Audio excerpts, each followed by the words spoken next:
He was just an ordinary college student. Yet in the darkest hour of the apocalypse, he was betrayed by his companions and left to face death alone. The door of the girls' dormitory shook violently under the zombies' relentless pounding, their terrifying roars layering upon each other like the furious howls of demons. Jiang Yi's face was ashen with despair as he pressed his body against the door, using every last ounce of strength to hold back the frenzied assault of the zombie horde. Roaring, cursing, hatred, all of this because during their recent supply run, his companions had pushed him toward the zombies without hesitation. Recalling what happened just minutes ago, when the zombies attacked, his companion behind him had sneered coldly before shoving him down. Jiang Yi watched in despair as the figure disappeared into the distance, leaving him to become prey for the undead. His blood-soaked arm throbbed with excruciating pain, the wounds left by black claws serving as a grim reminder of how close death truly was. The beautiful female zombie's fangs had been mere inches away when he managed to escape into an empty dormitory room. Yet this couldn't change the brutal reality that he had been bitten and injured. The frenzied zombies grew even more excited by the scent of blood, continuously battering the door as panic and blood loss rapidly drained Jiang Yi's strength. The moment he secured the door latch, he collapsed beside it, watching with bitter laughter as black blood dripped from his fingertips. This damned apocalypse, why had everything turned out this way? Cold fear and chills swept through his entire body as Jiang Yi instinctively curled up. The nightmare's beginning could be traced back 10 days ago. It had been a beautiful, sunny day, but he had stayed up all night and missed his date with his girlfriend Jiang, only to be dragged out of bed at noon by his girlfriend, who was soaked to the bone. A sudden torrential downpour had swept across Dragon City, as if some giant showerhead had covered the earth, arriving abruptly and disappearing just as quickly. Across the globe, deserts, cities, villages all had experienced this strange rain. The rainfall had brought nothing more than an unexpected cleansing, and people thought it was just another episode in daily life. What Jiang Yi hadn't expected was that Jiang developed a high fever the very next day. Not only that, but a third of the students at Longxing University of Technology had fallen ill, and after the news broke online, people discovered that this fever had spread worldwide. Hospitals were overwhelmed and turning patients away, prompting the government to activate emergency prevention measures. Test results showed it was just a common flu-type virus, with the vast majority of people recovering after 3 days. The only common factor was that all patients had been caught in the strange rain, while those who hadn't been rained on remained uninfected. The rain had extremely high acid content, a phenomenon unseen in a century, sparking global speculation. Biological weapons? Terrorist organizations? A divine warning? Humanity debated endlessly, but found no answers. Jiang Yi didn't think much of it, spending 3 days and nights caring for his girlfriend without rest, gradually wearing himself down in the process. Just as his girlfriend was recovering and the apocalypse seemed to be receding, critically ill patients in hospitals suddenly began dying en masse. Death came without warning. One moment their breathing was stable, the next they were gone. In Longxing province alone, millions died in a single day, plunging the world into panic as supply hoarding and violent riots erupted continuously. China responded swiftly, reassuring citizens and implementing measures that barely managed to stabilize the situation. However, the true horror was just beginning. 12 hours later, the corpses of those who had died from the flu suddenly came back to life as zombies, immediately attacking the living, and disaster swept across the globe. Since Jiang had recovered, she and Jiang Yi happened to be dining in the cafeteria, narrowly avoiding the initial massacre when the zombie outbreak began. The cafeteria had abundant supplies, and survivors gradually gathered there, forming a defensive stronghold. Even more shocking was that some survivors had awakened supernatural abilities, enhanced strength, explosive speed, and a rare few even gained unnatural powers. Jiang was among them, possessing water-based abilities that allowed her to create clean water from thin air. With water sources becoming scarce, she became the center of attention, and Jiang Yi benefited as well. But Jiang Yi was ultimately just an ordinary person, and his sense of crisis grew heavier each day. He looked down at the crystal-clear corpse core in his shirt pocket, his expression cold and stern. This corpse core was a secret he had accidentally discovered while moving zombie bodies. Initially, everyone thought the crystal cores from novels were just fantasy, until a surviving student found a corpse core and figured out how to absorb it. Corpse cores only existed within evolved first-tier zombies and were extremely rare. In 10 days, all the cafeteria survivors had obtained fewer than 10 cores. Corpse cores could significantly enhance the abilities of those with powers, but ordinary people who consumed them faced certain death. Jiang Yi had originally planned to give the corpse core to Jiang, but now, with his arm already numb and death approaching, his eyes turned ice cold as he gritted his teeth and spat out his enemies' names. Shintong, Wang Hai. Don't let me survive to encounter you two, because if I do, I'll tear you both to pieces and make sure you can't even become zombies. With this thought, Jiang Yi resolutely raised his head and swallowed the corpse core. The hard core instantly dissolved into a cool liquid in his mouth, flowing into his stomach, followed by a surge of heat coursing through his entire body. The pleasant sensation was fleeting the next second. Waves of heat erupted like raging torrents, and Jiang Yi felt as if his skin was being torn apart. Even more terrifying was the sensation inside his body, as if countless sharp blades were rampaging wildly through his blood vessels and meridians. Jiang Yi screamed as he rolled on the ground. The pain on his skin was still bearable, but what nearly drove him to complete breakdown was the agony within his body, as if countless razor-sharp blades were slicing through his blood vessels and meridians. The agony was unbearable. It felt like it would kill him. Jiang Yi's entire body convulsed as if he could actually see his meridians being torn apart inch by inch, then brutally reconstructed under a surge of violent energy. This wasn't a death wish, had simply reached the end of his rope. Over the past week, everyone bitten or scratched by zombies had met the same fate, transforming into the undead amid high fever and agonizing screams. To survive, he had no choice but to gamble everything. A chilling theory from that biology professor flashed through his mind. Ordinary people couldn't consume zombie cores because they were separated from ability users by the acid rain divide. Both ability users and zombies had been soaked in the same acid rain, perhaps making them genetically similar. If an ordinary person first allowed the zombie virus into their body, then swallowed a core, they might eliminate the virus while awakening supernatural abilities. The theory sounded absurd, yet it had caused quite a stir. Unfortunately, precious cores were scarce, and no one dared become a test subject. Even more tragically, yesterday while scavenging for supplies, that professor had been torn apart by zombies and never returned to the cafeteria. Because of this, when Jiang Yi found himself in desperate straits with a zombie core in his possession, he barely had time to think before swallowing it whole. He had mentally prepared for zombification, but hadn't expected the process to be so excruciating. His screams cut through the night like blades, immediately attracting the zombies outside, who caught the scent of blood.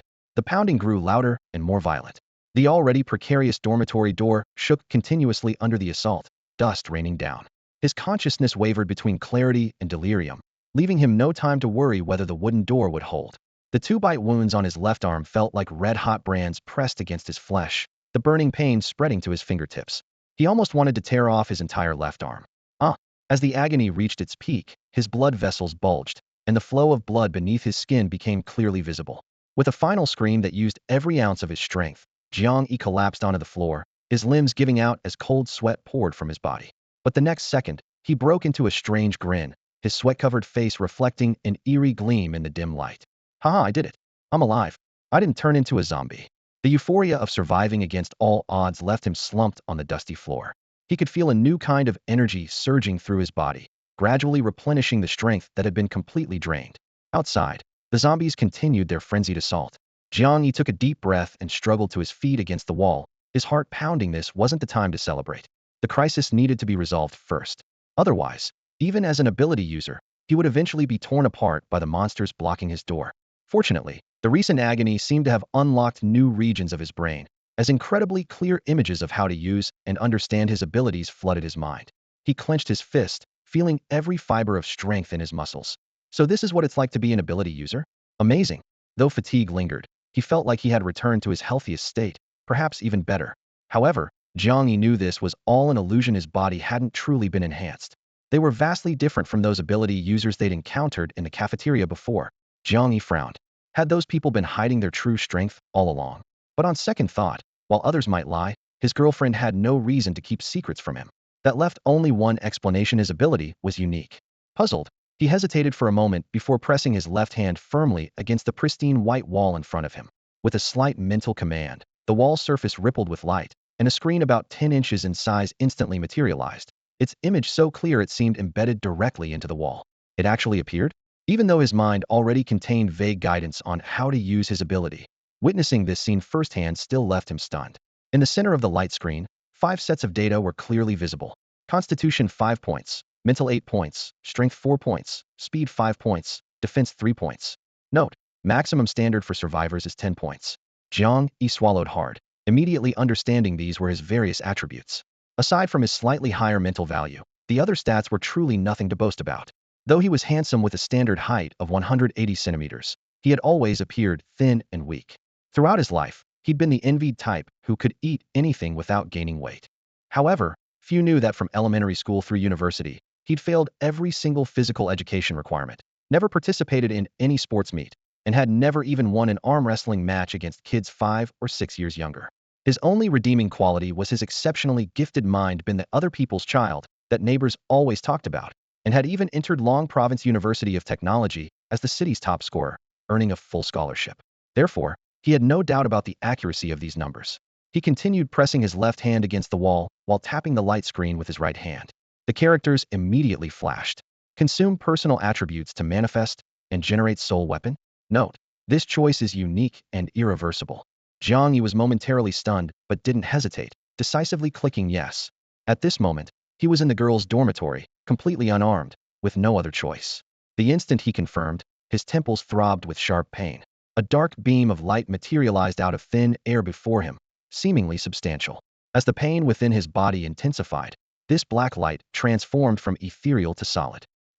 It hurt so much. The pain was unlike anything he'd experienced before, as if someone were gradually draining the strength from his body, peeling away his soul, yet not severe enough to cause unconsciousness, only leaving behind an irresistible sense of weakness.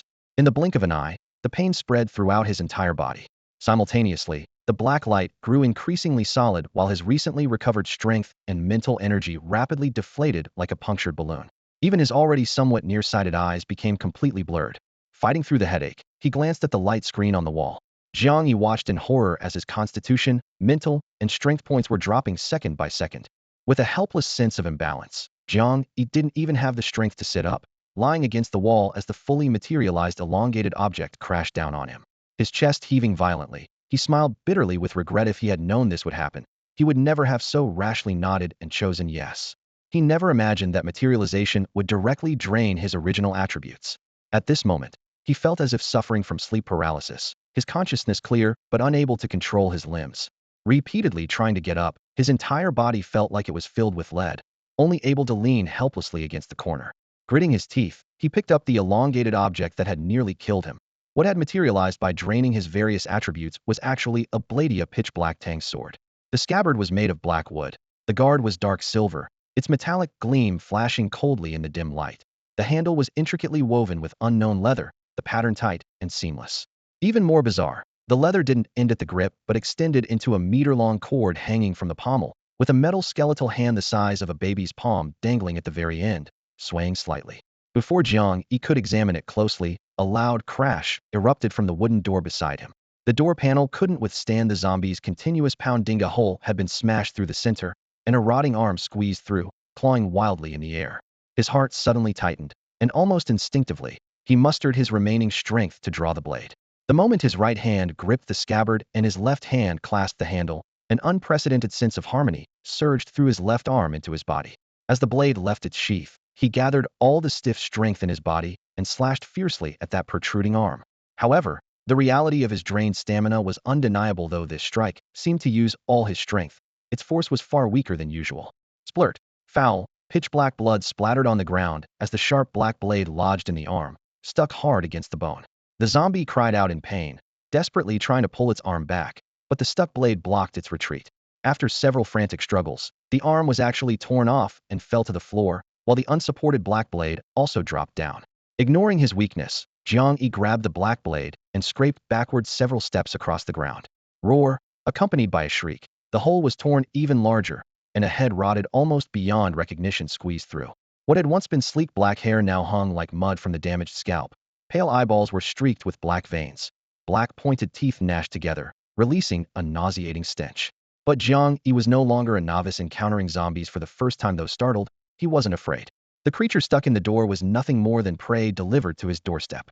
He clenched his teeth, raised the blade, braced the handle against his chest and abdomen, and lunged forward. The sharp tip plunged straight into the female zombie's eye socket. His exhaustion nearly caused him to collide with the putrid face as the bloody stench and foul wind hit him. At this critical moment, a trace of strength suddenly surged within his body, and his blurred vision cleared slightly. Without time to think, he used this sudden burst of power to tumble to the side, barely managing to preserve his dignity. Breathing heavily, Jiang Yi looked at the dead zombie hanging on the door, blocking the wooden hole, and finally let out a sigh of relief. The door panel on the opposite side was torn into jagged pieces by the breach, with half a rigid corpse wedged across the gap, like a makeshift wooden plug, cutting off the violent pounding sounds from outside. Zombies had no intelligence. The group outside only knew to instinctively bash against other spots, never thinking to drag down this companion first. He leaned against the wall to steady his breathing, sweat trickling down from his temples. Just as he was about to rest briefly, a milky white glow suddenly emerged from the corpse's chest cavity. The light quickly condensed into a fist-sized orb and shot toward him with a whoosh. Jiang Yi's heart skipped a beat. He wanted to dodge, but his legs went weak, leaving him no choice but to watch helplessly as the light orb merged into his chest. No pain. He instinctively patted his chest, confirming there was no bloody hole, then propped himself against the wall to sit upright. Since the apocalypse began, he had killed plenty of zombies, but had never witnessed such a strange phenomenon. His instincts told him this change must be related to the ability he had just awakened. Taking a deep breath, Jiang Yi pressed his palm against the wall and skillfully summoned that pale blue light screen. The screen's data had completely changed from before. Level 102. Constitution, 1 point. Spirit, 1 point. Strength, 1 point. Speed, 1 point. Defense, 1 point. Note: each time a warrior levels up, the body will recover to the optimal state for that level and gain an additional 5 free attribute points. Jiang Yi furrowed his brow tightly. At the moment he materialized his weapon, he had clearly burned through all 5 attributes, leaving only a pitiful 1 point each, practically reducing a healthy adult to the weakness of a swaddled infant. If he hadn't fought desperately to kill this zombie and used the level up to forcibly restore his stamina and spirit, he probably wouldn't even have had the strength to lift his blade again. 5 free attribute points. I need to allocate them quickly. He eagerly clicked on the screen, only to find the attribute bars wouldn't budge. Instead, the interface flashed and a long notification popped up. Please select your future attribute allocation direction. Note: once this choice is made, it cannot be changed. Please choose carefully, warrior. A full page of blurred options then scrolled rapidly, nearly making his eyes dizzy. Jiang Yi took a deep breath, steadied his heartbeat, and began examining them one by one. 1. Balanced enhancement. Warrior class balance means mediocrity. An overly balanced development path is destined to make you fade among the truly strong. 2. Constitution enhancement. Warrior class undying means immortal. Constitution warriors have the strongest physical recovery speed. But this supreme healing ability comes at the cost of a warrior's rightful combat power. 3. Spirit enhancement. Warrior class powerful mental strength grants you abundant energy and formidable precision. However, your weakness in physical combat and close-quarters fighting will be your fatal flaw. 4. Strength enhancement. Warrior class having great strength only makes you a brute. Without faster speed and better constitution, you'll only be toyed with by your enemies. 5. Speed enhancement. Warrior class possessing unmatched speed can indeed help you survive longer than others, but make sure you never get hit, or you'll surely be the one to die. 6. Defense enhancement. Warrior class excellent. With mountain-like defense you can outlive anyone. But being slow as a turtle means you'll only be a punching bag. Customize your warrior system and develop the optimal strategy based on your strengths. That's the way to go. Don't settle for mediocrity, reject the ordinary, and add your own flair. Jiang Yi's heart trembled with shock. His suspicion had been confirmed. His ability had indeed formed a system within his body. Perhaps this was the legendary infinite combat system. At this thought, a glimmer of secret delight flashed in his eyes. In this apocalyptic world filled with fear and chaos, the strength of one's abilities would determine whether a person stood at the pinnacle of power or vanished among the masses. After a brief moment of joy, he didn't hesitate for a second and immediately focused his attention on the dense array of development paths displayed on the light screen. Each path corresponded to a different future direction, and any hesitation could cause him to miss the optimal choice. Having been immersed in gaming for years, Jiang Yi quickly ruled out balanced enhancement. Average point allocation inevitably led to mediocrity with no outstanding advantages. As for the other extreme paths, they were all far from what he wanted to achieve. Finally, he fixed his gaze on the custom enhancement system at the very bottom. Without much thought, he could deduce this was the gateway to freely allocating attributes. But when his finger tapped to confirm, the scene before him left him stunned. The 5 major attributes, speed, strength, defense, constitution, spirit, appeared again, but each attribute was marked with the same 20. Outside, zombies were frantically pounding on the wooden door. The corpse wedged in the door crack was being torn and pulled inch by inch, its neck tightly caught on the door frame, making crack sounds as if it might snap at any moment. Worried that the wooden door could collapse instantly, Jiang Yi dared not hesitate any longer and instinctively reached out to drag the row of numbers on the light screen. Sure enough, the values changed as his fingertip moved up and down. When one increased, the other 4 decreased accordingly, with the total always maintaining 100. I see. Jiang Yi cursed under his breath. Since this was his only chance, he could only rely on his years of accumulated point allocation experience to make the decision. First, his manifested weapon was a black long blade, not a staff, dagger, or axe, clearly suited for the warrior path. Second, his ability seemed highly compatible with his years of gaming experience, and his beloved profession had always been warrior. Third, In his early years, he had developed a unique, unconventional warrior build in games. With this in mind, he rapidly simulated various possibilities. The percentages on the light screen jumped wildly under his fingertip, while the pounding outside grew louder and more intense. The zombie corpse stuck in the gap was being continuously dragged backward by its companions. If not for its neck bone caught on the wooden board, the breach would have been exposed again long ago. Jiang Yi gripped the strange black blade tightly, cold sweat seeping from his palm. A trace of hesitation lingered in his heart. This was reality, not a game. Could his past experience really work in a life-or-death situation? However, time no longer allowed him to hesitate. Finally, he pressed confirm. The light screen instantly froze. Speed 40, defense 20, strength 15, spirit 15, constitution 10. The data was locked and could not be changed. Jiang Yi took a deep breath, his gaze lingering on the cold numbers for a moment. To any veteran player, this was an extremely unusual warrior build. As a warrior, he had abandoned powerful strength and constitution in favor of speed and defense. Especially with 40 of the points allocated to speed, anyone would find Jiang Yi's choice extremely radical. Level 102, speed 3 points, defense 2 points, strength 1.75 points, spirit 1.75 points, constitution 1.5 points. The sudden surge in attributes made him feel as if his body might float away. Though still weak like someone recovering from a serious illness, he was no longer as frail and powerless as when he had first manifested his weapon. Having made his decision, he hesitated no more. While the wooden door had yet to be broken down, Jiang Yi rose to his feet and examined the strange black blade that had cost him all his attributes and soul to forge. He hadn't had time to look closely before, but now with his strength partially restored, he could finally study it properly. As his gaze fell upon the blade, a translucent screen appeared, displaying the weapon's information. Skull-cleaving blade, left-hand sword. A soul weapon forged by extracting all vitality and life force. Possessing uniqueness, it cannot be damaged or lost. Note: appears as a black tang sword with a handle designed for left-hand grip. The skull-cleaving blade can grow stronger. Only souls slain by it count toward experience. Other functions await the wielder's discovery. Jiang Yi gripped the handle with his left hand and ran his right hand along the cold blade, feeling an inexplicable sense of intimacy. Skull-cleaving blade, he murmured to himself. On his first swing, the weapon felt like an extension of his own arm. From now on, please guide me well. The 8 words rang out with conviction. As if responding to his declaration, the skull-cleaving blade trembled slightly, and the meter-long black leather strap attached to its pommel rose on its own, wrapping around his left wrist. What's happening? Jiang Yi stared in bewilderment at the strap coiled around his arm, wondering if this blade truly possessed consciousness. Roar! Growls echoed from outside as the zombie corpse blocking the door was roughly dragged away by its companions, the brutal force tearing through neck bones, revealing stark, white bone fragments.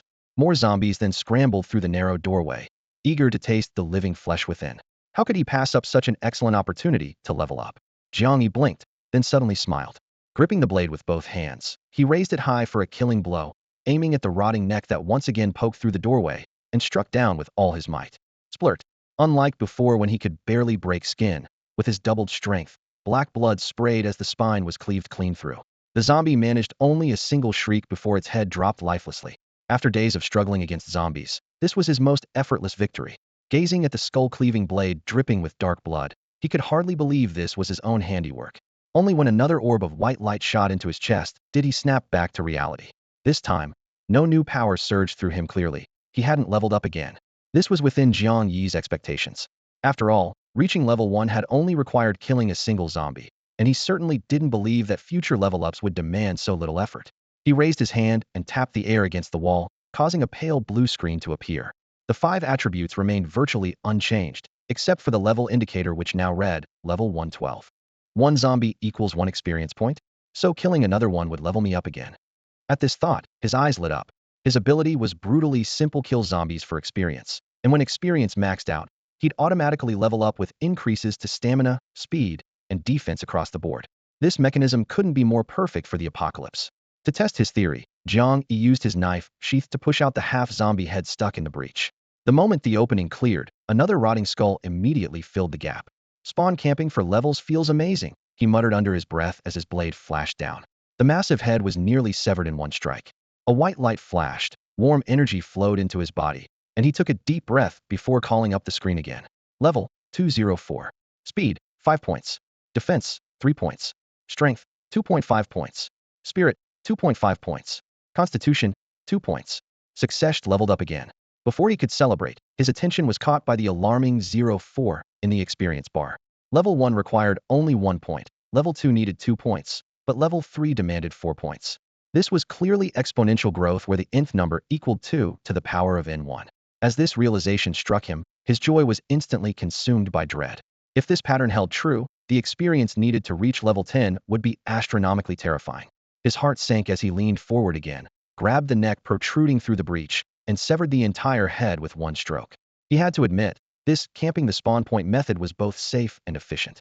Without it, his weakened body wouldn't survive a zombie horde, awakened ability or not.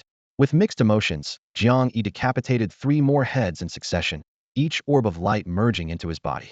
However, when the final experience mob failed to appear, he realized the battering sounds behind the damaged wooden door had ceased. All the zombies outside had been eliminated. Only then did he finally relax, collapsing onto the ground as his skull-cleaving blade clattered to the floor.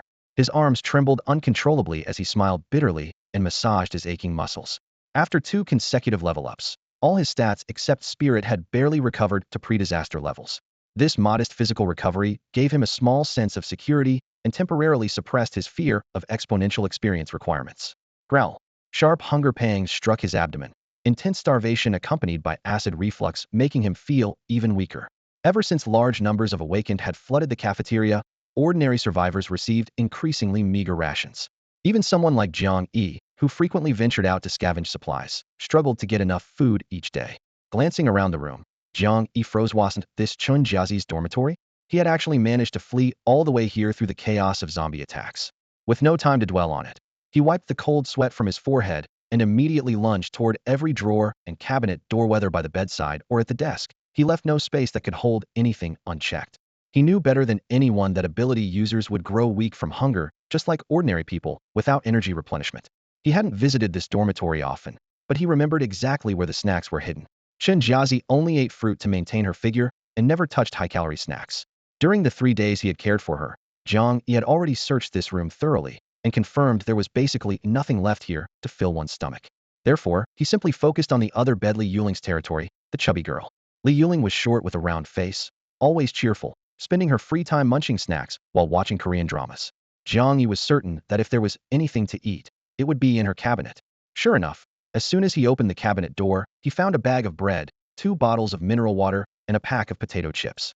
Unfortunately, there was nothing else, and the cabinet was obviously much emptier than before. Clearly someone had taken most of the supplies, though whether it was Li Yuling herself or someone else, Jiang Yi couldn't tell. When he opened the bag, he discovered the bread had already grown moldy, so he reluctantly threw it into the trash can in the corner. Fortunately, the potato chips were still edible. He carefully poured them into his hand and swallowed every last piece with the mineral water, even licking up the crumbs. Only after the last sip of water went down did he breathe a sigh of relief. Potato chips he wouldn't normally glance at now gave him an illusion of happiness. However, objectively speaking, 1 bottle of water plus a bag of potato chips provided barely enough calories for an ability user's consumption. Based on his experience, cafeteria food sufficient to stuff 2 ordinary survivors would only make an ability user feel slightly less hungry. With this in mind, he wasted no more time and turned to Chun Jiazi's desk, opening every drawer to continue searching. Strange, Jiazi had clearly said the jade pendant left by her grandmother was kept in the drawer, but he had searched everywhere possible without finding a trace of it. Thinking back to the 3 days he had cared for her, he had never encountered any jade pendant. In fact, throughout their 3 years of knowing and dating each other, from being classmates in their 2nd year of high school to now in their 2nd year of college, they had never been more intimate than holding hands. He had wanted to go further, but was always interrupted by the college entrance exam and later by various university matters. Precisely because they had never reached that point, he had never seen the personal jade pendant she spoke of. Since that item held such significance for her, Jiang Yi naturally couldn't take it lightly. It wasn't even supposed to be his turn to search the girl's dormitory today, but Chun Jiazi had tearfully begged him to help, and thinking of how she had just recovered from her illness, his heart softened, and he volunteered to join the team. Such a request would naturally not be refused. After all, although Jiang Yi was just an ordinary survivor, he had killed zombies and possessed strong psychological resilience. Many ability users were happy to team up with someone like him who could fight and charge forward. After all, no matter how powerful one's abilities were, it was impossible to be invulnerable in a zombie horde. The jade pendant was still nowhere to be found. He slumped into a cafeteria chair, elbows propped on the table edge, head hanging low. How would he explain this to Jiazi when he returned? Just thinking about his girlfriend's quiet sobbing after losing her keepsake made his chest feel like it was weighed down by a stone. But staying here wasn't a solution either. The sky was darkening, cold night wind blew outside the cafeteria, and staying alone until nightfall was definitely not a good idea. He reached for the black backpack he had left on the table a few days ago, planning to take some of Jiazi's commonly used items. Jiazi came from a modest family and wasn't one for random shopping. After searching for a long time, Jiang Yi only picked out her diary, some jewelry, and cosmetics to stuff into the bag. The bag was large, originally containing only his own set of spare clothes.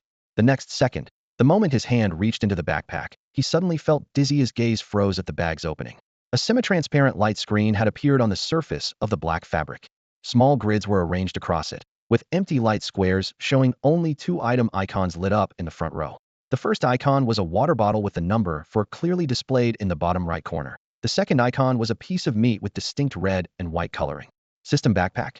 Jiang Yi's breathing suddenly tightened as he reached out to touch it. The moment his fingertip touched the grid, his wrist suddenly felt heavy. He instinctively pulled his hand back. A transparent glass water bottle had appeared in his palm. The light screen at the bag's opening disappeared with his movement. A new mini light screen appeared on the water bottle. Spring water, refined from the energy essence within monster bodies. 1 pound can quench thirst for a day, and long-term consumption can slightly improve mental strength and recovery speed. Jiang Yi was stunned and reached back into the backpack.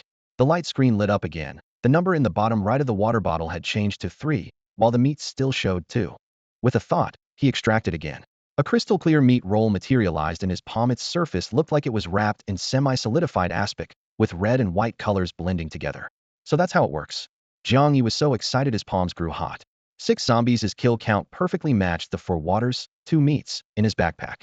Clearly, every time he killed a zombie, the light orbs that rose from the corpses became system rewards. Thinking about the source of these rewards, he felt somewhat apprehensive. Could this water and meat really be consumed? After hesitating for a moment, he steeled himself, unscrewed the cap, and leaned in for a deep sniff. There was no putrid smell. Instead, it carried the refreshing coolness of mountain spring water. He took a tentative sip, and the sweet coolness flowed down his throat, instantly dispelling the dryness left by the potato chips. He simply tilted his head back and gulped down half the bottle of spring water. The coolness slid from his head to his toes. His spirit suddenly lifted, and his whole body felt indescribably refreshed. Looking at the meat roll again, the light screen annotation followed. Jade fat meat, refined from the energy essence within monster bodies. Half a pound can satisfy 1 meal, and long-term consumption can slightly enhance physical constitution and accelerate wound healing. It can even improve physical constitution? Jiang Yi's eyes lit up, and without another word, he took a bite. Meat juices burst between his teeth. Though it was cold meat, it wasn't greasy at all, and surprisingly tasted like beef slow-cooked in red wine, fragrant and rich. The elastic gelatinous coating wrapped around the fibers, protein-rich, making him unable to stop eating bite after bite. 1 bite of meat, 1 sip of water. Before he knew it, he had devoured the entire half-pound of jade fat meat. He let out a satisfied burp. This could be said to be the fullest he had eaten in the past 2 years. 1 kill, 1 meal? If that's how it works, he'd never have to worry about going hungry again. After eating his fill, Jiang Yi shouldered his bulging backpack, gripped the gleaming skull cleaver tightly, and gently turned the door handle. The moment the door cracked open, a wave of putrid stench hit him in the face. Stepping carefully over the withered, skeletal corpses at the threshold, he cautiously emerged from the dormitory. He couldn't wait to return to their temporary base and share the news of his awakening as an ability user. With Chun Jiazish wouldn't have to exhaust herself creating water for the team anymore. Jiang Yi's feelings for Chun Jiazi weren't based solely on her looks, but on who she'd been since high school, the universally beloved ray of sunshine. Though her grades were merely average, she always wore a brilliant smile and was incredibly popular. Introverted Jiang Yi never imagined that during their sophomore year, she would confess her feelings to him. When he received that note filled with innocent sweet words, he felt both thrilled and terrified. Despite his decent looks, he'd always been just that academic genius. At school few even remembered his name. Being liked made his heart race, and after spending time together, they officially became a couple. However, with crucial exams approaching, their relationship remained chaste and proper.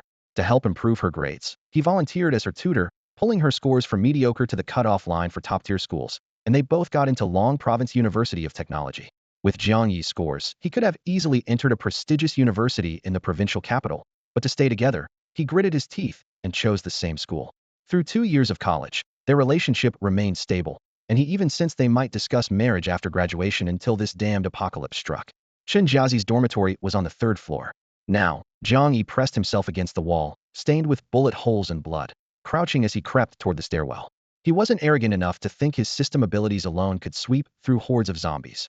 Nearly 4/5 of the university's students had turned into the undead, scattered throughout academic buildings, dormitories, and sports fields. Every day, scattered survivors were still being bitten and infected, joining the ever-growing zombie masses. If not for the campus's vast size, the sea of zombies would have already cornered every living soul. Fortunately, the scorching summer heat made them sluggish during daylight hours, significantly dulling their sense of smell and hearing. Only when night fell would they emerge in packs from dark tunnels and crevices between buildings to hunt. Therefore, as long as one didn't make excessive noise during the day, mass attacks were usually avoidable. This explained why his earlier commotion in the dormitory had only attracted 7 zombies. However, daylight offered no guarantee of safety.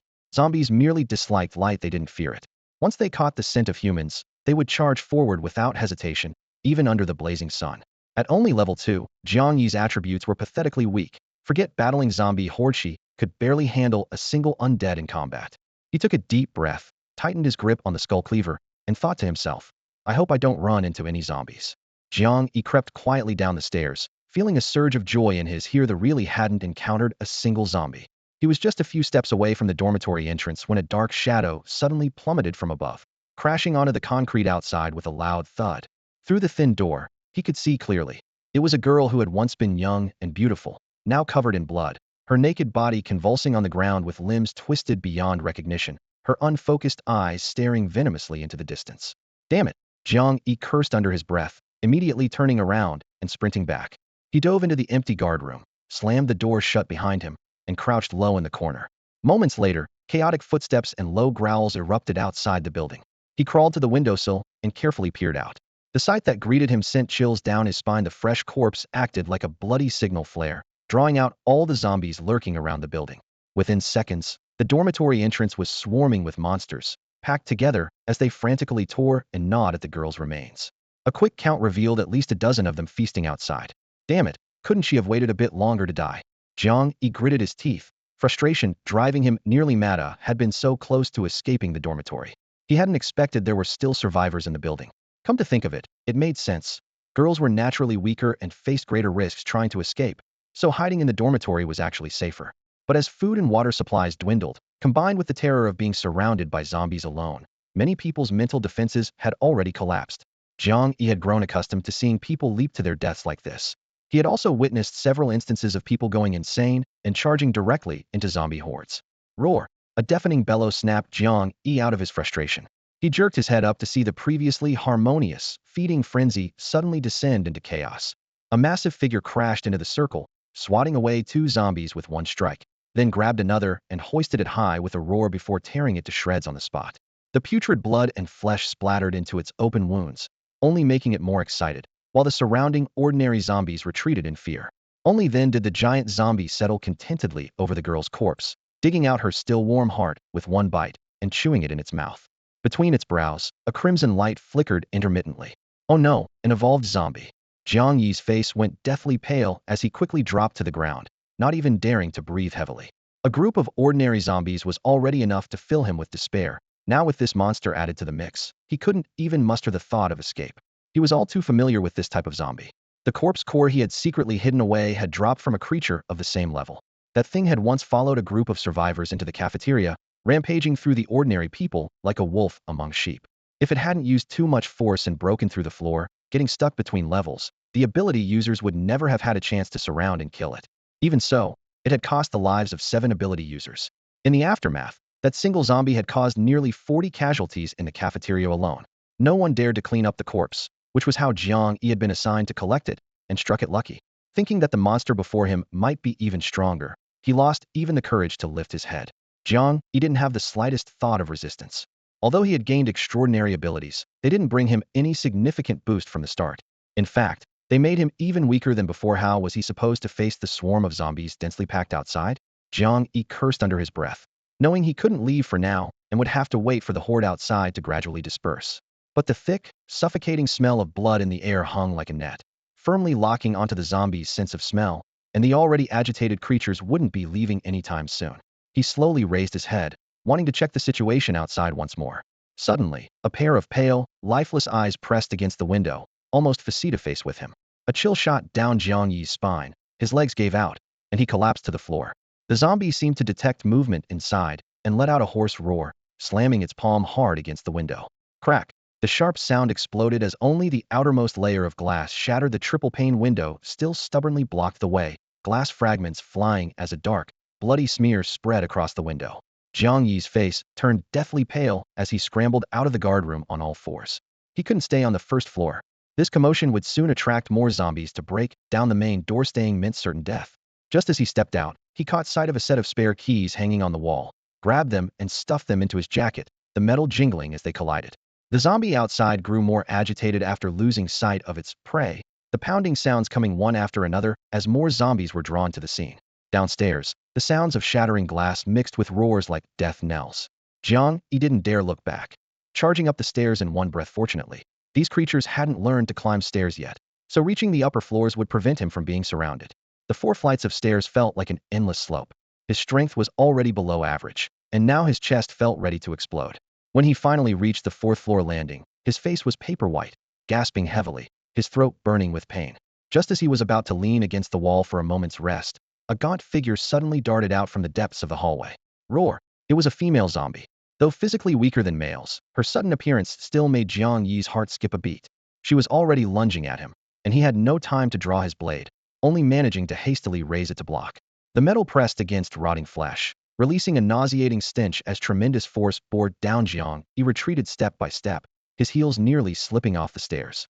His back hit the railing before he barely managed to steady himself, but the strength gap was too vast. The zombie's brute force far exceeded what it had in life, while his current strength was only a quarter of a normal person's.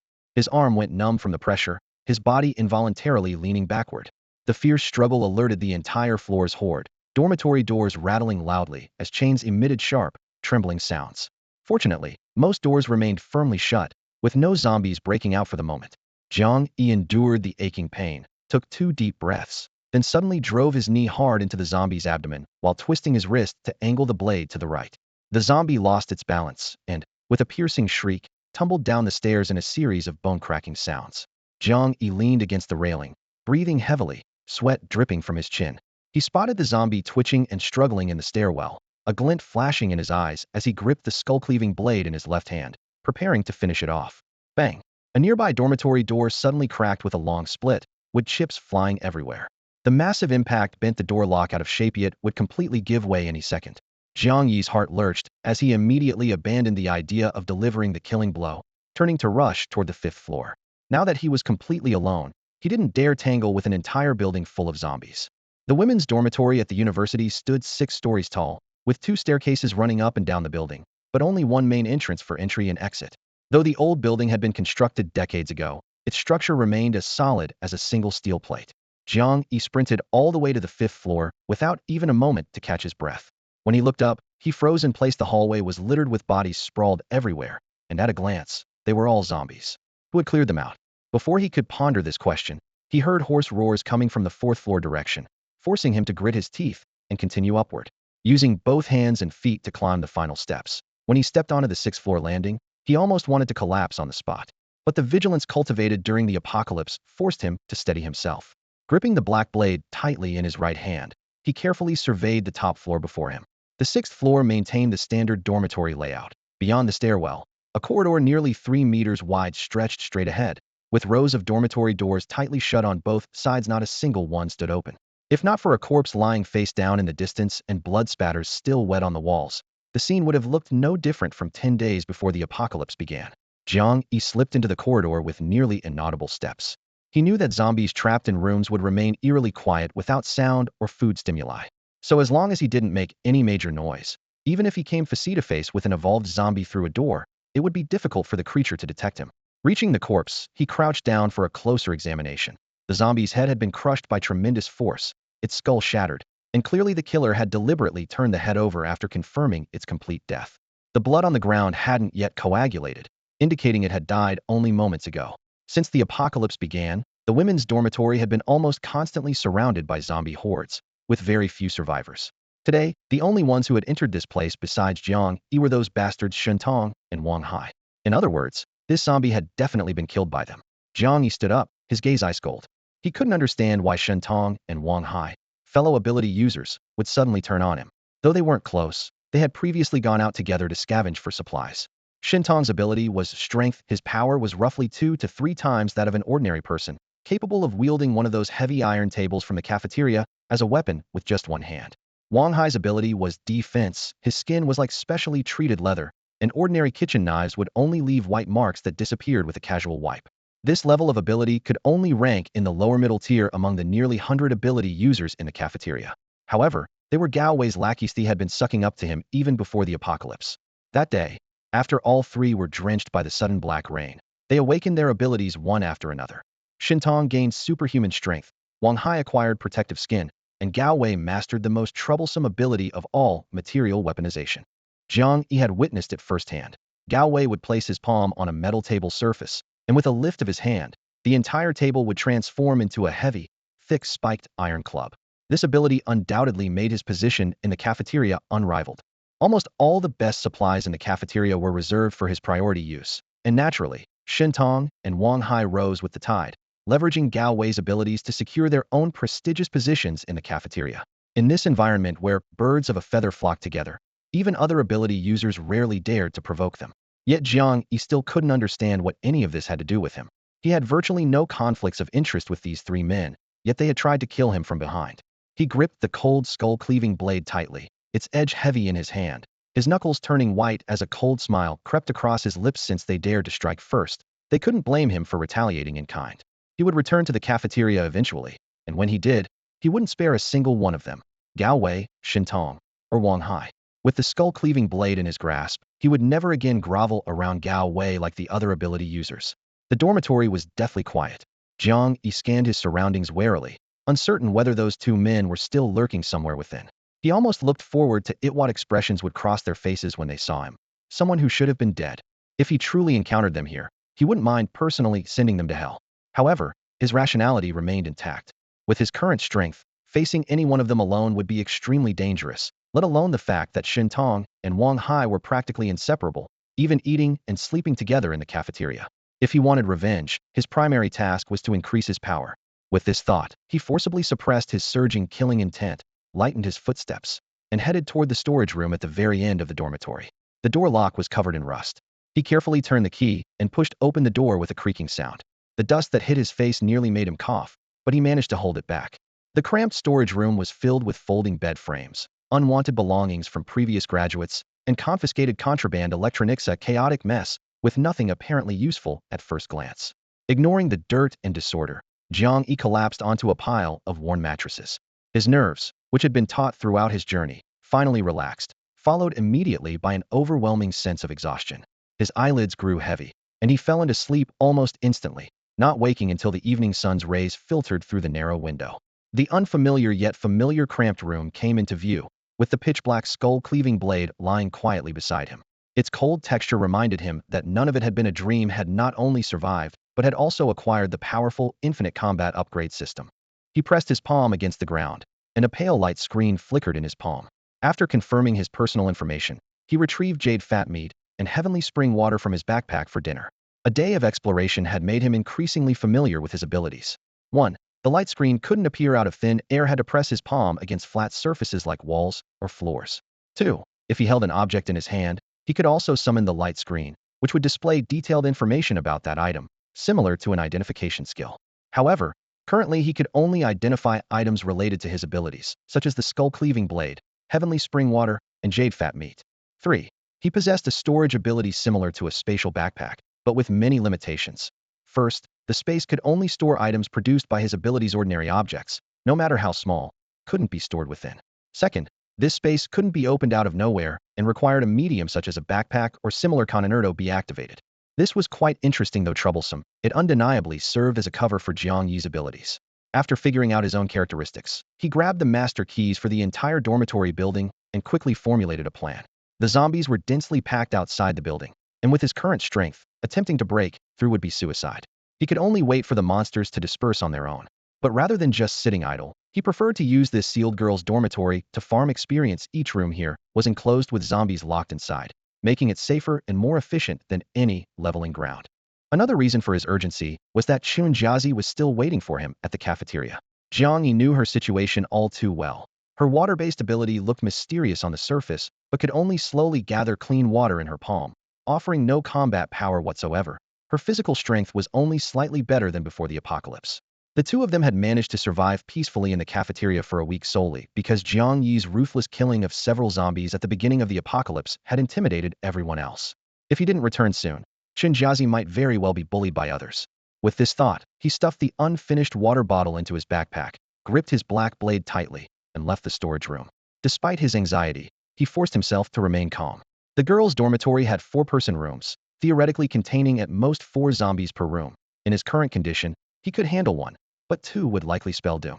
Before his strength improved, staying low was the way to go. Survival mattered far more than pride.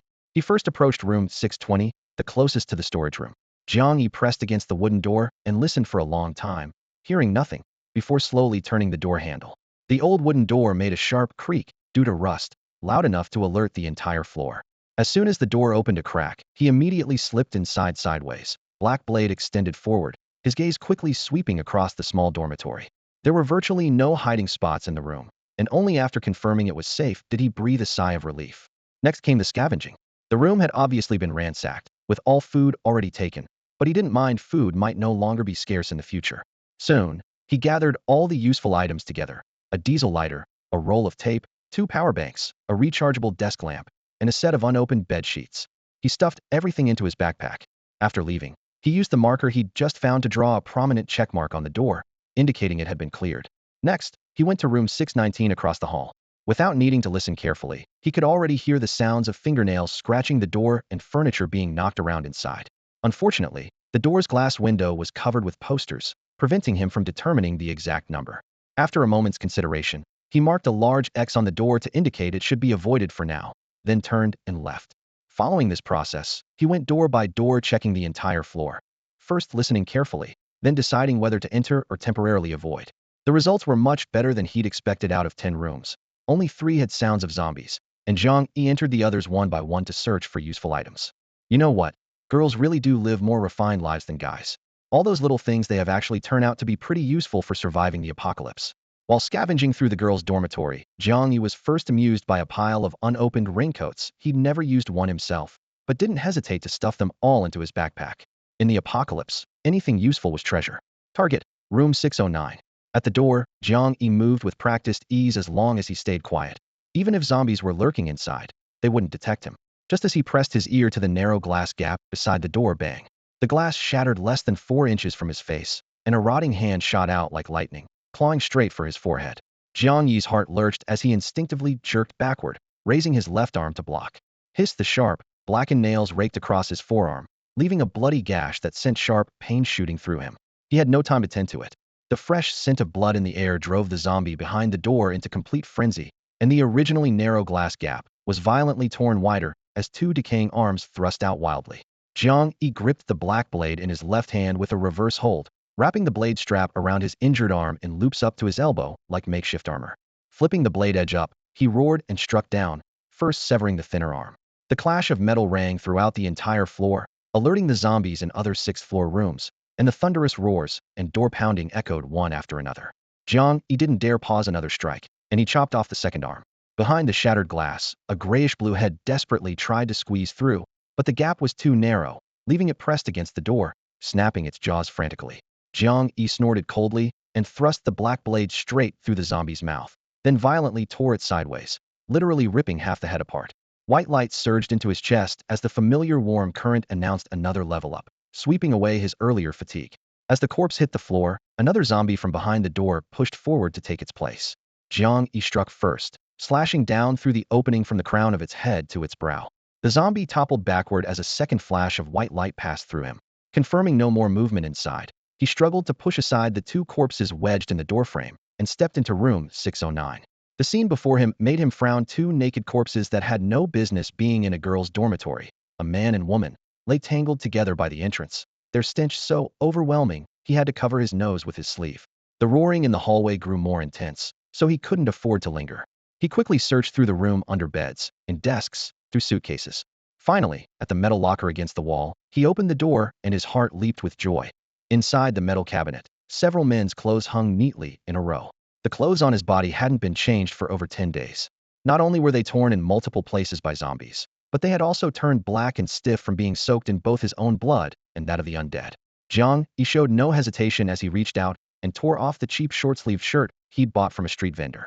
His eyes immediately locked onto a brand new designer tracksuit in the wardrobe, planning to change into it right away.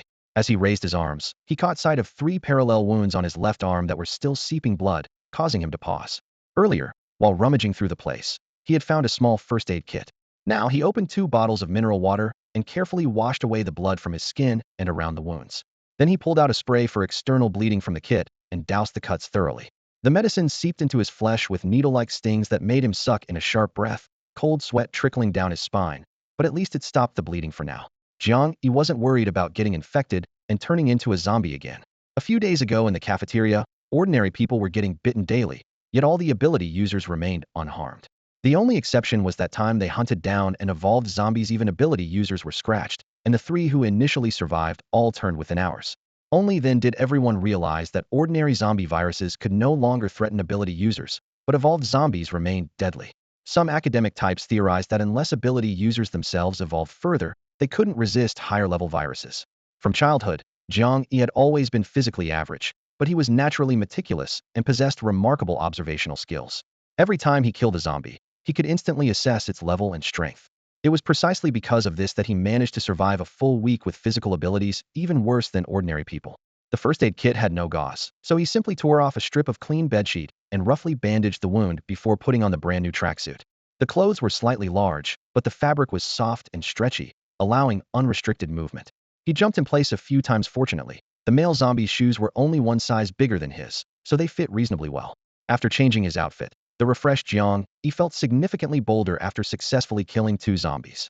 The upgrade notification that followed lifted his spirit chi had reached level 3. The panel showed his next upgrade requirement as 18 experience points.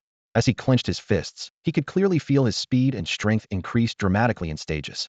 What he needed most right now was to keep killing zombies to accumulate experience. With this thought, he wasted no more time. Since he had the door as a barrier, there was no need to fear zombies charging out. Rather than testing them one by one, he might as well use the same positioning strategy from before. Jiang Yi returned to room 619, holding the skull-cleaving blade in his left hand and gripping the sheath with his right. He swung his arm hard, and the glass on the door shattered instantly. The zombie inside immediately caught the scent of a living person and lunged toward the doorway. Its arms were cut deeply by the sharp glass, yet it felt nothing, clawing frantically. The black blade came down from above, splitting the zombie's skull as brain matter splattered and experience points were instantly credited. This effortless and safe, monster farming method delighted Jiang Yi. The rest would be simple. The entire 6th floor had completely become his grinding ground for leveling up. 1 zombie, then 2. After finishing the search of the last room, 601, darkness had completely fallen. Jiang Yi leaned against the corridor wall, where the faint remaining light couldn't penetrate this floor of the dormitory building. Yet he could clearly see his attribute panel. He had barely managed to level up once, far from the rich haul he had anticipated. He sighed and closed the interface.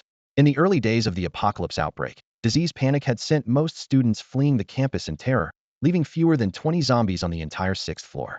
10 days had passed, and in their search for food, most zombies still capable of movement had rushed downstairs, leaving only scattered bloodstains at dormitory entrances.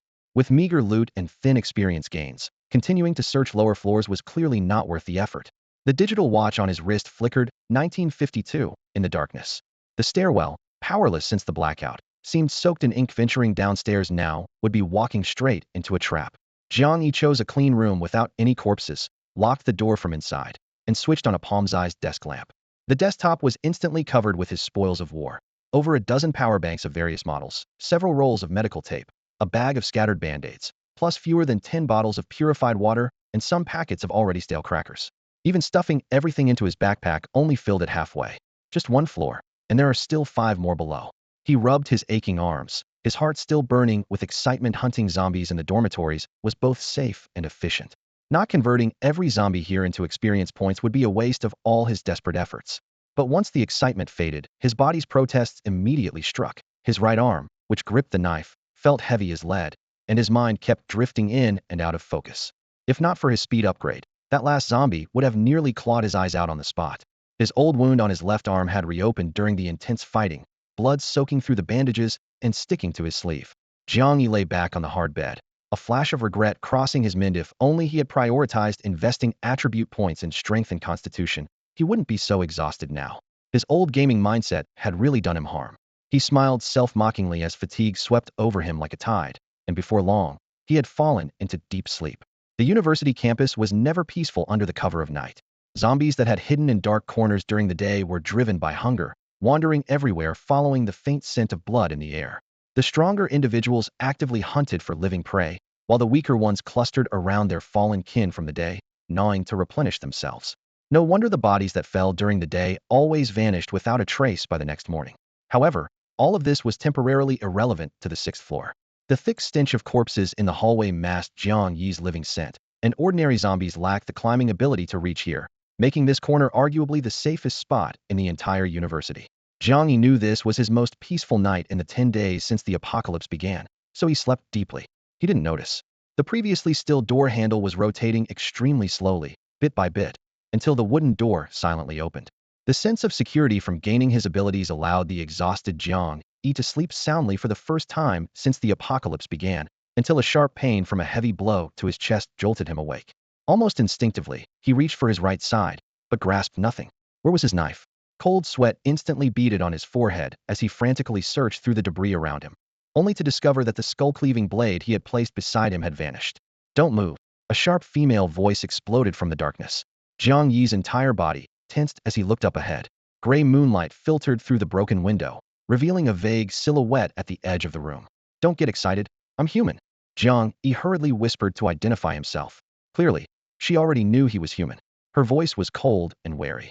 Where's the other person who was with you? Where is he? Another person? Jiang Yi was confused. There isn't one. I'm alone. The female voice in the darkness didn't believe him at all. Don't lie to me. I saw what you two did during the day. You despicable scum. Jiang Yi was completely bewildered, but hearing that it was a woman's voice gave him slight relief. However, he was also annoyed at himself for getting carried away and letting his guard down right after gaining his abilities, allowing someone to sneak up on him and steal his weapon. In the post-apocalyptic world, such carelessness could be fatal. Blinding light suddenly blazed forth. Jiang Yi raised his arm to shield his eyes, his retinas stinging with pain. Don't move. Move again, and I'll shoot this arrow. The woman's tone was filled with hatred. By the light, Jiang Yi could see the intruder clearly. She was tall with a slender figure, her proportioned curves wrapped in a pink tracksuit, her hood completely concealing her hair, and a black mask covering half her face. She drew her bow to full moon, a titanium steel arrowhead gleaming coldly as it aimed directly at Jiang Yi's forehead. The chilling killing intent made him have no doubt that this arrow could pierce through bone. On the ground, his backpack and skull-cleaving knife that he had organized during the day were neatly arranged at the woman's feet, like two trophies. Raise your hands and kneel down. The woman's delicate brows furrowed tightly as she drew the bowstring back another inch. Don't think about resisting. Let's see if this arrow can shoot through your skull. Jiang Yi opened his mouth, instinctively wanting to argue, but seeing the bowstring tremble again, he immediately gave in. He honestly raised his hands and crouched on the ground. Kneeling was absolutely out of the question. If it came to that, he'd rather fight to the death. Jiang Yi held up his hands, looking helplessly and anxiously at the archer before him, explaining bitterly, "Senior, you've really got the wrong person. I'm not who you're looking for." The woman across from him gripped her bow like iron, the bowstring drawn taut, the arrow aimed directly at Jiang Yi's forehead. Her eyes were as sharp as a hawk's, her voice ice cold. "Answer, Meister Day. Did you enter this building with others?" Jiang Yi froze, then could only nod honestly. "Yes, I came with 2 other people, but I knew it." The woman gritted her teeth, her voice filled with bone-deep hatred. "That despicable act yesterday, you were part of it. I couldn't save Jiao Jiao. But today, you won't live either." Without waiting for Jiang Yi to explain further, she drew the bow to its limit. Tears flashed briefly in her eyes, but her killing intent remained unwavering. "I can't believe you dared to come back here alone. I'll use your life to let Jiao Jiao rest in peace." The arrowhead gleamed menacingly. Jiang Yi's hair stood on end as he frantically shouted, "Wait. If you want revenge, wouldn't it be better to wait until the other 2 come back?" He had no idea what was going on and could only try to buy time. The woman hesitated slightly, then immediately snapped. "How could they possibly come back after leaving? Don't try to fool me with such a pathetic excuse." Jiang Yi quickly raised his voice. "They will come back at dawn, otherwise I wouldn't still be here. We agreed to meet here tomorrow morning to clear out the entire dormitory building." After finishing, he added a pleading "really," and quickly spilled everything about the cafeteria situation, mixing in a few lies to portray himself as the little guy left to guard supplies. If she looked closely, she'd immediately spot the holes in his story. But the woman was emotionally turbulent, still reeling from yesterday's unclear events. She was 70% suspicious and 30% believing him, but ultimately sneered. "In that case, I'll kill you first. When they arrive tomorrow, I'll send them on their way together." The bowstring trembled lightly, the arrow nearly leaving the bow. Jiang Yi steeled himself and continued. But we agreed that I would signal them from outside the window. If I don't show up, they won't come into the building. The woman Gua Hengsu suddenly turned icy. You're lying. If you were really friends, how could they not come in looking for you if you didn't show up? Jiang Yi forced a laugh, pretending to be frustrated. Senior, why do you still believe in that true friendship in times of trouble? If we were true friends, would they leave an ordinary person like me among all these corpses? In the cafeteria, people like us don't deserve to be friends with those who have abilities. We're just cannon fodder. As soon as he said it, he was momentarily stunned himself, that hint of doubt rising up again within him. Gua Hanxue fell silent for a moment, her bow lowering slightly as she asked quietly, You really had nothing to do with that incident yesterday? Jiang Yi sighed, cradling his head in his hands. Sister, I don't even know what incident you're talking about. You saw it too. I wasn't with those two people at all. After we entered the dormitory building, we separated. Gua Hanxue frowned twice, studying Jiang Yi's expression. He didn't seem to be lying, so she let out a soft breath and relaxed her rigid posture slightly. Still unwilling to let her guard down, she said coldly, In that case, we'll wait until dawn to see if they show up. Don't even think about running away. I am confident my arrows are faster than your legs. Of course, senior. I'm not going anywhere. I'll stay right here. Jiang Yi nodded repeatedly, his tone utterly submissive, though his mind was racing. He had to find a way to escape from this dangerous woman. After all, his story was full of holes when dawn came, and those two bastards didn't show up. His lie would be exposed immediately. He quietly assessed his situation. His speed attribute had reached 9, the limit for an ordinary person. If he caught her off guard with a surprise attack, his chances of success would be high. But she had his black knife, and without a weapon, whether he could subdue her in one strike remained uncertain. So his first priority was getting his weapon back. Jiang Yi discreetly observed Gua Hanxue, a female student occupying a dorm room alone, looking even healthier than the girls under special protection in the cafeteria. He wondered if she'd been hiding here all along or had arrived recently like himself. As he pondered this, an embarrassing sound suddenly came from inside the room. He paused, while Gua Hanxue's face beneath her mask instantly flushed red, cursing herself for her stomach growling so loudly. Jiang Yi immediately put on a friendly smile. Senior, are you hungry? I have plenty of food in my bag, please help yourself. Gua Hanxue glared at him. Cut the chatter. You're my prisoner now, so these things are already my spoils of war. Jiang Yi cursed her shamelessness internally, but could only smile obsequiously. Yes, it's all yours, senior. Please take whatever you want. Having gone without food or water for 2 days, Gua Hanxue was ultimately tempted. She glanced at the scrawny Jiang Yi in front of her, thinking to herself that this guy couldn't cause much trouble. So she slowly lowered her bow, though her eyes never left Jiang Yi as she crouched down to unzip the backpack. Now's my chance. A sharp gleam flashed in Jiang Yi's eyes as his body shot forward like an arrow from a bow. The 4-meter distance was covered in an instant as he lunged for the black knife beside the backpack. Whoosh! A fierce wind rushed toward his face as Gua Hanxue cried out. I knew you weren't being sincere. Damn it! The wind above Jiang Yi's head grew stronger. He immediately abandoned his attempt to grab the knife, retracting his left hand like lightning. However, Gua Hanxue's reaction speed completely exceeded his expectations. Even though he'd used all his speed, he still couldn't dodge Gua Hanxue's vengeful strike. The heavy metal composite bow crashed down hard on Jiang Yi's arm. With a dull crack, a tearing pain like being crushed by a car tire instantly shot through his nerves. He screamed in agony, his right hand desperately supporting his left arm. As he glanced down, his entire left hand was visibly swelling, the skin turning purplish red, with dark bruises already forming beneath a hard lump. Before Jiang Yi could figure out what had happened, Gua Hanxue had already sprung to her feet, drawing the bowstring. The dark composite longbow was once again pulled to full draw. Whoosh! The sharp whistle of the arrow sliced past his ear, and Jiang Yi's heart lurched. This woman was actually trying to kill him. Ignoring the pain, he threw himself into a desperate roll, barely dodging the deadly arrow. The arrow grazed his hair and struck the ground. The granite floor, hard as iron, was pierced by the arrowhead, leaving a finger-thick hole before the arrow ricocheted away. A fragment of stone scraped across Jiang Yi's cheek, leaving a burning cut as warm liquid trickled down his face. Are you insane? You crazy woman! He roared, turning to bolt through the doorway and dash toward the stairs. Behind him came another twang of the bowstring.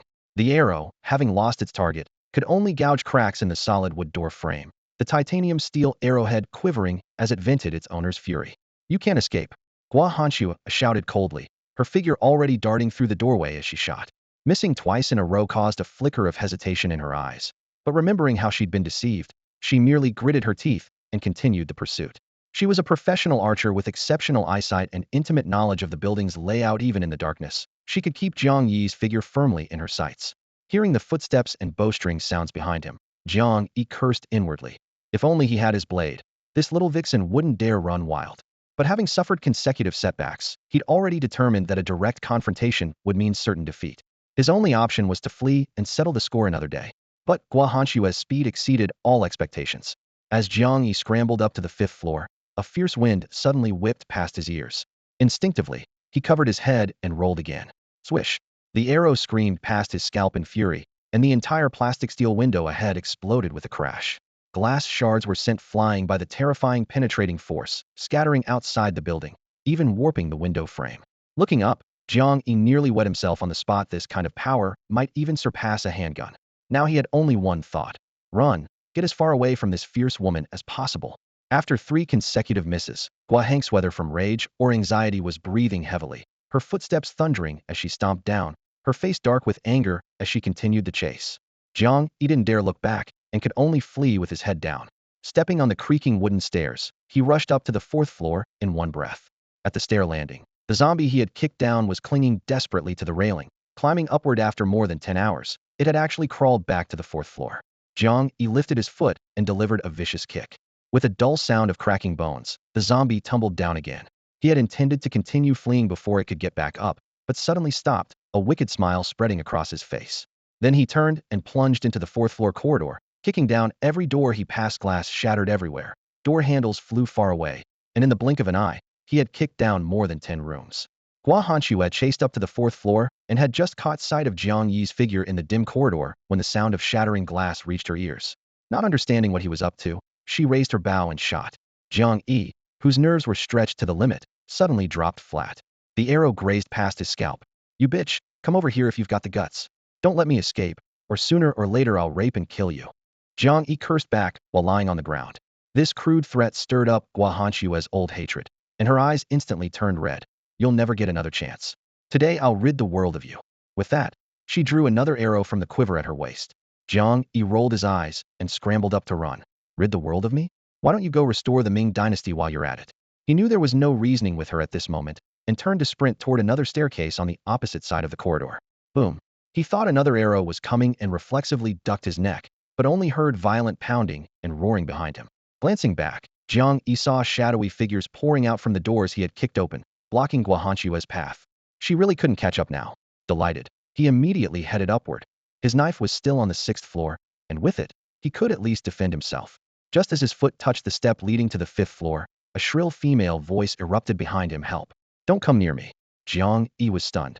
This woman was so vicious she dared kill living people. So how could a few ordinary zombies frighten her like this? Could it be another trick? As he hesitated, a muffled explosion came from the 4th floor, as if something had burst open. Zombies after nightfall were already stronger and more violent, and the loud noise agitated the entire building.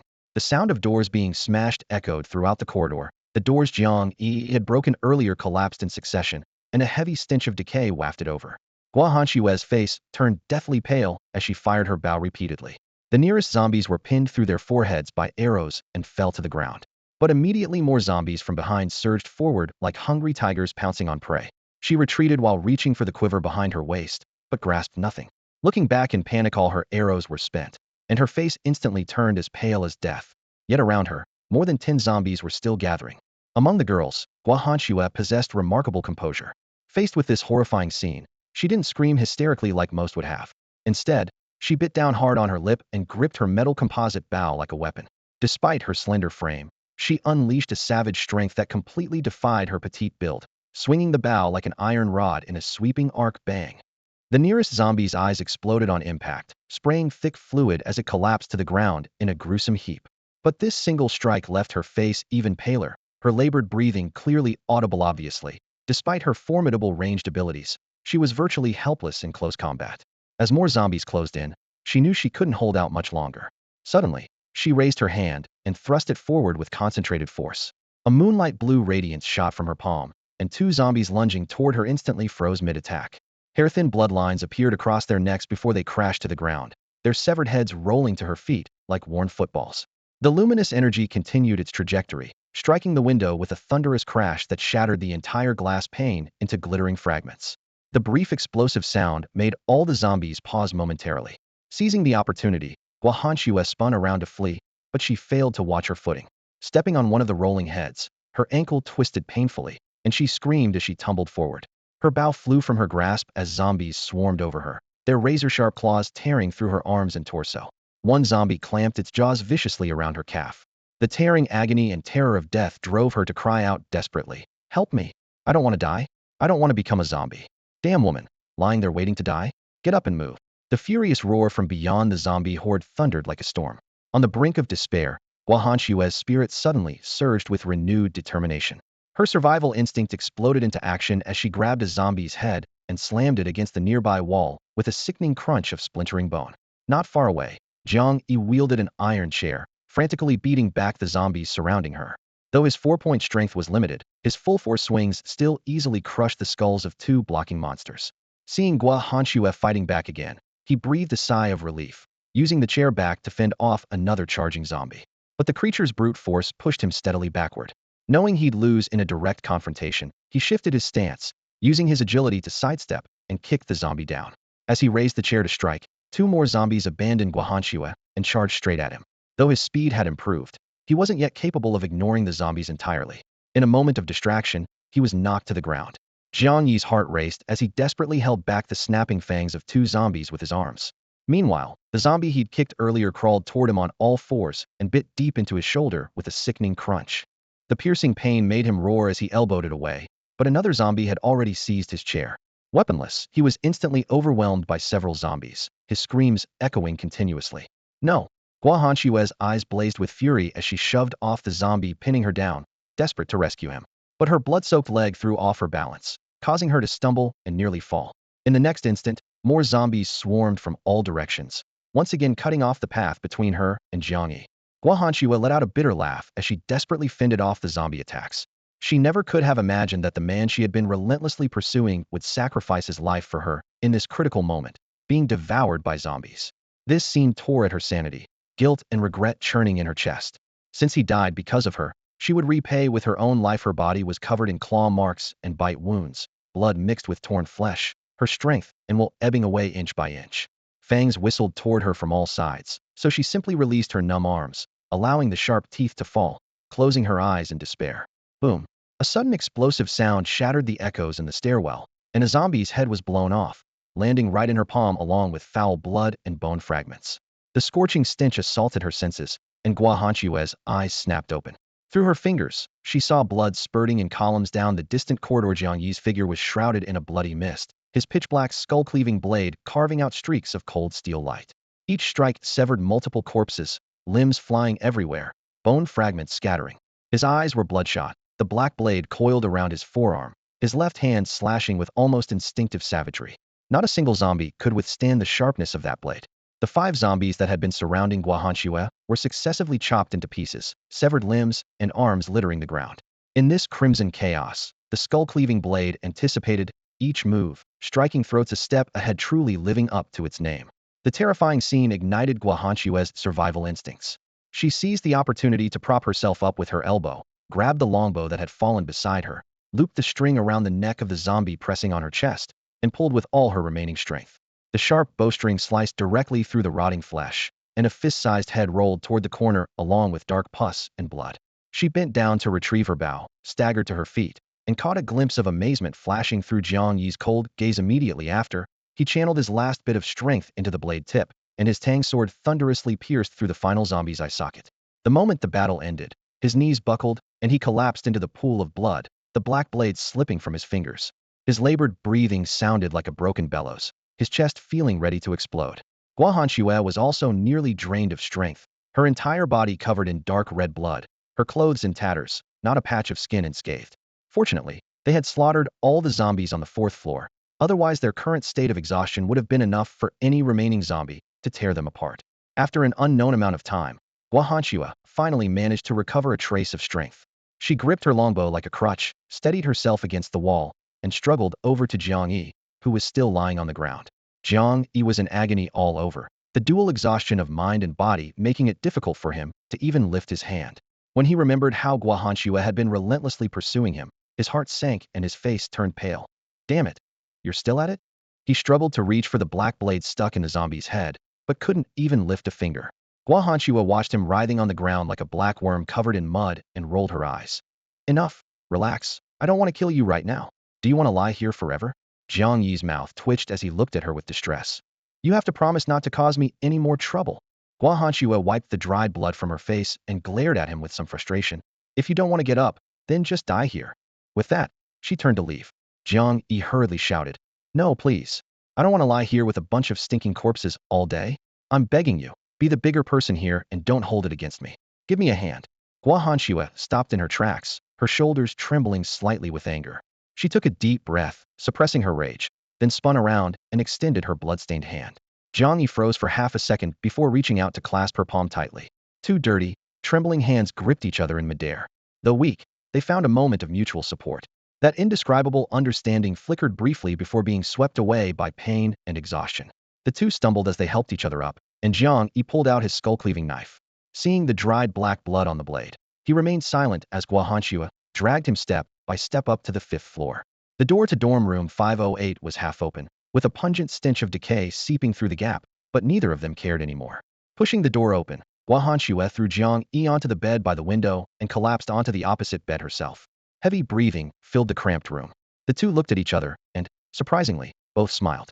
Guahanchua's smile carried desolation, while Jiang Yi's held the relief of someone who had narrowly escaped death. The laughter was quickly overwhelmed by pain.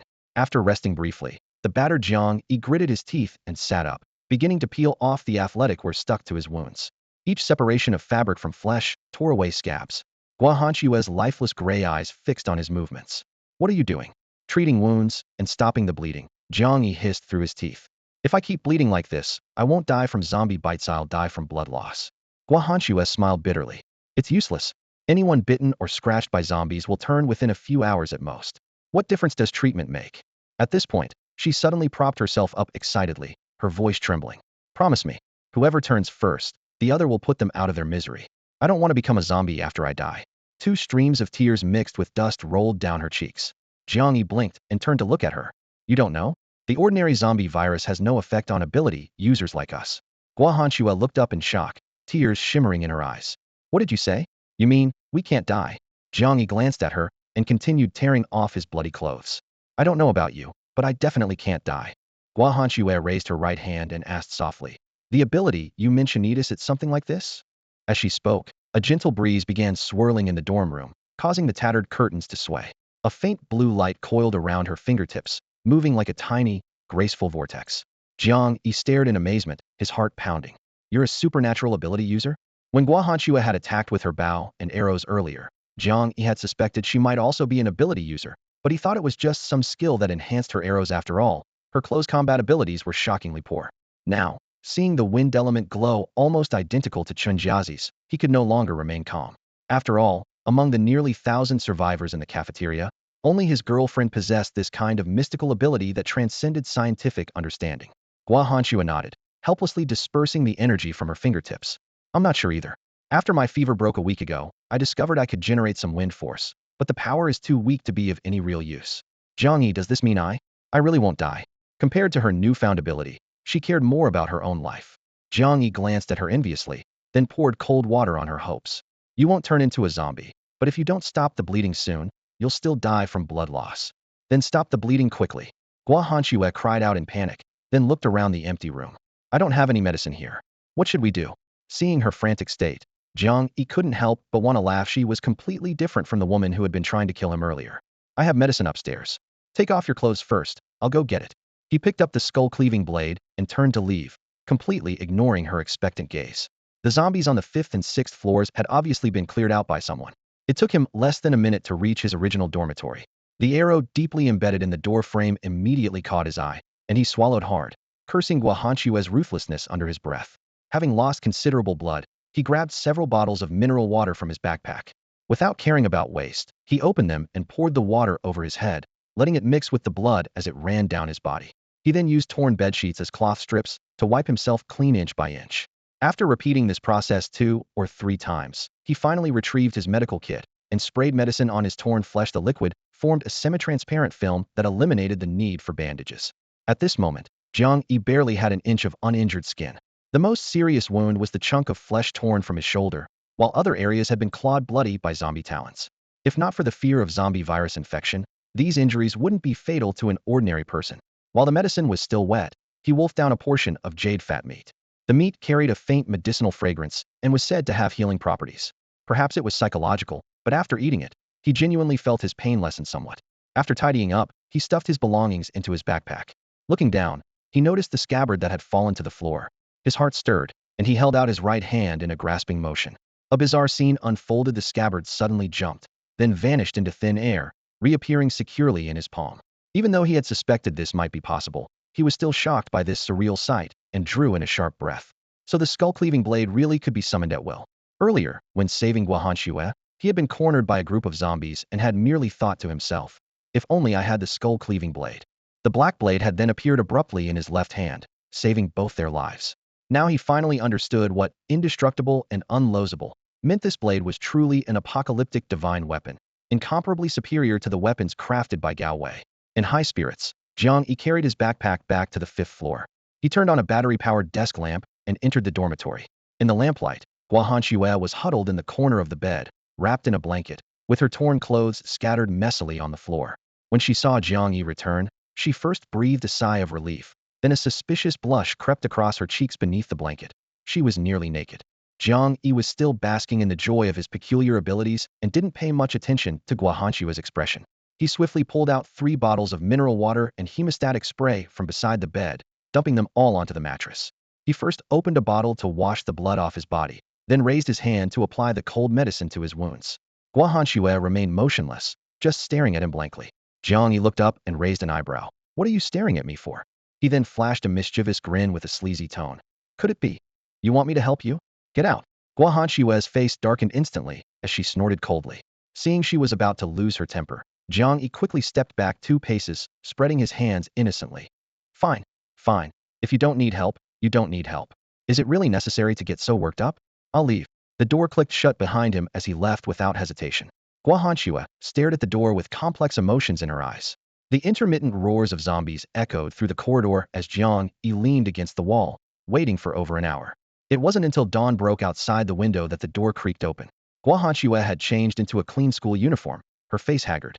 Jiang Yi let out a long yawn. "You sure took your sweet time. I'm a patient here, and you had the heart to leave me standing out there? Don't push your luck." Guahanxue shot him a glare. "You saving me is one thing, but we still have scores to settle.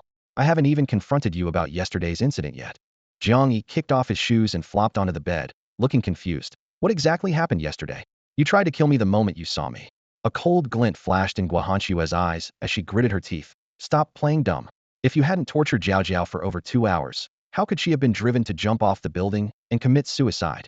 Remembering those prolonged screams and wails, her voice trembled with rage, wishing she could end his life on the spot. "Wait, jumped off the building." Jiang Yi shot up, his head buzzing. "Yesterday's girl? Not playing innocent anymore?" Guahanxue sneered coldly. "You're worse than animals. Jiao Jiao trusted you so much, yet you did that to her." Her voice broke as tears began to fall. Last night, she had hidden on the 5th floor when she heard Jiao Jiao's agonizing screams from the 6th floor. To save her, she had risked shooting zombies frantically in the corridor, but she was still too late. The moment the door burst open, she only saw Jiao Jiao standing on the windowsill, looking at her with despair before plunging into the darkness. The stench in the air and the chaotic scene made it immediately clear to Guahanxue what had happened. But when she tried to pursue the perpetrators, the swarm of zombies on the 4th floor forced her to retreat to the 5th floor, leaving her to return in bitter resentment. Jiang Yi jumped up in anger. "Don't lump me together with those 2 bastards. Yesterday's incident had absolutely nothing to do with me." Under Guahanxue's skeptical gaze, he recounted exactly how those 2 men had ambushed him the night before, omitting only the detail about awakening his abilities. Guahanxue still had doubts. "Is everything you said true?" Jiang Yi rolled his eyes. "Of course. If you don't believe me, go check the 3rd floor. There's still a pile of corpses in the room where I stayed yesterday. If I really did those despicable things like them, how could I possibly be trapped here by the zombies that were drawn by your friend's suicide jump? I would have left with them long ago." Broken moonlight filtered through the damaged window frame onto the floor as Jiang Yi stared at the woman before him, his voice filled with grievance and anger. Remembering her earlier words about there being 2 of them, he suppressed his fury and added, "Besides, you said yourself that what your roommate heard yesterday sounded like 2 people. But there were clearly 3 of us who went in together. Where was I at that time?" Guahanxue wasn't stupid.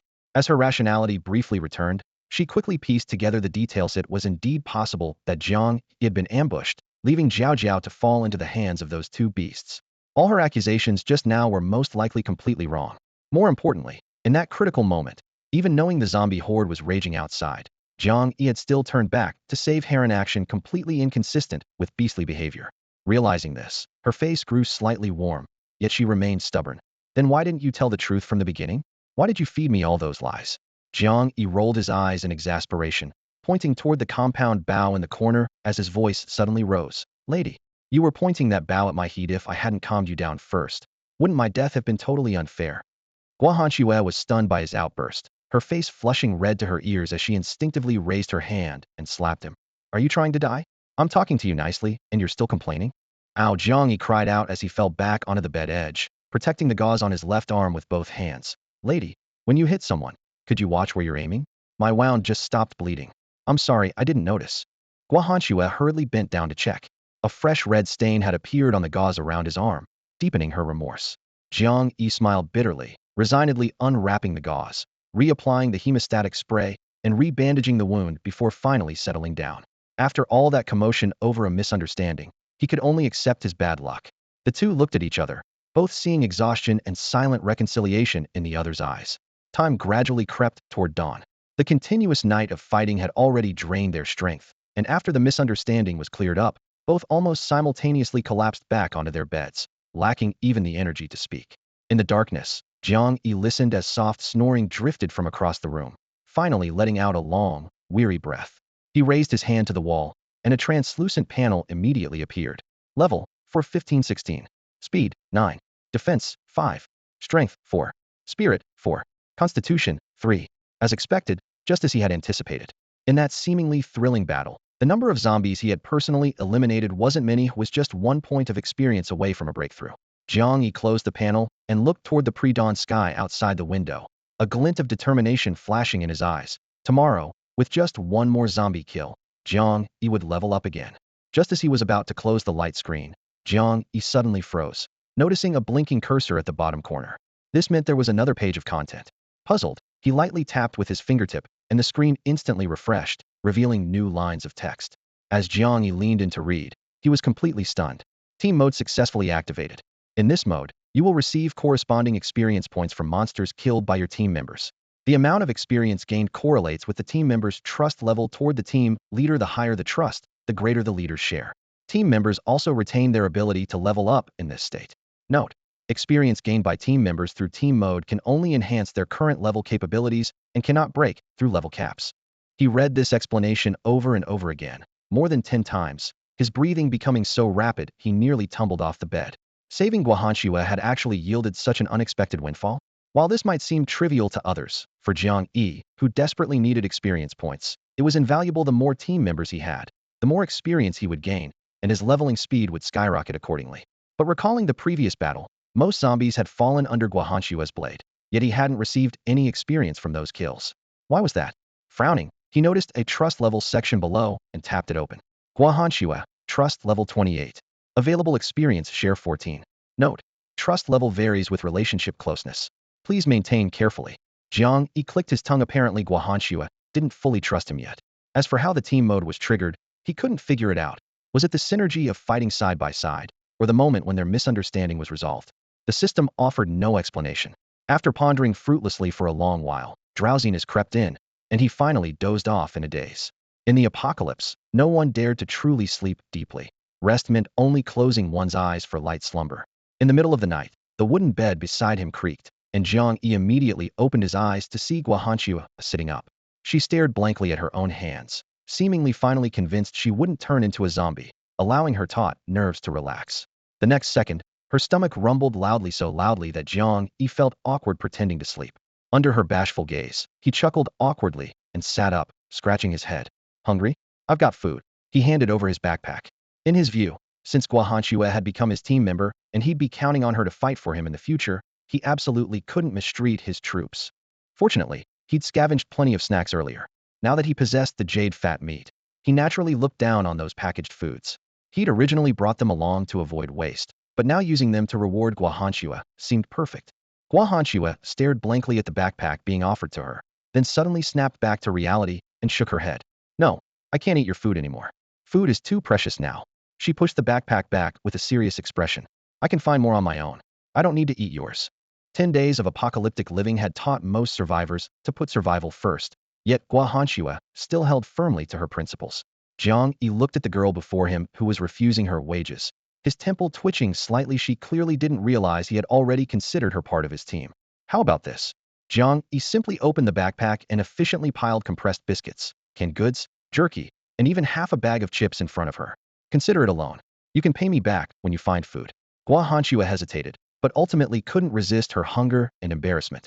She said quietly, well, thank you.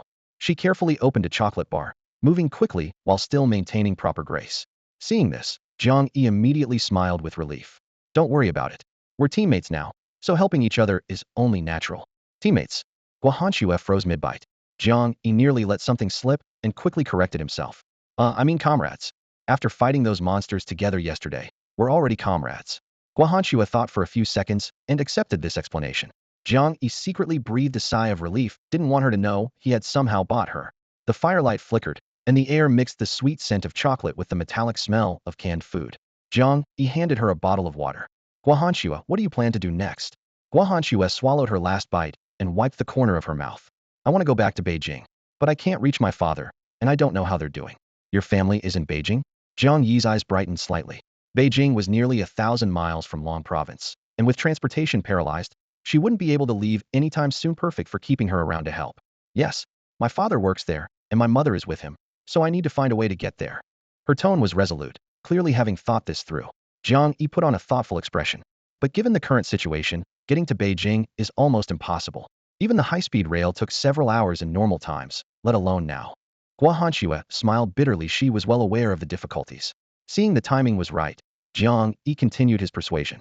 If you're willing to go to Beijing for your uncle and aunt, wouldn't they definitely come to Long Province for you? Parents' hearts are wherever their children are. Gua Hanxue's head shot up, forgetting to bite the biscuit in her hand. That's impossible, right? Beijing is the capital. They'd be safer there. Why would they come here? Jiang Yi shrugged. Because you're here. Gua Hanxue imagined her parents traveling 1,000 miles to reach Long Province, and her heart tightened. The worst part was that she had no idea what choice her parents would make, nor did she know what she should do.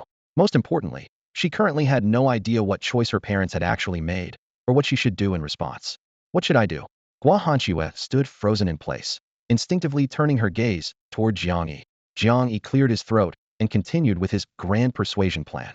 The priority right now is to find a way to contact the outside world or gather information about what's happening in the capital, then decide whether to go or stay. Gua Hanxue nodded silently, clearly agreeing with this suggestion. Seeing her emotions stabilize somewhat, Jiang Yi continued. Here's what we'll do. Let's use the school as our base and establish a foothold first. Then we can venture out to gather information and give your parents some time. If they really do come back, they'll definitely come to the school to find you first. If they don't show up, Long Province should have unified response measures in place after some time, and there might even be groups heading to the capital together. We can join them then. This analysis made Gua Hanxue's eyes light up. Yes, rather than wandering around blindly, it was better to stay at the school. If her parents returned, she could reunite with them immediately. If no one came back, she could figure out how to head north later. After thinking it through, her breathing visibly calmed, and she looked at Jiang Yi gratefully. Thank you, Jiang Yi. If it weren't for you, I definitely would have rushed off to the capital in my panic. Jiang Yi waved his hand dismissively. Don't mention it. But since you've decided to stay, how about we team up? Gua Hanxue was startled, her guard immediately rising. What do you mean? Jiang Yi hadn't expected her sudden change in demeanor and quickly explained. We're both ability users. Without helping each other last night, neither of us would have survived until now. Going it alone, no one can guarantee how long they'll last. Don't you want reliable companions by your side? Only then did Gua Hanxue realize she had misunderstood, lowering her head somewhat embarrassed. You're right. But just the two of us will that work? Gua Hanxue's quick agreement made Jiang Yi's eyes brighten. It seemed his negotiation talent wasn't bad. What he didn't know was that she agreed for two reasons. First, he had saved her last night, and second, she really had no other choice at the moment, unless she was foolish enough to venture out alone. Having a companion with combat ability was certainly no reason to refuse. After confirming their partnership, Jiang Yi secretly breathed a sigh of relief, almost wanting to immediately check if their trust value had increased. But he suppressed his excitement and began discussing the next steps with Gua Hanxue. First, they would thoroughly clear out the dormitory and establish a safe base. Having decided to travel together temporarily, Gua Hanxue naturally had no objections and nodded readily. However, It was only then that Jiang Yi learned her wind ability had a fatal flaw. The energy was far too weak, and her strongest wind blade could only be released 3 times. No way. You're so capable, but your ability is this weak. Jiang Yi's heart sank halfway. His own ability was already troublesome enough, and Guahanshua's power was just as problematic. What could 3 wind blades accomplish? Kill 3 zombies? When Guahanshua's energy consumption becomes excessive, she grows weak. Even though she never mentioned it herself, Jiang Yi had already heard about this side effect from Qinjiazi. Actually, my ability isn't as weak as you think. I still have my bow and arrows. The girl refused to be underestimated, reaching up to grab the dark green composite longbow. Her fingertips lightly plucked the bowstring, producing a crisp, resonant hum. The faint glow from the bow caught Jiang Yi's eye, and he couldn't help but recall yesterday's terrifying scene when a single arrow had shattered an entire window. His eyes suddenly lit up. By the way, how do you even have a bow and arrows? And why is it so ridiculously powerful? When it came to her specialty, Guahanshua instantly became radiant with pride. She tossed her long hair and lifted her chin haughtily. I'm the president of the archery club. What's so strange about me knowing how to shoot? President. Jiang Yi's heart skipped a beat. Anyone who could become a president of any club and university was definitely a prominent figure. Unfortunately, he'd never been interested in club activities before, so he had no impression of Guahanshua. You're really amazing, he said with genuine admiration, making the girl even more spirited. You probably don't know this, but I just discovered yesterday that my wind ability can be infused into arrows. They're faster and more powerful. Guahanshua gripped her bow even tighter. Just as he'd suspected, Jiang Yi nodded silently. Without the wind enhancement, a single arrow could never have blown apart an entire window. This discovery meant that in these early days when ability users were still inexperienced, Guahanshua already possessed survival advantages far beyond her peers otherwise. How could a newly awakened beginner have safely survived 10 long days? After officially forming their team, their first objective was to clean up the 5th floor. Guahanshua had already cleared out the zombies last night, but the hallways were still littered with corpses, the stench of blood overwhelming. The two put on rubber gloves and dragged the foul-smelling bodies one by one into the same dormitory room, locking it securely before finally breathing a sigh of relief. The process of moving corpses left Guahanshua looking pale. Being brave enough to fight zombies didn't mean she enjoyed handling dead bodies with her bare hands, though she did take the opportunity to recover her spent arrows. Many arrow shafts were cracked and the fletching twisted, so Jiang Yi could only help her inspect and replace them one by one. Before they knew it, an entire morning had passed without much real progress. With slight frustration, he followed the proud Guahanshua as they searched each room on the 5th floor for supplies. The girls' dormitory was of limited use to him, but everywhere was a treasure trove for her. If not for Jiang Yi's firm stance, the girl probably would have emptied the entire floor. The thrill of scavenging supplies was addictive, and soon they had swept through the 4th floor as well, filling their backpacks with loot. Only then did Jiang Yi forcibly pull the still eager Guahanshua away, heading instead toward the 3rd floor, the truly dangerous territory. He gripped his skull-cleaving blade, its black edge gleaming with cold menace in the dim hallway. Guahanshua held her longbow, the quiver at her waist making soft clinking sounds. She wore a black mask with her long hair pinned up, revealing only a pair of cold, sharp eyes. Her entire presence radiated fierce intensity. Jiang Yi nodded approvingly to himself, worthy of being the teammate he'd chosen. This kind of razor-sharp aura was something those ordinary girls who still needed protection could never possess. Stepping onto the 3rd floor, the blood-stained ground made the atmosphere suddenly heavy. Jiang Yi drew his blade and lowered his voice. Remember, use your ability as little as possible. Your job is just to watch my back, don't worry about anything else.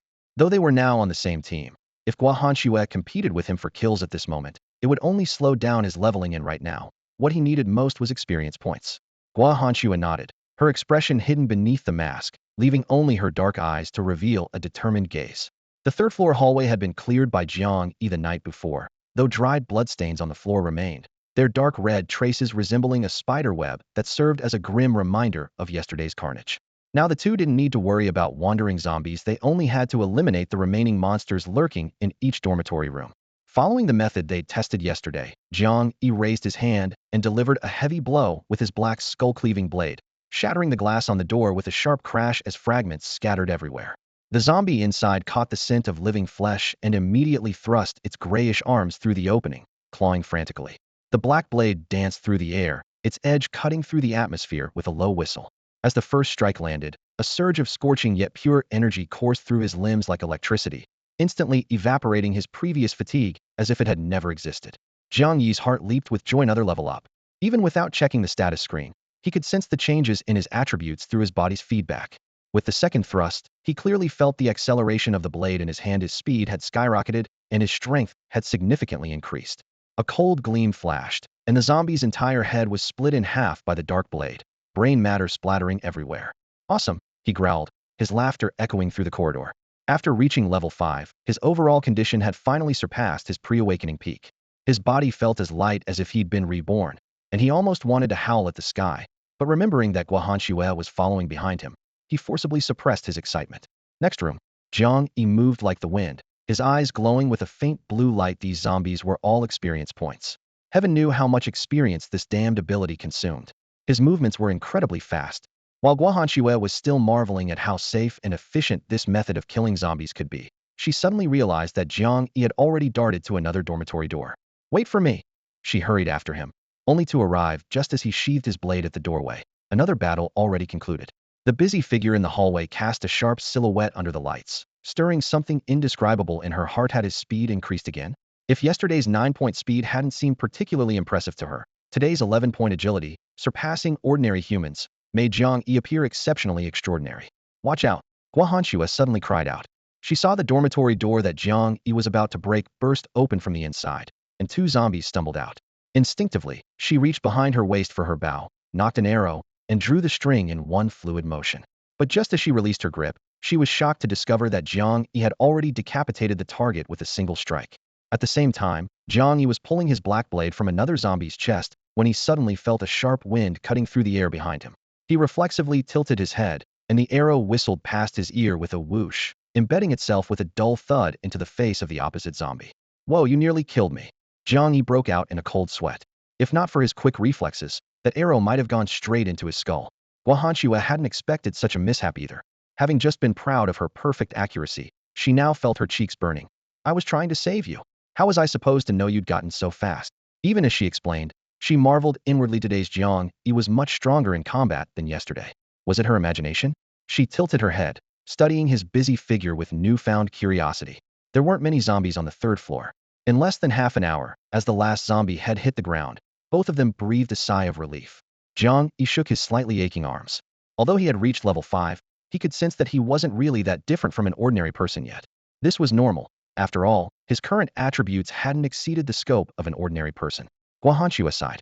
Following Jiang Yi all the way, she clearly realized that aside from that one arrow she had shot by sheer luck, she couldn't contribute anything else during the rest of the time, always hovering on the edge of battle, merely a sidekick. 11 days into the apocalypse, she found herself having the absurd thought for the first time. It would be better if there were more zombies. Once the fighting stopped, the 2 immediately began looting their spoils of war. One went left, the other right, like 2 rapidly operating harvesters, turning the dormitory upside down. Essential food naturally took priority for packing, but beyond that, Jiang Yi also carefully collected women's supplies for Chenjiazi, from unopened underwear to sanitary pads essential for that time of the month, leaving nothing behind. Unfortunately, there weren't many truly valuable items in the women's dormitory, which made Jiang Yi increasingly anxious, with only one thought left in his mind: get back to the cafeteria quickly. However, when the 2 stood by the 5th-floor window and their eyes fell upon the swaying tide of corpses in front of the dormitory building, that urgency instantly cooled. After a day of dispersal, the number of zombies had indeed decreased somewhat, but it still wasn't enough for them to confidently force their way through. Jiang Yi shook his head and sighed heavily. They'd have to wait another day. As darkness fell, the idea of continuing to grind for experience was put on pause by the night. After briefly counting the food they had scavenged today, the 2 discussed filling their stomachs first. Jiang Yi swung his black blade, chopping a table into finger-thick wooden strips, then dragged over an iron bed frame to use as a stove rack, quickly starting a fire. Guahanxue found this novel and proactively brought over bottled water, washing clean a dust-covered frying pan, and placing it steadily on the fire. The size was just right. Water went into the pan with a whoosh as it began to boil. Several packages of instant noodles were torn open and added. Then Jiang Yi chopped 2 ham sausages into small pieces and dumped them all into the soup. Heat waves carrying the aroma of meat rose up, the orange-yellow noodles tumbling, the ham sausages glistening with oil in the boiling water. Before the soup had fully thickened, both were already impatient, hurriedly transferring noodles into their respective bowls. Guahanxue rarely ate instant noodles before, but now she experienced their appeal for the first time. The broth was rich, the noodles chewy, and the ham sausage's fragrance went straight to her nose. The dormitory no longer echoed with zombie roars, only the crackling sound of burning wood and the urgent slurping of 2 people devouring noodles. More than 20 minutes later, Jiang Yi collapsed onto the bed, stretching his limbs, took the instant coffee Guahanshua handed him, downed it in one gulp, and squinted his eyes in satisfaction. Guahanshua held her hot coffee, her expression somewhat dazed. A day ago, she had been cowering in this very dormitory without even water to drink. In just one short day, she was not only eating hot noodles, but could even leisurely make coffee after the meal. All these changes had happened after meeting this guy in front of her. Thinking of this, she looked up at Jiang Yi. Jiang Yi was swirling his cup, savoring the coffee. Sensing her gaze, he smiled and said, "What's wrong? Do I have noodles stuck to my face?" He then dramatically wiped his face with exaggerated motions. Guahanshua rolled her eyes. "Can't you have a little sense of urgency? This is the end of the world. I've been tense for 10 days, Jiang Yi shrugged, spreading his hands innocently. "I haven't relaxed once in these 10 days. Now that I finally get to eat a hot meal, you've got to let me unwind a bit, right?" As his words faded, he took another sip of coffee, steam rising. Outside in the night, the tide of corpses still surged, but this warm firelight gave them a moment of temporary peace. When your nerves are wound too tight, they can easily snap. As he spoke, his fingers made an explosive gesture. Jiang Yi's helpless reminder eased the tension slightly. Guahanshua hesitated, cupping the warm mug in her palms, and asked softly, "Can you tell me what's happening outside?" Just thinking about the entire world plunging into chaos sent chills down her spine, cold seeping straight to her heart. Jiang Yi paused, his expression growing serious as he recounted the events of recent days. "What do you think? The apocalypse has come. People are dying, fleeing. I was lucky I was in the cafeteria when it started. Got surrounded by zombies at first, but reinforcements arrived with enough people to clear out the monsters. When I left yesterday, there were still over 1,000 people there. No idea how long the supplies will last." He spoke casually on the surface, but his thoughts lingered on Jiazi, worrying she might be hungry or cold, then reassuring himself that the girl was capable enough that no one would dare bully her. Guahanshua listened silently, her fingertips reddening from the hot cup's surface, yet cold still crept through her chest. Jiang Yi gradually revealed the campus's transformation over 10 days: zombie hordes, escapes, conflicts, scattered resistance, and chaos. Each word struck like ice shards hitting metal, crackling sharply. Only when he stopped, his throat dry, did she look up, her eyes filled with sorrow. "Jiang Yi, if the whole world is full of these monsters, can we still survive?" The firelight flickered as Jiang Yi fell silent for a moment. When he raised his head again, his gaze showed stubborn determination. "We definitely can. Trust in our country. Trust in humanity's potential. Rescue will come soon, and China will be peaceful again." His words hung in the air without response. Peering through the firelight, he saw Guahanshua had curled up against the bed frame, eyes half closed, lips moving in silent whispers. In the dancing flames, a tear slid down her lashes. Jiang Yi's heart ached. No matter how strong her skills, she was still just a young woman. For 10 days, she probably hadn't had a single moment of peaceful rest. He stepped quietly over, first removing the cup that nearly slipped from her grasp, then gently wrapping the blanket around her shoulders. The girl, lacking security, instinctively hugged herself tighter as the campfire's warmth gradually dispelled her exhaustion, and she finally fell into deep sleep. Sighing, Jiang Yi returned to his bed and summoned his status screen. Level 5, 1732. Speed 11 points. Defense 6 points. Strength 4.75 points. Mental 4.75 points. Constitution 3.5 points. As expected, the improvements were limited. Without lingering, he switched to the Trust tab. After a day together, his trust level with Guahanshua had reached 60. With a 30 experience share whenever she killed 3 zombies, he would gain 1 experience point. The difference seemed small now, but as levels increased and experience requirements grew massive, teammates' contributions would become crucial. He needed to find more combat-capable people for his team. Jiang Yi didn't consider himself calculating after all. Teammates equally shared his experience. This awakened ability benefited everyone mutually. While Guahanshua slept soundly, he reapplied medicine to his reopened wounds, the day's exertion having caused old injuries to bleed again. His recovery was still too weak. He could only patiently apply ointment and bandages, hoping that when his abilities grew stronger, he might achieve instant healing. With a mix of anticipation and fantasy, Jiang Yi put on a fresh jacket, his face deathly pale.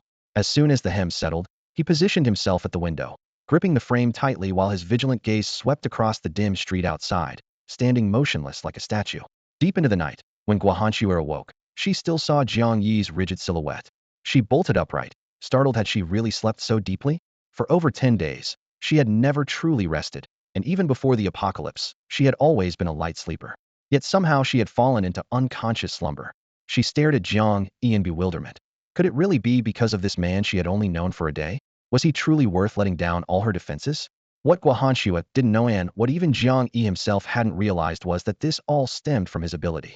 The combat upgrade system's team mode was far more complex than what appeared on the surface. Trust and influence between captain and team member were silently deepening in both directions.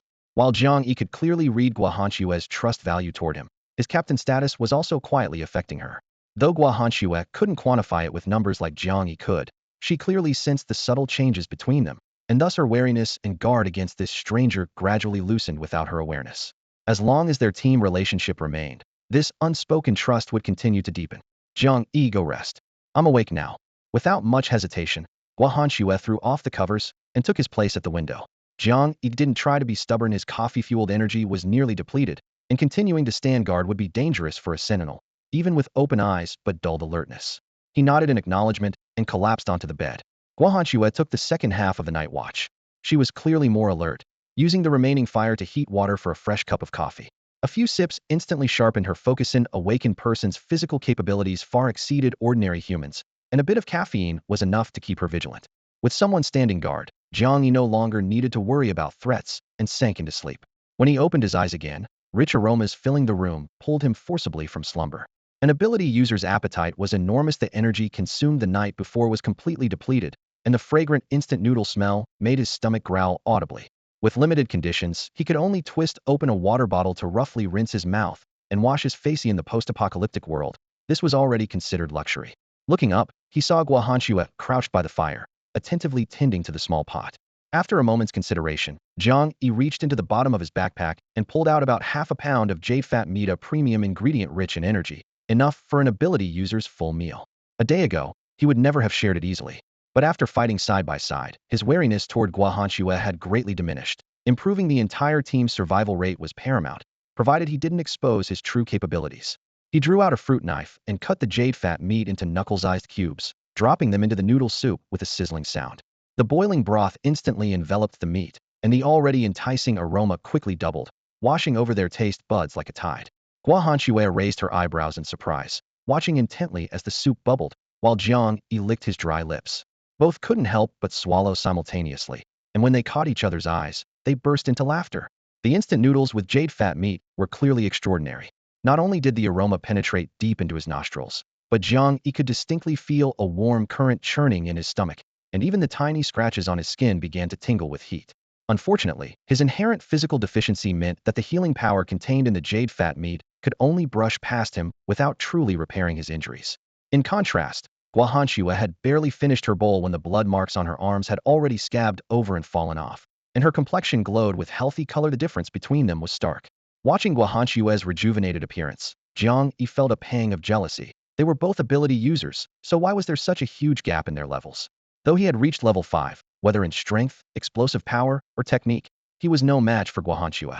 Even his proudest asset, speed, was merely slightly faster in the eyes of Guahanxue, who was enhanced by wind-type abilities. When he stubbornly challenged her to arm wrestling, the girl effortlessly crushed him, leaving him utterly humiliated. He couldn't even draw her longbow to full string. Factoring in her wind-type abilities, Jiang Yi secretly classified himself as trash tier. However, he was well aware of his advantage, the speed at which he gained experience. Once he reached level 20, he might be able to turn the tables. With this thought, though the bitterness hadn't faded, fighting spirit surged within him. He buried his head in his food, swallowing all his frustration along with the noodles. The moment he finished the broth, he didn't even bother to set down his chopsticks properly before urging Guahanxue to head straight to the second floor. Guahanxue was dragged along in confusion. Why was he suddenly in such a rush? She had no idea that Jiang Yi was desperate for experience points, not supplies. He couldn't wait to kill zombies and level up so he could one day crush Guahanxue in return. As they climbed the stairs to the second floor, Jiang Yi failed to notice something unusual. The zombies on this floor were clearly still present, yet eerily silent. Only when he smashed the glass did they roar and lunge forward. Following behind, Guahanxue tightened her grip on her bow slightly, her brow furrowing at the strange quiet in the corridor. She looked around, muttering to herself, "Something doesn't feel right." Jiang Yi, however, was full of energy. As his level increased, his physical abilities had skyrocketed. His left hand wielded the skull-cutting blade in sweeping strikes, and with each flash of black light, an ugly zombie head went flying toward the wall corner. He glanced at his status panel. His experience had jumped to 3,132. Just one more zombie, and he'd level up again. This was what made all his effort worthwhile. His excitement made him almost forget caution as he burst through the next dormitory door. Inside was unnaturally quiet, not even the sound of zombie breathing. Jiang Yi's high spirits instantly deflated. He turned toward the corridor and called out, "Why aren't you coming? Too stuffed to move?" His tone was full of teasing. Strangely, Guahanchuet didn't fight back. Sweat beaded on her forehead. Every hair on her body stood on end. Her left hand gripped her bow tightly, and her right hand instinctively reached for the quiver at her waist. Her chest pounded violently, as if squeezed by an invisible hand. What's happening? Why am I so panicked? It feels like there's something terrifying ahead. Guahanchua felt her heart pounding wildly, her face pale as a sheet of paper. Jiang Yi was laughing and teasing his opponent when he casually swung his scabbard toward the glass beside him with a loud clang. At that moment, Guahanchua screamed from nearby, "Get out of the way!" Jiang Yi froze, not yet understanding what was happening. When something dark flashed in his peripheral vision, the wooden door he had nearly struck exploded outward, the entire door panel sweeping across and slamming hard into his chest. He didn't even have time to raise his blade before the door panel sent him flying backward through the air, crashing heavily into the concrete wall.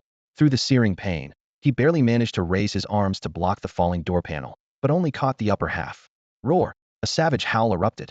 A dark figure burst from the shattered dormitory door, not particularly tall, but bloated like a mountain of flesh, leaping down and crushing the door panel against Jiang Yi once more. His bones felt ready to shatter as he spat out a mouthful of blood.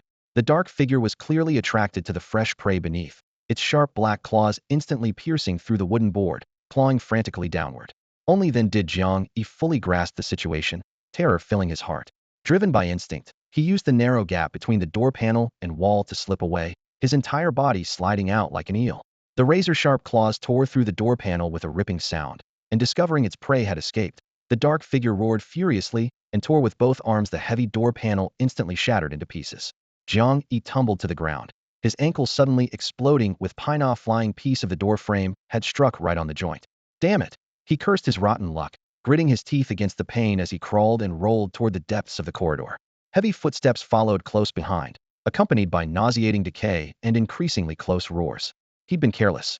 He regretted how obtaining his abilities had made him overconfident, never imagining he'd take such a beating before even stepping out of the girls' dormitory. Fortunately, the 11 points of enhanced speed he'd prioritized had saved his life at the crucial moment. In the rushing wind, the bloated dark figure grabbed Jiang Yi's collar. The fabric tore with a rip, but his body slipped out of the torn jacket like a fish off a hook. The dark figure hadn't expected to miss, and could only furiously shred the remaining clothing to pieces. This brief gap gave Jiang Yi a chance to catch his breath. He looked up and finally saw his pursuer, clearly a female zombie weighing at least 200 pounds, stood between him and Guahanchua, tearing his jacket to shreds. Without fresh blood to consume, she grew increasingly enraged, stomping down hard and crushing the remaining door frame splinters to powder. This was Badan evolved zombie. Jiang Yi ignored his injuries, his gaze locked onto the female zombie's glowing forehead. A blood-red crystal was embedded between her brows, gleaming like a jewel in the sunlight. But he had no mind for appreciation, wishing only that he had 2 more legs as he fled without looking back, wanting to get as far away as possible. This wasn't a zombie, this was a nightmare. Just a few days ago, a zombie exactly like this one had broken into the cafeteria, causing the sudden deaths of 7 ability users. And it was precisely by using that zombie's core that Jiang Yi had gained his current power. Jiang Yi, are you okay?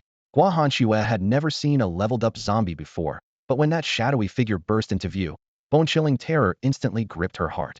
When Jiang Yi was violently knocked down earlier, she had even lost the courage to raise her bow. The death aura emanating from the zombie made it difficult for both of them to breathe, yet it showed no hesitation, directly bypassing Guahanchua and roaring as it lunged toward Jiang Yi. Jiang Yi instinctively retreated 2 steps, preparing to turn and flee. Whoosh! The sound of something cutting through air suddenly erupted as a carbon steel arrow sliced through the atmosphere, driving deep into the female zombie's thick, short neck. Roar! With its vital point wounded, the obese leveled zombie immediately flew into a rage. Its stiff arms couldn't reach behind its neck, so it could only grit its teeth and pour its fury onto Jiang Yi. Jiang Yi, who had been ready to retreat, froze the moment he saw the arrow shaft trembling. That shot had actually worked? A bold idea flashed through his mind: could win.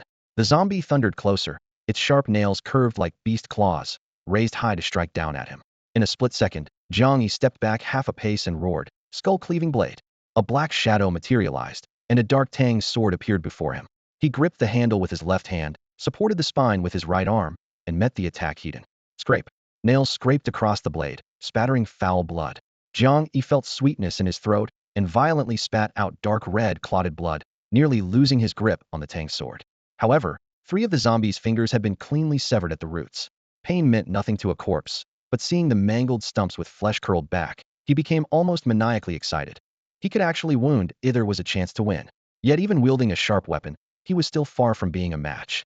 The repeated heavy blows made his internal organs feel as if they were being sliced open by blades. If not for gritting his teeth desperately, he would have already collapsed. The zombie continued its low growling, the unfamiliar sensation from its severed fingers making it even more violent. Its short, fat body, topped with that reddish crystal core, charged wildly again. Jiang Yi gripped the Tang sword tightly, using his more agile form to dodge left and right. He dared not forget that once caught, the virus would devour his body from within, making death preferable to life. Whoosh! The second arrow arrived. Guahanshue's hands trembled, barely able to draw the bowstring, yet she still forced herself to shoot again. The long arrow carried a whistling sound straight toward the zombie's back of the head. Bang! A dull impact exploded. The arrowhead only tore through a layer of skin before being deflected by the hard skull. Guahanshue's eyes widened. Even carbon steel arrows couldn't penetrate it? What kind of monster was this? The smile that had just begun to form on Jiang Yi's face froze in place. He was equally incredulous. A leveled zombie could actually deflect arrows. With its vital point provoked again, the zombie became even more frenzied, attacking Jiang Yi without restraint. Filled with apprehension, he could only carefully dodge the creature's attacks while holding his blade. Guahanshue snapped out of her shock and saw Jiang Yi's obviously struggling state. She immediately gritted her teeth and drew her bow again. Across from her, Jiang Yi staggered as he saw her movement and shouted urgently, "Don't shoot the head, aim for the knee." Before he finished speaking, Guahanshue instinctively released the string. Thunk! The arrow whistled through the air and pierced into the zombie's soft knee joint. Flesh tore and curled as its barely intact leg instantly lost support. The evolved zombie let out a beast-like shriek, its massive body crashing down on one knee. This was his chance. Jiang Yi's eyes lit up as he forcibly suppressed the tearing pain in his chest and charged forward with his blade. The black knife slashed downward from above. Roar! The zombie suddenly raised its head, and its nearly intact left hand shot up to catch the blade. The edge sank into its palm, but was gripped so tightly it couldn't move an inch. Jiang Yi's face turned ashen. Despite using all his strength, he couldn't pull the blade free and was instead dragged by the monster, his feet carving 2 long grooves in the ground. In this critical moment, he decisively released his grip and rolled away, barely escaping the creature's tearing range. Accompanied by the sharp whistle of wind, Guahanshue's 4th arrow flew in, piercing through the zombie's other thigh. Roar! With both legs now crippled, the monster finally turned around, locking its blood-red gaze on this annoying little pest. Gripping Jiang Yi's black blade, it dragged itself forward on its knees, its 3-fingered right hand clawing repeatedly at the air while its sharp bone spikes scraped against the floor with ear-piercing shrieks. This was Guahanshue's first time facing an evolved zombie heathen. Those blood-red eyes struck her like hammers, making her limbs go rigid. "Stay away," she screamed, her trembling hands knocking another arrow. The arrow struck the creature's shoulder, but only tore away some rotting flesh, practically useless. Jiang Yi struggled to his feet against the wall, his chest feeling like fire hooks were embedded in his bones. His vision went black as he staggered and nearly collapsed, coughing up a mouthful of dark, frothy blood before his breathing somewhat steadied. But his strength was completely depleted. Even running was difficult. Meanwhile, Guahanshue fired several more arrows until her quiver was empty, her face paler than paper. In her panic, she turned to flee but tripped over her own ankle, tumbling to the ground and sliding several meters. Her arm was cut by broken glass, leaving a bloody gash that burned with pain. "Jiang Yi, save me." Pain and terror made her voice tremble as she desperately crawled toward the distance. The evolved zombie dragged its crippled legs as it crawled on its knees, less than 10 meters away from her. Jiang Yi gritted his teeth and tried to charge, but the moment he straightened up, his ribs felt like they were being torn apart by sharp knives. He cursed under his breath as cold sweat poured down. In his current state, he couldn't even throw a punch. Knowing he was powerless to change the situation, his expression became grave as water. His gaze swept over Guahanshue, struggling wounded on the ground. Then he suddenly turned and sprinted toward the end of the corridor. Hearing footsteps, Guahanshue thought help was coming. She whipped her head around, only to see Jiang Yi's resolute figure disappearing into the distance. Massive shock shattered her last hope. Jiang Yi was actually abandoning her? No. At that moment, Guahanshue's heart felt as if it had been torn to shreds by claws. She couldn't believe that the person she had trusted just the night before would abandon her to save himself at such a critical time. "Jiang Yi, don't leave, save me," she screamed desperately, her throat burning with pain as fear tore through it. Grievance and despair flooded her heart simultaneously, and tears streamed down uncontrollably. She struggled to stand up, but her legs felt like they were filled with lead and wouldn't obey her commands. Across from her, the massive evolved zombie let out a deafening roar and lunged toward the fresh flesh before it. The creature seemed completely unaware that the black blade it had been gripping tightly had somehow vanished. Stay away. Gua Hanxue could only crawl, dragging her body forward with her elbows, trying to get farther from the monster. However, she severely underestimated her opponent. Even with broken legs, the evolved zombie could crawl using only its arms, and it was still faster than her. The next second, her ankle was seized tight. Looking back, she saw that pale hand gripping her ankle firmly, dragging her back. As if showing off its victory, the zombie lifted its head to meet her gaze, its cracked lips twisting into a sinister, eerie smile. Let me go? Let me go. She frantically kicked at the arm, her terrified screams nearly shaking the entire dormitory building. The remaining zombies in the building were disturbed, their howls rising one after another, and even the horde outside the main entrance that had been about to disperse began instinctively pounding against the locked iron gate. The evolved zombie possessed tremendous strength, and her struggles were utterly futile. That gaping maw drew closer and closer to her face. No! Splurt! Foul-smelling blood suddenly sprayed everywhere, splattering across her face. She instinctively closed her eyes, and when she opened them again, a section of black blade was less than 2 inches from her eyes, with dark blood rolling off the tip and dripping onto the back of her hand. Roar! Only then did the zombie realize that someone had thrust a blade horizontally through the back of its neck. Jiang Yi gripped the black knife with both hands, pressing down hard on the monster, trying to sever its head. But the neck was harder than steel plate, and despite his full effort, he could only make a shallow cut. The zombie thrashed wildly, seemingly on the verge of breaking free from the blade. Gua Hanxue stared blankly at Jiang Yi, who had reappeared, momentarily forgetting to flee. What are you staring at? Run! Jiang Yi roared. She snapped back to reality, wiped the blood from her face, and despite the piercing pain in her ankle, began crawling toward the door. With its meal right before it being snatched away, the female zombie flew into a rage, struggling even more violently. Jiang Yi was dragged back and forth, nearly thrown off several times. The black blade couldn't cut through, and knowing he couldn't kill it alone, his gaze swept toward Gua Hanxue not far away. The next moment, he pulled out a black arrow from the zombie's back and hurled it toward her feet. Help me quickly! Gua Hanxue's barely calmed nerves were jolted again.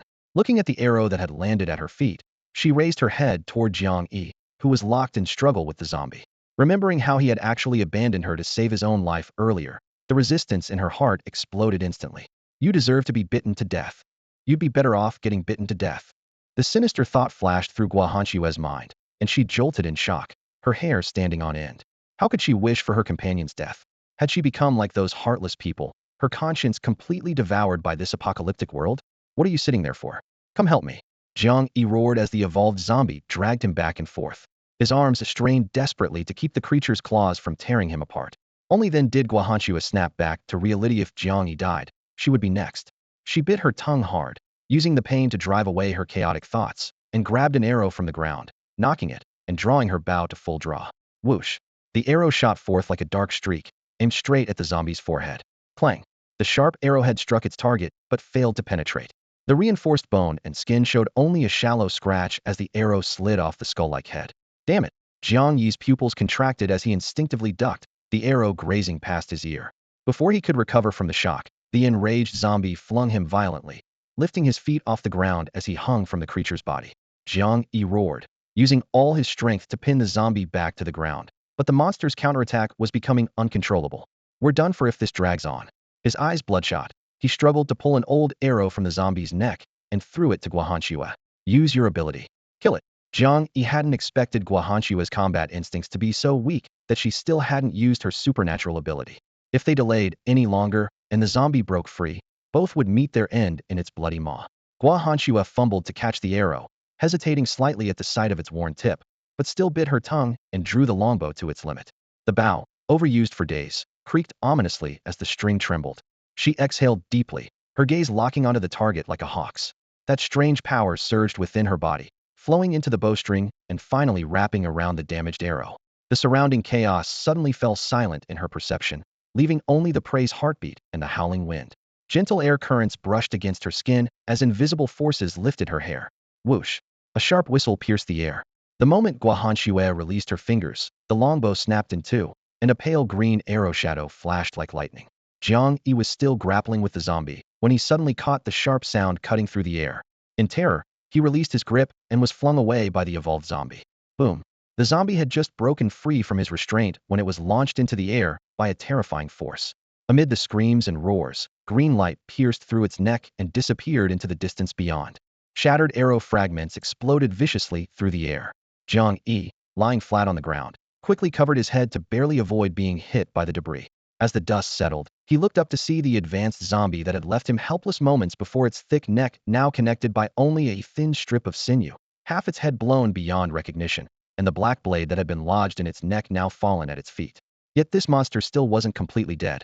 Its mangled head hung sideways against its chest, the remaining hollow eye fixed intently on Guahanxue as its two arms stiffly reached toward her. Stay away, stay away, Guahanxue screamed, dropping her broken bow in terror and stumbling backward. Jiang Yi gritted his teeth and lunged toward the black blade. Forcing himself to stand, he gripped the handle with both hands, his bloodshot eyes locked on the nearly severed neck, and roared as he swung horizontally. A flash of cold steel, and the watermelon-sized rotting head was cleanly sliced off, smashing against the wall before rolling to the ground. The headless corpse collapsed straight down. Two faint orbs of light instantly merged into Jiang Yi's body. He finally released the blade and collapsed into the dust like a deflated balloon. Finally killed it. The echo of the zombie's fall still lingered as Guahanxue stood frozen for a long moment before coming to her senses.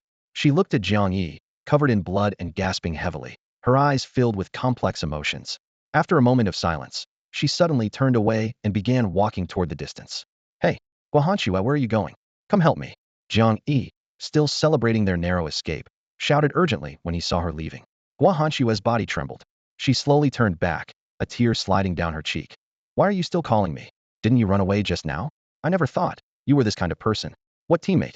It's all just lies. Jiang Yi panicked. Please. If I really ran away, would I have come back? Guahanxue sneered coldly. Then explain where you went. Jiang Yi was speechless, couldn't very well expose his abilities. Can't say anything, can you? Guilty conscience. Guahanxue wiped away her tears, her tone turning cold and hard. No matter why you came back, this time I won't trust you again. With that, she headed straight for the stairs. Wait! Jiang Yi shouted again. Guahanxue turned back with a mocking expression. What excuse are you going to make up now? Jiang Yi didn't argue further. He simply raised his left hand and made a grasping motion toward the distant cleaver blade. In the next second, the black Tang sword vanished from its spot like lightning and landed firmly in his palm. This impossible scene made Guahanxue's pupils contract sharply. Using the blade as a crutch, Jiang Yi struggled to his feet and smiled bitterly. You wanted to know where I went just now? Come with me and see for yourself. Without waiting to see if Guahanxue would follow, Jiang Yi began walking in another direction. Watching Jiang Yi struggle forward, using his blade as support, Guahanxue bit her lip and followed quickly, driven by both curiosity and sympathy. They hadn't gone far when Jiang Yi stopped at a dormitory door less than 20 meters from their recent battleground.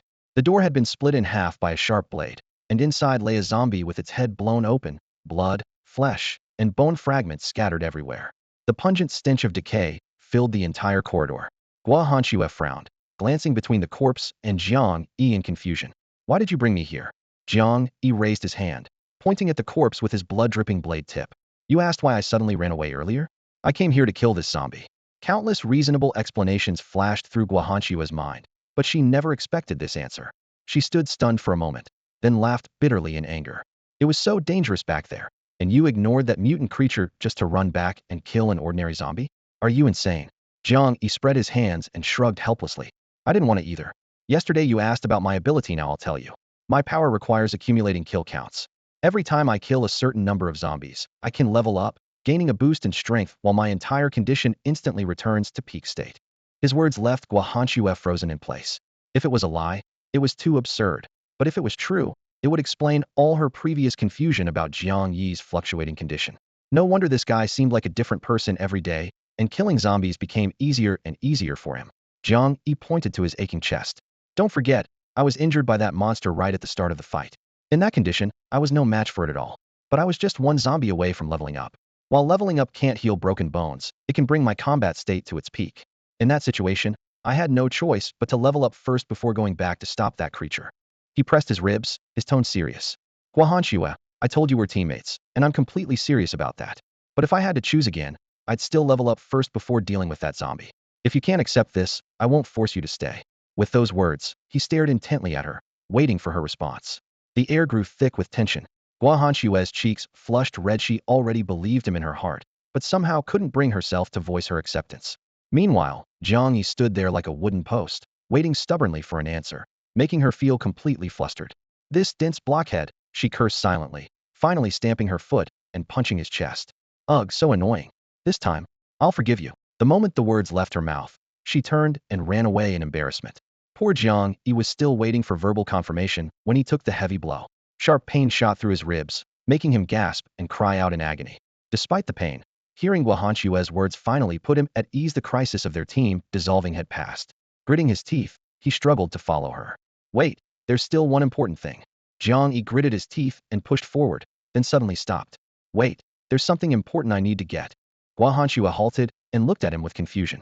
Jiang Yi bent down and grabbed the severed head of the advanced zombie from the ground, his face flickering with barely contained excitement.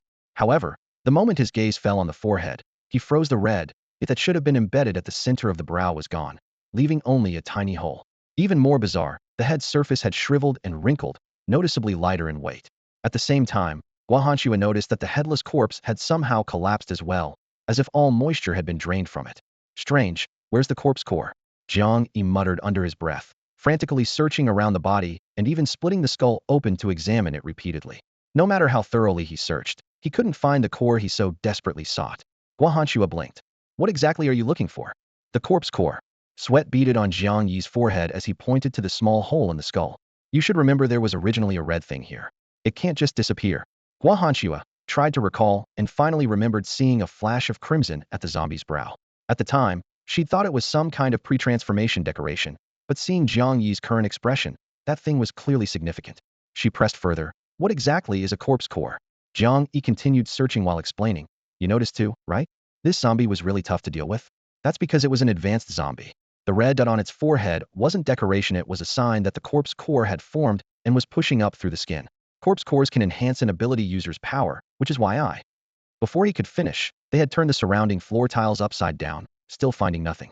The fact that corpse cores could strengthen abilities made Guahanshue equally anxious, but their efforts ultimately ended in disappointment. Exhausted and in pain, Jiang Yi could barely stand. Guahanshue noticed he was covered in scrapes, especially how he kept pressing his side, clearly seriously injured. She firmly pushed him back inside. Go rest. I'll keep looking. Jiang Yi had no choice but to comply. His fractured ribs hurt so much that even breathing was difficult. The status recovery from leveling up couldn't heal broken bones. The hospitals outside had long since fallen, and he had no idea how to treat his ribs. With growing anxiety, he accepted Guahanshue's care and stumbled onto the bed, casually pulling up his attribute screen. Level 6 1064. Speed 13 points. Defense 7 points. Strength 5.5 points. Mental 5.5 points. Constitution 4 points. After reaching level 6, his stats had finally completely surpassed his previous levels, especially his speed, which had skyrocketed and left him quite satisfied. Just as he was about to turn the page, he suddenly froze. The sharp movement aggravated his injury, making him suck in a sharp breath, but he ignored the pain and stared intently at the panel. His experience points had somehow jumped by 10 points. Thinking back carefully, to reach level 6, he had only killed one ordinary zombie, and that advanced zombie. Could it be had a single advanced zombie actually given him 10 experience points? If that's the case, then advanced zombies would be incredibly valuable. Jiang Yi's heart skipped a beat at the thought. If he could truly gain more experience points from advanced zombies than ordinary ones, then focusing on hunting these monsters would accelerate his growth exponentially. As for the terrifying power of advanced zombies themselves, he wasn't particularly concerned just 2 days ago. 10 of him combined wouldn't have stood a chance. Yet after merely 2 days, he and Guahanshue had successfully taken down a complete advanced zombie together. This proved he was rapidly growing stronger. As long as his power continued to increase, it wouldn't be long before he could single-handedly kill advanced zombies. When that time came, these fearsome creatures would be nothing more than walking experience packages in his eyes. With this realization, the pressure weighing on Jiang Yi's chest was considerably lightened by the promising prospect of abundant experience. He flipped through the light screen and saw that his trust level with Guahanshue had climbed to 70. Satisfied, he closed the interface with a smile playing at his lips. Indeed, revealing some secrets appropriately can actually bring people closer together. Despite his excitement, he pressed his still aching ribs and suddenly felt apprehensive this injury was too severe and would seriously impact his upcoming actions. At this moment, forget wielding a blade. Even lifting his arm was laborious. Gritting his teeth, Jiang Yi struggled to sit up and fumbled through his backpack for some painkillers. Just as he reached for water, The transparent interface of his system backpack suddenly appeared before his eyes. The backpack that originally occupied only 2 slots now had its 3rd slot lit up, containing a small red bottle with the number 1 marked in the corner. When did this new item appear? He paused, puzzled, and retrieved the small bottle. It was even smaller than those tiny blue bottles, made entirely of glass with red liquid swirling against the walls, sealed tightly with a wooden cork. Jiang Yi exhaled and summoned the light screen to check its properties. Health potion small. Extremely effective for treating external injuries. Drinking it can rapidly repair bodily damage. Note: ineffective against negative status effects and diseases. A health potion? Jiang Yi jolted upright, staring at the bottle in his hand, too shocked to speak. What kind of ability had he acquired that allowed him to possess completely game-like items? However, this was exactly what he needed most right now, leaving no room for overthinking. He pulled out the wooden cork and tilted his head back, downing the potion in one gulp, not willing to waste a single drop. The potion flowed down his throat without any harsh taste. Instead, it was warm and sweet, like honey dissolved in warm water. The moment he swallowed it, a warm current exploded in his abdomen and instantly spread throughout his body. Jiang Yi could clearly feel as if invisible hands were working inside him, pushing his displaced ribs back into position, with the fractures rapidly healing. In less than 2 minutes, his 3 broken ribs were completely restored, and the purple swelling on his skin quickly faded. Then, Jiang Yi stared in amazement as all the minor scrapes and cuts on his hands and feet disappeared entirely. After 5 or 6 minutes, except for a few particularly deep wounds, Jiang Yi looked almost as good as new. Even though there were still some partially healed injuries hidden beneath his clothes, these wounds had completely scabbed over and, aside from occasional twinges of pain, wouldn't affect his movement at all. He lifted his feet and bounced a few times on the floor. The feedback from his bones and muscles felt solid and strong, as if the severe injuries from earlier had been nothing but an illusion. The exhilarating feeling of being reborn made him grip the small bottle tightly, almost wanting to throw his head back and laugh. With this miraculous potion, he'd never have to worry about getting injured again. Suddenly, the texture of the bottle against his fingers made his heart skip a beat. Jiang Yi brought it closer for examination and discovered that the container wasn't made of glass, but something more like a corpse core. Apart from the different color, the subtle patterns and luster were almost identical to a corpse core. He stood there stunned, his mind flashing back to that core that had mysteriously disappeared. Could his ability be behind this? Otherwise, there was no way to explain where this healing potion had come from. Trading one corpse core for one potion didn't seem like a bad deal. But what really worried him was if every time he killed an evolved zombie, his ability would automatically convert the corpse core into a potion. How would he ever accumulate cores for cultivation? Unfortunately, there were no zombies around to test this theory. Jiang Yi, I've searched everywhere, but I couldn't find the corpse core. Just as he was feeling frustrated, Guohanxue pushed the door open. Jiang Yi instinctively shoved his hand into his pocket, and the empty bottle instantly disappeared into his system space. Taking a deep breath, he knew the corpse core would never reappear and shook his head with a bitter smile. Forget it, it's probably gone for good. Guohanxue looked up and saw that Jiang Yi, who had been too weak to stand just moments ago, was now standing upright as if nothing had happened. She blurted out in surprise, "How are you standing up?" "I took a potion." Jiang Yi rolled his eyes, though he understood this explanation was far too simple. "Are you kidding me? What kind of medicine works that fast?" Guohanxue frowned. Lying to his teammate would only create bigger problems down the road. After weighing his options, Jiang Yi decided to come clean. "This is my ability. After I kill zombies, my power converts their corpse cores into healing potions. I just discovered this myself." As he spoke, he pulled a bottle of clean water out of thin air from his seemingly empty pocket. The bottle gleamed crystal clear under the light. Guohanxue stared in amazement, and after a long moment, she murmured, "Jiang Yi, you wouldn't happen to have a game system, would you?" Jiang Yi rubbed his forehead helplessly. "It shouldn't be. I know for certain these are my abilities, not some kind of system from those transmigration or rebirth novels." He lowered his hand and added with resignation, "But what exactly it is, I can't say for sure. To be honest, I'm just like you, figuring it out as I go." Guohanxue twisted open the bottle of heavenly spring water and took a sip. The cool, sweet sensation exploded in her throat, making her eyes light up. "Oh my god, this tastes amazing. Your ability is incredible. I am so jealous." Jiang Yi curled his lip. "Well, I'm jealous of you too. Do you know I almost got killed by my own ability?" He then briefly recounted the disaster of his awakening, how his physical attributes instantly dropped to 0, leaving him unable to even stand properly. After hearing this, Guohanxue couldn't help but giggle, feeling both amused and worried for him. In comparison, her wind-based power had been protective from the start, not only avoiding any weakening of her constitution, but actually enhancing her overall capabilities. If someone else had received Jiang Yi's set of abilities, they probably wouldn't have survived those first few days. It wasn't hard to imagine just how dangerous his situation had been. After their earlier misunderstanding and now sharing the mechanics of their abilities, the trust between them visibly deepened. Jiang Yi's power was ridiculously strong, yet riddled with restrictions and unknown pitfalls that could backfire at any moment. Thinking of this, Guahanchua patted her chest confidently. Don't worry, with me around from now on, I won't let you get screwed over again. His gaze swept over the impressive peaks on her chest, as Jiang Yi complained with disdain. You? Give me a break, you nearly got me killed just now. Guahanchua froze, not catching on. Jiang Yi sighed deeply. Don't you realize?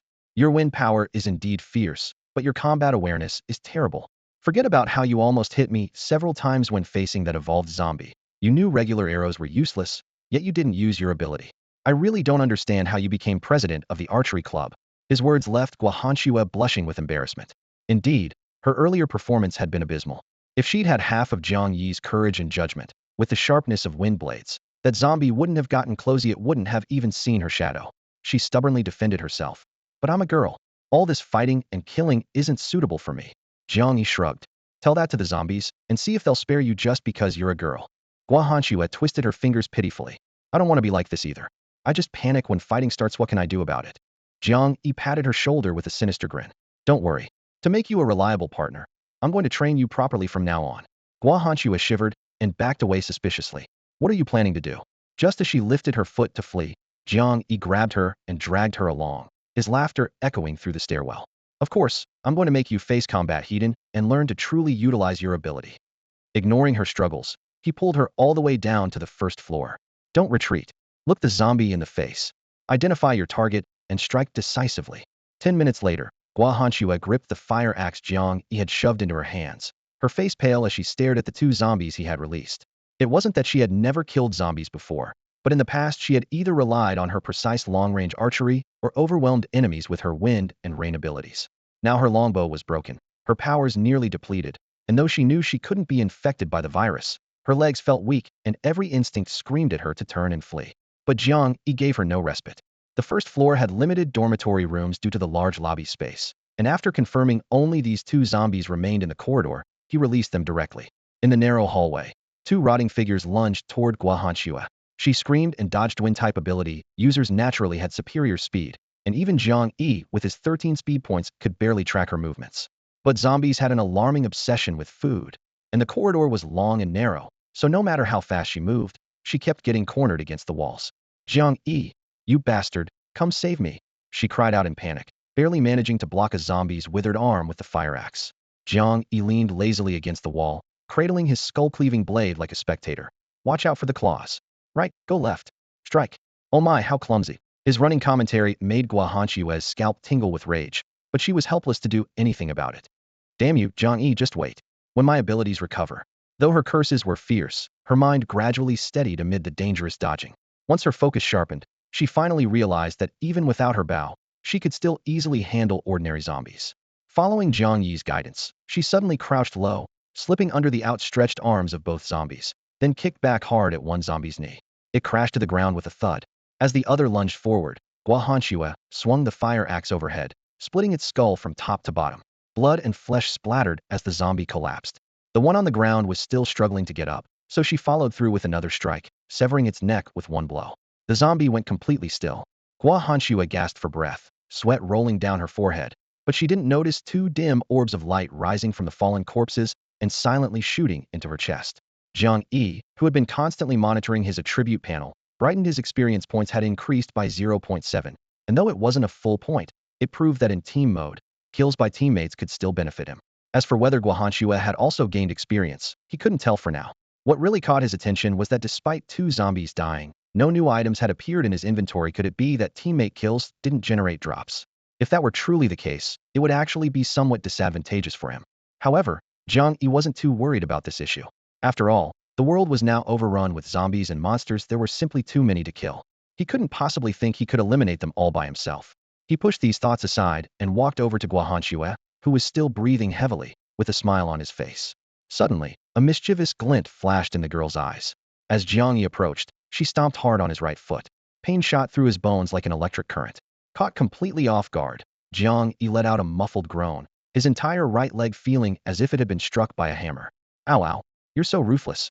Damn, it's already swelling up. He plopped down on the ground, frantically rubbing his foot with both hands. Guahanxue flicked her sweat-dampened long hair and lifted her chin with a proud huff. Let's see if you dare bully me again. That's your punishment. Jiang Yi looked up at her, momentarily stunned by her youthful, radiant face, then grinned and hopped on one leg a couple of times. I won't dare, my lady. Shall we continue then? Seeing him wince in pain, Guahanxue felt a bit guilty, but she knew this was all for improving her combat skills. Her battle awareness was weak, and Jiang Yi's practical training was undoubtedly the most efficient way to grow stronger. Though she complained verbally, she kept swinging her axe, chopping down the charging zombies one after another. Jiang Yi stood nearby giving guidance while watching his experience points skyrocket on the system panel. He couldn't help but grin from ear to ear. This feeling of gaining without effort was simply too comfortable. But good things don't last long. When the two were still enjoying themselves, they suddenly realized that all the zombies on the entire first floor had been cleared out by Guahanxue. The girl no longer looked anything like the campus beauty she once was. Her clothes were covered in mud and dark red bloodstains, her bangs matted with blood into sticky strands. Only when Jiang Yi announced training over did she finally relax from her state of high tension. Looking back at the corridor littered with corpses, she froze. I did all this. She raised her hands, dark brown blood stuck between her fingers, whispering in disbelief. She had never imagined that without relying on her bow and arrows, she could clear an entire floor of zombies unharmed with just an axe. Even more shocked than her was Jiang Yi. Though he appeared calm on the surface, his mind felt like it had been struck by a heavy blow.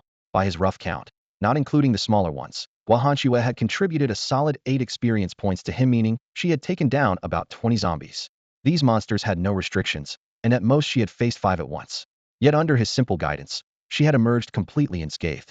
While Jiang Yi maintained his composed exterior, he was internally screaming, damn it, a girl's combat ability is actually so much stronger than mine.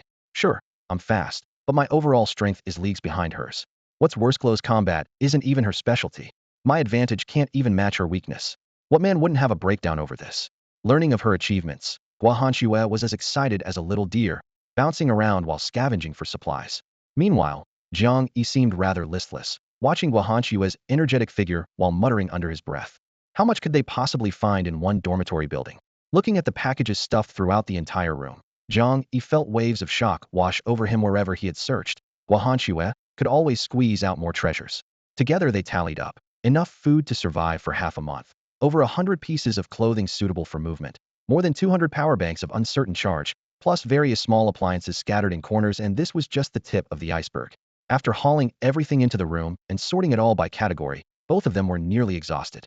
But standing before their spoils piled high like a small mountain, they couldn't help but grin at each other. Having a companion really made all the difference. Without needing words, Guahanxue immediately started a fire to boil water for dinner, while Jiang Yi crouched beside the supply pile, continuing to sort items into finer categories. With so much stuff, there was no need to scrimp and save anymore. Though they couldn't possibly take it all at once, just the 200-plus power banks weighed over 500 pounds, and carrying them would leave no room to even draw a blade. In the end, they decided each would pack 2 backpacks full, use as much of the remaining supplies as possible when leaving, and come back for the rest if they ever had the chance. Only then did Guahanxue hear Jiang Yi mention that his spatial ability could only store items derived from his own powers. Ordinary objects were completely useless to it. She curled her lip in disdain, leaving Jiang Yi to cough awkwardly while feeling an inexplicable sense of humiliation rise within him. He picked out the highest quality, largest capacity power banks, transferred all the remaining charge from the others into them, then stuffed every small electronic device that could run on these power sources into his bag. Several unlocked phones, several folding desk lamps, several flashlights, anything useful went in without exception. As for clothing, menswear was pitifully scarce, so he only selected a few athletic outfits based on Chun Jiazi's build.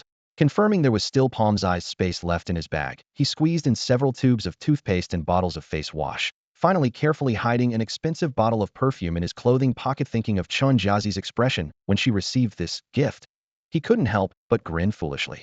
Guahanxue walked in carrying prepared instant noodles, saw him grinning like an idiot, and kicked at him. Hey, what are you smiling about like a fool? Jiang Yi coughed lightly to cover up. Ahem, nothing. Let's eat. She tilted her head suspiciously, but didn't press further. The two silently devoured their hearty dinner, finishing as usual with a cup of calorie-loaded coffee each. Guahanxue secretly glanced at Jiang Yi, seeming to want to say something, but hesitating. Jiang Yi set down his cup. What is it? She gripped her cup, finally looking up with nervousness in her voice. Are we about to leave? Yes. Jiang Yi nodded. We've searched the entire building. There's no point staying longer. Once the zombies downstairs disperse a bit more, we'll move out. He paused. What? Don't you want to go? You know this is the apocalypse. You can't possibly survive to the end on your own. Jiang Yi's tone became both gentler and more emphatic. Only by having more people around us can we become stronger and safer. Guahanxue quickly shook her head. Of course not. I've been wanting to leave this place for ages. But if we're leaving, could you accompany me somewhere first? Jiang Yi was taken aback. Where do you want to go? Under the dim lamplight, Guahanxue bit her lip, her voice tinged with urgency. I want to go back to the archery hall. There are some things there that are very important to me. Absolutely must get them back. Jiang Yi raised an eyebrow, then chuckled softly. Here I thought it was something major. That's it. Fine. As long as we can get out tomorrow, we'll go to the archery hall first. Upon hearing this, Guahanxue's eyes immediately lit up with delight. Really? Of course. Jiang Yi nodded. To be honest, I've been at this school for so long, but never actually visited the archery hall. There should be plenty of weapons there, right? That's putting it mildly. Our archery team alone has over 20 hydra-weight bows. Guahanxue said with pride in her voice. In the apocalypse, aside from food, weapons were the most life-saving commodities. A reliable weapon could mean the difference between life and death at crucial moments. Jiang Yi understood this deeply. Without that skull-cleaving blade in his hand, even the most extraordinary abilities might only make him a zombie snack. With this thought, he decisively settled on their next destination, the Industrial University Sports Complex. Having received a definitive answer, Guahanxue finally felt at ease and went to wash up. While no one dared drink the tap water, as an ability user, taking a cold shower posed no real threat to her. She wouldn't have dared before, but now that she was certain she couldn't be infected by ordinary zombie toxins, she felt much more secure. After a busy day, she quickly fell into a deep sleep. As usual, Jiang Yi kept watch through the night. Having gained a preliminary understanding of his abilities, he now leaned against the window, gazing into the distance by moonlight across the deathly silent campus. Zombie heads bobbed up and down in rows through the darkness, while occasionally heart-wrenching roars and survivors' final screams echoed from afar. How are things at the cafeteria? Has Jiang Yi had enough to eat? No more zombies have broken in, right? He scratched his head irritably, his desire to return to the cafeteria growing ever more urgent. After forcing himself to stop overthinking, he reached into his backpack for water, but instead felt a hard booklet in Jiang Yi's diary. Jiang Yi froze, initially wanting to put it back, but overwhelming longing for Jiang Yi surged through him, and he found himself inexplicably opening the cover. Pale moonlight fell across the pages. June 25th. My decision was definitely right. That guy's tutoring really worked well. I got into Longxing Industrial University.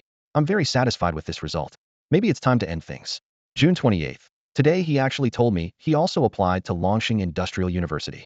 The words I wanted to say suddenly became hard to speak. Oh my god, how could he be so stupid? With his grades, he could have gotten into a much better university. What an idiot. August 15th. I never expected having him come with me to university would be so convenient. He handles all the troublesome stuff for me, and my roommates are all so envious. November 12th. Seriously, I had no idea there were so many great resources at university. I should never have let slip that I have a boyfriend. Yesterday, he didn't even offer to help me with online shopping, while Meili and the others all have guys volunteering to help them. January 18th. He actually wants to meet my parents. How is that even possible? There's no way I'm bringing him home. I can't keep dragging this out. After the new year, once the new year is over, I'll have to dump him. May 20th. I totally lost it on him today. How dare he stand me up and leave me getting soaked in the rain. If he hadn't promised to buy me that new makeup line, I would have made him pay today. But it seems like I can't get much more out of him anyway. Marriage? Seriously? Once I get the gift, I should dump him sooner rather than later. That senior Meili introduced me to is really hot though. She says his family owns mines, and they're loaded. I'll stop writing here. My head feels a bit fuzzy. I think I might be coming down with something. Jiang Yi flipped through the notebook page by page, his face expressionless, his knuckles white from gripping so hard. When he reached the last page, he closed the diary neatly and tucked it into the drawer. He turned and gently shook Guahanxue, who was still on night watch, asking her to take over his shift. Then he climbed straight into his own bed, curled up under the covers like a tightly wrapped cocoon, and silently closed his eyes. Guahanxue, roused from sleep, yawned and looked up at the bulging bundle of blankets. For a moment, she could swear the air around them had dropped several degrees. Under the covers, Jiang Yi forced his eyes shut, but tears still leaked from the corners uncontrollably.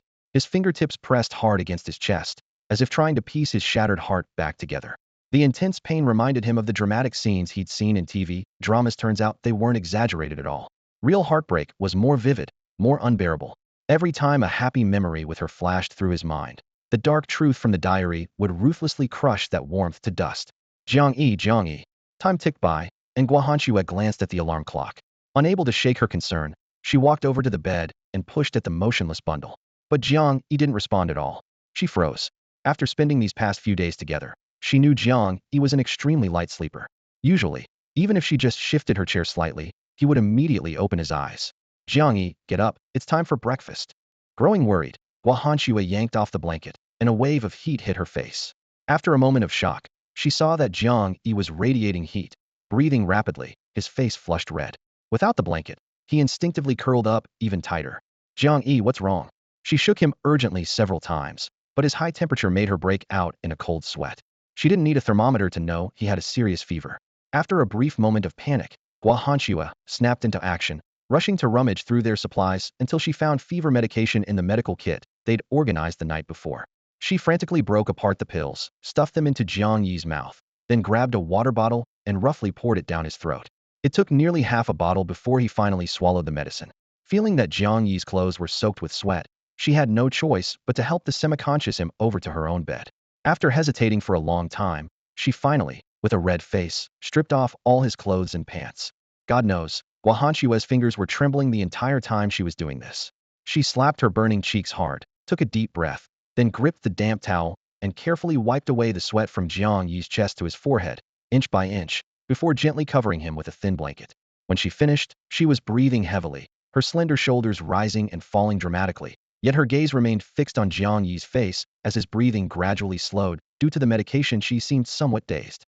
She never could have imagined that she would personally undress a boy she had known for less than 5 days. God, I'm going crazy.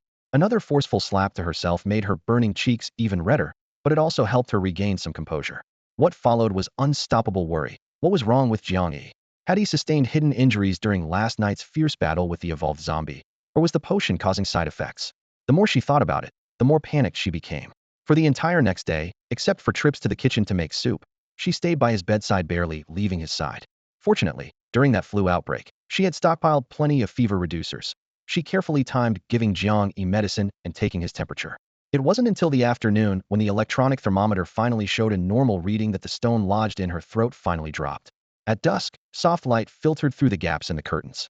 Jiang Yi slowly opened his eyes, his consciousness still lingering in dreams. He had watched like an observer as his past with Chun Jiazi replayed, with many details so obvious, yet he had considered himself clever while remaining completely oblivious, even letting his high school friends' well-meaning warnings go in one ear and out the other. His throat felt like it was on fire, and his head was splitting. He looked around. This wasn't his bed, but Guahanxue's room. As he propped himself up, he saw Guahanxue kneeling on the floor, her head resting on the edge of the bed as she slept. While still puzzled, he noticed the fever medicine on the nightstand and the basin of warm water with a gray-black towel soaking in it, and suddenly understood. He was the one who had been feverish. He instinctively pressed his forehead, which still felt warm. Just then, Guahanxue was startled awake by the movement and immediately stood up, both delighted and reproachful. You're awake. You scared me to death. You could have mentioned you were getting sick if I hadn't discovered it early. You might have been burned up with fever. Her tone was proud, clearly waiting for his thanks. You? Jiang Yi opened his mouth, his voice hoarse like a broken bellows. Guahanxue quickly handed him a bottle of water. Don't rush. Moisten your throat first. Seeing her so concerned, he felt a wave of emotion. Just as love's falseness had been exposed, he was welcomed by genuine friendship. He sipped the water slowly, and his throat finally felt less painful. When he tried to sit up and lifted the thin blanket, he froze for a moment, staring blankly at Guahanxue. Guahanxue also realized what was happening, her face instantly turning bright red as she quickly scurried toward the door. Well, you get dressed first. I'll go get you some water to wash your face. Watching her obviously evasive behavior, even though his mood was terrible, Jiang Yi couldn't help but let out a few dry chuckles. How naive I've been, Jiang Yi thought to himself. Here we are at the end of the world, and I'm still getting sick over some fake feelings that were never mine to begin with. Jiang Yi lifted his eyes and scanned the quiet dormitory, secretly comparing himself to Guahanxue. Wasn't even as strong as that girl. But thinking about how he'd been stripped down to just his underwear earlier, his face darkened again. Did Guahanxue just take advantage of him? The light at the doorway flickered, and Guahanxue poked her head in like a curious cat. Seeing that Jiang Yi was already fully dressed and sitting at his desk packing his luggage, she quickly set the wash basin gently against the wall, stuck out her tongue, and asked quietly, How are you up already? Come wash your face. Jiang Yi glanced at her sideways with amusement in his voice. If I didn't get up, were you planning to dress me yourself? Before he finished speaking, Guahanxue's face turned bright red. Then, like someone who'd given up all pretense, she lifted her chin defiantly. You got the better deal, and you're still complaining. I'm the one who got shortchanged. What's so great about looking at your scrawny body anyway? Who cares? I worked so hard wiping you down and feeding you medicine, and now you're blaming me? As she spoke, her slender finger moved to flick his forehead. Jiang Yi watched her bristle like an angry kitten and smiled with narrowed eyes. Right, right. You're absolutely correct. Thank you, beautiful Hanshua. The moment he finished speaking, Hanshua acted as if she'd been burned, quickly covering Jiang Yi's eyes and stammering threateningly. Hey, talking is one thing, but don't you dare try to seduce me with those looks. I'm a woman you can never have, and you're definitely not my type. Jiang Yi was startled by her sudden move and smiled bitterly to himself. What was all this about? Setting aside his recent heartbreak, even under normal circumstances, Hanshua's personality was definitely not his type. If he was being honest, he only had some appreciation for her stunning figure. He had to admit that compared to Chun Jiazi's delicate, clinging vine femininity, Hanshua was like a vibrant lioness. Her curves were powerful, and any man with normal aesthetic sense would be stirred by that body. But precisely because of this, she seemed more like the one who protected and sheltered others. Though Jiang Yi was slender in build, he had some traditional masculine pride in his bones, so he really couldn't develop romantic feelings for her. If Hanshua's feminine features weren't so obvious, he would often forget this girl's gender entirely, which was why he'd always been so casual around her and never treated her like a woman in terms of fighting ability. She could leave him in the dust. He swatted away Hanshua's hand, ignored her resentful glare, and rolled his eyes. Don't overthink it. I'm just thanking you for taking care of me. Anyway, you've already seen all of me, so we're even. Hanshua stamped her foot in frustration. Ugh, there's nothing worth seeing about your body. I couldn't care less. Get lost, stop annoying me. With that, she aimed a kick at Jiang Yi's rear. Jiang Yi shifted to the side, nimbly dodging, then leisurely went to the wash basin to splash water on his face. After organizing his luggage, the two of them bantered while finishing their simple meal together. Looking at the weather, he had wasted another day due to his illness. While Jiang Yi was bedridden, Hanshua had taken the opportunity to categorize and pack all their supplies, organizing everything meticulously. Jiang Yi told her to rest, but having just slept the entire day, he wasn't drowsy at the moment. He rubbed his face, suppressed the irritation in his heart, and after taking his medicine again, packed the scattered items they couldn't take into several small bags and hid them deep under the bed. The night was deep, and most of the zombies outside the dormitory building had dispersed, leaving only a few scattered ones wandering about. Not much of a threat for now. They would have to set out at daybreak. As the medication took effect, despite having slept enough earlier, he still felt drowsy in the latter half of the night. So he switched positions with Hanshua and dozed for a few more hours. She periodically used her psychic abilities to monitor his temperature and breathing. Fortunately, the night passed without incident. Before dawn broke, Jiang Yi sat up energetically. Though an ability user's constitution had only recovered to half that of a normal person, their healing speed was significantly enhanced overnight. He had transformed from sickly to fully recovered. After eating some simple dry rations, the two each shouldered a backpack and carried an additional bag of supplies. Hanshua glanced back at her dormitory, knowing this departure might mean never returning, but she only felt briefly melancholy before brushing away the emotion. She carried a bag in her left hand and an axe over her right shoulder, wearing a fitted black leather jacket on top and blue jeans studded with rhinestones forming a phoenix totem below. She wore tall leather boots, her long hair twisted into a bun and casually secured with two pencils. Her entire appearance exuded wildness. Jiang Yi wore ordinary sportswear and carried a larger backpack than hers. If not for the deep black skull-cleaving blade in his right hand, he would have looked like an orderly following behind a queen. The first-floor lobby was spacious and dimly lit. Hanshua turned her head and saw Jiang Yi casually toss the scabbard on the ground, her expression peculiar. Jiang Yi looked back calmly. Ready? Don't worry. I remember everything. She gripped the axe handle tightly, her tone eager to try. Jiang Yi nodded, pulled out the wooden stick propping up the main door, and pushed with both hands. The door that had been sealed for days opened with a clang. Roar. 7 or 8 zombies outside the door turned their heads in unison at the sound, their gray-white pupils fixed on the two, shrieking as they lunged forward. Ordinary zombies had stiff limbs, and even at their fastest, they only moved at the speed of a human's brisk walk. Such numbers posed no real threat. Without waiting for them to surround him, Jiang Yi rushed out the threshold in 2 steps and kicked the frontmost zombie into the air. The corpse crashed into its companions, and they rolled into a heap. Before another zombie nearby could raise its arm, the pitch-black tang blade flashed like lightning, severing the rotting neck cleanly at the base. The head hadn't even hit the ground before the body toppled straight down. Hanshua raised her axe and chopped through another zombie's neck bone with force, foul-smelling black blood splattering onto her hand. She glanced at the skull-cleaving blade in Jiang Yi's hand, her eyes full of envy. What a fine blade. Unaware of her thoughts, Jiang Yi carefully maintained their coordination. In less than 3 minutes, 8 or 9 corpses lay scattered on the ground, limbs and heads strewn across the path. The two looked at each other, and smiled simultaneously. This feeling of fighting side by side was wonderful. Guahanxue even had the illusion that after Jiang Yi's guidance the previous day, her fighting style had become increasingly sharp and efficient. Against 4 zombies, she hadn't even used a trace of her abilities, yet dispatched them cleanly and decisively. What she didn't realize was that with each zombie she killed, her strength grew imperceptibly, and the previously loose energy within her body was gradually solidifying. With no time to ponder these changes, the two grabbed their backpacks and, led by Guahanxue, sprinted toward the gymnasium where the archery team was stationed. The distance from the women's dormitory to the gymnasium was considerable, but fortunately, it was daytime, and the scattered zombies on the streets were hiding from the intense sunlight. Their speed far exceeded that of ordinary people, so even if discovered, they could escape the zombies' detection range before they could converge. However, this high-intensity sprint didn't last long. The problem wasn't with Guahanxue, but with Jiang Yi. His constitution was only 4 points, less than half that of an ordinary person, and his stamina depleted rapidly. Huff. I can't go on, slow down a bit. Jiang Yi's breathing was erratic as he called for a stop. He knew his weakness well. If he exhausted his endurance completely, he wouldn't even have the strength to swing his blade when zombies attacked. In contrast, Guahanxue only had a slight flush on her face, her breathing barely fluctuating. As the sunlight grew more intense, the surrounding zombies were forced to retreat into the shadows. The two switched to jogging. Finding his load burdensome, Guahanxue simply took his backpack and carried the extra weight herself, allowing Jiang Yi to barely catch his breath. With their reduced speed, some scattered zombies slowly began to converge. Jiang Yi wouldn't let Guahanxue intervene, raising his blade to decapitate them with a few swift strikes before the two accelerated again. In the distance, the outline of the gymnasium was clearly visible, and Guahanxue couldn't contain her excitement. They were almost there.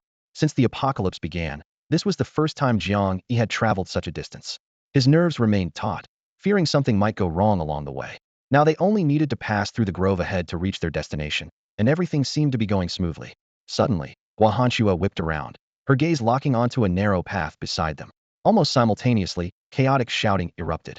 A male student came tumbling and scrambling out of the small path. Before Jiang Yi could react, several roaring zombies came surging out behind him.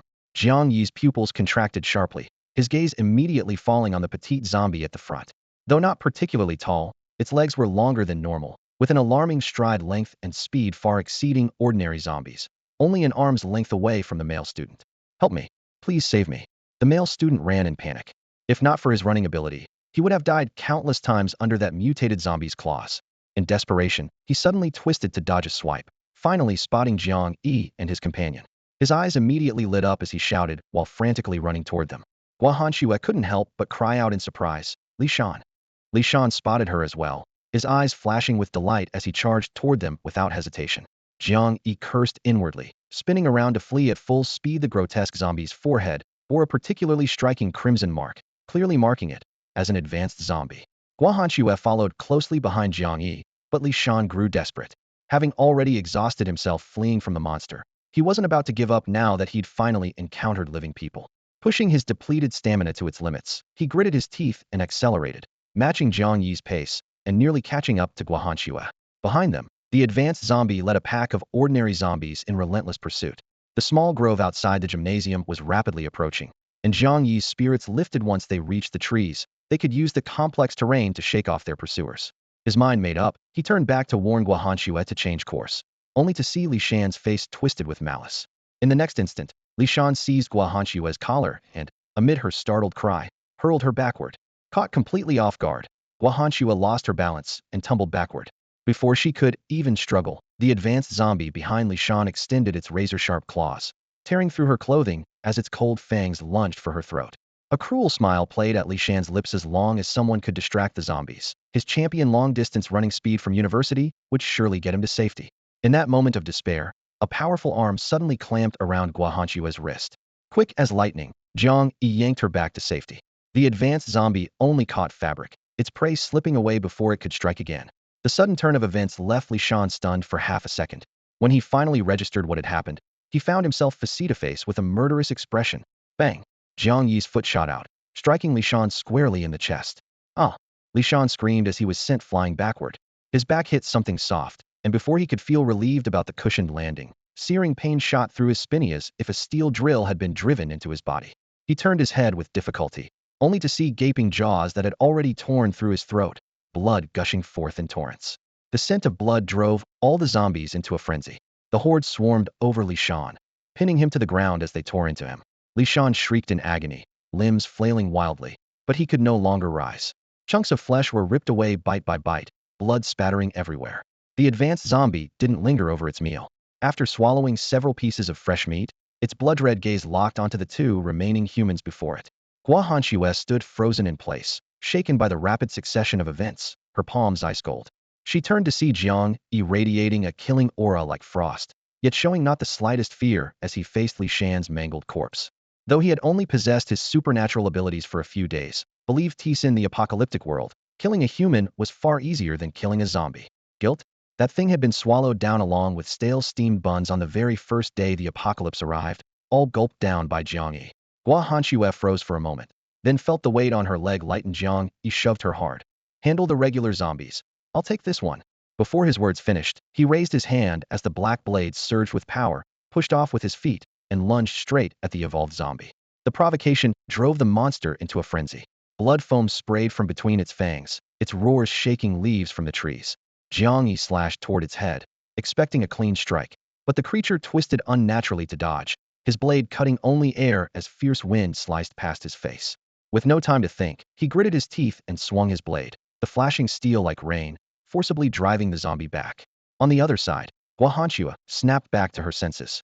She instinctively resisted Jiang Yi's earlier actions, but thinking of Li Shan's evil deeds, the smoldering fire in her chest immediately blazed through her. These ordinary zombies before her were perfect for venting her rage. She hefted her red fire axe, shifted her stance, and swept forward like the wind bang. The axe blade crushed a zombie's skull, black blood spurting everywhere. Jiang Yi's attacks grew faster and faster, but the zombie facing him was even quicker. The sharp skull-cleaving blade cut through the air, yet was always dodged by that gray-white figure by the narrowest of margins. Not only that, when it occasionally counterattacked, its razor-sharp claws grazed Jiang Yi's sleeves, nearly tearing him open several times.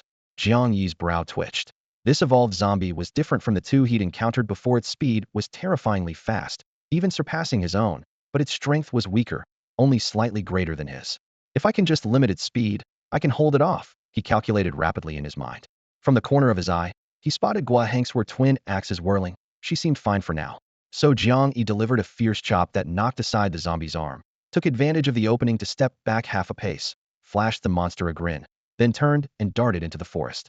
Having failed to tear apart its prey for so long, the zombie was already in a rage. Seeing Jiang Yi flee, it shrieked and gave chase on all fours, sending fallen leaves flying as it pursued madly. While fighting, Gua Hanxue kept watching the situation over there. Seeing Jiang Yi narrowly avoid injury several times, her heart leaped to her throat, making her axe strikes even more vicious. After Jiang Yi gave her a meaningful look and plunged into the forest, she no longer felt abandoned. But watching the evolved zombie chase after him, her anxiety doubled. Killing intent filled her chest, the energy within her body boiling like an enraged lioness. That power flowed through her arms into the axe handle, pale blue light dancing across the red axe's surface. Gua Hanxue exhaled sharply and brought her axe down on a zombie's chest crack. Bones exploded, the creature's entire body launched several meters away, its ribcage collapsing into a cloud of blood mist. She stepped forward and chopped down again, splitting its head in two. Several zombies still stood before her, though she had already cut down more than 10 without feeling tired. Anxiety, killing intent, and energy merged into a raging torrent, driving her to swing her axes wildly. The wind-swift axe shadows tore through rotting flesh and shattered bones, chunks of corpses and foul blood splattering across the grass in gruesome death. Jiang Yi darted into the trees, weaving erratically through the forest to shake off the evolved zombie pursuing him. The rugged woodland path was riddled with exposed roots, so he simply crashed through the thick shrubs, some as wide as a person's torso. To change direction quickly, he occasionally slammed his shoulder against trees, using the impact to bounce away. The evolved zombie behind him charged blindly forward fast, but lacking judgment and crashed headfirst into a massive trunk with a dull thud. Seizing the opportunity, Jiang Yi sprinted 2 quick steps, circled behind the tree, and crouched with his blade ready. The zombie roared as it tore through the underbrush, but the moment it reached the tree, Jiang Yi emerged like a phantom, his black blade slashing toward its neck. The cold steel cut through the air, but the zombie instinctively leaned back, and the blade only sliced through a thin layer of dead skin on its neck, spattering black-red blood. Missing his target, Jiang Yi cursed under his breath, but didn't hesitate. He turned and ran again. The violent friction and impacts drove the evolved zombie into complete fury. It roared as it tore through the grass beneath its feet, plunging into thorny brambles. Its clothes were shredded to tatters, and its grayish-white skin was covered in countless bloody scratches from the thorns, but it paid no heed. Jiang Yi wasn't faring much better. Branches left stinging bloody marks on his exposed forearms and cheeks, and his fresh morning clothes were now in ruins. But his rational mind kept him clear of the thickest trunks and vines, allowing him to dodge the zombie's lunges with ease while occasionally turning to strike back.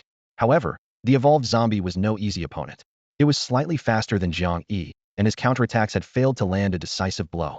Realizing it was being kite, the zombie's bloodshot eyes grew even more crimson, its roars nearly tearing through the air. Suddenly, its speed and strength surged, and each swipe of its claws made Jiang Yi's blocking blade ring and vibrate. In another clash, Jiang Yi managed to sever part of the zombie's finger, but the tremendous force knocked his black blade off course. Exhausted, he attempted to leap over a shrub but failed to notice his shoelace had caught on a dead branch. He crashed to the ground, his chest feeling like it had been hit by a car heating. The searing pain made his vision go black, and his black blade flew from his grip. Roar! The moment Jiang Yi hit the ground, the enraged zombie pounced, forcing its way through the thorns and bearing down on him. Jiang Yi realized his predicament and tried to roll away and jump up, only to discover his shoelace was tangled tightly around a brittle branch, with his shoe wedged deep in the shrub. He yanked desperately, but the shoe wouldn't budge, and the zombie had already pushed through the last of the foliage, lunging straight at him. In that split second, Jiang Yi reached out with his left hand, and the black blade flew back into his palm with a whoosh. He crouched low and slashed frantically, the blade's arc cutting toward the vines trapping his foot. But how could the evolved zombie let this prey that had tormented it for so long escape? It grabbed the blade directly, letting the sharp edge nearly sever its finger bones, just to bring its gaping maw closer to Jiang Yi's face. The stench hit his nostrils, and Jiang Yi's mind went blank for an instant. The small-framed zombie lowered its head to bite. In the next moment, before Jiang Yi's eyes, the zombie's head suddenly exploded. A red light spinning wildly flew over Jiang Yi's head, and with a heavy thud, it embedded itself deep into the tree trunk behind him. Jiang Yi looked up in a daze, only to see a fire axe completely stained with blood embedded deep in the tree trunk. The axe was still trembling slightly, with droplets of blood sliding slowly down the wooden grain from the handle. The headless evolved zombie collapsed with a thud, splashing crimson mud everywhere. Only then did Jiang Yi see clearly that behind the corpse, Guahanxue was gripping a thick banyan tree. Tightly sweat and filthy blood mixed together, staining her jacket a dark brown. Her right arm maintained the arc of her throw, her knuckles white from exertion, her whole body shaking violently. Seeing that Jiang Yi was sitting on the ground unharmed, she slumped down against the tree trunk as if all her strength had been drained, breathing heavily. Jiang Yi propped himself up with his elbows and forcefully pushed the corpse off his chest. Tangled branches wrapped around his calves, and he raised his blade to hack twice before breaking free. After steadying himself, he first looked down to confirm the evolved zombie's death, then looked up at Guahanxue, who still hadn't recovered, and suddenly grinned. He then gripped the axe handle with both hands and yanked the fire axe from the tree trunk, sending wood chips mixed with blood spattering. While the blade was still warm with blood, he crouched down and dug out a crystal with flickering dark red light from the headless skull that had been blown to pulp. Sure enough, as long as he didn't personally kill the zombie, the crystal core wouldn't shatter on the spot. Jiang Yi noticed that the brief glow that had flashed over him and Guahanxue was much dimmer than before, and he wondered, how much experience could Guahanxue's kill of an evolved zombie give me? Neither of them realized that compared to Jiang Yi's minimal gain, the dozens of zombies Guahanxue had slaughtered along the way were continuously accumulating massive experience points for her. Without this experience supporting her overall strength, she wouldn't have been able to precisely drive that axe infused with violent wind power into the tougher skull of that evolved zombie at the critical moment, directly blasting the hard bone into a bloody mist and saving Jiang Yi's life. Are you okay? When Jiang Yi reached out to help Guahanxue up, they both said the same words simultaneously. They froze for a second, then looked at each other and smiled. Jiang Yi handed over the freshly cleaned axe and the crystal core. Take these, let's go quickly. It'll be trouble if we attract more zombies. Guahanxue stared at the crystal with its flickering red glow, started to speak, but swallowed her words. Finally, under Jiang Yi's frank gaze, she accepted the crystal core, carefully tucking it into her inner pocket, while gripping the axe in her palm again. The two supported each other as they emerged from the woods to retrieve the two backpacks they had dropped earlier to free their hands for combat. The bags contained their most precious supplies at this stage. How could Jiang Yi bear to abandon them? Fortunately, the bag with food had been thrown far enough that it wasn't splattered with blood or trampled by zombies. Guahanxue joyfully brushed the dust off the bag and was about to lift it onto her shoulder when Jiang Yi's movement to pick up his blade suddenly froze. He stiffly raised his head, pupils contracting violently. In the shadows of the woods they had just left, a massive dark figure crouched among the branches, coldly watching the oblivious Guahanxue. Don't move, Jiang Yi growled in a low voice. Guahanxue's body stiffened, stopping her rising motion almost by instinct. Seeing Jiang Yi's unprecedented grave expression, a chill shot up her spine. Jiang Yi's gaze locked onto that dark shadow, his left hand gripping the blade so tightly that sweat soaked through the web between his thumb and forefinger, his fingertips trembling slightly. He lowered his voice, speaking word by word. Stand up slowly. Yes, slower. Walk forward. And whatever you do, don't look back. Guahanxue mechanically straightened up and shuffled step by step to Jiang Yi's front. At this moment, Jiang Yi was taut as a drawn bowstring. Guahanxue could read tension and fear in his eyes, but he didn't retreat a single step. His gaze remained fixed on the depths of the woods, his voice compressed to the extreme. Take my bag. Don't look back. Run to the gymnasium. And don't stop no matter what. As if sensing it had been discovered, the massive shadow in the woods hesitated for a moment before finally crawling out from the dark undergrowth. Jiang Yi's pupils dilated sharply as the air suddenly solidified like it had been struck by a sledgehammer, and an irresistible sense of oppression rushed toward them. Guahanxue also caught the movement behind her, and though she couldn't make out what it was, she instinctively knew for certain this was definitely not like the zombies they had encountered before. Roar! A deafening beast's howl exploded through the air as the colossal monster could no longer contain itself and lunged forward. Guahanxue instinctively wanted to turn around to look, but Jiang Yi grabbed her shoulder and forcefully threw her behind him. His black blade whistled through the air, delivering the most ferocious strike. Guahanxue rolled across the grass clutching her backpack, and when she looked back, she saw the monster's gaping maw being held back by Jiang Yi's black blade. Its pale fangs bit down hard on the blade, actually sparking brilliant flashes of light. Woof! Frustrated by the blocked attack, the monster let out a low growl and swept its fan-like claws across Jiang Yi's shoulder. Jiang Yi's heart filled with terror as he quickly stepped back to deflect the force. The sound of tearing immediately followed as sharp claws carved 6 deep gashes across his chest, cutting down to the bone, and blood instantly soaked through his shirt. Excruciating pain hit him, his face turned pale, and he nearly fainted on the spot. Guahanxue only saw Jiang Yi step back before being pounced on, but didn't notice the gruesome wounds on his chest. She gritted her teeth and tried to stand, but her wrist went weak from exhaustion, and she nearly couldn't hold onto her axe. Jiang Yi didn't look back, his gaze locked firmly on the monster that was circling and testing him, as he shouted in a low voice, "Hanxue, get out of here." He then raised his voice, "Your abilities are completely drained. There's nothing you can do by staying. Leave immediately, I'll find you at the gymnasium." Guahanxue wanted to argue, but the hollow feeling in her chest made her realize that every word Jiang Yi said was true. Right now, she would only be a burden. She took a deep breath, grabbed her backpack, and rushed toward the woods, shouting as she ran, "Jiang Yi, I'll wait for you at the archery hall. You must come back." Seeing its prey escape, the monster instinctively wanted to give chase, but caught sight of a dark blade flash in its peripheral vision. The sharp blade swept past its eye socket, nearly gouging out its eyeball. A sudden sense of crisis arose as it jerked backward, barely avoiding the blinding strike. Jiang Yi, covered in blood, violently tore off his shirt that had been shredded to ribbons, revealing his chest covered in blood and sweat. A wild look flashed in his eyes, as if he wasn't facing a giant beast but an old enemy. "Come on, Big Gray. It's been over 10 days. Let me see how far you've evolved." This name seemed to stir up vague memories in the monster. Its massive wolf dog head tilted slightly, actually showing a moment of confusion, but then its fangs reappeared and its fierce glare intensified. Jiang Yi certainly recognized this terrifying beast before him more precisely. He remembered what it had been over 10 days ago. Although its size had now increased several times over, he could still identify his opponent by the notch in its right ear, the little stray dog that used to lurk in the woods of the university before the apocalypse. Big Gray. Their first encounter hadn't been pleasant. At the time, Big Gray, wounded by other dogs and hungry and exhausted, had suddenly snatched the takeout from Jiang Yi's hands. Jiang Yi had been so frightened his legs went weak, grateful that Big Gray was only interested in the food and, aside from some threatening growls, hadn't actually attacked him. Dozens of yuan worth of takeout had just gone to feed a dog, and Jiang Yi had been so angry he'd nearly reported it to the school. But seeing that notched right ear and the desperate will to survive in its eyes, he ultimately couldn't bring himself to be ruthless, and had even given it the name Big Gray because of its distinctive gray fur. However, he never expected that Dehui, whom he had forgotten after the apocalypse, would become so enormous and ferocious. Jiang Yi didn't attempt to play the emotional card with Dehui. Even before the apocalypse, this German shepherd had never shown the slightest friendliness toward humans. Anyone who approached it would be tackled and mauled without hesitation. Now that it had suddenly swollen to the size of a calf, its bloodthirsty nature was completely amplified. Jiang Yi wasn't surprised by this transformation. A few days ago, he had heard people discussing in the cafeteria that after the apocalypse, not only were humans awakening, but many animals were also evolving. Someone had even witnessed with their own eyes a rat larger than a cat, dragging its plump long tail, carrying an entire piece of cured meat in its mouth, while people screamed. It had brazenly jumped down from the dining table, crossed the aisle, and disappeared through the doorway. That scene had deeply disturbed Jiang Yi.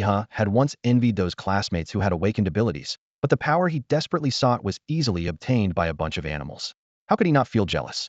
He rushed into the woods like the wind, fallen leaves swirling up and scattering in his wake. The heavy, urgent pounding behind him drummed against Jiang Yi's eardrums like war drums, while the Huey's massive form constantly pressed down on his breathing. If this had been 2 days ago, when he had just awakened, encountering such a monster would have sent him fleeing immediately. But now, to create an escape opportunity for Guahanchua, he stayed behind to cover the retreat without a moment's hesitation. Of course, he would never be reckless enough to clash head-on with this terrifying giant hound. The instant Dehui lunged, he suddenly crouched and rolled, smoothly diving into the dense undergrowth without looking back. The frustrated Dehui roared and followed closely, charging into the forest. Before the apocalypse, it had often lurked here, treating this woodland as its territory. By advancing instead of retreating, Jiang Yi was essentially invading its den, naturally enraging it further. However, Dehui underestimated its drastically increased size. Its previously compact body could easily weave through the encirclement of a dozen people, but now with a frame like a calf, though its strength had explosively increased, it kept getting caught on tree trunks and branches. Jiang Yi moved like a gray shadow, darting and weaving between the uneven trees, while the dog was repeatedly hindered by narrow gaps, scattering with chips and fur. This limited mobility delighted Jiang Yi. Had no chance in a direct confrontation, but perhaps he could delay or shake off this mad dog. He used tree trunks as cover, slithering like a snake, while the Hui charged through with brute force. It scraped flesh bleeding and staining the trees, yet showing no reduction in ferocity. Boom! A tree trunk shook from its shoulder impact, causing leaves to rustle down. Jiang Yi's breathing grew heavier, his steps beginning to falter, and only then did he realize with alarm that he couldn't outrun his pursuer through speed alone. A dog's sense of smell was terrifyingly acute. As long as he remained breathing in these woods, the giant hound could track him relentlessly. The earlier brief battle had already drained his stamina, and now after being chased for so long, even with his stubborn will, he could barely suppress the sharp warnings of physical exhaustion. Stars flashed before his eyes, and his chest burned like a furnace. Just as his consciousness began to fade, he heard the fierce wind rising behind him. An instinct drove him to lunge forward. Rip! A harsh scratching sound rang out, as De Hui tore a strip of bark from the tree behind Jiang Yi. Big Gray had finally caught up to its prey, but it wasn't in great shape either. After charging through the forest, patches of fur had been torn away by branches, and several deep gashes were bleeding. Yet this rabid hound felt no pain as long as it could tear apart the man before it. Jiang Yi crouched low, gripping his black blade with both hands, his entire body tense to the limit. Sweat blurred his vision, but he dared not lift a hand to wipe it away. Big Gray dragged its blood-stained paws in a slow circle, searching for an opening. Even though Jiang Yi was much weaker now, the beast maintained the wariness it had retained from before the apocalypse. Jiang Yi's vision kept going black, his chest felt like it was stuffed with a burning chunk of iron, and his lungs seemed ready to explode. He knew waiting any longer meant death. Guahanchua should be safe by now, and he needed to find a way to escape. The next moment, he suddenly roared and charged forward. Direct escape was nearly impossible. Though he was more agile than Big Gray in the forest, they were close to the gymnasium, now could even see the main entrance through the branches. Once he left the tree cover, he'd be exposed in open ground and immediately become prey. He had nowhere to retreat. The thought flashed through his mind as he made the most desperate decision. Raising his black blade, he slashed at the momentarily stunned Big Gray. Claws swept sideways, immediately deflecting the blade. Jiang Yi stumbled, his heart sinking. Then came a tearing pain in his chest. Big Gray's hind legs struck him like lightning. Don't let the fact that it was a dog fool you. That kick was skilled and vicious, carrying terrifying force that sent Jiang Yi's 100-plus-pound body flying. Thud! He crashed to the ground on his knees, clutching his chest and bending over. His face flushed deep red as he spat a mouthful of blood onto the parched earth. The scent of blood immediately excited Big Gray, whose eyes blazed with anticipation, nearly howling with excitement. Jiang Yi wiped the blood from his lips and caught sight of Big Gray charging again. Gritting his teeth, he gripped his blade with both hands. The moment it was about to hit him, he dodged sideways, revealing two thick tree trunks behind him, barely half a meter apart. Big Gray couldn't stop in time and crashed into the gap with a scraping sound, its body wedged tight between the trees.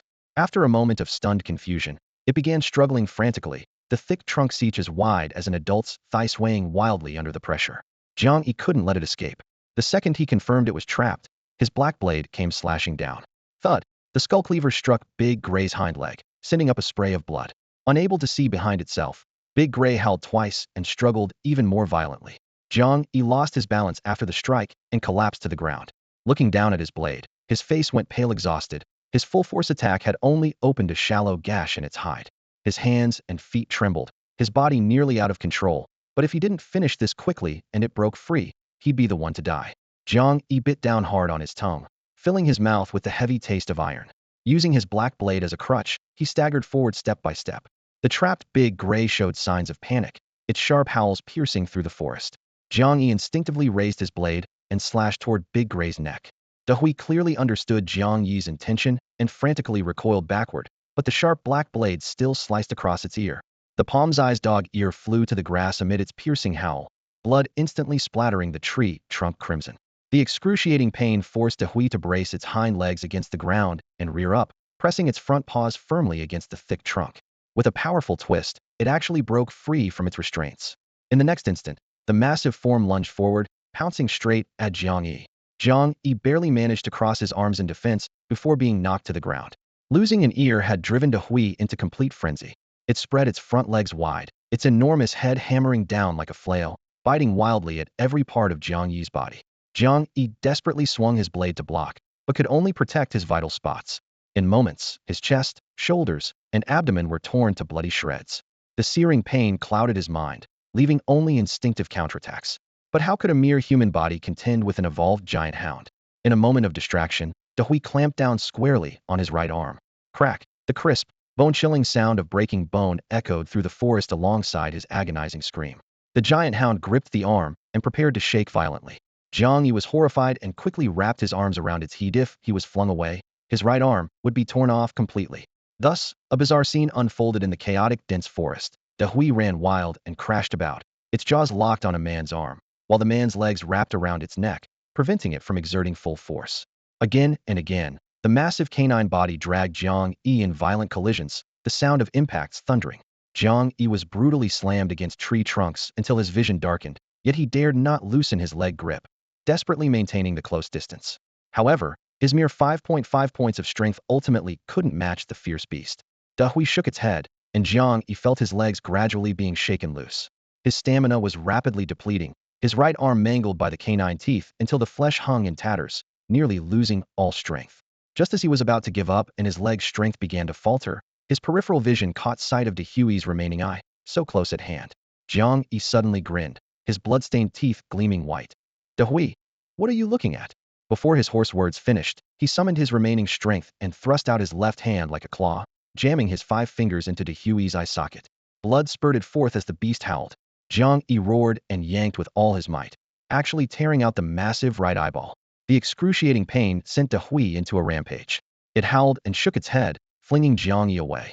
Clutching the warm eyeball, Jiang Yi crashed heavily into a tree and slid to the ground, coughing up blood continuously, his consciousness fading as he neared unconsciousness. Dehui lowered its head, sensing the hollow socket where its right eye had been. Its fury reaching the heavens for a creature that had become a fierce beast, the loss of vision was a fatal wound. Rage consumed its entire body as the giant hound pounced again, its gaping maw aimed directly at Jiang Yi's head. At this moment, Jiang Yi was half-conscious, completely unaware that death was imminent. Dead dog, you're asking for death. A furious, cold shout suddenly exploded through the air. The domineering and vicious Dehui's form abruptly froze, its remaining ear instinctively flattening backward. A trace of wariness flashed in its single eye, but hatred surged within. Thinking of the injuries Jiang Yi had inflicted, malice overcame caution, and ignoring the sudden voice, it lunged at Jiang Yi once more. Just then, a figure of modest height came running out from the woods. Even before getting close, the sight of this person made Big Gray tuck its tail and retreat 2 steps. The figure stopped beside Jiang Yi, confirmed the person at their feet was still breathing, then stared coldly at Big Gray and uttered just one word: "Scram." The sharp, forceful rebuke cracked through the air like a whip.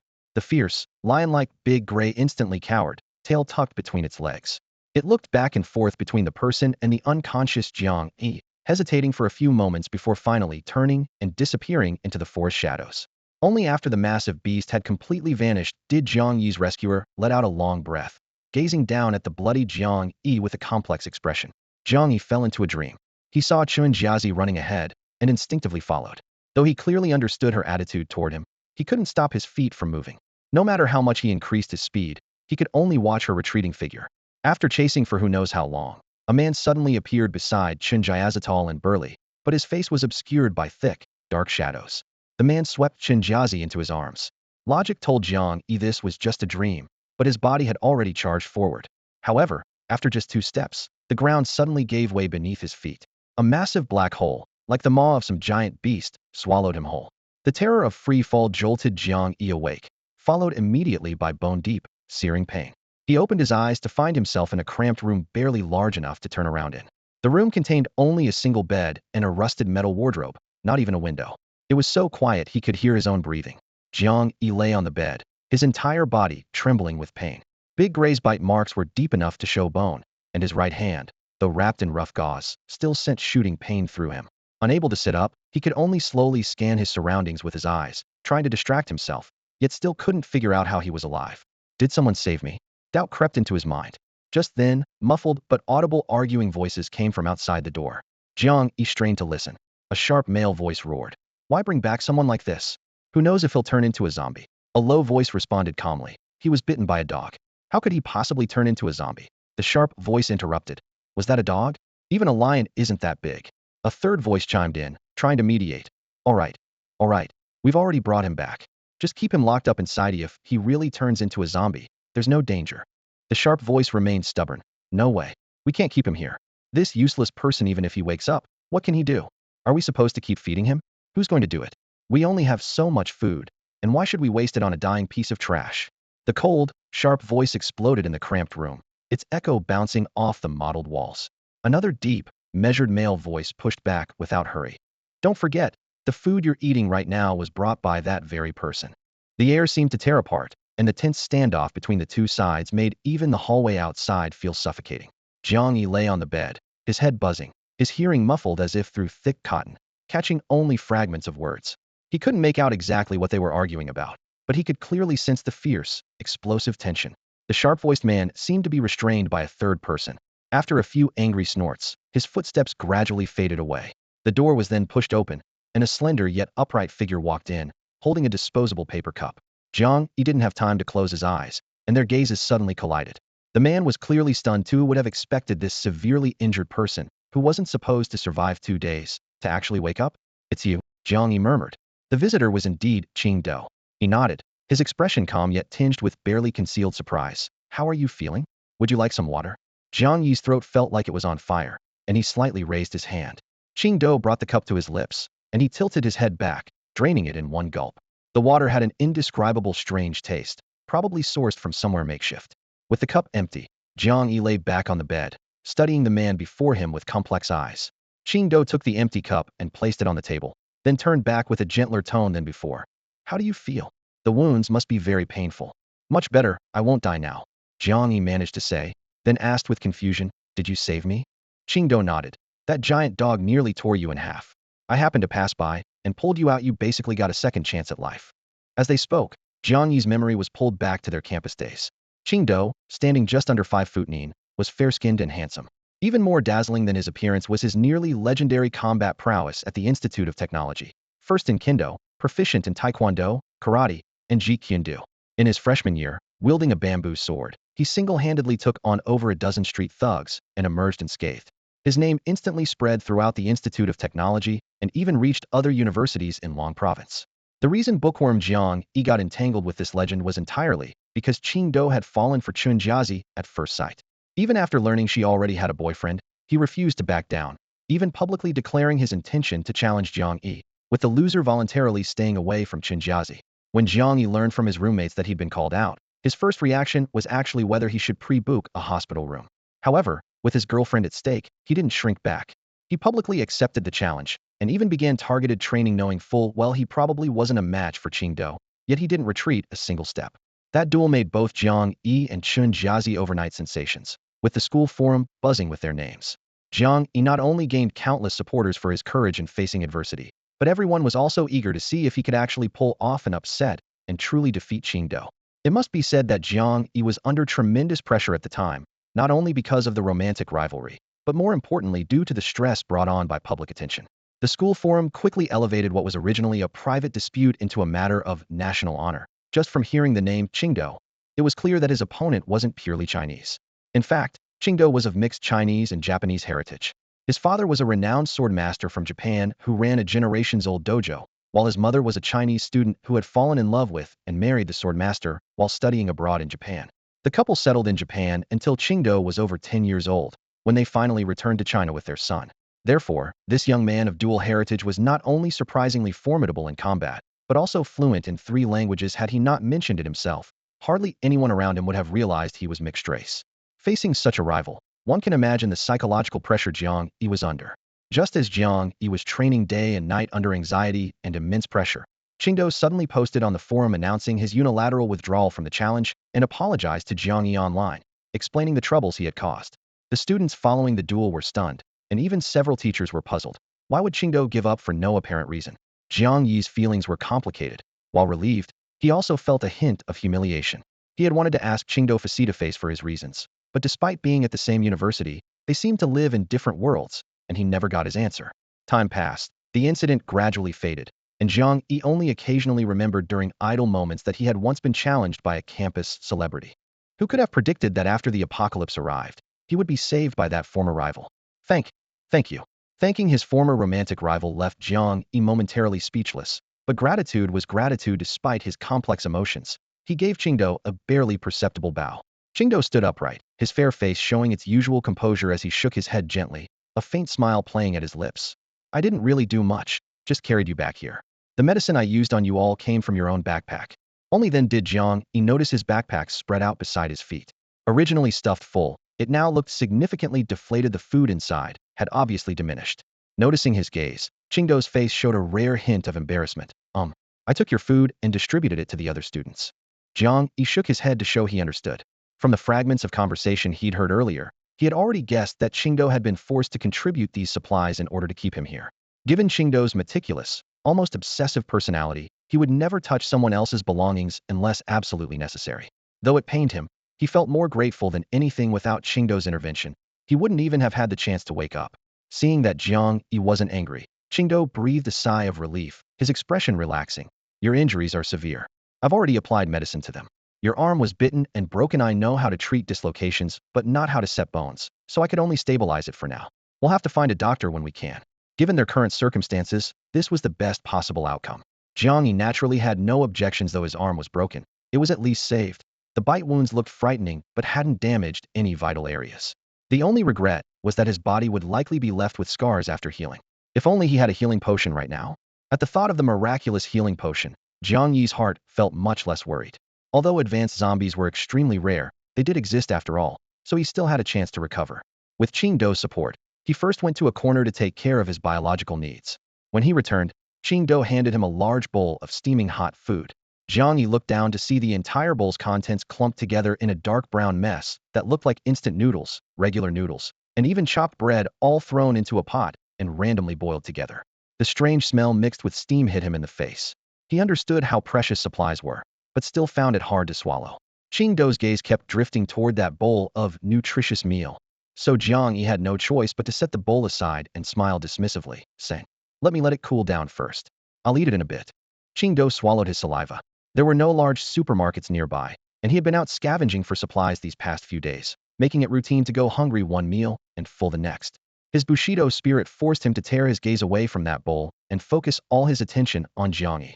Jiang Yi leaned against the wall, his upper body wrapped in a blanket, and asked, Qingdao, where is this?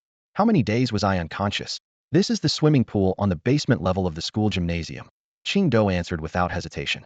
You're in the lifeguard's duty restroom. I found you in the woods yesterday afternoon and carried you back. It's been about a day and a half now. Jiang Yi was startled, not expecting that after going in circles, he had actually returned to the gymnasium. He asked urgently, do you know Guohanxue? She should have come yesterday morning. Qingdao shook his head. I know her, but I haven't seen her these past 2 days.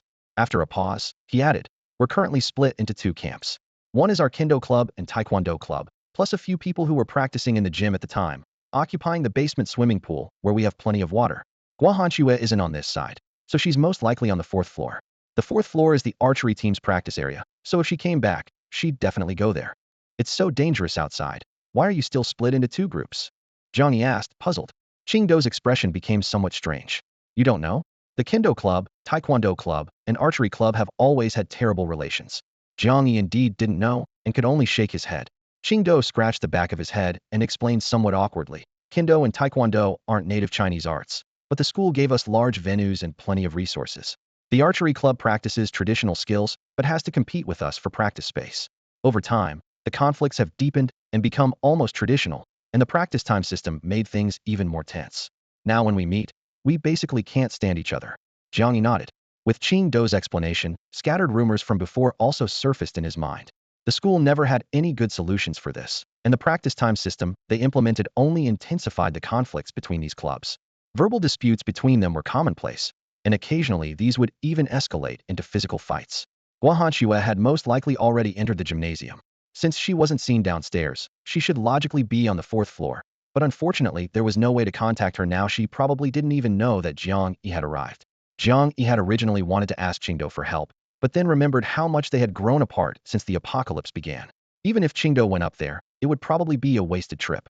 Fortunately, there were already teams on the 4th floor, so Guohanxue wouldn't risk coming downstairs easily, which put his mind at ease. After finding an excuse to send Qingdo away, Jiang Yi took out a piece of jade fat meat that gleamed with a milky white luster. Rich aromas hit him immediately as he took a hearty bite. Not even bothering to glance at the bowl of cold mixed leftovers beside him when you had options, why settle for less? Warm juices exploded in his mouth as pure energy surged through his limbs. Jiang Yi felt a subtle warm current washing over his wounds, and his eyes lit up with satisfaction. It was working. Unfortunately, the healing effect was pathetically weak, barely enough to prevent infection. Thinking about how he needed to recover quickly, he couldn't help but frown. The meager healing energy in the jade fat meat simply wasn't enough. Could he single-handedly hunt down an evolved zombie? The prospects weren't promising. While he was still hesitating, Qingdo returned, cradling a black blade with red patterns, the skull-cleaving knife. His eyes sparkled like he'd discovered treasure. "Oh right, this is your knife.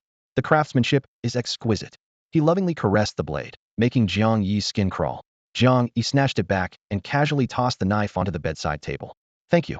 Take this bowl of food. I am not hungry right now."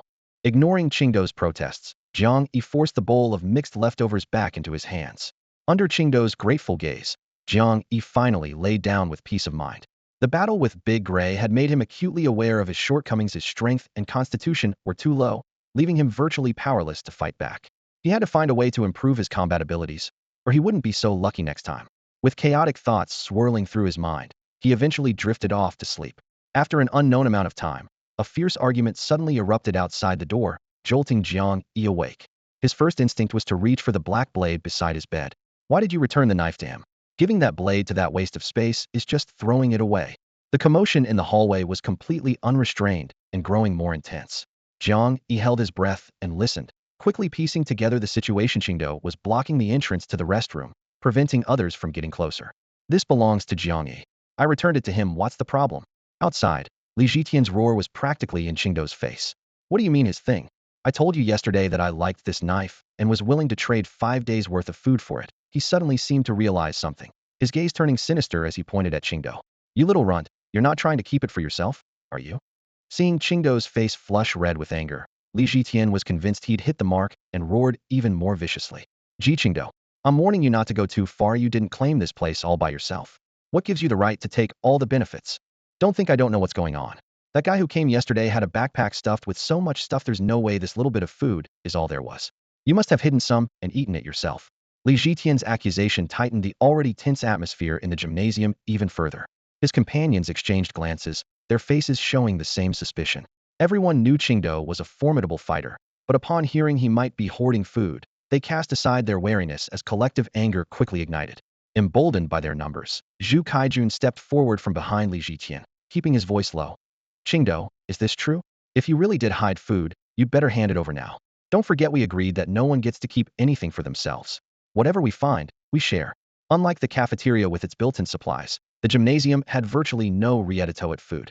After being trapped, the students could only take turns venturing outside. What started as nearly 50 people had been whittled down to just over a dozen through continuous searching, fighting, and fatal mistakes. Those who survived weren't just skilled, they were hardened killers who had personally taken down zombies. These energetic, emotionally charged physical education students were now crammed into a confined space. naturally creating an increasingly volatile atmosphere. The two major clubs had already fallen out over resource distribution just days ago, and now their suspicion was directed at Qingdao with his Japanese heritage, spreading like creeping vines. Facing the accusations, Qingdao seemed long accustomed to such treatment. He stood straight, his voice crisp. I told you, the knife belongs to Jiang Yi. I brought out all of his food. You can ask him if you don't believe me. But he's resting right now and go in and disturb him. This explanation didn't satisfy the crowd. Li Zhitian's eyes darkened as he suddenly shoved Qingdao. Get out of my way.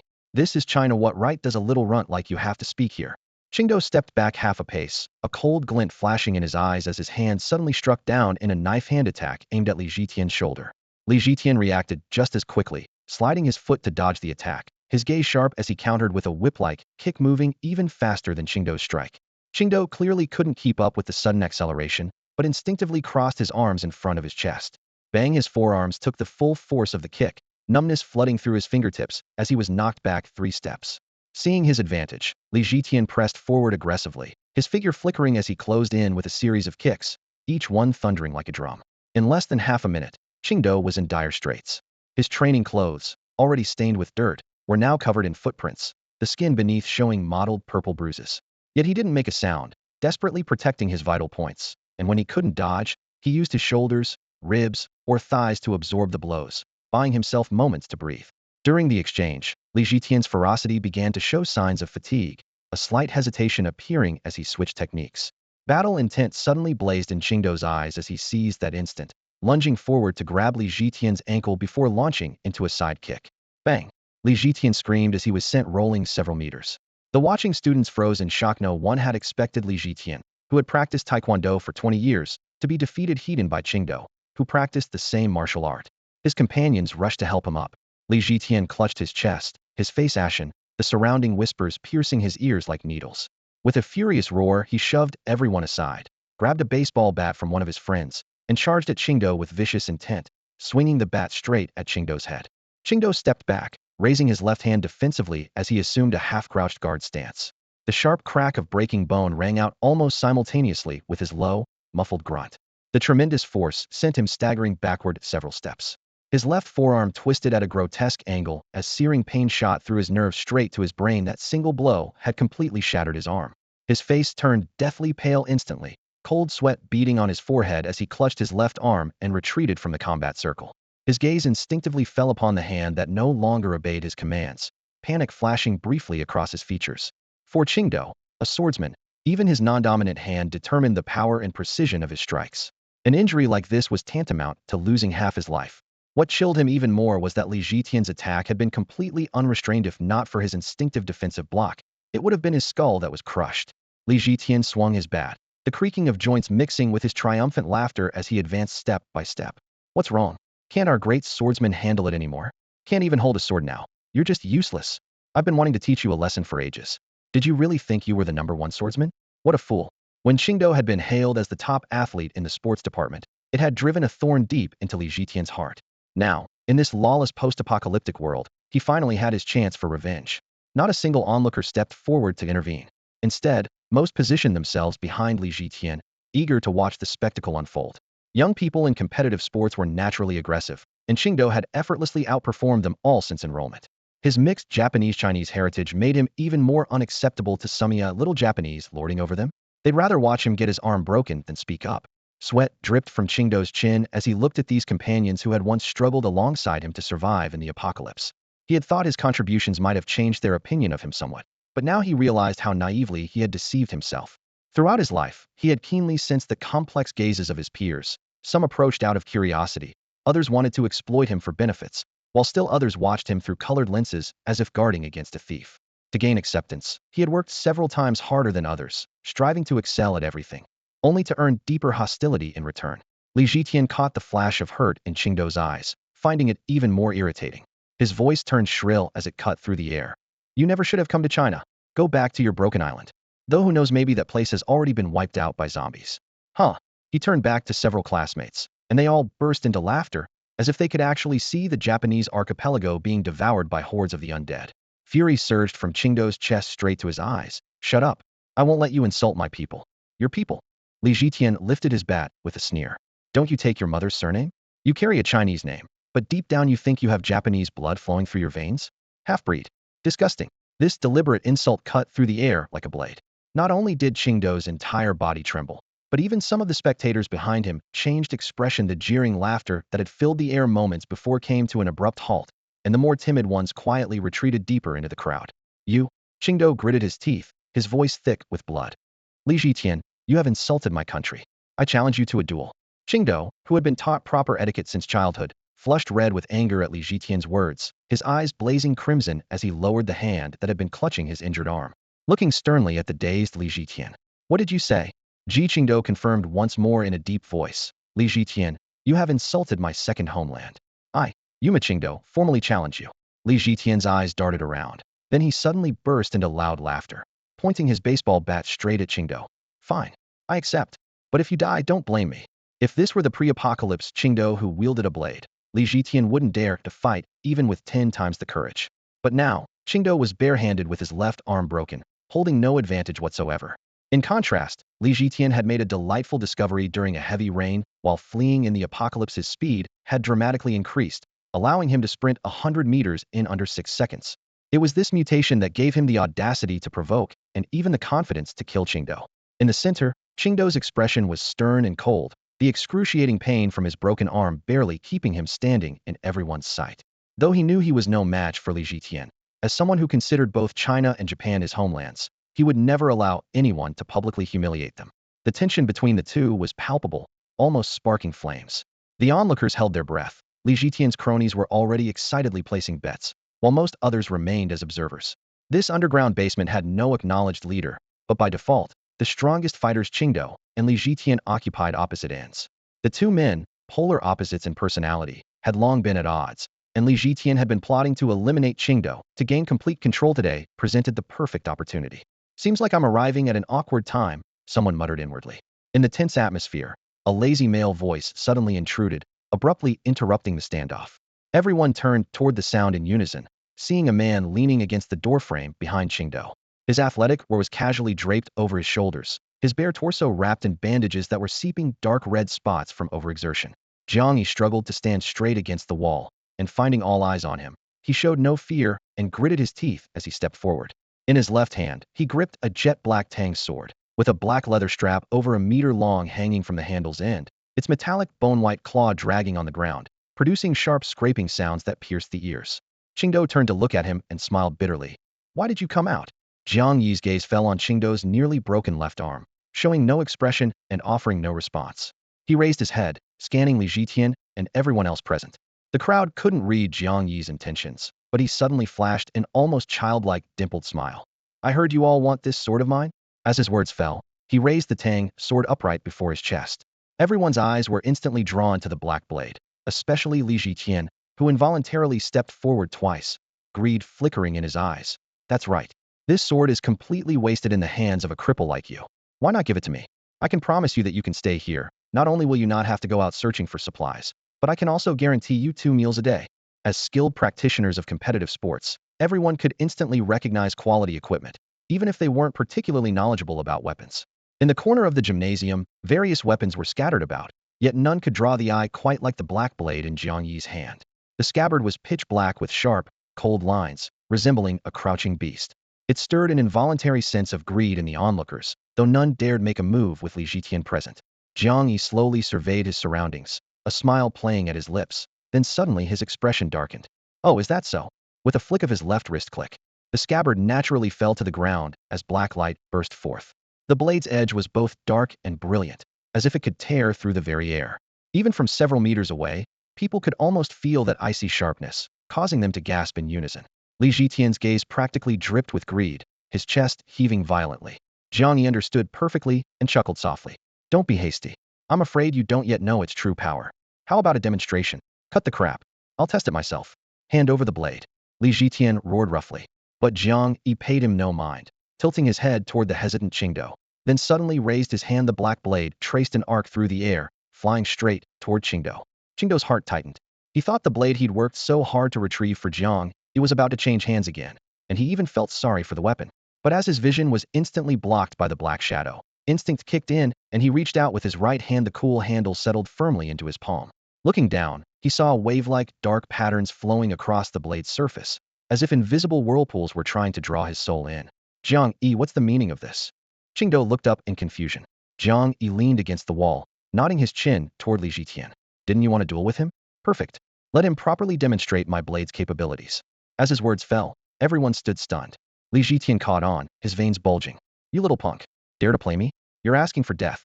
Qingdao suddenly smiled, his right arm trembling as the black blade's tip pointed downward, responding coldly. Li Jitian, come on. Li Jitian's breathing hitched, his gaze sweeping over the blade's edge as old fears surfaced in his heart. Gritting his teeth, he growled. Little Japanese, don't think having a blade means you can beat Medi. Before the words finished, his figure had already flashed. Li Jitian's speed was so fast it nearly left afterimages, his bat cutting through the wind as it struck directly at Qingdao's head. Jiang Yi narrowed his eyes. A speed-type ability user? Qingdao might be in danger. Whoosh. Qingdao merely shifted his pupils slightly, flicking his wrist upward as the black blade met the attack from above.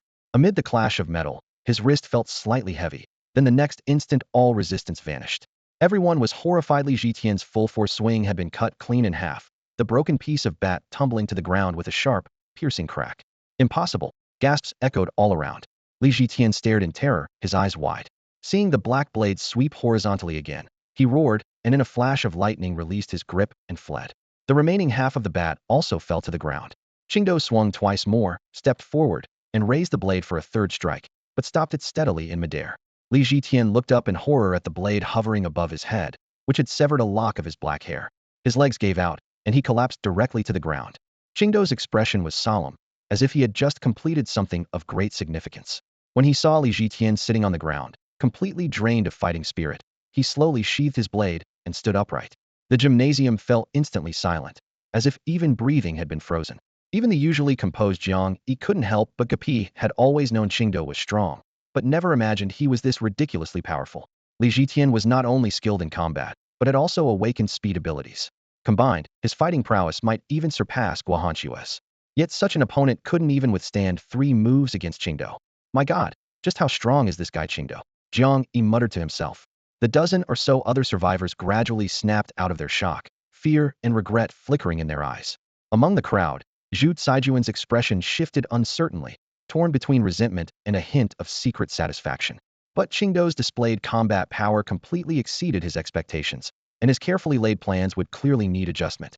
He cleared his throat and stepped forward 2 paces. Qingdao, Jitian was in the wrong just now.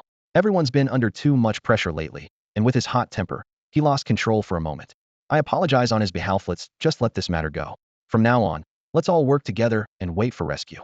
Zhu Kaijun attempted to smooth things over, but Qingdao merely gazed at him quietly without a word, those clear eyes seeming to see through everything. The string of prepared words Zhu Kaijun had ready suddenly stuck in his throat. Watching the tense standoff, Jiang Yi's lips curved slightly. A small gymnasium had somehow turned into a palace intrigue drama. He had no interest in getting dragged into it. Remembering that Qingdao had saved his life, he didn't want the other man to remain mired in this mess. Supporting his injured right arm, he walked over to Li Jitian and smiled. How about it, classmate? My blade is pretty impressive, isn't it? Li Jitian looked up in a daze, his emotions complex. If not for Jiang Yi, he wouldn't have clashed head-on with Qingdao, nor would he have lost so thoroughly. It's all because of you. If not for you, those two wouldn't have fought. You're nothing but a troublemaker. Someone suddenly shouted from behind Zhu Kaijun. As the words landed, the crowd fell abruptly silent. Zhu Caijuan's face instantly turned ashen as he silently cursed, idiot. Qingdao looked up and swept his gaze over, causing the shouter to immediately shut up. Jiang Yi clearly saw who it was, but didn't care in the least, instead laughing. Oh, that's quite an apt description, classmate. If I'm a troublemaker, then what does that make all of you? At these words, everyone's faces darkened in unison. Li Jitian nearly cursed aloud, but thinking of Qingdao standing nearby, he ultimately bit his tongue. Zhu Kaijun caught sight of Qingdao's expression and inwardly groaned, but seeing that Jiang Yi clearly intended to stir up more emotions, his hatred intensified. Classmate, regardless of everything else, we took you in. Is this how you treat your saviors? Jiang Yi shrugged, his gaze indifferent. You all? Wasn't it Qingdao who saved me? Who else among you has ever lifted a finger to help me? Feel free to step forward. No one spoke. Jiang Yi straightened his chest and swept his gaze across everyone, then let out a contemptuous snort. Besides, I'm not getting a free ride here. I shared an entire bag of food with all of you. His words hit like a stone thrown into stagnant water, instantly shattering the suffocating silence. Zhu Caijuan's face flushed crimson. Ever since taking the student council president position, no one had dared speak to him in such a tone. But Jiang Yi's mention of sharing food left him unable to find any grounds for rebuttal. Li Jitian braced himself against the wall, slowly dragging himself upright, his face twisted with malice. So what? We don't keep freeloaders here. That little bit of food you brought barely covers one day. Now get out, this place doesn't welcome you. Even as he spoke, his eyes remained fixed on Qing Do. The memory of that stunning blade strike still weighed heavily on his mind. With Qing Do present, he barely had the courage to lift his head. Jiang Yi snorted coldly, surveying the dilapidated wooden shelter around them. Huh, your accommodation fees are quite steep. I wouldn't want to stay in this dump anyway. With that, he winked at Qing Do. Could you grab my backpack for me? Qing Do had originally wanted to stop this pointless clash of egos, but Jiang Yi's hint made him suppress his confusion. He turned and entered the room, retrieving the mud-stained backpack from the corner. Jiang Yi took the bag, dusted it off, and asked with a smile, how about it? Want to come with me? I don't think you're welcome here anymore either. His words swept through like a cold wind extinguishing a campfire. Zhu Kaijun panicked and was about to speak up to persuade him to stay, but Li Jitian cut him off. Exactly.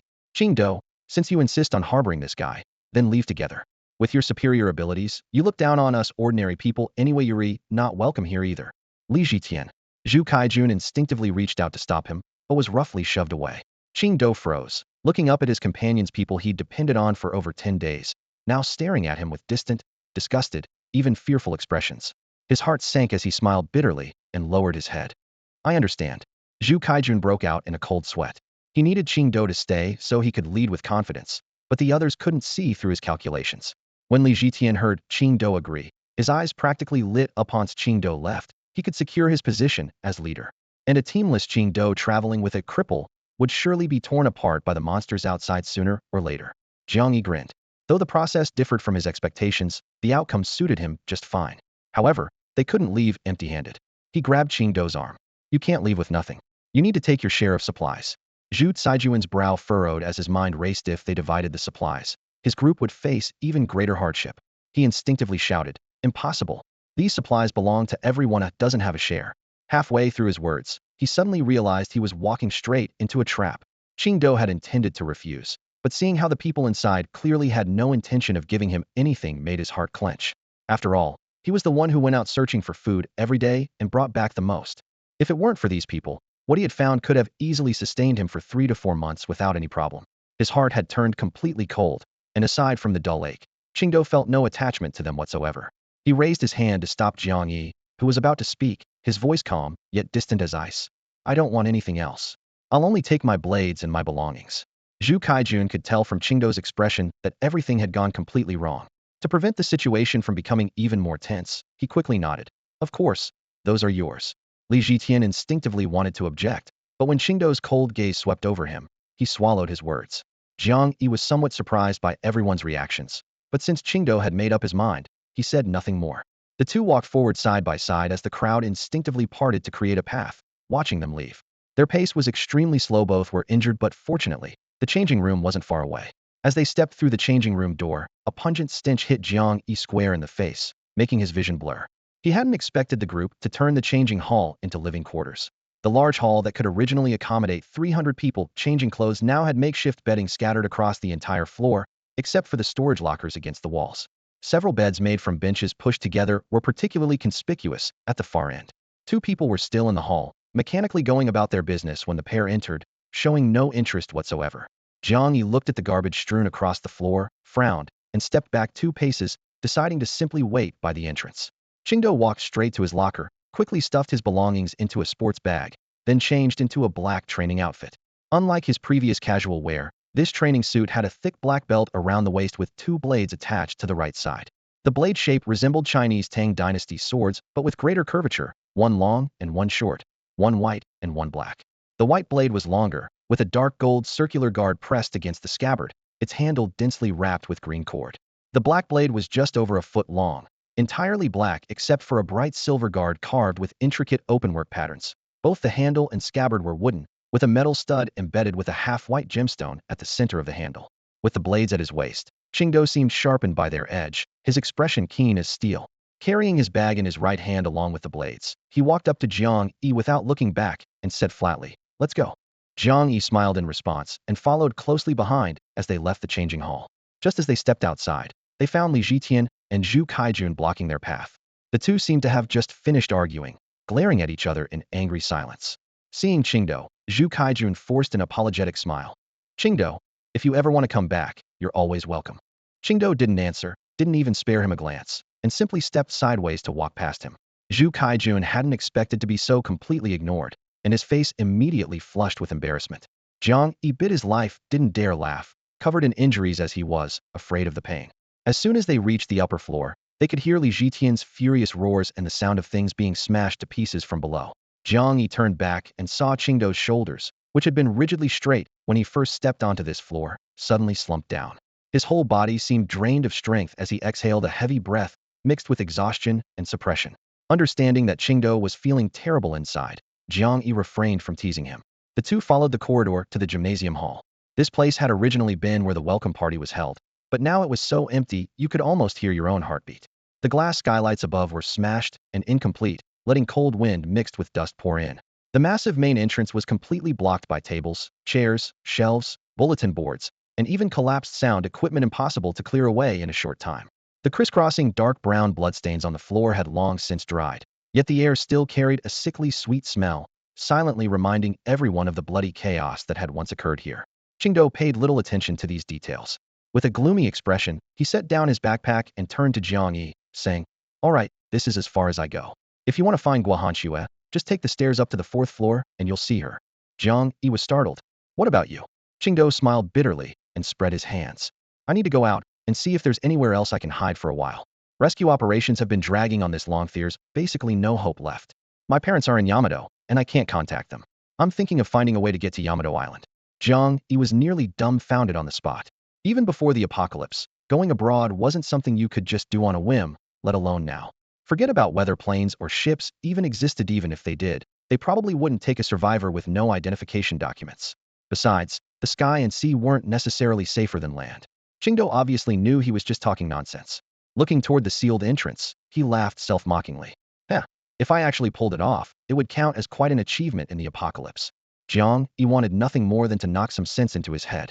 "If you're looking for a safe place, the cafeteria isn't bad." Qingdao nodded. He had already heard from Jiang Yi that the cafeteria had many people and relatively complete supply reserves, but the distance from the gymnasium to the cafeteria wasn't short, and zombies could appear at any moment along the way. He hesitated.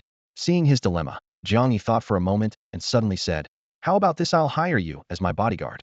Huh? Qingdao was stunned, completely unable to process this. Jiang Yi lifted his bandaged arm and smiled wryly. "As you can see, I'm covered in injuries and can't go anywhere while recovering here. In my condition, any random zombie could kill me. Since you saved me once, why not go all the way protect me until my injuries heal? As for payment," he paused and suddenly smiled mysteriously. "During this time, I'll cover all your meals. Plus, I'll take you to the cafeteria with me, guaranteeing you'll have food and drink." Qingdao blinked. "Didn't they divide up all your food? What are you going to pay me with?" "Don't worry." Jiang Yi patted his inner pocket. "I'll definitely keep you well fed." Qingdao barely thought before extending his hand. "Deal. From now on, I'm your bodyguard, but don't go looking for trouble." His quick agreement surprised even Jiang Yi. If it were him, he might not have accepted such employment that sounded like a joke. But when he met Qingdao's clear eyes, he suddenly understood. The guy didn't believe him at all. He simply genuinely wanted to help him. Only such thoughts could bring him a sense of lightness tinged with solemn responsibility. Jiang Yi finally came to his senses and couldn't help but throw his head back in hearty laughter. Qingdao felt unsettled by the laughter, blinking as he said, "I didn't tell any jokes. What are you laughing about?" Jiang Yi raised both their arms, the dark red bloodstains particularly striking in the moonlight. "Look, I've got company now to one-armed heroes." He burst into laughter again. Qingdao suddenly understood, his mood brightening as well. He raised his remaining right arm to bump against Jiang Yi's arm. Both men simultaneously aggravated their wounds. Their faces contorting in unison as their laughter abruptly stopped. The scene was both painful and amusing. Pain aside, their injuries still needed treatment. Qingdao led Jiang Yi into a nearby empty room, where they used their remaining functional hands to clumsily but cooperatively bandage each other. Jiang Yi was covered in wounds, though fortunately most were superficial. The most serious injuries, the bite marks on his right arm and left shoulder, were deep but hadn't hit vital areas, and he could still manage to bend his fingers despite gritting his teeth in pain. Qingdao's right arm, however, was already twisted and swollen to a purplish-black color. He clearly knew some first aid. He first made an incision to drain the pooled blood, then used bandages to create a sling around his neck, suspending his entire arm across his chest. Both men now had useless arms, one left, one right. What seemed like coincidence was actually quite dangerous. Qingdao knew the harsh reality. Even before the apocalypse, injuries this severe would require 6 months of hospital recovery. Now, without doctors, equipment, or proper medicine, their arms were essentially condemned to permanent disability. After hearing this assessment, Jiang Yi's brow furrowed. Deeply hunting evolved zombies had just become significantly more difficult. Qingdao, mistaking his partner's concern for fear, offered a few words of comfort, completely unaware that Jiang Yi was actually pondering the absurd question of who should get the healing potion first. After finishing the bandaging, Qingdao was still shaking off the remaining blood from his hand when he saw Jiang Yi pull 2 tightly rolled sausages from his backpack. Catch! Jiang Yi handed over 1 roll and tossed him 2 bottles of water. Eat up. Too bad Guahanshua isn't here, or we could have a hot bowl of noodles. After just 1 day apart, he found himself missing the girl's instant noodles. She couldn't even cook properly himself, let alone make instant noodles without turning them into mush. Not to mention that disastrous Valentine's Day, when he'd mistaken salt for sugar while making chocolate. Qingdao couldn't afford such luxurious fantasies. Having gone half a month without a proper meal, his stomach immediately growled loudly at the smell of meat. He took a large bite, and the rich juices exploded in his mouth, making him close his eyes in bliss. It was even more tender than the finest Wagyu beef from Japan, with fat marbling as beautiful as jade. Jiang Yi watched in amazement as Qingdao devoured the half-pound of marbled meat in just a few bites, contentedly licking the grease from his fingers. His gaze inevitably fell upon Qingdao's frail body. Half a pound of jade fat meat might not seem like much, but the energy it contained was enough to make even an awakened ability user feel completely full. Jiang Yi watched with his own eyes as Qingdao devoured that glistening, lustrous piece of jade fat meat in just a few bites, and couldn't help but feel a chill in his heart. This kid was just an ordinary person. Sensing the stare, Qingdao bashfully wiped the grease from the corner of his mouth. Sorry, it's been so long since I've had something this delicious. I couldn't control myself. Don't you feel stuffed? Jiang Yi raised an eyebrow. Qingdao touched his still flat abdomen and shook his head vigorously. No. I've always had a big appetite since I was little. Father said that because I practice swordsmanship regularly, I burn a lot of energy, so I can eat a lot. Jiang Yi frowned secretly, feeling that things weren't that simple. However, there were plenty of big eaters in this world, and while jade fat meat contained enormous energy, it wasn't exactly dangerous. Still, he didn't give Qingdao any more meat, afraid that the energy might overwhelm him. After the meal, drowsiness came like a tide. The moment Qingdao nodded in agreement to rest here for the night, he collapsed onto the spread carpet, his breathing deep and steady. Jiang Yi sat nearby, his expression peculiar. Ordinary people eating jade fat meat actually had a sleep-inducing effect? What he didn't know was that ordinary people couldn't actively absorb energy like awakened ones. They could only passively endure the surge. Jade fat meat was essentially high-energy food created by ability users, and most ordinary people couldn't even eat an ounce, let alone half a pound. Only survivors like Qingdao, with his robust physique and tenacious will, could forcibly digest it. Night deepened. In the dim firelight, the sleeping Qingdao had a rosy complexion as energy slowly circulated within his body. Though the bones in his injured arm hadn't yet healed, they seemed covered by an invisible membrane that sealed the gaps, preventing deterioration, and the bruising was gradually dissipating. Dawn broke faintly. Jiang Yi had kept watch all night, and finally saw Qingdao open his eyes. He breathed a sigh of relief, been genuinely worried this guy might have complications from eating. Qingdao looked down and moved his arm, delighted to discover that not only had it not worsened, but it felt much better. Jiang Yi glared at him resentfully. You're supposed to be the bodyguard, right? Yet here I am, keeping watch over you all night. Qingdao's face flushed red as he bowed repeatedly. I'm truly sorry. I was so exhausted that I slept straight through till now. Jiang Yi waved his hand. It's fine, it's fine. I was just saying to take it to heart. But Qingdao remained guilt-ridden. Having accepted his employer's payment, yet failing to stand guard, this self-disciplined swordsman who was harsh on himself couldn't forgive his negligence. He immediately declared he would not eat anything today, as punishment to remind himself of his dereliction of duty. Jiang Yi rolled his eyes. Why was he being so serious with a Japanese person anyway? Under Qingdao's occasional glances, Jiang Yi devoured another serving of jade fat meat, this time braised in a rich, savory sauce.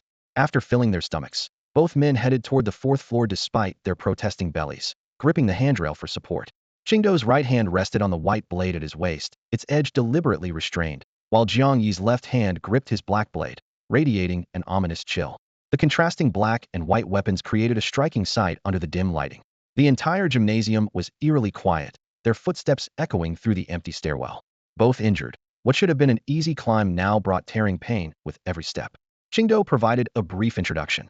The gymnasium had 5 floors including the underground pool area. Having just opened recently, The wall tiles and railings still gleamed with the luster of new steel. The facility housed a swimming pool, basketball court, volleyball court, and comprehensive training hall. The school had also allocated 2 floors to various clubs, taekwondo, kendo, and archery teams among others. Long-standing tensions existed between the clubs.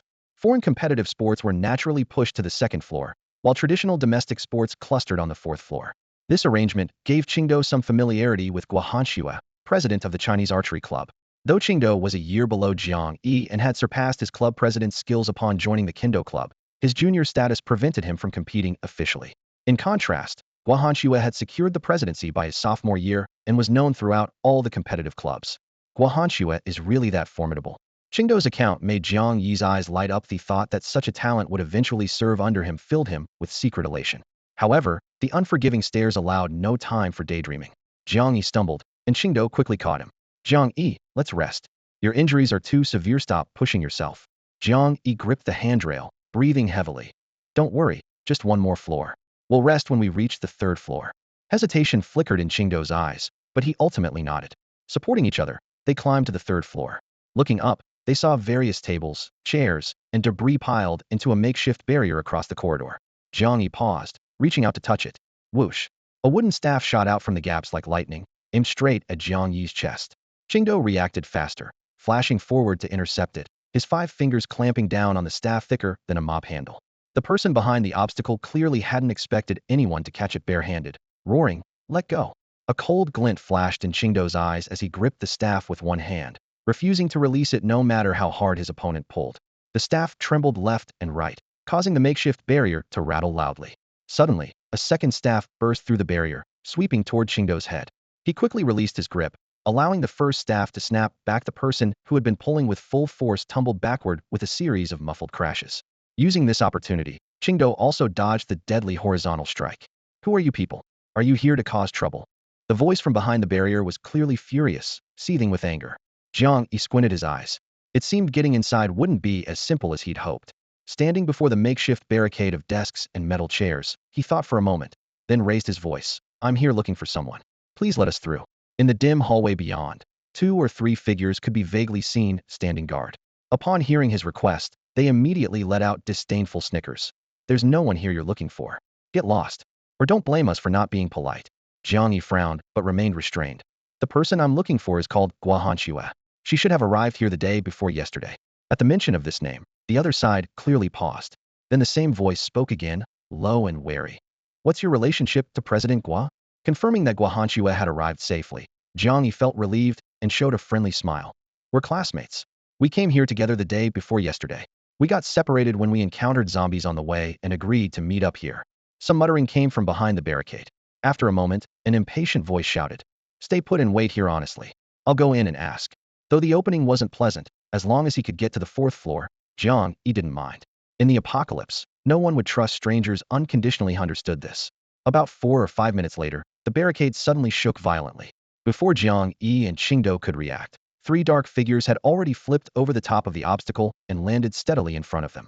The young man on the left held a camphor-wood staff as tall as himself, its surface dark brown and gleaming with oil. The youth on the right carried a wooden longbow on his back, with a small quiver hanging at his waist identical to Guohanchu's. Most striking was the man in the middle like a black tower. His skin was dark, muscles bulging, his frame nearly twice as wide as a normal person's.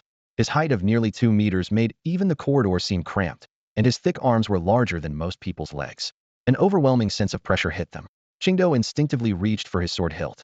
The tower-like man stood at the stairway entrance, coldly sizing up the two, his voice hoarse and contemptuous. So it's you two? Here to find President Guo. Jiang Yi didn't recognize this man, but his imposing presence proved he was definitely not someone to mess with. He steadied his voice. Yes, she and I are classmates. We escaped from the dormitory to here together. I don't know if she's around. The man grinned coldly, revealing gleaming white teeth. Another 2 pieces of trash wanting to freeload off the president. Don't any of you have even a shred of shame? Jiang Yi was stunned. Qingdao stepped forward, his eyes sharp. What did you say? Having always been proud, he had never been called trash by someone his own age. The tower-like man looked down at this shorty, who wasn't even 5'9", sneering. Little shorty, and who are you? With that, his gaze swept over Qingdao's arm guards, then fell on the bamboo swords and short blades in both Jiang Yi's and Qingdao's hands.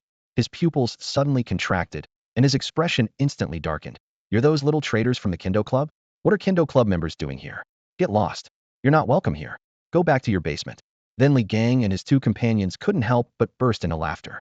Hearing the insulting tone, Sito flew into a rage. Despite his injured left hand, his right hand moved unhindered to draw his white blade, only to have Jiang Yi press it down with one hand, forcing the newly revealed sword back into its sheath. Jiang Yi looked up, showing no trace of anger on his face, instead wearing a smile. Fellow student, I wonder what authority you have to kick people out on President Guo's behalf. I arranged to meet Guohanxue here, yet you're blocking our way. Don't tell me you're holding her captive. As he finished speaking, his eyes flashed coldly. I never imagined that nowadays in the school district, someone could act so recklessly. Since the apocalypse began, he had personally eliminated over 100 zombies, and his killing intent had long since become tangible. At this moment, he deliberately released his awakener's pressure. The air seemed to compress instantly, and even Sito couldn't help but glance sideways. Li Gang and his two companions behind him felt their hearts skip a beat, instinctively shrinking back. Li Gang frowned and shouted, "Nonsense! What do you think this is, some gangster operation? I just can't stand you fake foreigners. What's wrong with practicing proper Chinese martial arts instead of learning those flashy sword techniques from Japan? That stuff is worthless. The martial arts our ancestors left us are the real deal. Don't we beat you crying for your parents every time we spar?" Jiang Yi snorted coldly and waved the black blade in his hand before Li Gang's eyes. "Who told you I practice foreign swordsmanship? You can't even recognize an ancient Chinese tang sword, yet you dare claim to have practiced Chinese martial arts? Are you blind? You." Li Gang's face turned ashen as he stepped forward aggressively, his massive fists instinctively clenching. Blade edge and fist were poised to clash. Jiang Yi stared at him coldly. "What? Want to test whether your fists are harder or my blade is faster?" After several tense moments, Li Gang felt the breath stuck in his chest becoming unbearable. Finally, he unclenched his fists and snarled viciously. "Sharp tongue won't do you any good. You can go in, but you must follow the rules, otherwise don't blame me for throwing you off the 4th floor." With that, he turned and climbed over the obstacles. Despite his massive frame, he moved with ape-like agility, disappearing over the top of the debris in an instant. Only after his opponent left did Jiang Yi secretly breathe a sigh of relief. During their confrontation, his back had been soaked with cold sweat. Li Gang was also an awakener, and extremely powerful at that. With both Sito and himself seriously injured, they would have had no chance of winning in a real fight. Clearly, Li Gang had also sensed his awakener aura, which was why he ultimately backed down. Looking up, they saw furniture and metal cabinets stacked almost to the ceiling in the stairwell. The two men exchanged glances, thinking of their bandaged arms, and couldn't help but smile bitterly. Li Gang's impatient roar came from above. "Hurry up! I've got plenty of other things to do." Then, peering through the gaps and seeing their injuries, he cursed about the trouble. He reached down with one hand, grabbed the bottom wooden crate, and gave it a gentle tug. The entire box was moved aside. Only then did Jiang Yi realize that the space above the wooden crate was actually hollow, concealing a hidden door just tall enough to crawl through.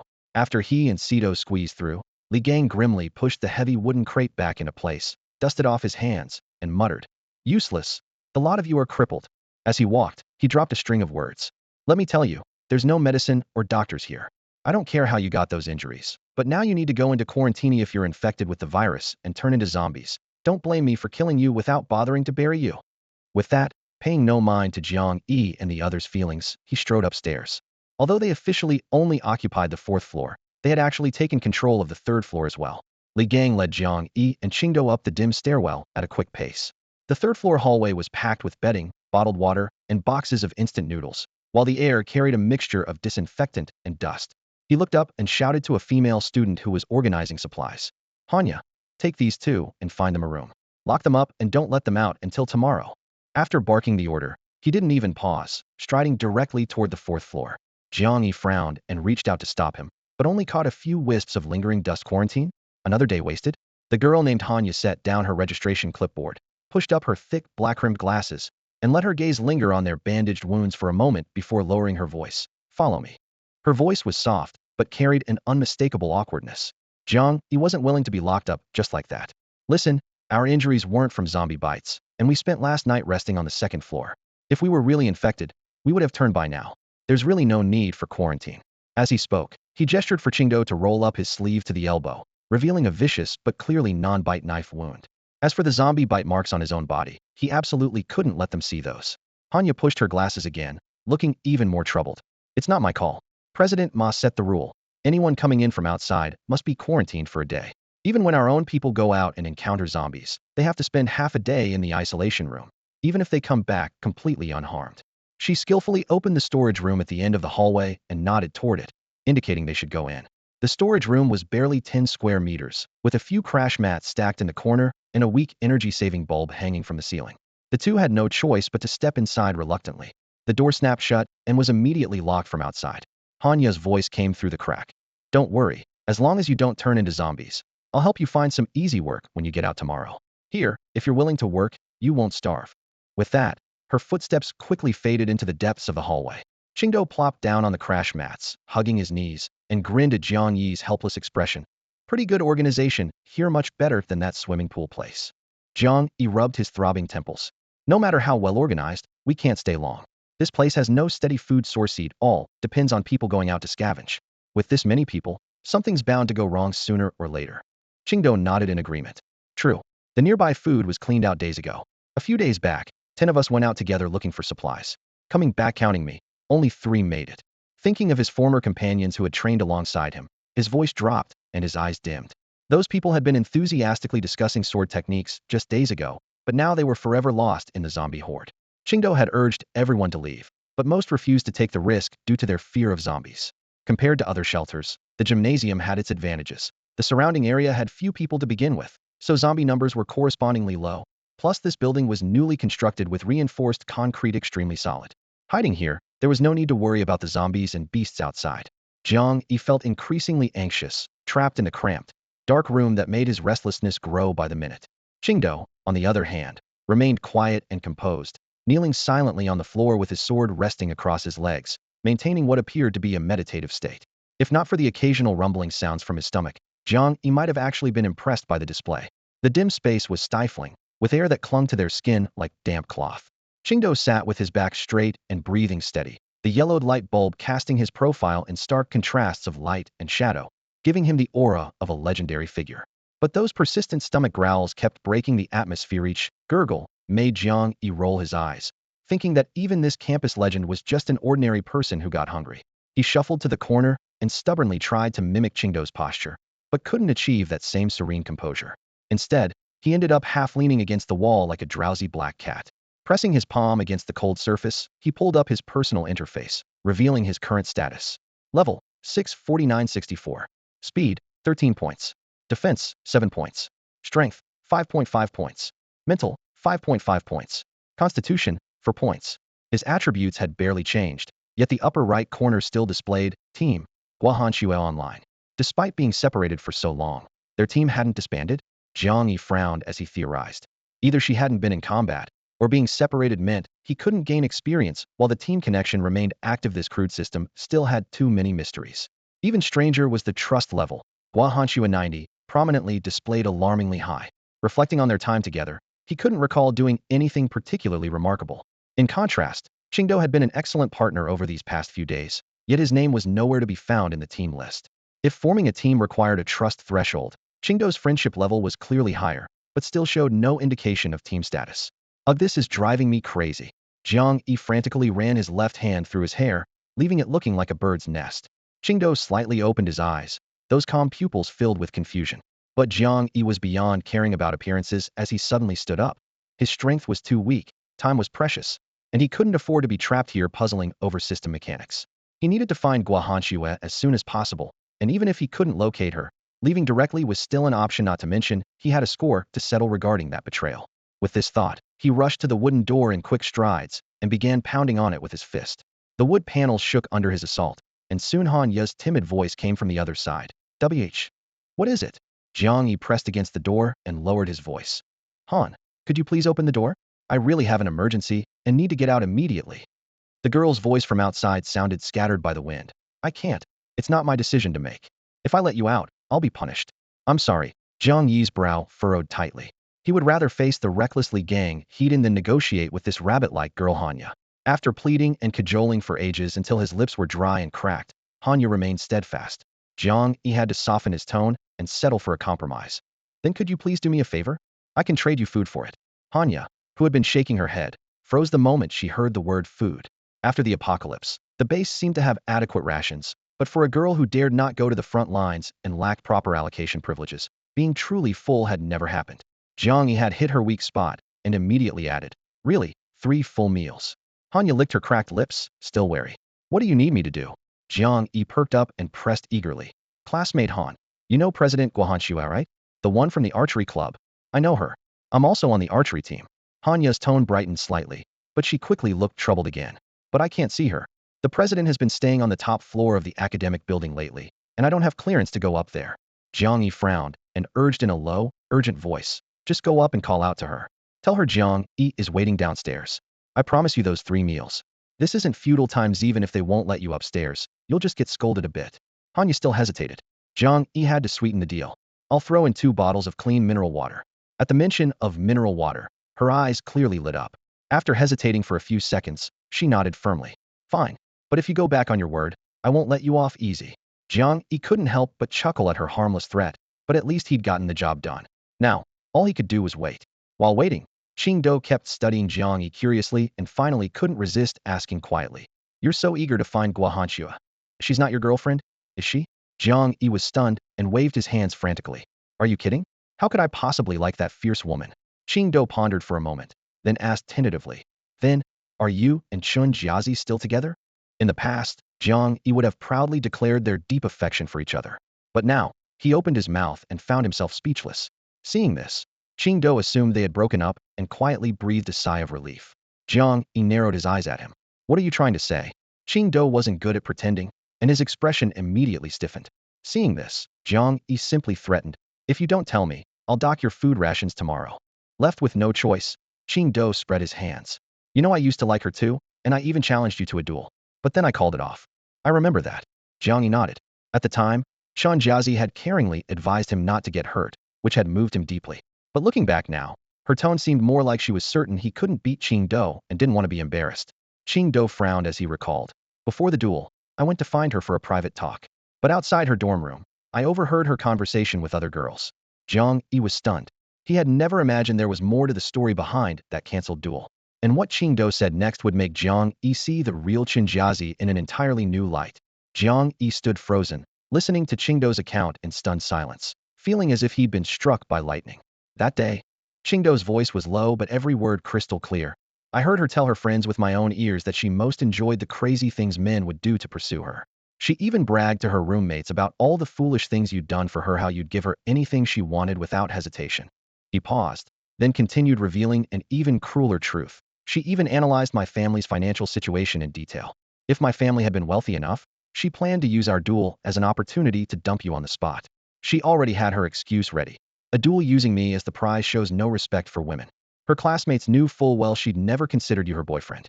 The reason news of the duel spread so quickly across the campus network was because they fanned the flames. The site administrator was her roommate's boyfriend. Each sentence hit Jiang Yi like a sledgehammer to the chest. His vision darkened. His chest felt stuffed with cotton, leaving him unable to breathe properly. He'd already witnessed Chun Jiazi's coldness in her diary, but hearing this more direct, more vicious version from his former rival tore open old wounds, doubling the pain. What happened next matched what Jiang Yi already knew. Seeing the truth clearly, Qingdou immediately severed that non-existent relationship and announced the duel's cancellation, crushing Chun Jiazi and her friend's schemes. He and Zhu Kaijun then filed a joint report that got the campus network administrator removed from his position. After the incident broke, the campus network was flooded with posts smearing Qingdou's reputation, until the situation escalated enough for the school to intervene and the storm finally subsided. Jiang Yi listened in silence, his expression frighteningly calm. Ever since finding that diary, he'd understood that Chun Jiazi wasn't the pure, lovely girl he'd thought. He also understood she hadn't changed her heart. She'd never cared about him to begin with. But he'd always assumed this was just a private crack between the two of them. Now it seemed everyone else knew, and in their entire circle, only he had been kept in the dark. No wonder someone had once asked him in that strange tone whether he was really Chun Jiazi's boyfriend. At the time, he'd been smugly proud. Now the memory seemed laughably stupid. Humiliation churned with rage as he decided to confront Chun Jiazi directly, not to reconcile, but to see what lies she might still tell. He wanted her to pay for stealing 4 years of his youth. As these thoughts churned through his mind, instincts honed by killing over 100 zombies began to leak out. An invisible murderous aura seeped through his skin, seeming to distort the very air. Qingdou, extremely sensitive to such energy, felt his hair stand on end and instinctively gripped the blade on his thigh, staring at Jiang Yi in shock. This oppressive presence he'd only felt it from his father and other top-tier warriors. Could Jiang Yi's true strength far exceed his imagination? Clang. The security door suddenly shuttered, instantly dispersing the murderous aura. Both men jumped in alarm, then heard the sound of a key turning. Jiang Yi had just stood up when the door burst open with a whoosh, and a figure rushed in like the wind. Jiang Yi, it really is you. You're not dead. Gua Hanxue shrieked, her excitement nearly cracking her voice. Before she'd finished speaking, she'd already lunged forward, wrapping her arms tightly around Jiang Yi's waist, laughing and crying out. Jiang Yi's vision went black with pain. His hand. Big sister, my hand. Gua Hanxue got so excited she nearly jumped up, only then realizing she was still gripping Jiang Yi's plastered arm tightly. She quickly let go, and seeing the cold sweat beading on Jiang Yi's forehead, she immediately felt like a child who had done something wrong, firing off questions rapid fire. Are you okay? I didn't mean to. How did you get hurt so badly? Have you applied any medicine? Are you injured anywhere else? Standing nearby, Qingdou stared blankly at the scene before him. The club president was treating him like he was invisible. Having always been the center of attention, he instinctively stepped back 2 paces and sulked in the corner, drawing circles on the ground. Weren't these two really not a couple? Was this still the legendary Ice Queen Gua Hanxue, who kept everyone at arm's length? Outside the door, similarly complex emotions spread across several faces. Dongfang Tian stood right at the doorway, wearing a faint smile on his face while his fists clenched under his sleeves until his knuckles cracked. Hanya, who had opened the door, was forced back 2 steps by this subtle oppressive aura, not daring to look up and meet his gaze. After quite a while, Gua Hanxue finally suppressed her excitement and noticed Qingdou's dejection. Her eyes flickered slightly, then she resumed her usual carefree manner, patting Jiang Yi's shoulder with a laugh. You have no idea, yesterday I thought you were dead, and even cried over it. Jiang Yi proudly lifted his chin. Are you kidding? I'm so capable. How could a few dogs bite me to death? You should have just waited here for me from the start. Gua Hanxue glanced at his bandages all over his body and rolled her eyes. Give me a break. The way you look now, 3 of you wouldn't be enough for me to beat up. Jiang Yi opened his mouth in frustration but couldn't find words to argue back, so he could only shut up resentfully. Come on, let's go out. Gua Hanxue, like someone who had won a battle, held her head high and led everyone toward the door. Only then did Jiang Yi notice that several people were standing outside the door, obviously all brought by Gua Hanxue. She smoothly made introductions. Jiang Yi, this is Dongfang Tian, president of the martial arts club. Before the apocalypse, he was allied with our archery team. Don't underestimate him, comes from a martial arts family. Dongfang Tian, this is Jiang Yi, my friend, and now, also my team captain. When she said that last sentence, she still felt a bit embarrassed. Ever since Jiang Yi had told her to escape first during that crisis, she finally understood the weight of the word teammate. The Gua Hanxue of the past had been the leader everyone in the club looked up to, with all troubles pushed onto her shoulders. Respect and dependence coexisted, but it also left her exhausted with nowhere to confide. It wasn't until Jiang Yi appeared that she truly experienced what it meant to fight side by side. Jiang Yi's lips curved upward, secretly applauding that impulsive decision from back then. Being recognized by someone as formidable as Gua Hanxue was worth it. Dongfang Tian's brow furrowed tightly. No one knew better than him how powerful Gua Hanxue was, yet this usually cold woman was being so intimate with this seemingly weak guy before him. Especially that instinctive excitement from just now set off alarm bells in his heart. Who on campus didn't know that he had been pursuing Gua Hanxue for over a year? His confession had been rejected once, but Dongfang Tian, who had lived a charmed life since childhood, hadn't given up. Instead, it only made him want to win Gua Hanxue even more. Over the past year, Gua Hanxue and her club had been sheltered under his protective wing. He deliberately used this protection to gradually erode Gua Hanxue's feelings toward him, and it seemed he was on the verge of success. These days, she only showed the slightest hint of a smile when speaking with him. This preferential treatment convinced Dongfang Tian that he held a special place in her heart. A few days ago, Gua Hanxue's sudden return to the gymnasium filled Dongfang Tian with ecstatic joy. Contrary to the disheveled state he had imagined, despite having struggled through the apocalyptic wasteland for half a month, she remained as spirited as ever. The dust and torn clothing couldn't mask her sharp, commanding presence. If anything, she seemed more radiant than before. Learning that she had awakened abilities just like him, Dongfang Tian became even more certain. This was heaven's way of bringing them together. However, her subsequent behavior left him feeling deeply unsettled. While Gua Hanxue had returned physically, her mind seemed elsewhere. When he suggested she resume leadership of the archery team, she refused outright. Having gained control of the entire gymnasium, Dongfang Tian had secretly rejoiced in the apocalypse. Women should temper their ambitions, but Jiang Yi's appearance brutally shattered his delusions. When that man stood beside Gua Hanxue, Dongfang Tian suddenly realized he was nothing more than an ordinary friend in her eyes. Only Jiang Yi could make her truly radiant. Dongfang Tian's fists clenched tightly, his knuckles turning white as hatred flashed through his eyes. This man cannot be allowed to stay. When their gazes met, Jiang Yi was also sizing him up. This man of modest height, even slightly shorter than himself, belonged to the same tier of campus celebrities as Qingdao, yet surpassed him in every way. Excellent family background, impeccable character and reputation, nearly becoming student council president. At the time, campus support was overwhelming, but he ultimately declined, citing his desire to focus on managing his club. Dongfang Tian wore only a t-shirt, his well-defined muscle lines clearly visible beneath the thin fabric, his robust arms obviously the result of years of training. Behind him, Qingdao's expression was tense. When he first joined the Kendo Club, Qingdao had challenged Dongfang Tian as the representative of new members, only to suffer a crushing defeat that nearly shattered his faith in swordsmanship. It took a phone call from his father to pull him out of that shadow. Only then did Qingdao realize the truth. Dongfang Tian could have ended that fight quickly, but deliberately let him struggle for a full hour. His opponent never took the offensive, merely deflecting his techniques with casual ease, systematically wearing him down.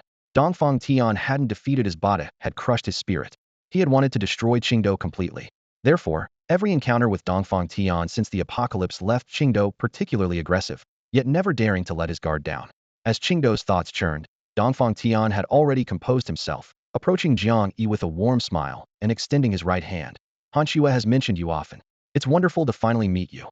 Halfway through the gesture, he suddenly paused, his gaze shifting to Jiang Yi as he smiled and withdrew his hand. "I forgot you can't shake hands." Dongfang Tian's outstretched hand paused for a moment. Seeing Jiang Yi smile, he slightly withdrew his right hand, saying, "I almost forgot you can't shake hands right now." Hanxue frowned slightly. Though his tone was calm, she instinctively sensed something unsettling about it. Jiang Yi, however, seemed completely oblivious to any undertone, his smile genuine and radiant. "Senior Dongfang, I've heard so much about you. Meeting you in person for the first time, you truly are exceptional. Seeing is believing." Dongfang Tian's eyelids drooped slightly, as if somewhat embarrassed by the praise, his tone modest. "You flatter me, student Jiang. I'm just an ordinary student. You've had a rough couple of days, but don't worry for Hanxue's sake. I'll take good care of you." Shifting his focus, his gaze fell on Ji Qingdao, his eyes lighting up with a smile. "Student Ji, we meet again. Our last encounter taught me so much. I was worried something might have happened to you, but here you are back so soon. How about it? Are you leaving again this time? Why not join my team? With your abilities, I could put you in charge of a squad right away. What do you say?" He acted as if he'd forgotten their previous deadly confrontation, his enthusiasm bordering on fervent. Qingdao's combat prowess held immense appeal for him even as an ordinary person. Qingdao's skills rivaled those of Li Gang and others. In this apocalyptic world, talent was precious, and Dongfang Tian understood this well, completely setting aside any grudges about the famous newcomer incident. However, he underestimated his own significance in Qingdao's mind. Qingdao remained constantly wary of this club president. The moment he saw that signature smile, his instincts raised every alarm, rejecting any overture without hesitation. Jiang Yi caught Qingdao's subtle reaction, his brow furrowing slightly. He realized this all had something to do with Dongfang Tian and casually looked up to study the man. Dongfang Tian, ever the smooth operator, didn't forget about Jiang Yi, also considered a formidable rival while recruiting Qingdao. He turned slightly and called out, "And you, student Jiang, right? Any interest in joining our team to survive together?" At this point, he deliberately glanced at Hanxue. "You're Hanxue's friend, so if you agree, you can join the squad I personally lead." His followers, now subordinates behind him, showed flashes of envy and jealousy in their eyes. Everyone knew that following Dongfang Tian meant not only higher safety, but also top-tier resource allocation. But the president was extremely selective, and these ordinary students who'd only practiced martial arts for a few months didn't even dare to dream of it. If Jiang Yi, with his injured right hand, could actually join the team, the entire gymnasium would surely view him with new respect. Almost everyone assumed Jiang Yi would be overwhelmed with gratitude for this heaven-sent opportunity. Who would have thought that Jiang Yi simply waved his left hand, his tone casual? "No need. I'm only here to find Hanxue. As for joining your team." He paused, his gaze sweeping over both Dongfang Tian and Qingdao before unhurriedly adding, "I think I'll pass. We have other matters to attend to. With President Dongfang's protection here, I'm sure everything will be perfectly safe." Jiang Yi's blunt refusal darkened Dongfang Tian's expression, while his followers behind him instantly erupted with fury. Their captain had personally invited this waste of space, and he dared to refuse. The students who had long regarded Dongfang Tian as their protector flushed red with anger. If not for the setting, they would probably already be pointing fingers at Jiang Yi and cursing him out. "Dongfang Tian, thank you for your kind offer." Hanxue stepped in to defuse the situation, her tone gentle, yet carrying an undeniable authority. "However, Jiang Yi has other matters to attend to and won't be staying here long." She shifted slightly to the side, positioning half her body in front of Jiang Yi, trying to suppress the suddenly explosive tension. A shadow flickered through Dongfang Tian's eyes before he quickly resumed his usual warm smile, his gaze settling on Gua Hanshue's face. I see. Since Hanshue has spoken, I naturally won't insist. But while you're recovering from your injuries, please allow me to show some hospitality. Student Jiang, please. At this point, he simply avoided mentioning the topic of continued confinement and stepped aside to clear a path. Given this graceful exit, Gua Hanshue immediately signaled for Jiang Yi to follow her to rest. Jiang Yi secretly breathed a sigh of relief, but after taking just 2 steps, he suddenly remembered something. He patted his forehead, turned around, and unzipped his backpack, pulling out 2 bottles of mineral water to hand to Hanya, who was standing nearby. Hanya had been anxiously watching everyone prepare to leave, and when she saw Jiang Yi actually offering her the water, excitement flashed in her eyes. However, with so many eyes watching, she hesitated, pressing her lips together. Jiang Yi pressed the bottles directly into her palm, smiling. Take them. This is your payment. Thank you for helping me pass along the message. With that, he reached into his bag to retrieve the 3 portions of jade fat meat, preparing to fulfill his promise completely. Gua Hanshue noticed his movement, her gaze sweeping over Hanya before she moved closer with curiosity. Jiang Yi, what's going on? Jiang Yi explained with a smile. Earlier I asked her to help find you and pass along a message. I promised 3 portions of food as payment. Gua Hanshue nodded, recognizing this as a new member of her group, though she had been too busy organizing teams for the competition to pay much attention. Thinking of that miraculous jade fat meat, she instinctively didn't want Jiang Yi to expose it and immediately pressed down on his hand that was about to pull out the food. Never mind, you don't have much food to spare either. I still have that package of food you left me. I'll give her 5 packs of instant noodles later, that should be enough. Jiang Yi's hand paused midair. Understanding her concern, he smoothly withdrew it. If he could avoid using the jade fat meat, that was naturally for the best. Dongfang Tian had been watching the entire exchange, giving Hanya a meaningful look before walking over to Gua Hanshue's side with a smile. Why should such trivial matters concern you? Hanya, you can go directly to the supply depot today to collect 5 days' worth of food. Just have the record updated later. The unexpected windfall left Hanya stunned, and she responded in a low voice. Both Gua Hanshue and Jiang Yi were momentarily taken aback. Jiang Yi wanted to refuse, not wanting any entanglement with Dongfang Tian, but Gua Hanshue nodded first. That works. I'll replenish the supplies later. Dongfang Tian smiled warmly. Do we really need to discuss such things between us? The people here are also part of your team. Jiang Yi secretly shuddered. He finally understood Dongfang Tian had feelings for Gua Hanshue. He wondered if Gua Hanshue had any romantic feelings for him. She probably did, right? After all, Dongfang Tian was quite handsome no matter how you looked at it. Under Dongfang Tian's guidance, the group made their way to the 4th floor. Originally composed of 4 training halls, the space had been thoroughly renovated. The largest hall served as a communal rest area without proper beds. They stacked training foam mats to create makeshift mattresses. Blankets were scarce, but fortunately it was summer, so the nights were bearable. The area that once belonged to the martial arts club had been privately designated by Dongfang Tian as his exclusive zone for himself and his trusted allies, strictly off-limits to ordinary survivors. It housed important supplies and served as his command center. Of the remaining 2 halls, one had been converted into a makeshift kitchen and the other into a training room where most of the remaining personnel spent their time. Along the way, Dongfang Tian enthusiastically explained the layout to Jiang Yi and Qingdao, showing particular warmth toward King Duhi's recruitment intentions were crystal clear. However, Qingdao had remained silent since stepping onto the 4th floor, simply cradling his injured left hand while staying close to Jiang Yi, every inch the professional bodyguard. Not only was Dongfang Tian puzzled, but even Gua Hanshue was surprised by how closely he shadowed Jiang Yi. Jiang Yi glanced around at the 4th floor's arrangement, but didn't pay it much attention no matter how well planned. It couldn't hide the most fatal weakness. Too few people. He roughly estimated fewer than 30 people on the 4th floor, and even counting those out on missions, there were only about 50 in total. Such a small operation hardly warranted Dongfang Tian's elaborate efforts. Without fresh blood joining their ranks, even the strongest team would eventually fade away. Seeing Jiang Yi's lukewarm response, Gua Hanshue couldn't help but smile. Ever since she'd come to respect Jiang Yi, she'd begun noticing many interesting details in his words and actions. Watching Dongfang Tian grow more animated in his explanations, she interrupted. That's enough, Dongfang Tian. Jiang Yi and the others are still injured, let them rest first. Only then did Dongfang Tian snap back to reality. He glanced apologetically at Gua Hanshue before turning to Qingdao. My oversight. I'll have someone arrange sleeping quarters for you both and find some medicine. Gua Hanshue waved him off. No need to trouble yourself. Let Jiang Yi rest at my place, I still have things to discuss with him. Without waiting for Dongfang Tian's response, she took Jiang Yi's backpack and led them both toward her sleeping area. Watching Gua Hanshue's retreating figure as she walked away chatting quietly with Jiang Yi, her face bright with smiles. Dongfang Tian's eyes narrowed slightly. His smile froze on his face, and his fists clenched unconsciously. Thanks to Dongfang Tian's care, Guahanshue's rest area was much more comfortable than that of ordinary survivors.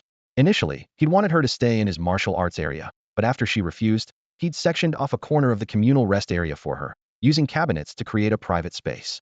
In the apocalypse, having such a semi-enclosed sanctuary was already a luxury. Jiang Yi looked around approvingly, then sat down on the foam mats alongside Qingdao, fatigue washing over him. The words Guahanshue had been holding back for 2 days finally poured out. Jiang Yi, how on earth did you escape and get here? Why didn't you come sooner? I've been waiting for you for almost 3 days. Jiang Yi smiled wryly. All right. Asking so many questions at once, how can I possibly answer them all? After calming her down, he briefly recounted the past few days' experiences. The frenzied battles left Guahanshue's heart racing with fear, while the actions of Zhu Kaijun and Li Zhitian filled her with indignation. Learning that Qingdao had protected Jiang Yi throughout their journey, she turned to thank him. Faced with Guahanshue's gratitude, Qingdao seemed somewhat flustered, a faint blush coloring his cheeks. It's nothing, really. Jiang Yi is so strong that he didn't need my help at all. Besides, I was paid for my services, so your thanks aren't necessary. Jiang Yi quickly stopped the two from exchanging pleasantries and turned to Guahanshue. Hanshue, where's that corpse core of yours? I need to borrow it. Guahanshue's face suddenly stiffened, and she looked at him with confusion. You've been gone for days, and I wanted to improve my abilities as quickly as possible, so I used it. What's wrong? Jiang Yi's heart sank, anxiety flashing briefly in his eyes before he could only sigh helplessly. I was hoping to try using your corpse core to heal our injuries. Given the current situation, it's not convenient to leave and look for other solutions. Guahanshue clearly realized the severity of the problem, her expression growing anxious. What should we do then? Should I ask Dongfang Tian? He might have some spare corpse cores left. Jiang Yi raised his hand to stop her, shaking his head gently. Forget it, we'll figure out another way for our situation.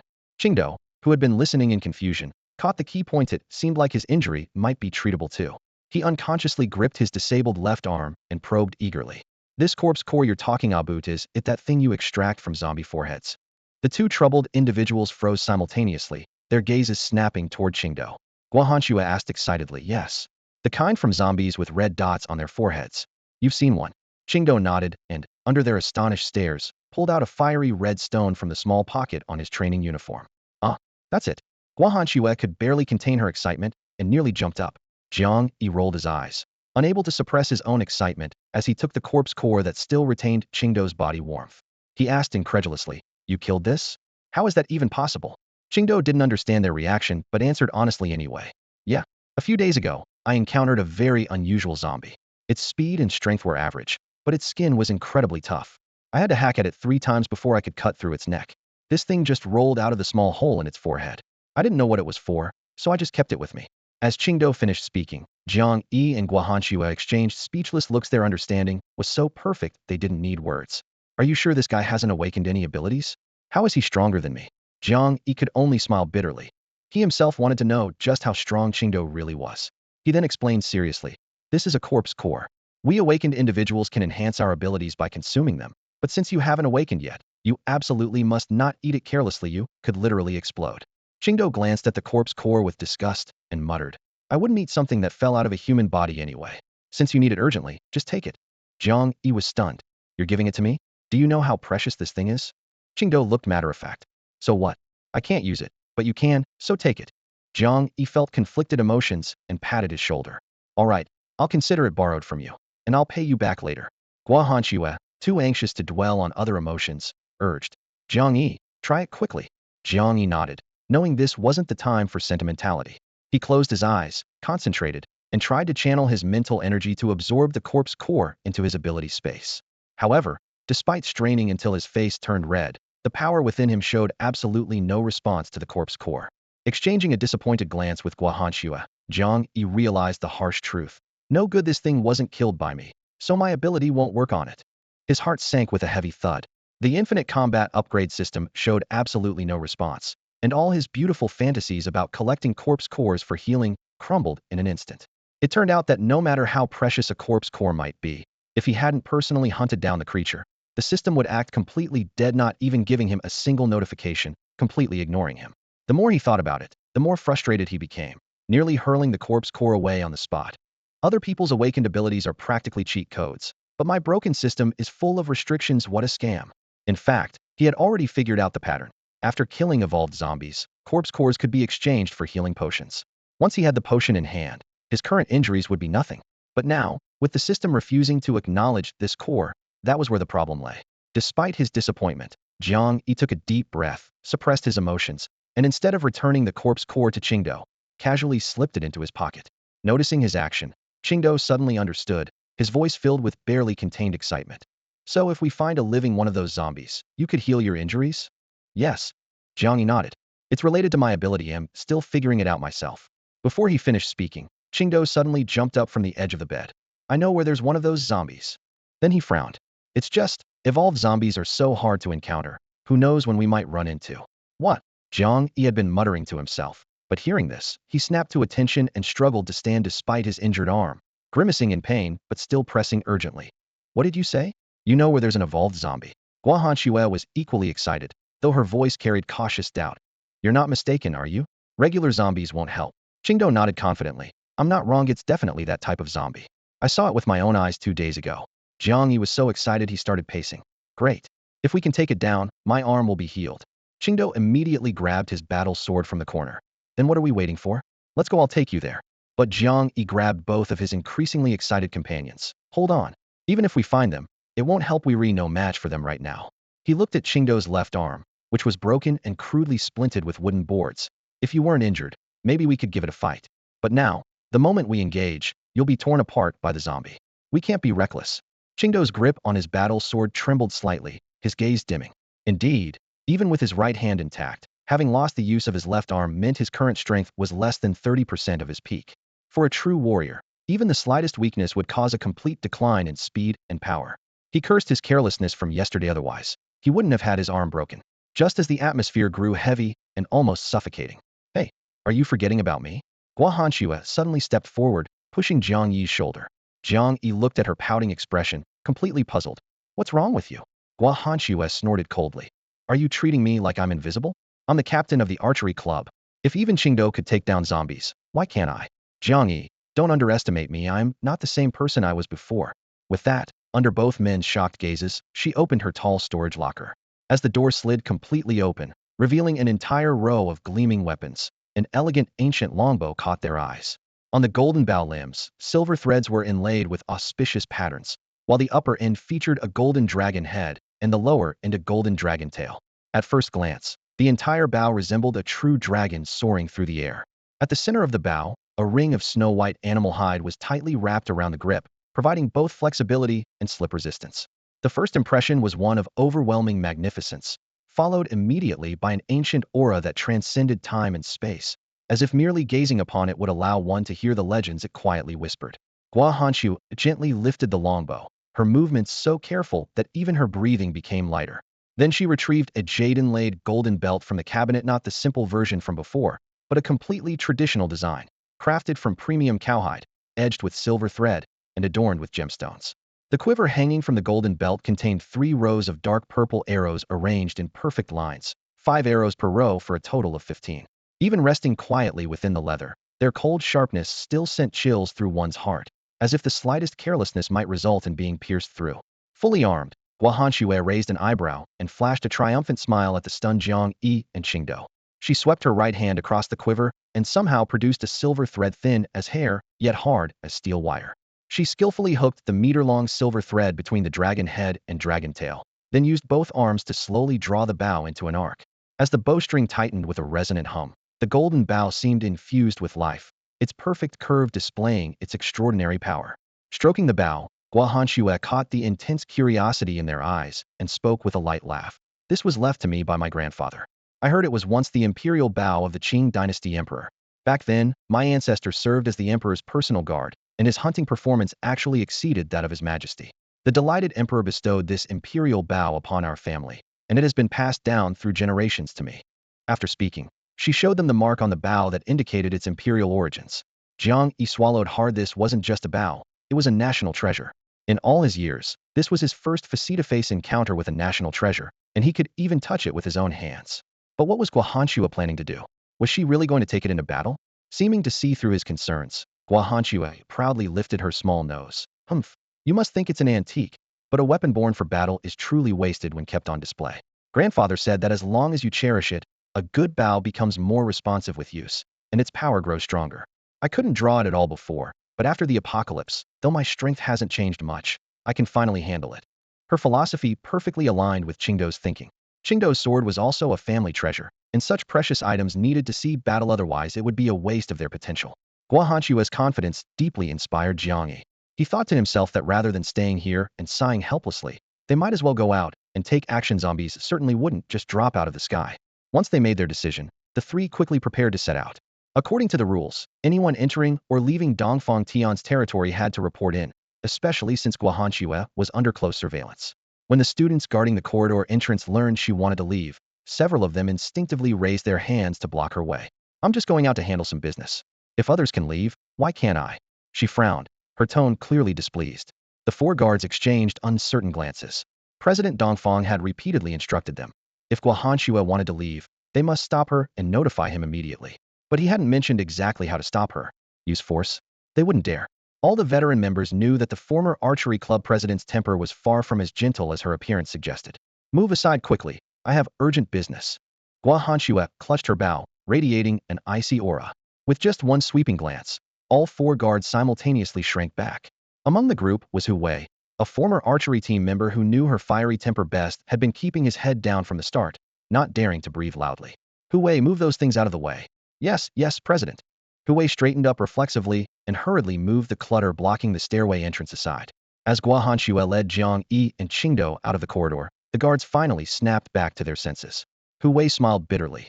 Quick, go notify President Dongfang. Walking down the stairs, Jiang Yi looked amused. I never expected President Hanshua to be so commanding. Even I was almost intimidated by your presence. Guahanshua lifted her chin proudly. How about it? Want to acknowledge me as team leader? I'll have your back from now on. Jiang Yi rolled his eyes. Stop eyeing my position. I'm the team leader today, and I'll be the team leader for life. You just follow my lead obediently. His tone carried hidden meaning. Guahanshua seemed not to catch it, simply raising her longbow. That's not necessarily true. Strength speaks for itself. If you can beat me in a fight, I'll call you team leader. Through their playful banter, the three left the gymnasium via the emergency exit. Unlike Jiang Yi, both Guahanshua and Qingdou knew this area well. When Qingdou casually mentioned a direction, Guahanshua immediately pinpointed the zombies' location. To avoid another encounter with fierce beasts, they didn't dare cut through the woods with only Guahanshua completely uninjured among the three. Jiang Yi had no intention of throwing their lives away needlessly. Qingdou scouted and found their target in a nearby small plaza place that served as an outdoor basketball court during the day and a spot where college students skateboard and strolled at night. Before they even got close, Jiang Yi could hear chaotic roaring sounds. When they actually reached the edge of the plaza, he was stunned by the scene before him. A small group of zombies formed a circle, with an incredibly massive figure standing in the center. In Jiang Yi's memory, even the tallest classmate was no more than 6'3", but this zombie stood well over 6.5 feet tall, completely shattering his understanding of height. If it weren't wearing a fitted basketball jersey, Jiang Yi would have suspected this zombie had awakened some bizarre ability. Jiang Yi keenly observed that the scene in the small plaza wasn't what he had imagined, a large zombie leading smaller ones. Although he had previously witnessed ordinary zombies generally fearing evolved zombies, in this plaza, the massive zombie in the center was actually being cornered by the other zombies, with the surrounding undead continuously roaring at it. The evolved zombie, standing 2 stories tall, growled low as it swept its giant palm through the air. The whooshing sound was like a sudden gust of wind, sending rows of ordinary zombies flying and crashing to the ground with dull thuds. Moments later, it casually grabbed a corpse with a severed arm and began gnawing on it with crunching sounds, blood and flesh splattering everywhere, completely ignoring the other zombies closing in again. The fierce roars, bone-cracking sounds, and flesh-tearing noises wove together, making the entire plaza so cacophonous it nearly pierced their eardrums. The three stood far away in a small street-side pavilion, watching this bizarre scene through the railings. Guahanshua took a light breath and caught an opportunity amid the chaos. That evolved zombie can't intimidate the ordinary ones. If we separate them, dealing with it shouldn't be too difficult. She counted, 1 big, 8 small. After speaking, she raised her left hand to reveal the golden ancient bow she held, and with a sweep of her right hand, a dark purple arrow silently appeared. Qingdou glanced at the plaza and roughly estimated the straight-line distance. President Gua, it's at least 500 meters from here. How do you plan to shoot? Simple. Guahanshua pursed her lips and licked the tip of her tongue, her voice carrying battle intent. I'll lure the small ones over first. You two hide well, and once the horde scatters, charge that big guy. Jiang Yi raised an eyebrow and muttered. This counts as a battle plan? It's clearly a frontal assault. But thinking it over, if they could truly divide the battlefield, he and Qingdo working together against the evolved zombie would have better odds of success. So he finally nodded in agreement. Immediately after, Jiang Yi was led by Qingdo as they infiltrated the small plaza.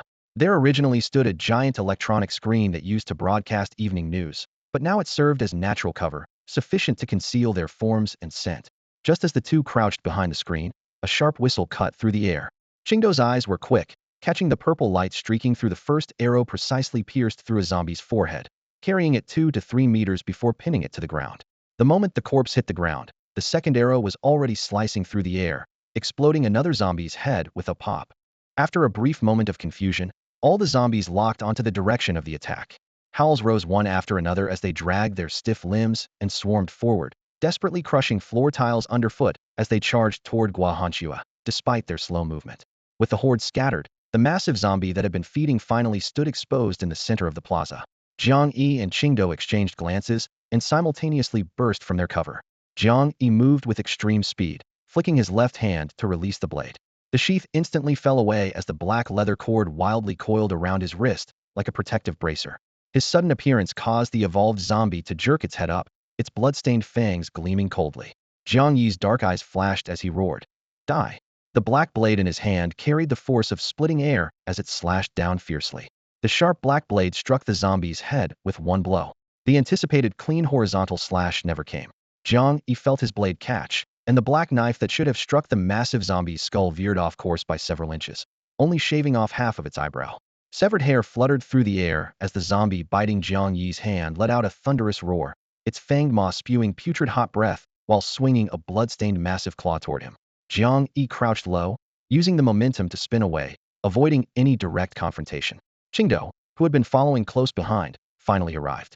His right hand gripped the white blade at his waist, the scabbard and hilt friction producing a crisp metallic ring as he suddenly drew his sword. Silver light tore through the air in an upward, slashing motion. The blade struck the massive zombie's outstretched arm, but he felt the tip slide as if cutting thick leather. Sensing trouble, Qingdo gritted his teeth and unleashed his full power, forcing the strike upward to knock the arm away. Yet he knew all too well hadn't left even a single wound. His severely injured left arm prevented him from exerting full strength. In this condition, he was powerless against this bizarre massive zombie. Meanwhile, Jiang Yi's black blade continuously stabbed toward the massive zombie's vital points. But the monster simply curled up and covered its head, shrinking into a gray-black turtle, refusing to give him any opening. Roar! Blade light flickered as the two men circled the monster, attacking relentlessly, yet they seemed to be wielding toys. Fabric scraps were sliced and scattered everywhere, but the zombie's skin remained completely unharmed. Instead, Jiang Yi and Qingdo's stamina rapidly depleted, their breathing growing heavy, while the massive zombie stood like an iron fortress, utterly unmoved. "Watch out! Don't let its claws scratch you."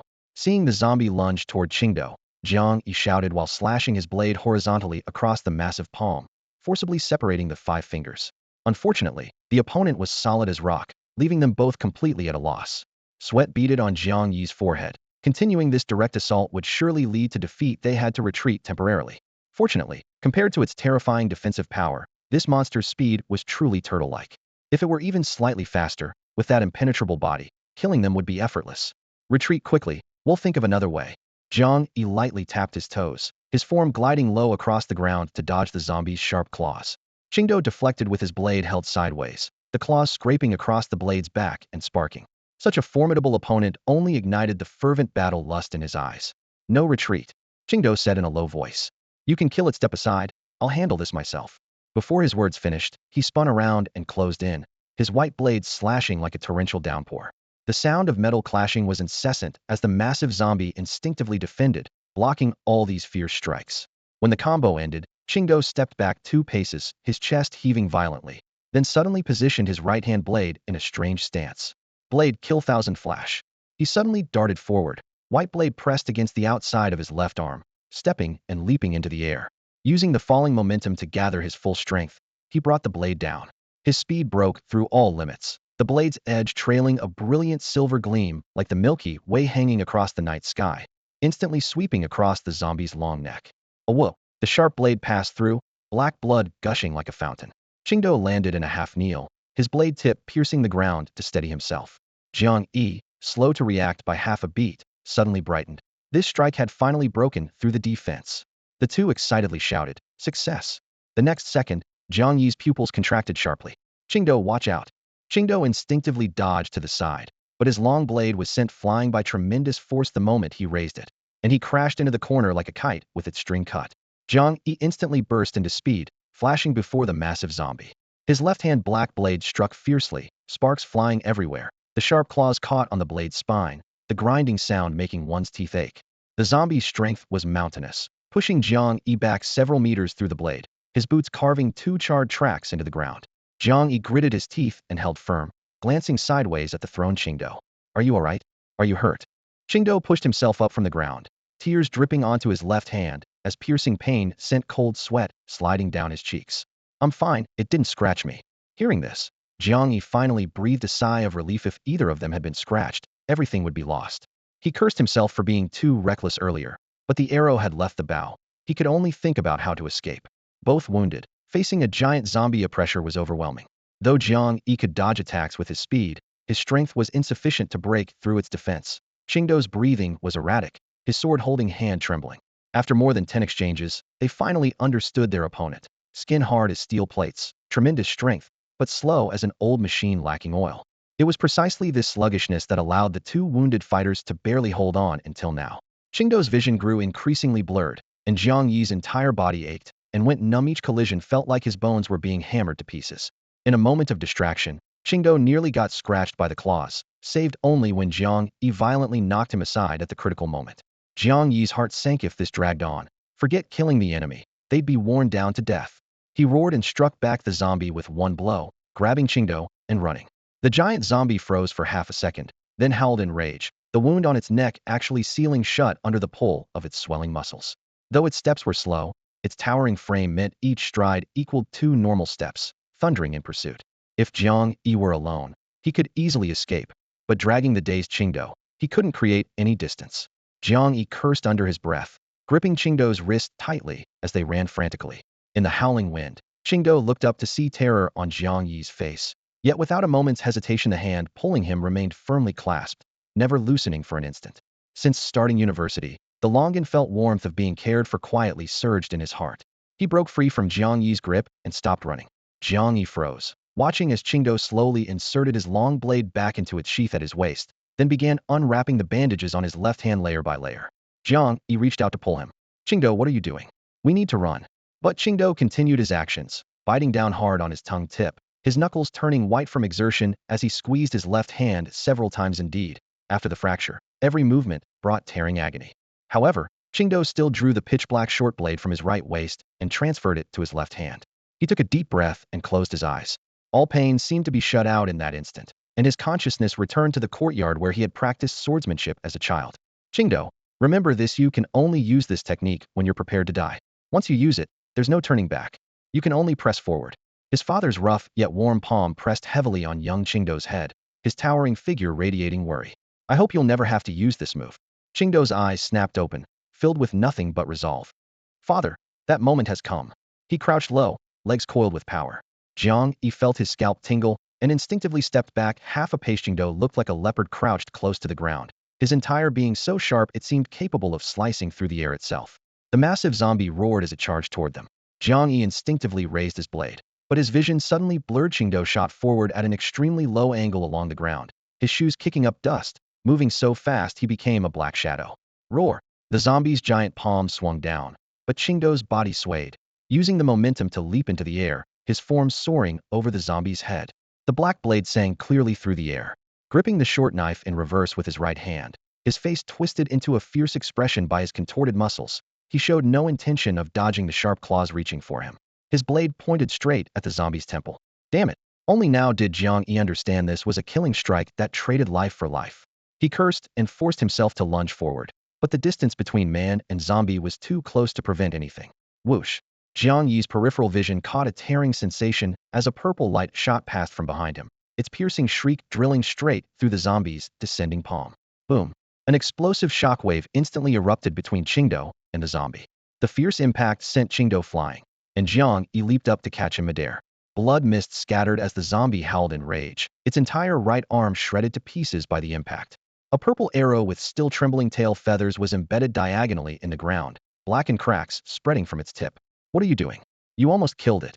Guahanchue shook off several ordinary zombies and approached with her golden bow, her expression ice cold.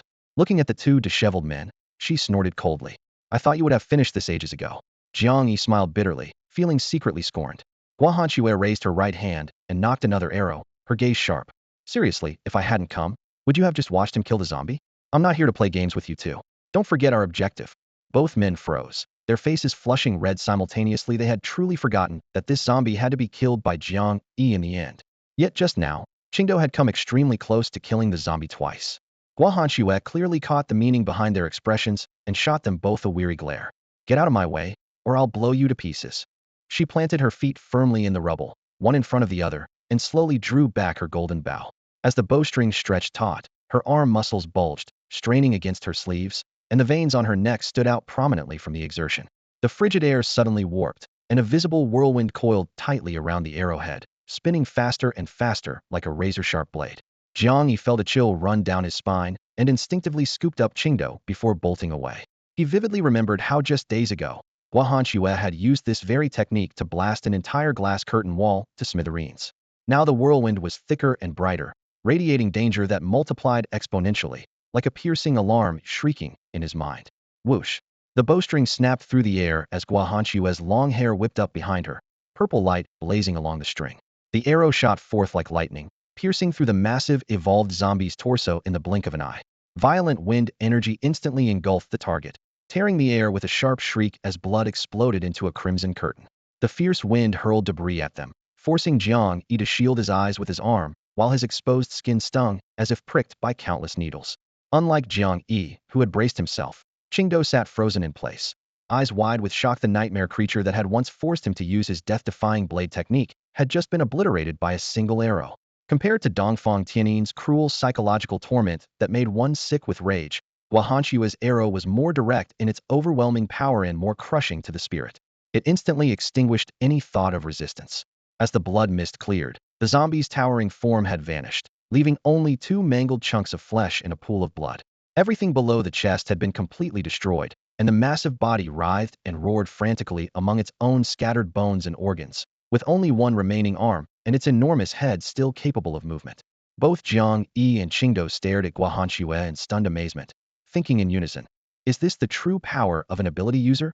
Jiang Yi felt particularly Ashimita possessed abilities too, yet the gap between them was enormous.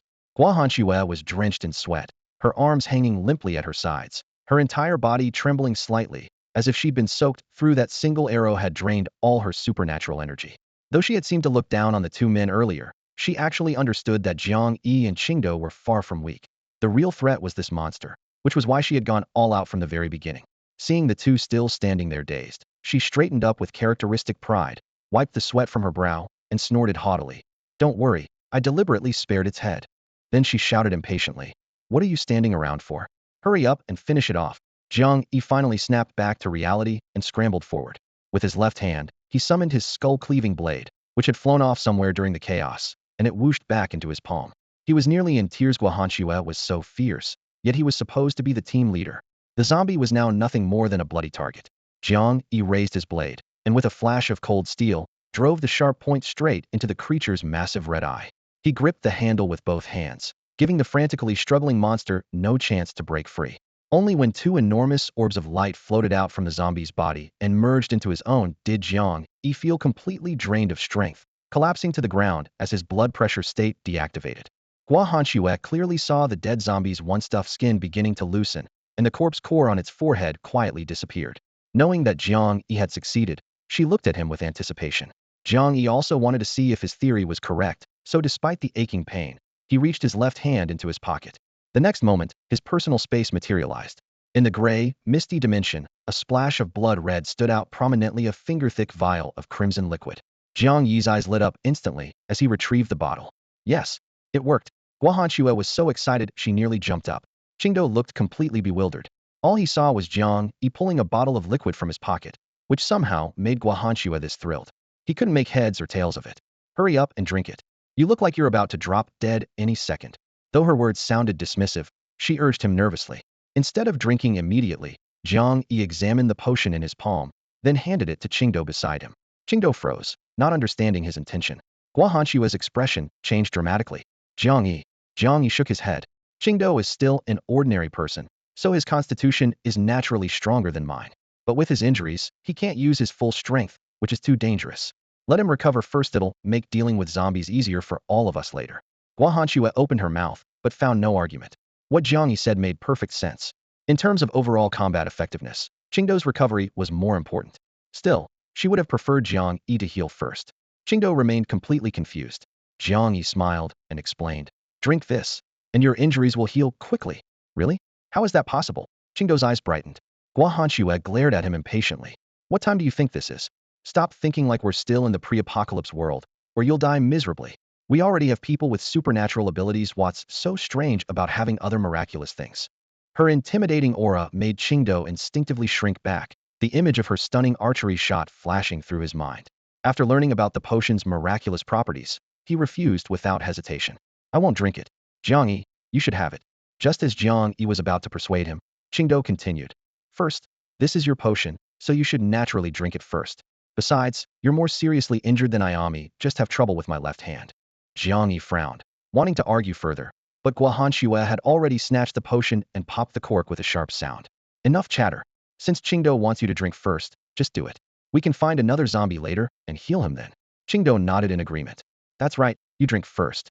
Since this is your ability, I'm sure I can recover soon too." Seeing both of their resolute attitudes, with the bottle practically pressed to his lips, Jiang Yi had no choice but to tilt his head back and drain the crimson liquid in one gulp. Heat immediately surged through his body. Guahanshua and Qingdao held their breath and watched as crackling sounds came from Jiang Yi's right arm. The previously twisted bones realigned at a visible speed, becoming straight once again. Then, thin wisps of steam rose from all his wounds, accompanied by sizzling sounds as small cuts and flesh wounds disappeared one by one, as if they had never existed. This miraculous, almost fantastical sight left both of them slack-jawed. Guahanshua even unconsciously pulled open Jiang Yi's clothes and ran her hand over the newly regenerated smooth skin. "My God, this is incredible." Jiang Yi's heart pounded as his eyes involuntarily drifted away from the enticing view beneath Guahanshua's collar. He hastily pushed the girl aside, feigning complaint. "All right, stop pulling at me. You're about to tear my clothes to shreds." While speaking, he unwrapped the wrinkled bandage from his right arm.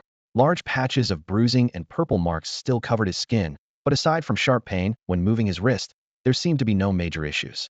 This confirmed his suspicion. The miraculous healing potion prioritized repairing fractures and penetrating wounds, only gradually addressing other external injuries after the critical areas had healed.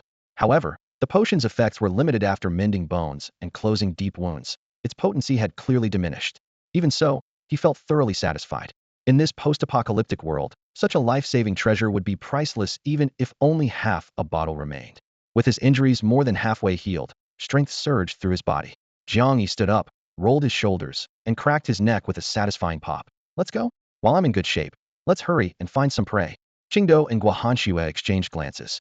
The current Jiang Yi radiated such confidence it seemed to overflow from his very being, making him particularly striking. The three began quickly cleaning up the battlefield, focusing on recovering the 15 arrows Guahanshua had fired. These were custom-made according to ancient specifications by her father, special arrows that remained undamaged even when infused with her wind-based abilities, making them irreplaceable weapons for her. After finishing up, the team left the plaza. Unnoticed by them, a small group of 7 or 8 survivors crept to the scene minutes later. Clutching makeshift weapons like hammers and cleavers, they stared in shock at the corpse-strewn ground riddled with arrow holes. The team leader's expression was complex as he remained silent for a long moment before speaking. "Report to Director Dong that we found no one, just a field of zombie corpses." Meanwhile, the good fortune of Jiang Yi's trio seemed to have run its course. Though they continued encountering scattered zombies along the way, they hadn't come across a single evolved zombie. Qingdao barely had to fight, yet his stamina dropped to rock bottom from the constant travel. Guahanshua could barely keep pace, her arms so sore she couldn't even draw her bow. Jiang Yi, however, grew stronger with each battle. With 2 swift strikes, he decapitated 2 zombies, and single-handedly cleared out an entire pack of over a dozen undead. His spoils included substantial increases in heavenly spring water and jade fat meat, while he himself reached level 7. His speed attribute broke through its limit to 15 points, making him move in combat like an adult toying with infants, casually lopping off rotting heads with each swing. Qingdao finally understood. Jiang Yi's true advantages lay in his fearless courage and incredible speed. However, his combat technique was absolutely terrible. If the two were to duel, Qingdo was confident he could still claim victory within 3 moves. While Jiang Yi could effortlessly handle weaker opponents, when facing evolved zombies like before, he could only defend passively and hack wildly. As another wave of corpses fell, Jiang Yi sheathed his blade and frowned as he surveyed their surroundings. There are only these common fodder around here, with no evolved zombies in sight. Looks like we'll need to venture further out. Just as he was about to inform the other two, he turned around and saw Guahanxue and Qingdo looking utterly exhausted. Jiang Yi froze for a moment, feeling somewhat guilty after leveling up. His stamina had fully recovered, but he'd forgotten that they didn't possess such abilities. The evening sun cast the ruined street intersection in gray shadows that stretched endlessly, while the air carried the metallic stench of dried blood. Jiang Yi sheathed his warblade with a sharp click and walked over to them, saying in a low voice, "Let's call it a day. This area doesn't seem to show signs of advanced zombies, and you're both tired. Go back and rest while today we'll search farther areas tomorrow." Neither of them objected. Jiang Yi moved to support the staggering Qingdo, then reached out to Guahanxue. "Let me carry your bow for you so you can relax a bit." Guahanxue considered for a moment, then decisively handed over the ancient golden bow. The bowstring was still trembling slightly. The moment Jiang Yi grasped the bow, he nearly stumbled from its weight and struggled to lift it, exclaiming in shock, "Good God, why is this so heavy?" By rough estimate, the bow weighed at least 30 pounds. She could barely hold it level, let alone understand how Guahanxue normally wielded it in battle. Jiang Yi grumbled internally, "What a monster woman." Supporting Qingdo with one hand and struggling with the heavy bow in the other, the three of them began picking their way over the rubble back toward camp. They hadn't gone far when several figures suddenly appeared around the street corner ahead, walking briskly toward them. All three stopped simultaneously, watching warily. Guahanxue, with her excellent eyesight, was first to recognize the leader and relaxed slightly. "Dongfang Tian? What brings you here?" Dongfang Tian stopped with a serious expression, his gaze sweeping from Guahanxue's black hair down to her combat boots, confirming she was merely tired and uninjured before relaxing. His tone carried concern. "The guard said you went out with them. I was worried something might happen, so I came after you. Are you all right?" He reached out to grasp her arm. Guahanxue sidestepped to avoid his touch, responding casually, "What could happen? I'm not some sheltered girl who's never seen zombies, just killing a few for practice." Her nonchalant tone made the team members behind Dongfang Tian's eyes flash with excitement and admiration. Truly worthy of Captain Gua, so composed even when facing nightmare zombies. Dongfang Tian felt secretly pleased indeed. She was the woman he'd chosen. Only then did he turn his attention to the two people beside her. His first glance was drawn to the golden bow in Jiang Yi's hands, the weapon Hanxu never let others touch. What surprised him even more was that Jiang Yi was holding the bow with his supposedly injured right hand. Dongfang Tian raised an eyebrow. "Student Zhang's hand has healed? Or perhaps, it was never injured to begin with? I specifically had people prepare healing medicine." At his words, both Guahanxue and Qingdo frowned at him. Jiang Yi, however, raised the hand holding the bow and waved it, smiling. "Ah, it's just due to my ability, injuries heal quickly. No need for President Dongfang to worry." Dongfang Tian paused, studying Jiang Yi with a strange expression. With years of martial arts training, he could tell that Jiang Yi's actual strength was quite weak, not even matching his ordinary team members, who had at least 2 years of martial training and could easily handle several regular students. Yet this person he'd always considered a pretty boy dependent on Guahanxue was actually an ability user, and possibly a healing type? His thoughts raced, but his expression remained unchanged as he simply nodded. "That's good then." He turned to Guahanxue, his tone softening. "Hanxue, it's getting late. Let's head back." Guahanxue was indeed tired and nodded in agreement. The group immediately turned around and headed toward the base. Along the way, scattered zombies occasionally lunged at them.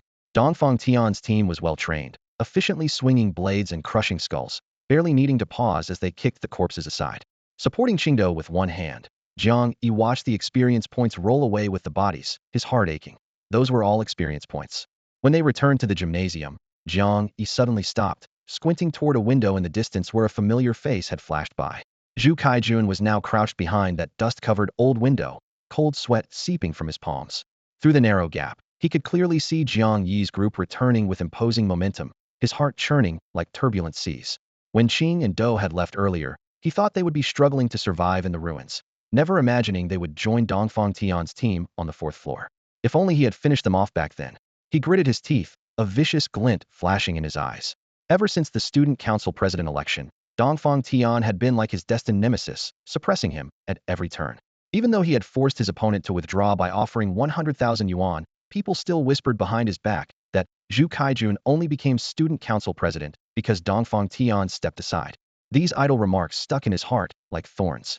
Guo Hanxue turned back to see Jiang Yi staring blankly at the window and urged, Jiang Yi, hurry up. What are you looking at? Jiang Yi shook his head, withdrew his gaze, and led the team straight up to the fourth floor. The fourth floor was now bustling with voices, twice as crowded as when they had left. Li Gang was shouting at the top of his lungs, quick, lock up the injured. If anyone turns into a zombie, deal with them on the spot. The air was thick with the smell of blood and sweat. A male student clutched his torn arm, blood dripping from his fingertips. Hearing Li Gang's order, his face turned deathly pale, and he suddenly pushed away the classmate supporting him and ran frantically. What the hell are you standing around for? Catch him! Li Gang cursed furiously. Everyone swarmed after him, knowing full well that if a zombie really appeared, the entire floor would be doomed. The male student's survival instincts exploded as he weaved left and right through the crowd, managing to tear open a gap and nearly reaching the door. Just then, he collided with Jiang Yi's group, who had just stepped through the entrance. Both sides froze simultaneously. The male student raised his bloodstained palm, splattering crimson droplets as he screamed hoarsely, Don't come near me. Let me go, or we'll all get infected. The pursuers didn't dare approach closer, only surrounding him from a distance. Seeing the exit blocked, the male student became even more hysterical. Get out of the way. Make room for me. But Jiang Yi's group remained motionless, having experienced life and death multiple times. They were no longer freshmen easily intimidated. Only Jiang Yi stepped aside, supporting Qing Do as they moved back a step to avoid any contact with blood of uncertain origin. Dongfang Tian's gaze swept over the crowd and met Li Gang's eyes as he arrived breathlessly from the opposite side.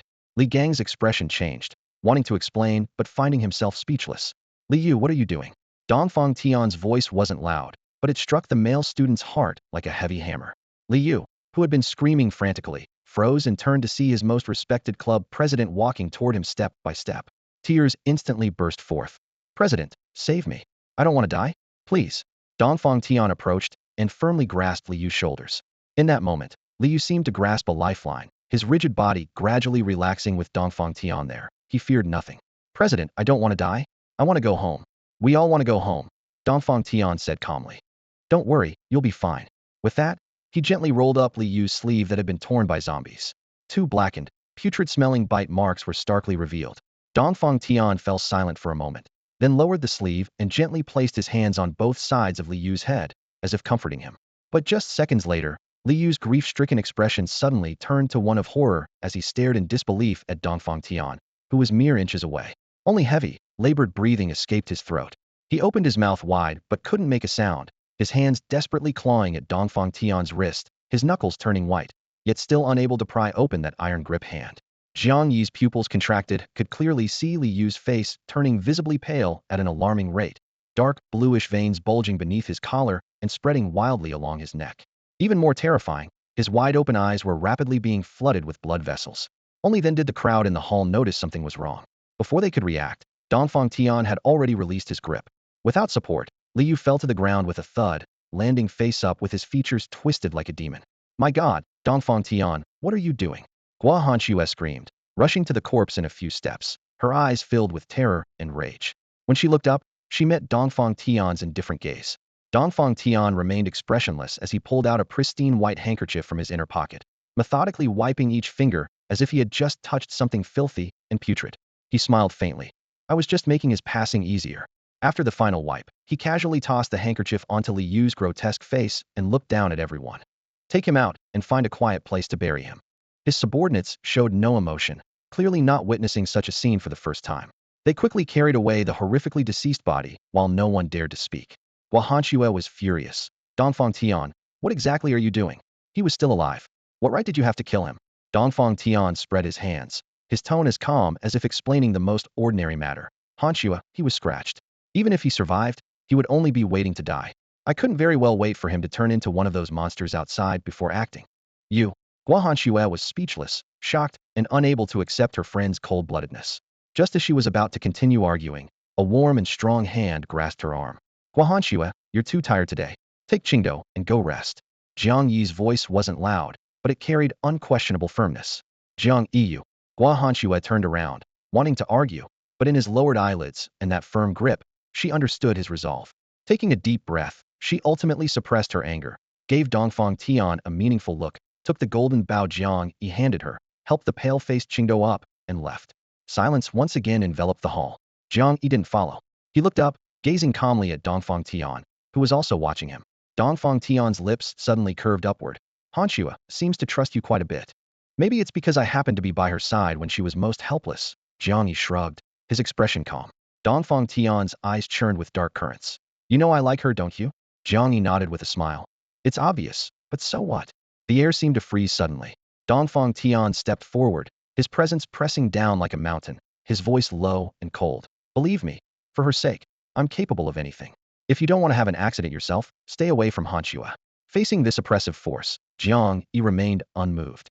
The power of an awakener flowed through his body as he raised his eyes, his lips curving slightly. "I have no intention of being your enemy. However, President Dongfang seems to have misunderstood something. What makes you think you have the right to threaten me to my face?" At this point, Jiang Yi took a step back, his face breaking into a smile. "Besides, I'm quite curious to see how Captain Dongfang plans to arrange my little accident." Dongfang Tian was stunned. Those who had witnessed his abilities usually trembled when they spoke, yet Jiang Yi showed no fear whatsoever, leaving him momentarily speechless with confusion. Jiang Yi waved his hand casually and turned to leave, his voice lazy yet laced with sarcasm. "If there's nothing else, I'm going to rest. Dongfang Tian, I hope you'll take responsibility for your actions." The moment his figure disappeared beyond the doorway, the smile vanished from his face, replaced by a dark and cold expression. He despised being threatened, and right now, Dongfang Tian posed the most dangerous threat. But Jiang Yi wouldn't back down. In those brief dozens of seconds, he had already analyzed roughly 80% of Dongfang Tian's abilities. In his memory, Li Yu's corpse had rapidly stiffened all over, and even from half a meter away, one could feel the bone-chilling cold. His face had turned pale because a thin layer of frost had formed on his skin's surface. The answer was obvious. Dongfang Tian wielded ice-based abilities. In that earlier strike, he had frozen Li Yu's blood into ice in an extremely short time. Yet Li Yu's body had still struggled for over 10 seconds, indicating that Dongfang Tian's power wasn't sufficient to instantly freeze an entire body. Otherwise, there would have been no room for struggle at all. After confirming this, Jiang Yi became even calmer. He pushed open the door and returned to the temporary rest area on the 4th floor, where Hanshua still looked furious. Seeing him appear, she immediately rushed over. "Jiang Yi, are you alright? What did you say to him?" "Nothing much," Jiang Yi shrugged. "Just discussed some minor relationship issues." Hanshua tilted her head suspiciously. "What kind of relationship issues could you two possibly have?" Jiang Yi put on a fake smile. "Maybe our president Dongfang is a bit dense in that department and thinks I'm experienced, so he wanted some advice." Hanshua rolled her eyes, clearly not believing a word of it. But seeing that Jiang Yi was unharmed, she didn't press further. As night fell, the entire 4th floor was shrouded in oppression. The screams of injured students from the 3rd floor rose and fell, their agonized howls echoing through the stairwell and filling the gymnasium. The timid could only huddle in corners, covering their ears and trembling. Having witnessed countless deaths in the cafeteria, Jiang Yi remained completely unmoved. He had long since realized that those severely injured had missed the golden window, and their bodies were already beginning to undergo corpse transformation. Even if they swallowed corpse cores now, they had almost no chance of successful awakening. Telling them would only crush their hopes, and besides, he didn't believe Dongfang Tian would be willing to give up so many corpse cores. After a simple dinner, the three of them rested against the wall. Suddenly, a timid figure emerged from the shadows and approached them. "President," came a weak, trembling voice. The three looked up to see Hanya from the 3rd floor, standing nervously at the doorway. Hanshua got up and walked over. "Hanya, what brings you here?" Meeting her concerned gaze, Hanya's cheeks flushed slightly as she said in a low voice, I just wanted to thank you all. Thank you for the food you gave me." Hanshua shook her head. "You deserve this. There's no need to thank us." After speaking, she turned around and glanced at Jiang Yi, who was lying unconscious not far away. A slight smile curved her lips. "Actually, I should be thanking you for helping me bring this guy back." She paused thoughtfully, then lowered her voice. "Hanya, if you need anything, just tell me. I'll do my best to help you." Hanya quickly waved her hands and looked up with a contented smile. "No, I'm already very satisfied. Don't worry about me, President." Hanshua nodded, looking at Hanya's delicate face with guilt in her eyes. "I'm truly sorry. When you all needed your president the most, I wasn't there for you." "President, it's not your fault." Hanya shook her head urgently. "I know you didn't stay away on purpose." She hesitated for a moment, then asked tentatively, "President, where are you going next? Please don't misunderstand. I'm just curious." Hanshua looked at her nervous expression and seemed to understand something. Her voice grew somber. "I know. Actually, I want to go home too, to find my parents. But right now, we can only do one thing: survive. As long as we're all alive, there will be a day when we reunite." Hearing this, Hanya's eyes immediately reddened, and she could only nod vigorously. Guahanxue offered a few more gentle words of comfort. They chatted for a while until Hanya's expression gradually relaxed, and only then did Guahanxue watch her leave. Hanya walked out of the large training ground with slow but determined steps. Reaching the staircase at the end of the corridor, she didn't go downstairs but turned into a small separate room nearby. At the door, she took a deep breath and knocked gently. Click. The door opened from inside. Hanya hesitated before entering, then turned to close the door behind her. She looked nervously at the man in the room. She said they're going to spend the next few days specifically hunting zombies with stones in their heads. The man stood with his back to the window, his fingers tapping lightly on the windowsill. Hearing this, he paused slightly, then chuckled softly. Interesting. It seems I still underestimated them. Hanya fidgeted helplessly, her voice extremely low. Should we stop them? It's too dangerous. If something goes wrong, she could die. The man suddenly turned around. No. This might be an opportunity. Under the lamplight, that handsome face with its rebellious air was unmistakably Dongfang Tian, president of the martial arts club. Hanya tensed up immediately, instinctively stepping back. I've completed my task. Can I leave now? Dongfang Tian tilted his head, his gaze sweeping over her body, rigid like a frightened rabbit. He slowly approached and lifted her chin with his finger. Hanya was forced to look up, her large, watery eyes staring directly into his. Dongfang Tian revealed a charming smile. Don't rush. Perhaps we can do something more interesting. As his words fell, he stepped back and began to unfasten his belt in front of her. The night passed without major incident, though there was some commotion in the dormitory area around midnight. The next morning, Jiang Yi heard people whispering that all the severely wounded had turned into zombies during the night and were subsequently beheaded. At the breakfast table, both Qingdao and Guahanxue looked somewhat dejected. However, Jiang Yi had no time for emotions. While chewing on dried rations from Guahanxue's backpack, he urged, "Do either of you know where else we can find evolved zombies?" He was anxious. Saving Qingdao was one concern, but more importantly, he wanted to return to the cafeteria as soon as possible to figure out why he had been betrayed before. Both could only shake their heads. Guahanxue had been hiding in the dormitory the entire time, and Qingdao had only encountered 2 evolved zombies. Jiang Yi frowned and drained the bottle in one gulp. Well then, let's head to the dormitory. Han Shui, when we were trapped in the dorm a few days ago, there was an evolved zombie outside. We don't know where it went, so let's search around that area. Neither of them objected. Jiang Yi started walking but suddenly stopped, turning to Qingdao with concern. Qingdao, maybe you should sit this one out today? We'll grab the medicine and come right back. Qingdao shook his head, lifting his left arm that hung in a sling around his neck. Let me come with you. It's just my left hand that's injured me, right? Can still grip a blade, and I can still help. Guahanxue understood that martial artists hated being treated like invalids, so she chimed in supportively. Just let him come along. Qingdao's skills are no worse than yours. You might even need him to save you. Jiang Yi shot her a glare. Can't you wish me well for once? Guahanxue snorted, grabbed her alloy staff, and turned to leave with nothing but a dismissive tch. Jiang Yi bristled, pointing at her retreating figure as he complained to Qingdao. See that? That's how she treats her team leader. I'm the captain here. Qingdao wanted to laugh, but didn't dare, so he just pushed Jiang Yi's arm encouragingly. Yes, Captain, we'd better catch up, or your team member will be long gone. Jiang Yi felt a warmth surge through his chest as he stared at where Qingdao's hand touched his arm. Do you feel anything? Qingdao blinked. What? Nothing. Jiang Yi smiled and waved it off. He deliberately slowed his pace, and when the other two walked ahead, he pressed his hand against the wall. The light screen blazed to life, showing 2 names glowing blue on his team roster. Qingdao had indeed unconsciously joined his team just now, with a trust level of 70. Jiang Yi couldn't help but smile. Just then, Qingdao called back. Jiang Yi, hurry up. President Gua is already heading out. Coming. Jiang Yi quickly dismissed the screen and caught up in a few strides. In the distance, Dongfang Tian watched the 3 figures disappear with a dark expression from a window ledge, whispered a few instructions to his subordinates, then left. The school corridor reeked of death. Jiang Yi swung his blade in a horizontal slash, severing a zombie's head as black blood splattered against the wall. He turned to glare at the 2 behind him, who were chatting casually. What are you 2 doing? Why aren't you fighting? Guahanxue looked disgusted. Just a few zombies, you need a girl to step in? Qingdao shrugged, raising his slung left arm. I'm wounded, remember? Fighting would worsen my injury.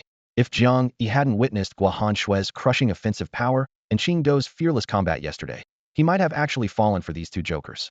He rolled his eyes, complaining outwardly but not really bothered after all. When they killed monsters, he still got experience points, though not as much as doing it himself.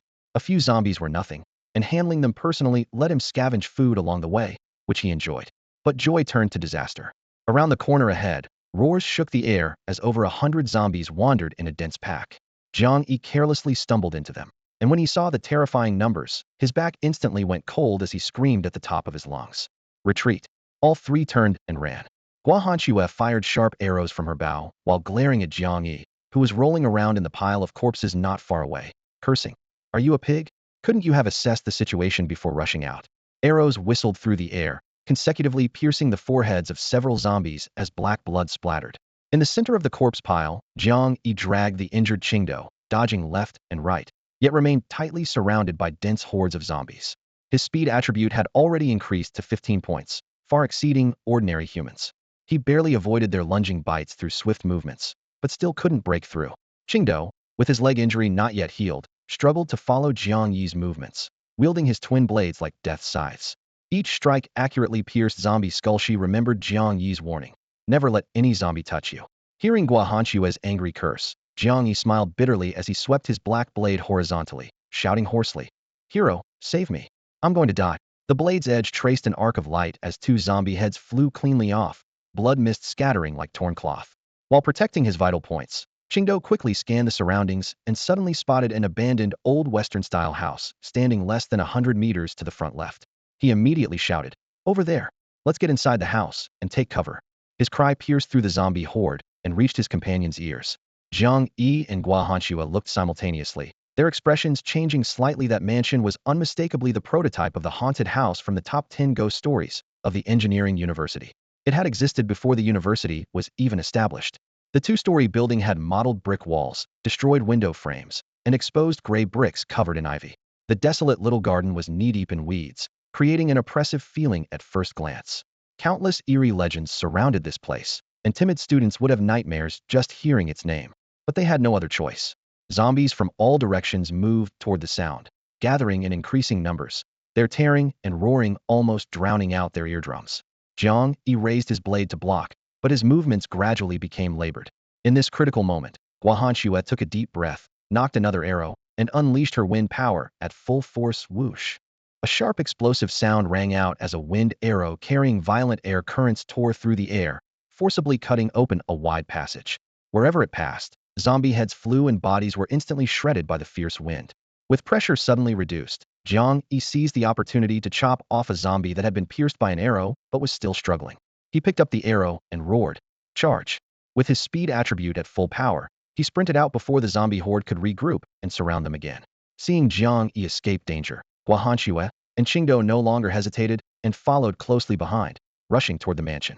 Up close, the mansion's door panels were cracked and dry, with rust-covered hinges hanging precariously. Jiang Yi charged ahead, kicking open the dilapidated wooden door and bursting in first. There was no light behind the door. The dust-covered corridor was dark and spacious, with air mixed with musty and rotting wood smells. He quickly closed the door behind him with a clang and slid the bolt shut. Guahanxue immediately dragged over a heavy solid wood square table from beside the door, using it as a crossbar to block the entrance.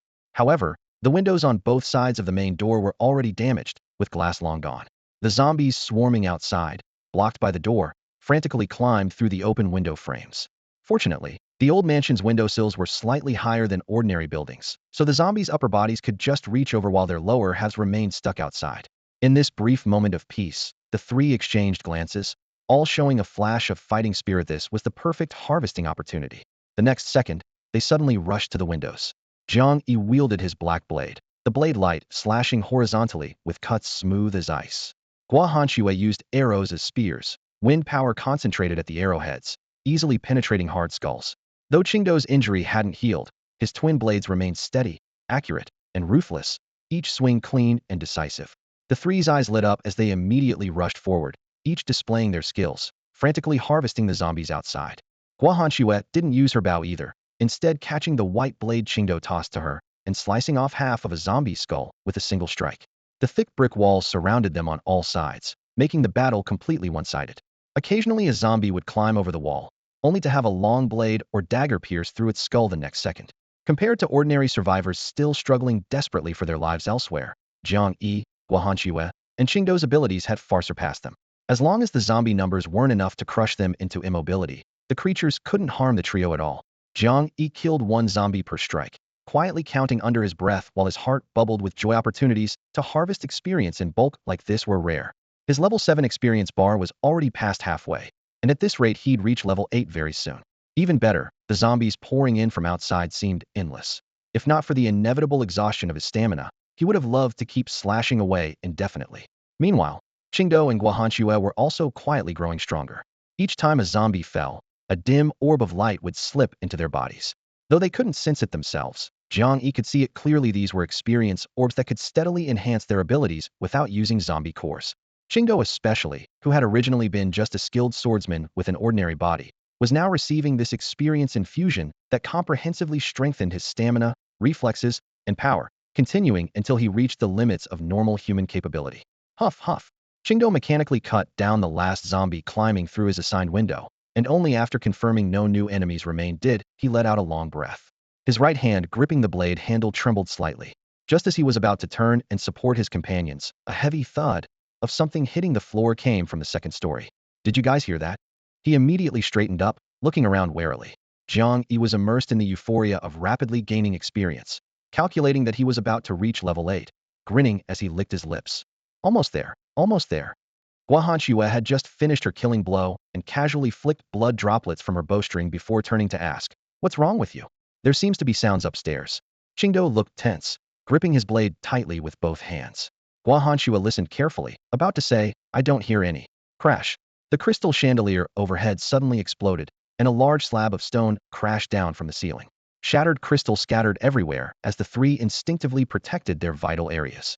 Except for Jiang Yi, both Guohanxue and Qingdao got some cuts on their arms from the debris. Roar. A massive gray head poked down through the hole.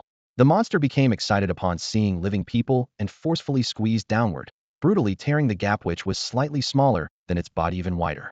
Its appearance was grotesque, a head like a skinned rabbit with exposed, slimy muscle, and protruding arms completely twisted into beast-like forelimbs with sharp claws that sent brick and stone crumbling as it scratched. While Jiang Yi dealt with the remaining zombies around him, he spotted Guohanxue on the ground. Without time to check her injuries, he shouted, "Guohanxue, attack it now." Guohanxue shook the debris from her hair and shoulders, rolled over to grab her great bow, then immediately lay on her back and drew it to full moon, a purple arrow materializing. Howl! The sharp purple arrow shot straight toward the monster's forehead. The creature seemed incredibly fast, actually tracking the incoming arrow with its gaze before twisting its body to dodge the lethal shot. The moment it evaded, the wind energy on the arrow exploded violently, sending several savage wind blades swirling in all directions, slicing through the air with piercing shrieks. Dark blood mist sprayed from the monster's shoulder. Even though it was just a glancing blow, the arrow had still torn off one ear and half its shoulder. The excruciating pain made it roar skyward, its foul, hot breath washing over them as bone-white fangs gleamed through bloody saliva. It lowered its head to glare at Guohanxue below, and seeing its prey drawing the bow again, suddenly opened its maw wide. A blood-red tongue as thick as a barrel shot out like a spear, aimed straight at Guohanxue's chest. Qingdao, who had been on guard, suddenly charged forward, his warblade flashing with cold light as it struck the tongue with a sharp clang. Splurt black blood splattered across the blade. Qingdao's heart sank. His strike hadn't severed the tongue, only deflected it. The blood-red tongue grazed Guohanxue's waist before slamming into the ground, instantly shattering the stone bricks. Guohanxue couldn't spare a thought for the arrow in her hand as she rolled sideways, the floor tiles behind her immediately pulverized by the tremendous force. This sudden peril made all three of them pale. What exactly was this monster? On the other side, Jiang Yi continued clearing the attacking lesser zombies while looking up. He could see a crimson crystal embedded in the monster's forehead, gleaming with cold light under the illumination. The blood tongue that had missed its target snapped back with a whoosh, and the monster was already hauling half its body out of the hole. Guohanxue suppressed her terror and knocked another arrow, but the monster moved first, dropping heavily from the opening. She quickly lowered her aim boom. The moment the monster hit the ground, it pounced, swatting her bow away with one massive paw.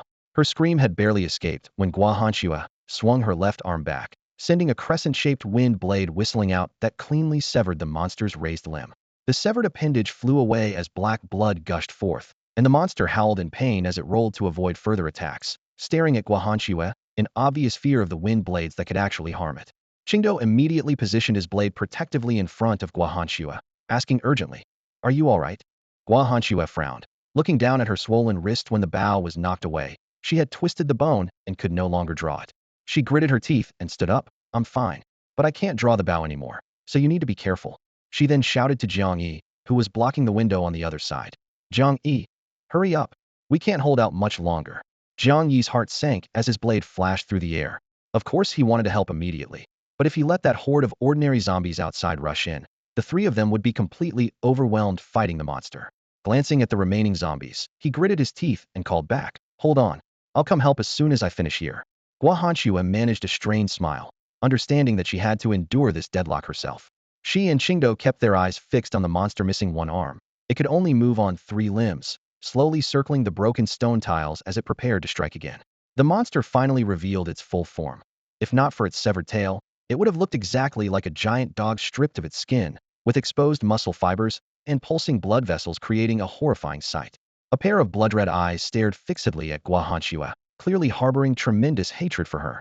Qingdao, standing in front of Guahanshua with his short blade, was equally struggling. Though the monster had lost an arm, its wound was already healing. The muscles at the severed stump writhed and squirmed, as if new tissue was being born. Guahanshua and Qingdao locked eyes, both filled with horror. This thing was regenerating. "Oh no!" Qingdao cried out, raising his black blade high as he charged forward in one swift motion. Ignoring Jiang Yi's earlier warning, he aimed straight for the monster's head. The creature seemed to instinctively fear the sharp edge, frantically raising its claws to block. The black blade instantly pierced through the talons.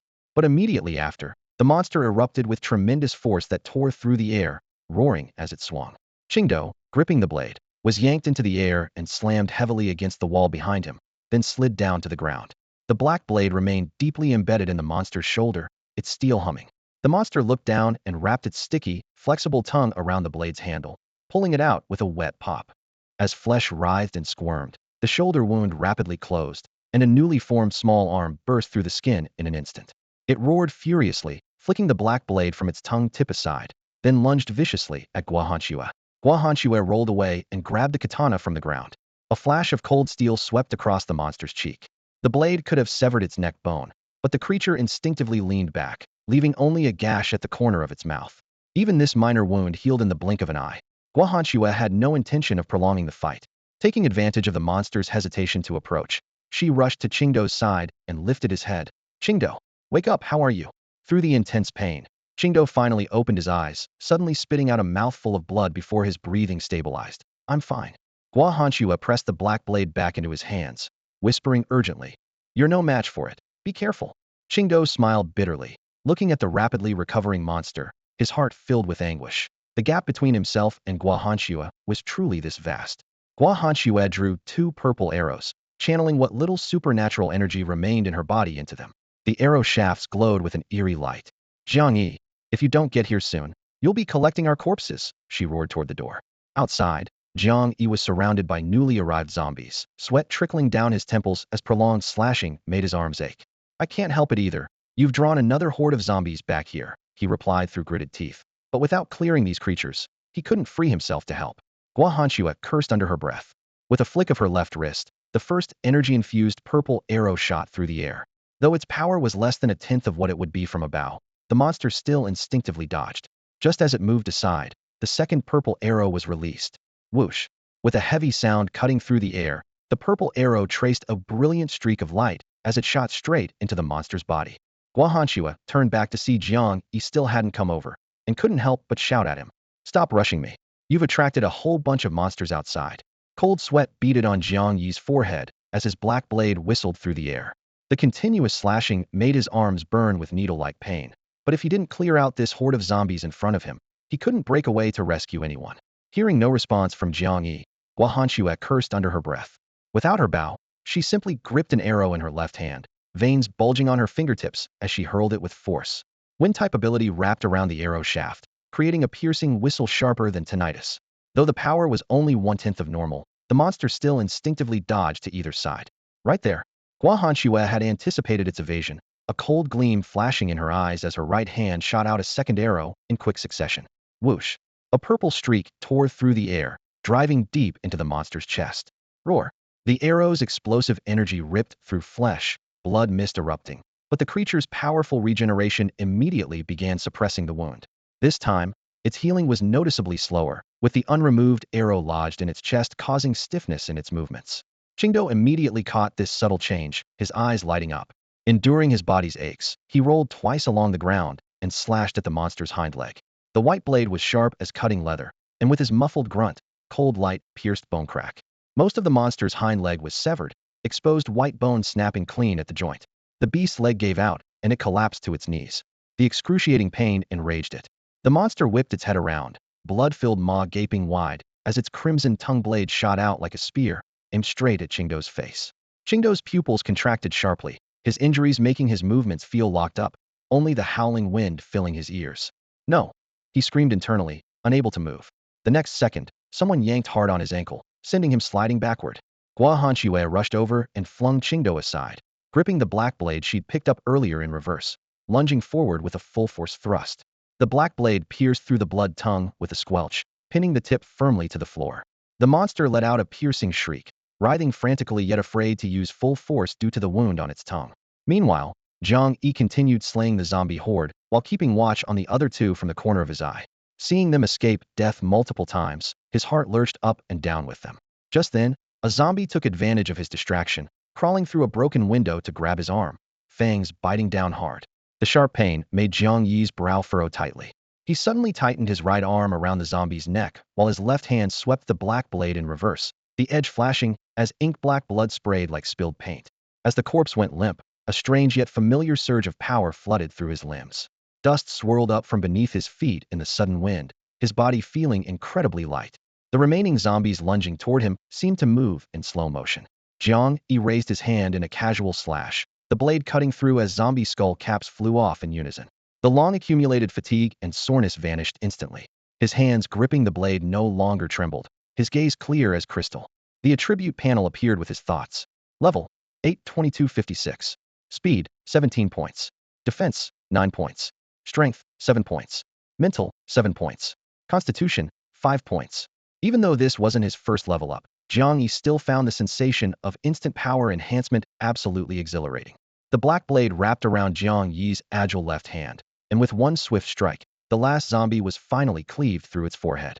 Just as Guahanxue was about to smile in triumph over successfully pinning the creature's tongue with her dagger, everything went dark before her eyes. The monster roared and slammed into her chest. The tremendous force sent her flying, and when she hit the ground, sharp pain shot through her chest, making even breathing feel like a luxury. The enraged monster clawed wildly, scraping the dagger from the ground in just a few swipes. Flicking its bloody tongue, it knocked the blade aside, and with a hissing roar, the serpent-like tongue shot toward Guahanxue lying on the ground. Guahanxue's face turned deathly pale instantly, but her body couldn't dodge. Qingdo clenched his fists in desperation, but exhausted of strength, he could only watch helplessly as the tongue's shadow cut through the air. Whoosh! The black blade sang again, and with 3 sharp rings, the monster's extended tongue was brutally severed into 4 pieces. The excruciating pain drove it into a frenzy, causing it to rampage wildly in the cramped room. Guahanxue clutched her chest and looked up to see Jiang Yi standing with his back to everyone, holding half of the still-twitching tongue in one hand. At this moment, his heart surged with satisfaction. His speed had increased, and his strength had finally risen from 5 to 7, now equal to an ordinary adult. With the skull-cleaving blade, he had disabled the monster's most deadly weapon in a single strike. Blood filled the monster's mouth as it tried to retract what remained of its tongue, only to find the severed portion hanging limply, completely useless. So that was your most powerful trick. Looks like I got pretty lucky, Jiang Yi chuckled. The enraged monster's blood-red eyes gleamed with malice as it let out a piercing shriek, opening its mouth to the limit and stomping the floor before launching itself like a cannonball straight at Jiang Yi's throat. Watch out! Qingdo and Guahanxue cried out simultaneously from behind. Jiang Yi casually tossed the severed tongue aside and swung his blade with his left hand, moving even faster than the monster in a horizontal sweep. A flash of black blade light cut through the air. The monster's massive body continued its momentum but lost all consciousness. It sailed past Jiang Yi and crashed heavily behind him, rolling several times before stopping at Guahanxue's feet. She screamed and kicked the corpse away. Half its head had already rolled onto the ground. As the dust settled, the monster's corpse rapidly withered and shrank. Jiang Yi sheathed his blade and turned to face the two. How are you both? Are you hurt? Guahanxue glared at him through gritted teeth. If you don't come help me up right now, I can't guarantee I won't stick an arrow in you while you're sleeping tonight. Qingdo's previously wooden expression stiffened slightly. Then he couldn't help but laugh as he watched Jiang Yi's dejected face while helping Guahanxue to her feet and supporting him against the wall. With no chairs in the room, the three could only lean against the wall, breathing heavily. After a brief silence, they all burst into laughter simultaneously. It felt so good to be alive. After surviving such an ordeal, what could be more worth celebrating? Guahanxue was somewhat eager to see their spoils of war. Jiang Yi knew that Qingdao was still waiting for the healing potion, so he immediately reached into his pocket. However, when he pulled out the vial, all three of them froze in surprise. The glass bottle still had the same fingertip-sized appearance with its cork tightly sealed, but the liquid inside had completely changed color deep blue, as rich as the ocean depths. Guahanxue couldn't help but step forward. The moment her fingertip touched the bottle, a restless force within her seemed to urge her to drink the potion immediately. Jiang Yi's expression grew complicated as he turned to Qingdao, his voice tinged with apology. Sorry, Qingdao. This time, it's not a healing potion. Though Qingdao had been full of anticipation and couldn't help feeling disappointed, his curiosity grew even stronger. For an ordinary person to encounter such incredible magical items one after another, it was impossible not to want to investigate further. Guahanxue swallowed hard, but before she could examine it properly, Jiang Yi took the bottle back from her hands. He looked down at the pale golden text on the bottle. Mana Restoration Potion Small. A miraculous elixir that rapidly restores energy. Note: drinking when energy depletion is minimal will waste the potion's effects. He drew in a quiet breath. Since healing potions existed, the appearance of energy-restoring mana potions was also within expectations. In terms of value, mana potions were clearly even more precious, but the immediate priority was still finding a healing potion for Qingdao. When he looked up, he found Guahanxue still staring intently at his hands. After a moment's consideration, he handed the bottle over to her. You drink it. It can replenish the energy in your body. Without further hesitation, Guahanxue pulled out the cork and drained it in one gulp. The blue liquid flowed down her throat, not leaving a single drop behind. Within mere moments, her cracked skin rapidly regained its moisture, a crystalline glow appeared in her eyes, and the power within her body seemed to ignite fiercely in her abdomen. She raised both hands, her knuckles trembling slightly from the newly surging strength. The unprecedented sense of fullness made her gasp in delight. Having been in a state of energy depletion since the apocalypse began, this was the first time she truly felt abundant. In her excitement, she looked at Jiang Yi with enthusiasm. I think I can sense a barrier. If I can break through it, my strength could increase exponentially. Witnessing her transformation, Jiang Yi and Qingdao once again marveled at the potion's potency, but this talk of a barrier left them puzzled. Jiang Yi stepped closer.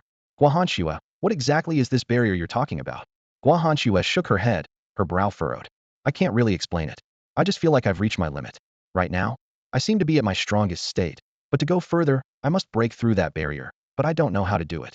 Jiang Yi looked thoughtful, his gaze falling on her fists, which had tightened slightly due to the expanding power within her. Qingdao beside them seemed to have a realization and spoke up as a reminder.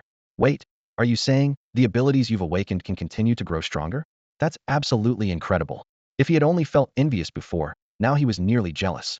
When they had just gained their abilities, the gap between them and himself was still small, but if they could level up, he would never be able to catch up. Jiang Yi nodded hesitantly. It should be possible. My ability is also improving step by step, but I can sense that Guahanxue and I have a fundamental difference. If she truly breaks through, that kind of strengthening would be absolutely terrifying. Qingdao thought to himself that Jiang Yi and Guahanxue, who had just acquired their abilities, were only slightly stronger than him. But if their powers could continue to improve, he would truly never be able to catch up with them again. Jiang Yi frowned slightly. It should be. My ability keeps improving, but I can sense that Hanxue and I are very different. If she really breaks through, that level of power would be terrifying. The facts were clear. Any ability would strengthen as its user grew, but after reaching its peak, it would hit a wall and require a breakthrough to advance further.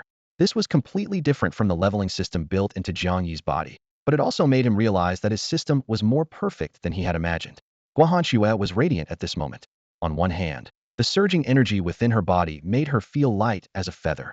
On the other hand, she clearly knew she still had the potential to advance further. However, Jiang Yi turned to look at the zombie corpse at his feet and said with a bitter smile, if we can advance, won't zombies also be able to evolve again and become even stronger? As soon as he finished speaking, both Qingdao and Guahanxue fell silent. The current advanced zombies were already difficult to handle. If they could continue to improve, would humanity even survive? Forget it, don't think too far ahead. Jiang Yi waved his hand to break the heavy atmosphere. Hanxue has only touched that threshold now and doesn't know how to break through yet. There's no point in worrying. Qingdao nodded in agreement, but Guahanxue still seemed uneasy. Suddenly, she hugged her arms and shivered. Don't you think it's really cold here? After saying this, she vigorously rubbed her arms. The chill didn't come from the temperature, but felt like a ghostly wind piercing straight to their bones. Only then did the three suddenly remember where they were. Guahanxue's face instantly turned pale, losing all the bravery she had shown during the earlier battle. There aren't really ghosts here, are there? Let's get out of here. They rushed out of the mansion, leaving behind only the zombie corpses scattered across the floor. Dark blood had pooled into sticky puddles on the floorboards, still gently rippling. Just as he stepped over the threshold, Jiang Yi instinctively looked back at the old house. Qingdou urged from ahead. Jiang Yi, hurry up. Coming. Jiang Yi snapped back to attention and quickly caught up. No one noticed that the moment he turned his head, a thin figure stood silently by the broken window on the second floor, coldly watching the three depart. The orange-eared crystal on its forehead glowed with an eerie light. After leaving the mansion, the energetic Guahanxue suggested they continue searching for zombies. Jiang Yi also wanted to test the changes in her strength, so Qingdou agreed. The three headed toward the girls' dormitory. Their movement disturbed the zombies wandering along the roadside. They had barely taken a few steps when several monsters dragging their rotting limbs surrounded them from ahead, their nauseating stench carried by the wind. Jiang Yi nodded at Guahanxue, then honestly stood behind her alongside Qingdou. Guahanxue had been eager to try her skills for a while now. Seeing several zombies ahead, she suddenly tossed the bow in her hands to Jiang Yi. The bowstring whistled through the air and struck Jiang Yi's arm, making him gasp in pain and nearly drop it. He couldn't help but glare angrily at Guahanxue. But Guahanxue acted as if she hadn't noticed. Her right hand reached into the quiver behind her back, and with a slight flick of her thumb, a purple arrow instantly appeared in her palm. She closed her eyes slightly, as if sensing the surging power within her body. After just 3 seconds, her eyes snapped open, nature arms shook, wrists flicked, and her fingertips moved in rapid succession. Whoosh, whoosh, whoosh. 7 purple arrows traced 7 pale purple streaks of lightning through the air, piercing the foreheads of the zombies ahead almost simultaneously. Bang, bang, bang. 7 corpses were penetrated and toppled backward, sending up clouds of dust. Both Jiang Yi and Qingdou stared in amazement. Each zombie had a purple arrow embedded in the center of its forehead, with the arrow shaft still trembling slightly. Guahanxue stood with her hands on her hips, a smile playing at the corners of her mouth, clearly satisfied with her performance. Don't look at me like that. After drinking your potion, I've never had this much energy flowing through my body. With more energy comes greater abilities. That was just the simplest wind pierce technique. Before she finished speaking, she raised her right arm horizontally, and 3 pale green whirlwinds began swirling in her palm. 3 miniature wind blades spun above her hand like living creatures, constantly dancing and flipping. She pointed forward with her finger and gave a gentle wave. Hiss! 3 wind blades shot out, expanding several times in midair and instantly slicing through 3 zombies charging toward them. The next second, 3 rotting heads flew high into the air as blood mist sprayed everywhere. Hiss! All 3 of them gasped simultaneously. Even Guahanxue herself hadn't expected this improvised technique to actually work. However, this attack had consumed nearly 20% of her energy, though she could clearly feel the potion's power within her body rapidly filling the gap. Her energy levels remained frighteningly abundant. The rest of the journey became Guahanxue's personal showcase. Arrows, wind blades, swift wind-scattered leaves. Every zombie was decapitated before they could get within 10 steps of her. She moved her hands as casually as if strolling through a garden, while blood mist bloomed like flowers at her feet. Despite using her abilities so frequently, she showed no signs of fatigue, as if an inexhaustible supply of potion energy continued to replenish her from within. Only now did Jiang Yi truly understand why the mana recovery potion's description emphasized "do not waste." Just one small bottle had elevated Guahanxue's combat power to unprecedented heights. Of course, he also knew this intensity had its limits. Once the potion's energy was depleted, Guahanxue wouldn't be able to maintain this supercharged state. Crushing everything in their path, Guahanxue moved like a queen, leading her 2 background teammates back to the base of the women's dormitory. Jiang Yi looked around and saw only ordinary zombies gathering. The advanced zombie from before was nowhere to be seen. Arrows continued piercing through passing zombies in the swift wind. After confirming there were no more targets, Guahanxue didn't feel relieved, but rather seemed disappointed in her current powerful state. She desperately needed a worthy opponent to test her strength against. Looks like this trip was for nothing. Let's head back. After circling the girls' dormitory, Jiang Yi found no trace of the zombie and had to ask his 2 companions. Though somewhat disappointed, everyone knew that advanced zombies were rare these days. With more and more people discovering the benefits of zombie cores, it was becoming a case of too many hunters and too little prey. With no gains, the 3 prepared to leave. Just as they took their first steps, Guahanxue suddenly turned around, her gaze fixed on the end of the concrete path, her voice so low it was nearly scattered by the wind. Did you hear something? Jiang Yi and Qingdou exchanged glances, looking puzzled. We didn't hear anything. What did you notice? Guahanxue was the strongest among them, and Jiang Yi knew he couldn't possibly detect anything before she did, so he didn't dare take this lightly. She scanned their surroundings, her bowstring subtly tightening. I'm not sure, but it sounded like roaring, not far ahead. Jiang Yi frowned, weighing their options. Should we go check it out? We came out to hunt. Guahanshua shrugged, her expression indifferent yet tinged with excitement. If there's prey, we can't let it slip away. Qingdo's eyes flashed with fighting spirit. Right. I need blood recovery potions, and Hanshua needs targets to adapt to her new strength. Jiang Yi pondered for a few seconds, then drew his weapon. Let's go then. The strange aura that Guahanshua had first sensed was now detectable to Jiang Yi, as well the air felt heavy, as if pressed down by thick rust. This was the oppressive presence that only advanced zombies possessed, yet it felt more intense than anything he'd encountered before. Even that skin-peeling zombie from the mansion probably couldn't compare to whatever they were about to face. The three quickly wiped away their smiles and gripped their weapons tightly. Guahanshua quietly knocked an arrow, the arrowhead trembling slightly. Qingdo placed both hands on his blade, breathing steadily. Jiang Yi followed close behind, all his senses on high alert. They passed through the landscaped area outside the dormitory. The wildly overgrown trees from the post-apocalyptic world nearly blocked out the sky, and damp coldness hit them in the face. As they drew closer, angry roars became clearly audible, thunderous crashing sounds echoed continuously through the woods, and the ground trembled slightly. Third tier? Or even higher? Jiang Yi felt a chill run down his spine. A few meters closer, Guahanshua and Jiang Yi's steps involuntarily slowed, but Qingdo volunteered to take the lead, creeping forward first and gesturing for the other two to follow. When they rounded a thick pine tree, their view suddenly opened up, and the scene before them made all three nearly hold their breath simultaneously. A muscle-bound zombie was furiously pounding the trunk of a willow tree in the center of the clearing. If that were all, it wouldn't have been so shocking. What was truly terrifying was the willow tree itself. It was several times thicker than they remembered, and hanging from its branches were hundreds of zombie heads. The willow branches had pierced through the skulls, black blood dripping down the trunk, making it look like some grotesque Christmas tree from a distance. As the black blood fell, the ground surface writhed with countless thread-like roots intertwining and squirming like snakes, devouring every drop of blood. Even more horrifying was that this willow tree wasn't just passively taking the beating. The branches that had been hanging down to the ground suddenly whipped upward, transforming into heavy lashes that whistled through the air toward the advanced zombie. The branches struck down with tremendous force, blasting craters in the dirt. The zombie seemed enraged by seeing its kind hanging there, its black coat flapping wildly in its frenzied movements. It threw a punch that scraped off a thick layer of the willow's bark. But the next second, more branches coiled around its limbs and neck, binding it tightly. The zombie struggled with all its might against the vines that bound it, yet the tree still managed to hoist the creature high into the air, completely unable to truly harm it. Jiang Yi's eyes narrowed as he recognized the zombie attacking the monstrous trite was the same one that had trapped him in the girls' dormitory.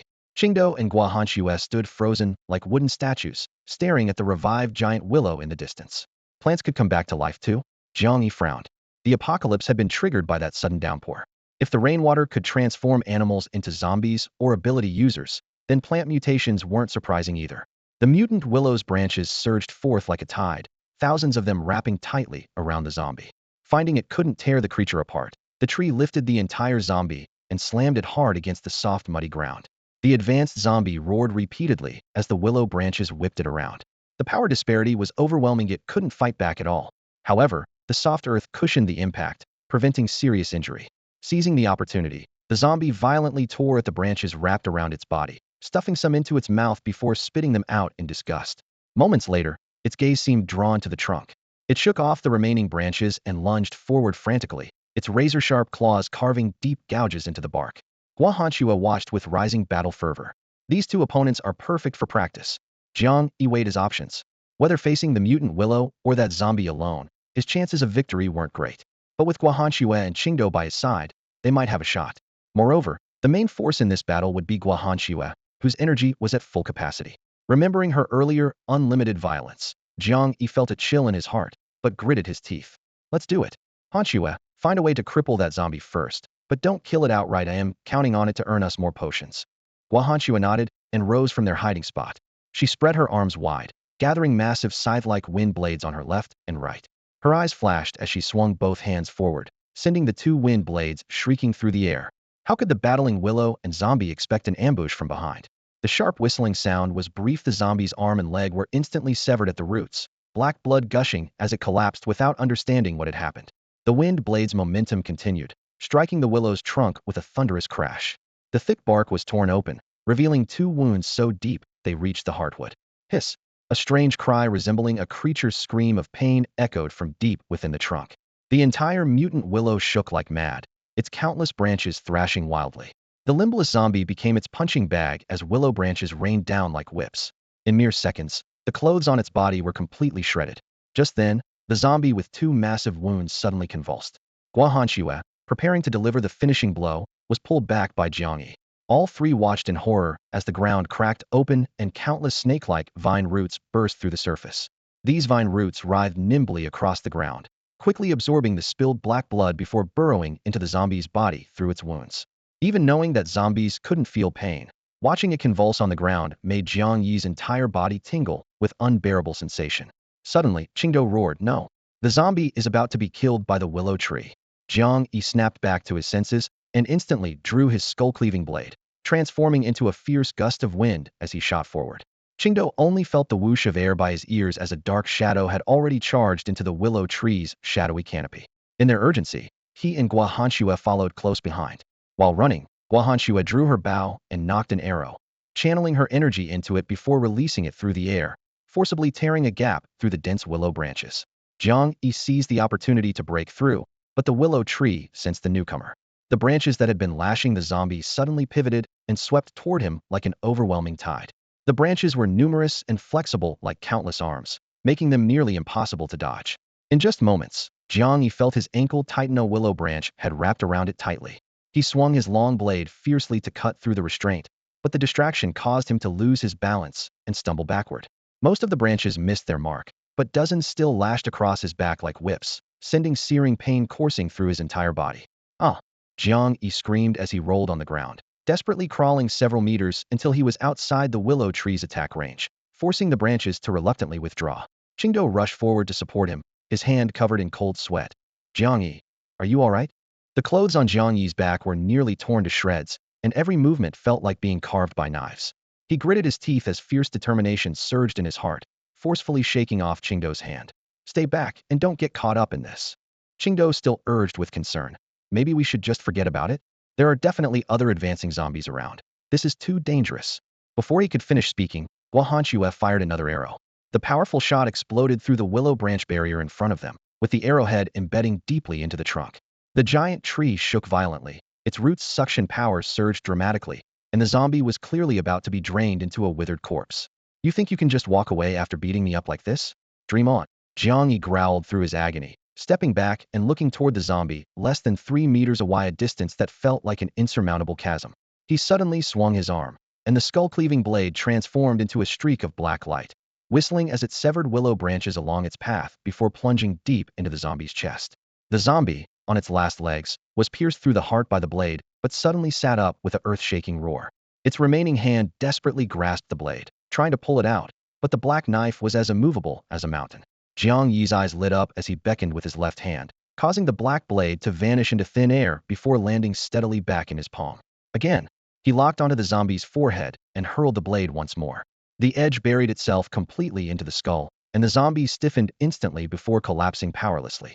The willow tree's roots pressed down with a whoosh, but strangely discovered that the suddenly dead zombie seemed to have become a piece of dead wood, from which not a drop of nourishment could be extracted. Jiang Yi took a deep breath as the massive orb of light that had condensed within the zombie's body crashed thunderously into his chest. He stepped back half a pace, an irrepressible smile appearing at the corner of his mouth. Indeed, he was the ultimate winner. He reached into his pocket with his right hand, paused for a moment, then helplessly withdrew it. Under the eager gazes of his two companions, he opened his palm to reveal a blue potion. Unfortunately, it was another mana restoration potion. A flicker of disappointment crossed Qingdou's eyes, but he still smiled and consoled himself.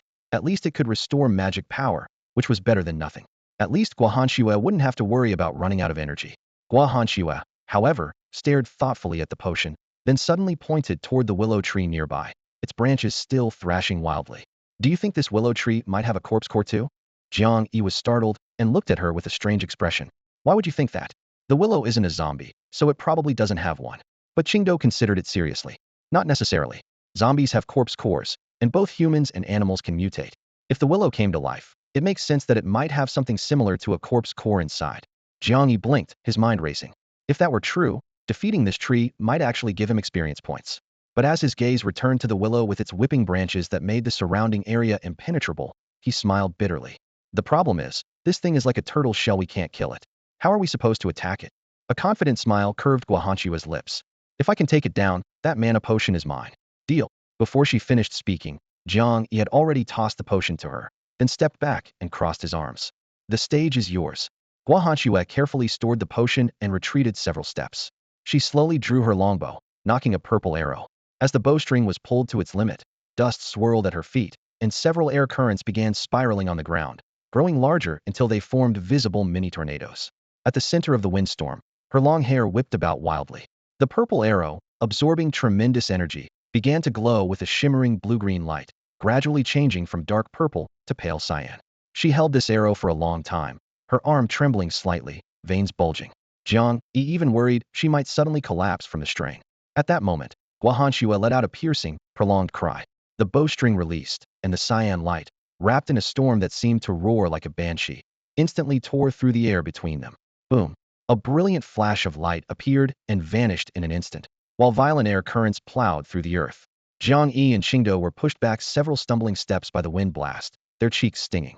After the two squinted to adjust to the flying sand and dust, Jiang Yi looked ahead and was shocked to find that the giant willow had disappeared. Looking more carefully, it hadn't vanished, but had been blown apart from the center by Guahanshua's terrifying wind arrow. The massive trunk, too thick for two people to wrap their arms around, had been brutally severed, and the upper canopy had crashed down with broken and shattered branches. Having lost its trunk, the willow tree was completely lifeless, leaving only the lonely roots standing in place, trembling slightly. Clang! The heavy longbow hit the ground. Guahanshua's face was deathly pale as she collapsed weakly to the ground, gasping while looking at her full power strike with a satisfied smile barely managing to form on her lips. The next second, she suddenly let out a heart-wrenching scream. Ah, my arrow!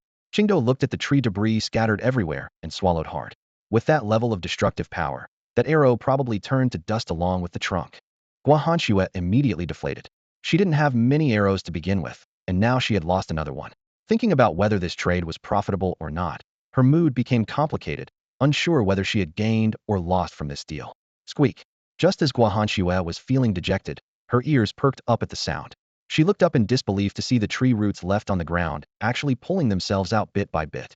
The violent tugging tore many of the smaller rootlets, but the willow root paid no heed. After frantically extracting its root system, it began running away like a giant octopus, using its roots as legs. Don't let it escape, Guahanshua shrieked. Having just exhausted her spiritual energy and lost a precious ancient arrow, she refused to let the culprit get away. Jiang Yi's eyes suddenly brightened. This thing was still alive. The upper half of the willow had reverted to an ordinary tree, but the lower root system could still flee. He didn't believe for a second that there wasn't something inside it. If it had been the complete demon willow from before, he might have been wary, but now with just a stump remaining, how could he let it escape? He caught up in a few strides, his black blade chopping down repeatedly. The thick main roots were severed one by one, and the heavy stump crashed to the ground with a thud. After rolling a few times among the grass, he pinned it down with his foot. At that moment, Qingdou arrived supporting Guahanshua. Seeing Jiang Yi staring strangely at the wood beneath his foot, he quickly asked, "Is it finished?" Jiang Yi shook his head. "Not yet, it's still alive." The three of them gathered around the unremarkable stump, taking turns examining it. To the touch, it felt like ordinary bark, yet each of their spiritual senses detected life force flowing within. Whenever Jiang Yi applied slight pressure with his fingertips, the bark seemed to tremble, as if in fear. Qingdou circled around observing. "Jiang Yi, why don't we split it open and take a look? If we let it escape, it might recover." Jiang Yi agreed, and had the other two step back before beginning his dissection. He first peeled away the thick bark, and pale red sap slowly seeped out, carrying a faint, bloody scent.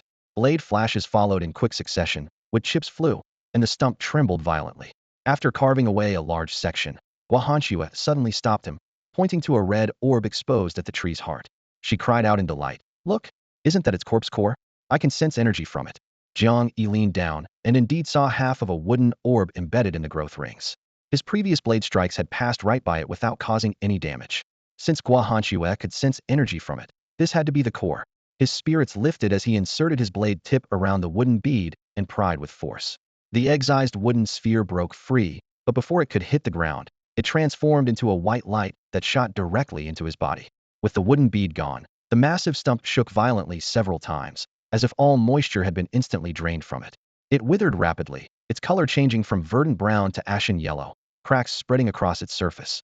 Both Guahanshua and Qingdou were shocked by Jiang Yi's mysterious ability, and even more curious about what he had gained this time. Qingdao especially was fed up with only being able to stand behind the other two during battles, feeling anxious and helpless. This completely went against the warrior spirit he believed in. However, his excitement quickly turned to disappointment when Jiang Yi pulled out a bottle of green liquid instead. He examined it closely. Stamina recovery potion. The label clearly stated, instantly restores physical strength to optimal condition until the effect wears off. Warning: do not consume when energy levels are already high, as it may cause insomnia. After the red and blue potions, now came another recovery item for stamina.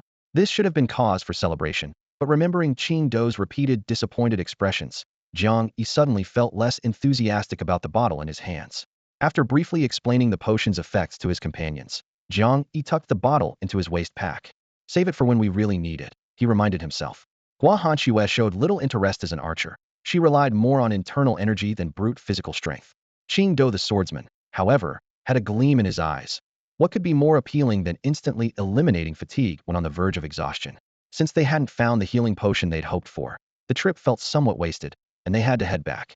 Still, the gains weren't insignificant. Jiang Yi had leveled up, his speed had noticeably improved, and his defense had jumped to 9 points, nearly reaching the limits of an ordinary person. Without this improvement, that mutated Willow's earlier strike would have done far more than leave a few bloody welts. The three made their way through the woods outside the gymnasium. Suddenly, Qing Dou froze and raised his hand in warning. Careful, there's an ambush here. The moment he spoke, the air seemed to be sucked away, and even the distant groans of zombies vanished completely. Jiang Yi held his black blade across his chest, scanning alertly. The large patches of chaotic bloodstains on the ground made him suddenly realize this was the very battlefield where he and Gua Hanxue had encountered the mutated zombie and Big Gray. The pressure mounted as he guessed what lurked in the shadows. President, over there. Qing Dou pointed toward a shadowy area in the woods. Though Gua Hanxue couldn't make out what he saw, she didn't hesitate to draw her bow, sending a purple arrow whistling through the air. Thud! The arrow struck the shadow, causing leaves to shower down violently. Qing Dou immediately shouted, "Watch out, it's coming." Jiang Yi squinted, his right hand seeming to throb with phantom pain. The bone-chilling memory from last time hadn't faded. His gaze locked onto the massive creature in the shadows. Rustle, rustle. A gray giant hound slowly emerged from the woods, its body the size of an ox, every muscle ripple causing the bumpy, scarred flesh to quiver. It was missing one ear, but even more horrifying was the empty eye socket. Dried, filthy blood crusted over the eyelid, while a shriveled eyeball dangled in front of its face, connected by a thin blood vessel that swayed back and forth. Gua Hanxue drew a sharp breath. She knew exactly what this was, and instinctively glanced at Jiang Yi beside her. Jiang Yi remained composed, his gaze locked onto Dehui like nails driven deep. The massive wolf that had charged over the rubble stopped before the group, lifted its head with a shake, and the purple arrow from its mouth clinked to the ground, the shaft still trembling slightly in the dust. It was the very arrow Gua Hanxue had just shot. She clearly hadn't infused it with energy, yet the beast had caught her arrow mid-flight in its jaws. Her eyes widened, but there was no time to think. Dehui ignored the bow and arrow, fixing its single eye on Jiang Yi with such fierce hatred it seemed ready to burn through its pupil. But when it turned its gaze to Qing Dou, wariness and caution crept into its eye. Seeing the bloodstains covering Qing Dou's right arm, its lone eye suddenly blazed as it roared and lunged at him. Qing Dou's body tensed as he stepped forward and drew his blade, the silver edge gleaming coldly as it slashed toward Dehui's neck. Dehui's limbs twisted sharply, its massive frame weighing hundreds of pounds, yet nimbly dodging the blade's edge. Its muzzle gaped wide as its fangs aimed straight for Qing Dou's face. "Beast!" Jiang Yi roared, slashing horizontally with his blade. The wind from his strike cut through the air, targeting Dehui's hind legs. A cunning glint flashed into Dehui's eye as it suddenly wheeled around, rearing up on its hind legs with both palm-sized wolf paws striking down at Jiang Yi. Desperate to save his companion, Jiang Yi's strike missed its mark, throwing him off balance. Darkness suddenly loomed before him as Dehui twisted its body, bringing its massive weight crashing down. He rolled several times to barely escape, but his opponent pressed the attack relentlessly with a second pounce. On the third strike, the heavy wolf tail swept across, sending him flying several meters to crash heavily to the ground. Amid the spray of dirt and stones, Dehui had already pounced onto Jiang Yi's chest, its fangs snapping toward his throat. Whoosh! The sound of cutting wind split the air. Gua Hanxue's crucial arrow aimed straight for that single eye. Having learned from experience, Dehui instantly raised its head to dodge. The arrowhead grazed past its snout, drawing a thin line of blood. It bared its teeth and snarled furiously at Gua Hanxue. Gua Hanxue retreated 2 steps, her heart trembling. The same type of arrow, yet it had dodged again. She immediately drew 2 purple arrows and knocked them to her fully drawn bow. Whoosh! Whoosh! Twin arrows split the air. The Hui kicked back with its massive claws and leaped backward. In a flash of its enormous shadow, Jiang Yi beneath seized the opportunity to roll away from its control. Looking down, he saw his shirt torn open across his chest, his expression darkening instantly. On the other side, Qingdao had engaged a Hui once more. The wolf seemed particularly wary of him, constantly circling and probing, but hesitating to make any killing strikes. But Qingdao's left arm was severely injured, putting him at a disadvantage against this type of canine beast known for its agility. If not for Guahanshue's intermittent arrow interference, several lethal bites would have already found their mark. Jiang Yi could see the situation clearly. Things were extremely unfavorable for them right now. Qingdao was just an ordinary person and wounded at that, while Guahanshue had also expended significant energy from the previous battles. Otherwise, with her greatly enhanced abilities, Guahanshue wouldn't be allowing the Hui to run rampant like this. He knew they couldn't afford to drag out the fight against Big Gray. Their stamina could never match that of the massive wolf. At the thought of stamina, Jiang Yi simply tore off his athletic shirt, which had already been shredded into rags by the willow tree and Big Gray. His increasingly muscular frame, enhanced by recent upgrades, rippled in the air as sweat and blood intermingled. He pulled a body recovery potion from his pocket, popped the cork, tilted his head back, and drained it in one gulp. The cool apple flavor slid down his throat like chugging an entire can of ice-cold Coke on a scorching summer day. Refreshing coolness instantly flooded his limbs, and his heart pounded as if struck by adrenaline. His skin, previously pale with exhaustion, immediately regained its healthy color as steam rose from his body, sweeping away a full day's fatigue in an instant. At that moment, he felt strong enough to kill a bull with his bare hands. Just then, Qingdao was sent flying by one of Big Gray's claws.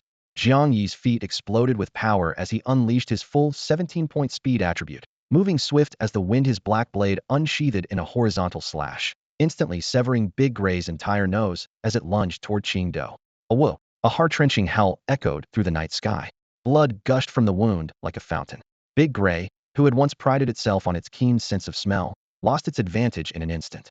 Its massive claws pressed desperately against the wound as its enormous body thrashed wildly in all directions.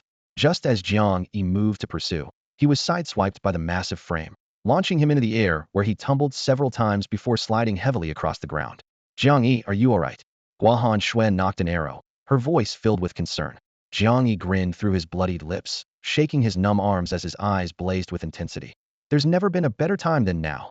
Seeing he was truly unharmed, Guahanshue relaxed and reached for a mana recovery potion, about to uncork it. Hanshue, Qingdao, don't interfere. I'm finishing this one myself. Jiang Yi suddenly shouted. He pointed with his left hand, and the black blade whistled back to him, its dark leather cord wrapping around his arm. Blade and cord united. He charged forward like a cannonball once more, his right hand gripping the handle as he thrust with full force toward Big Gray's chest and abdomen. Thunk! The sound of piercing flesh was muffled. In the critical moment, Big Gray twisted its neck violently, barely avoiding the strike aimed at its vital organs. The black blade embedded deep between its ribs, and in agony, it raised its claw to swipe at Jiang Yi. Jiang Yi retreated like lightning, releasing the blade with his left hand while yanking hard on the black cord around his right wrist. The blade was forcibly pulled free as scalding beast blood splattered through the air. Midair, he caught the blade with his reverse hand and followed through with a horizontal slash. Blood flames erupted as a massive front paw fell to the ground with a thunderous crash, kicking up clouds of dust. Big Gray howled miserably toward the sky, the fury in its single eye instantly transforming into terror. Just days ago, these people had been prey within its easy grasp, but now the roles were completely reversed. With its severed limb hitting the ground, it staggered and collapsed heavily. The dying beast raised its only remaining eye, a glimmer of pleading flickering within. Since birth, it had yearned to survive. No matter how bitter or difficult life became, it didn't want to die. Years of wandering had taught it to perform fear and cowardice with masterful precision. It knew that kind-hearted people, upon witnessing such a scene, would show it mercy. Jiang Yi stood before the creature with his blade in hand, gazing into those familiar eyes he had seen countless times before. He slowly shook his head. Sorry, Big Gray. This time, I won't be sharing my meal with you anymore. As if understanding his words, Big Gray's massive body trembled with fear, but suddenly his face contorted with ferocity, his single eye blazing with murderous intent. With a roar so deep it nearly tore through the air, he lunged at Jiang Yi's throat. Even if death was certain, he would drag his enemy down with him. A flash of steel. Thud! A crimson line exploded across his thick neck, blood mist splattering across Jiang Yi's feet. Big Gray crashed heavily to the ground, his single eye filled with unwillingness and confusion. He opened his mouth, but could only produce muffled whimpers. The giant dog's body withered at a visible rate, and several orbs of light burst from his corpse, shooting directly into Jiang Yi's body. Only then did Qing Do and Guahanxue emerge from behind the trees, their faces filled with shock. Just a few days ago, Jiang Yi had been an ordinary survivor severely wounded by this very beast. Yet now he could single-handedly slay the canine monster. Such rapid growth was almost unbelievable to them both. Jiang Yi took one last look at Big Gray's corpse, then raised his head with a gentle smile toward the two, about to speak when footsteps echoed from outside the forest. A group of people filed in, led by Dongfang Tian. "Hanxue, are you alright? What happened here?" Dongfang Tian's gaze swept over the three of them before settling on the massive carcass on the ground. Guahanxue frowned. When had they gotten so close? But replied calmly, "We're fine." Dongfang Tian nodded and walked around the corpse twice. The enormous mutated canine beast, the blade wound across its neck, and the arrow embedded in its spine all testified to its terrifying power in life. Even he, confident in his own abilities, couldn't guarantee victory against such a creature. Finally, his gaze shifted to the calm-faced Jiang Yi, and he shook his head inwardly. This man looked too ordinary to possess such skill. Seeing the arrow, he became even more certain this was Guahanxue's achievement. With this thought, Dongfang Tian cast a contemptuous glance at Jiang Yi, then moved to Guahanxue's side. "Hanxue, the smell of blood here is too strong. It'll attract zombies. Let's head back." Guahanxue instinctively looked toward Jiang Yi. Jiang Yi nodded slightly and sheathed his blade. Dongfang Tian immediately gave orders. "Carry the carcass back to camp. Let's see if we can eat it." Qing Do's brow furrowed and he was about to speak, but Jiang Yi held him back, signaling him to stay calm. In the end, the spoils that belonged to the three of them were forcibly carried away by Dongfang Tian's people. Throughout the entire process, Dongfang Tian never asked them a single question.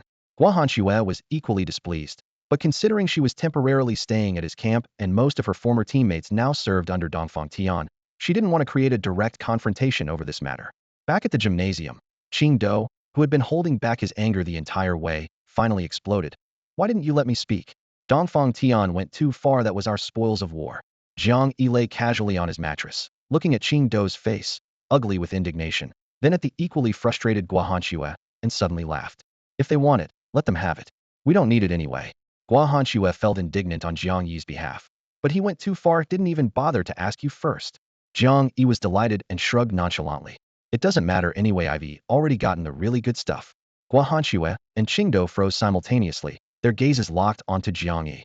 They quickly understood his implication. How could a normal beast's corpse start decomposing so rapidly right after death? Considering Jiang Yi's mysterious harvesting ability and seeing his smug expression now, their curiosity was instantly ignited. Jiang Yi hesitated for a few seconds, but seeing that the two were really planning to investigate, he quickly reached into his backpack. Accompanied by the crisp sound of glass clinking together, he pulled out a bottle of blood-red potion. "Health potion," Guahanxue exclaimed in a low voice. Then realizing she was too loud, quickly covered her mouth and nervously glanced around. After confirming no one else was paying attention, she lowered her hand, her eyes sparkling with excitement. "I knew it. You can extract potions from both animals and plants." Jiang Yi also lowered his voice and nodded excitedly. "That's right, and there's more." He reached into his bag again, this time pulling out a long blanket. The blanket was made from a complete animal hide, with dense, soft gray-white fur that, when spread out, resembled a top-quality Persian carpet.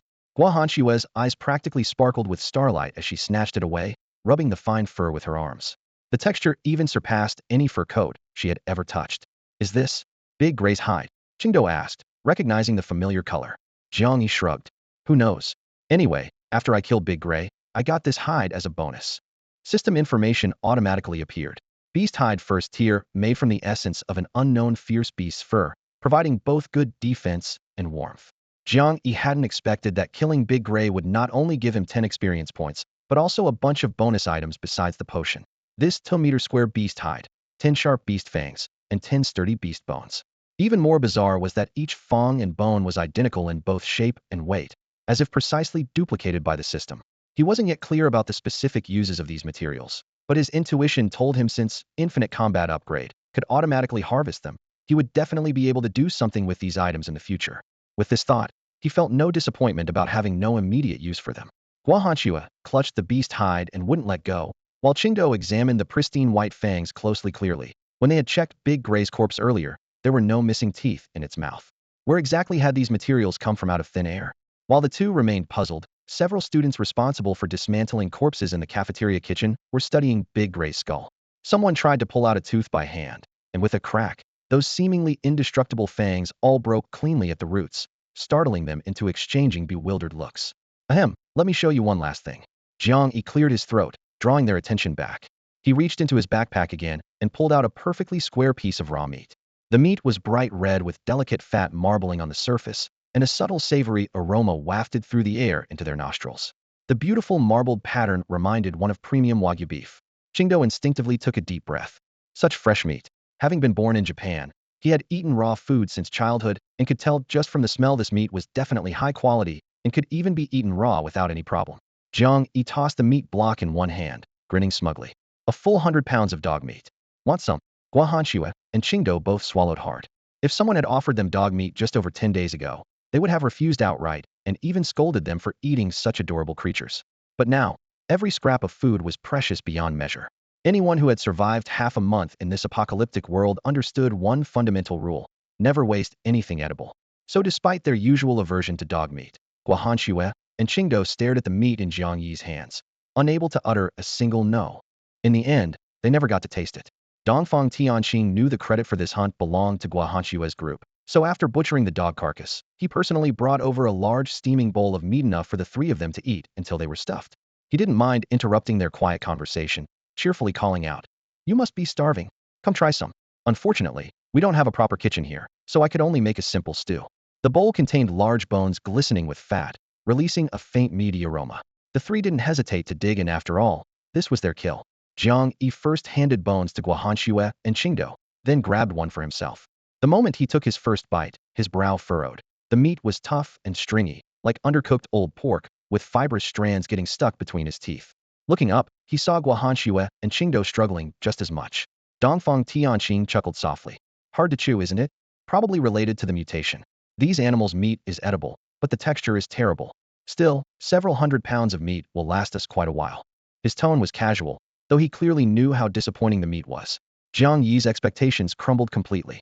He couldn't help but compare it to the tender, succulent meat stored in his space, feeling utterly disgusted yet resigned to his fate.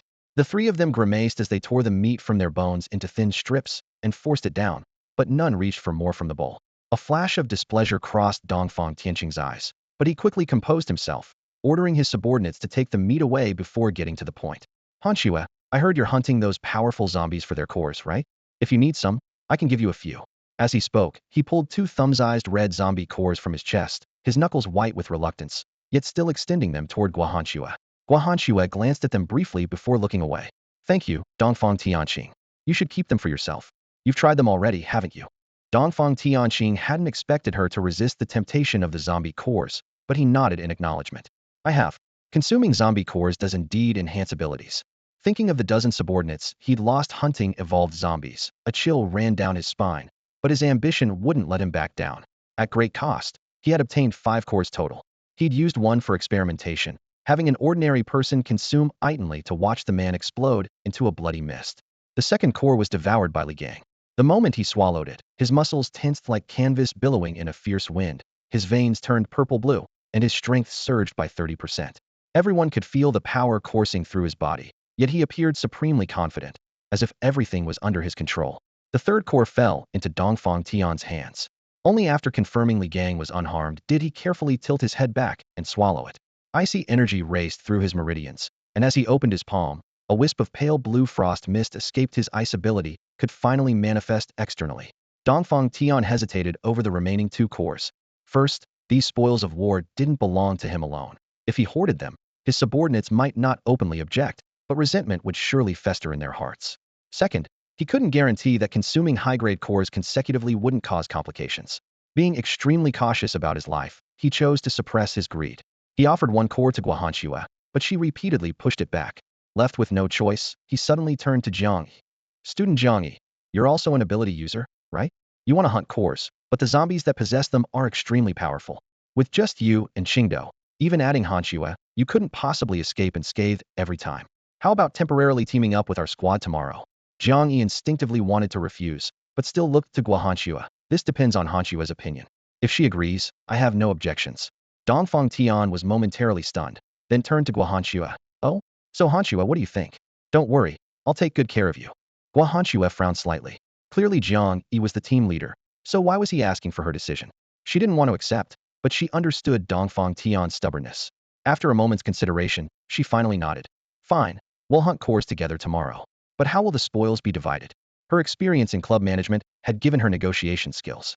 After today's incident with Dongfang Tian seizing the beast carcass, she decided to lay everything out up front. Dongfang Tian's brow furrowed slightly, feeling a hint of displeasure at Guohanxue's businesslike approach.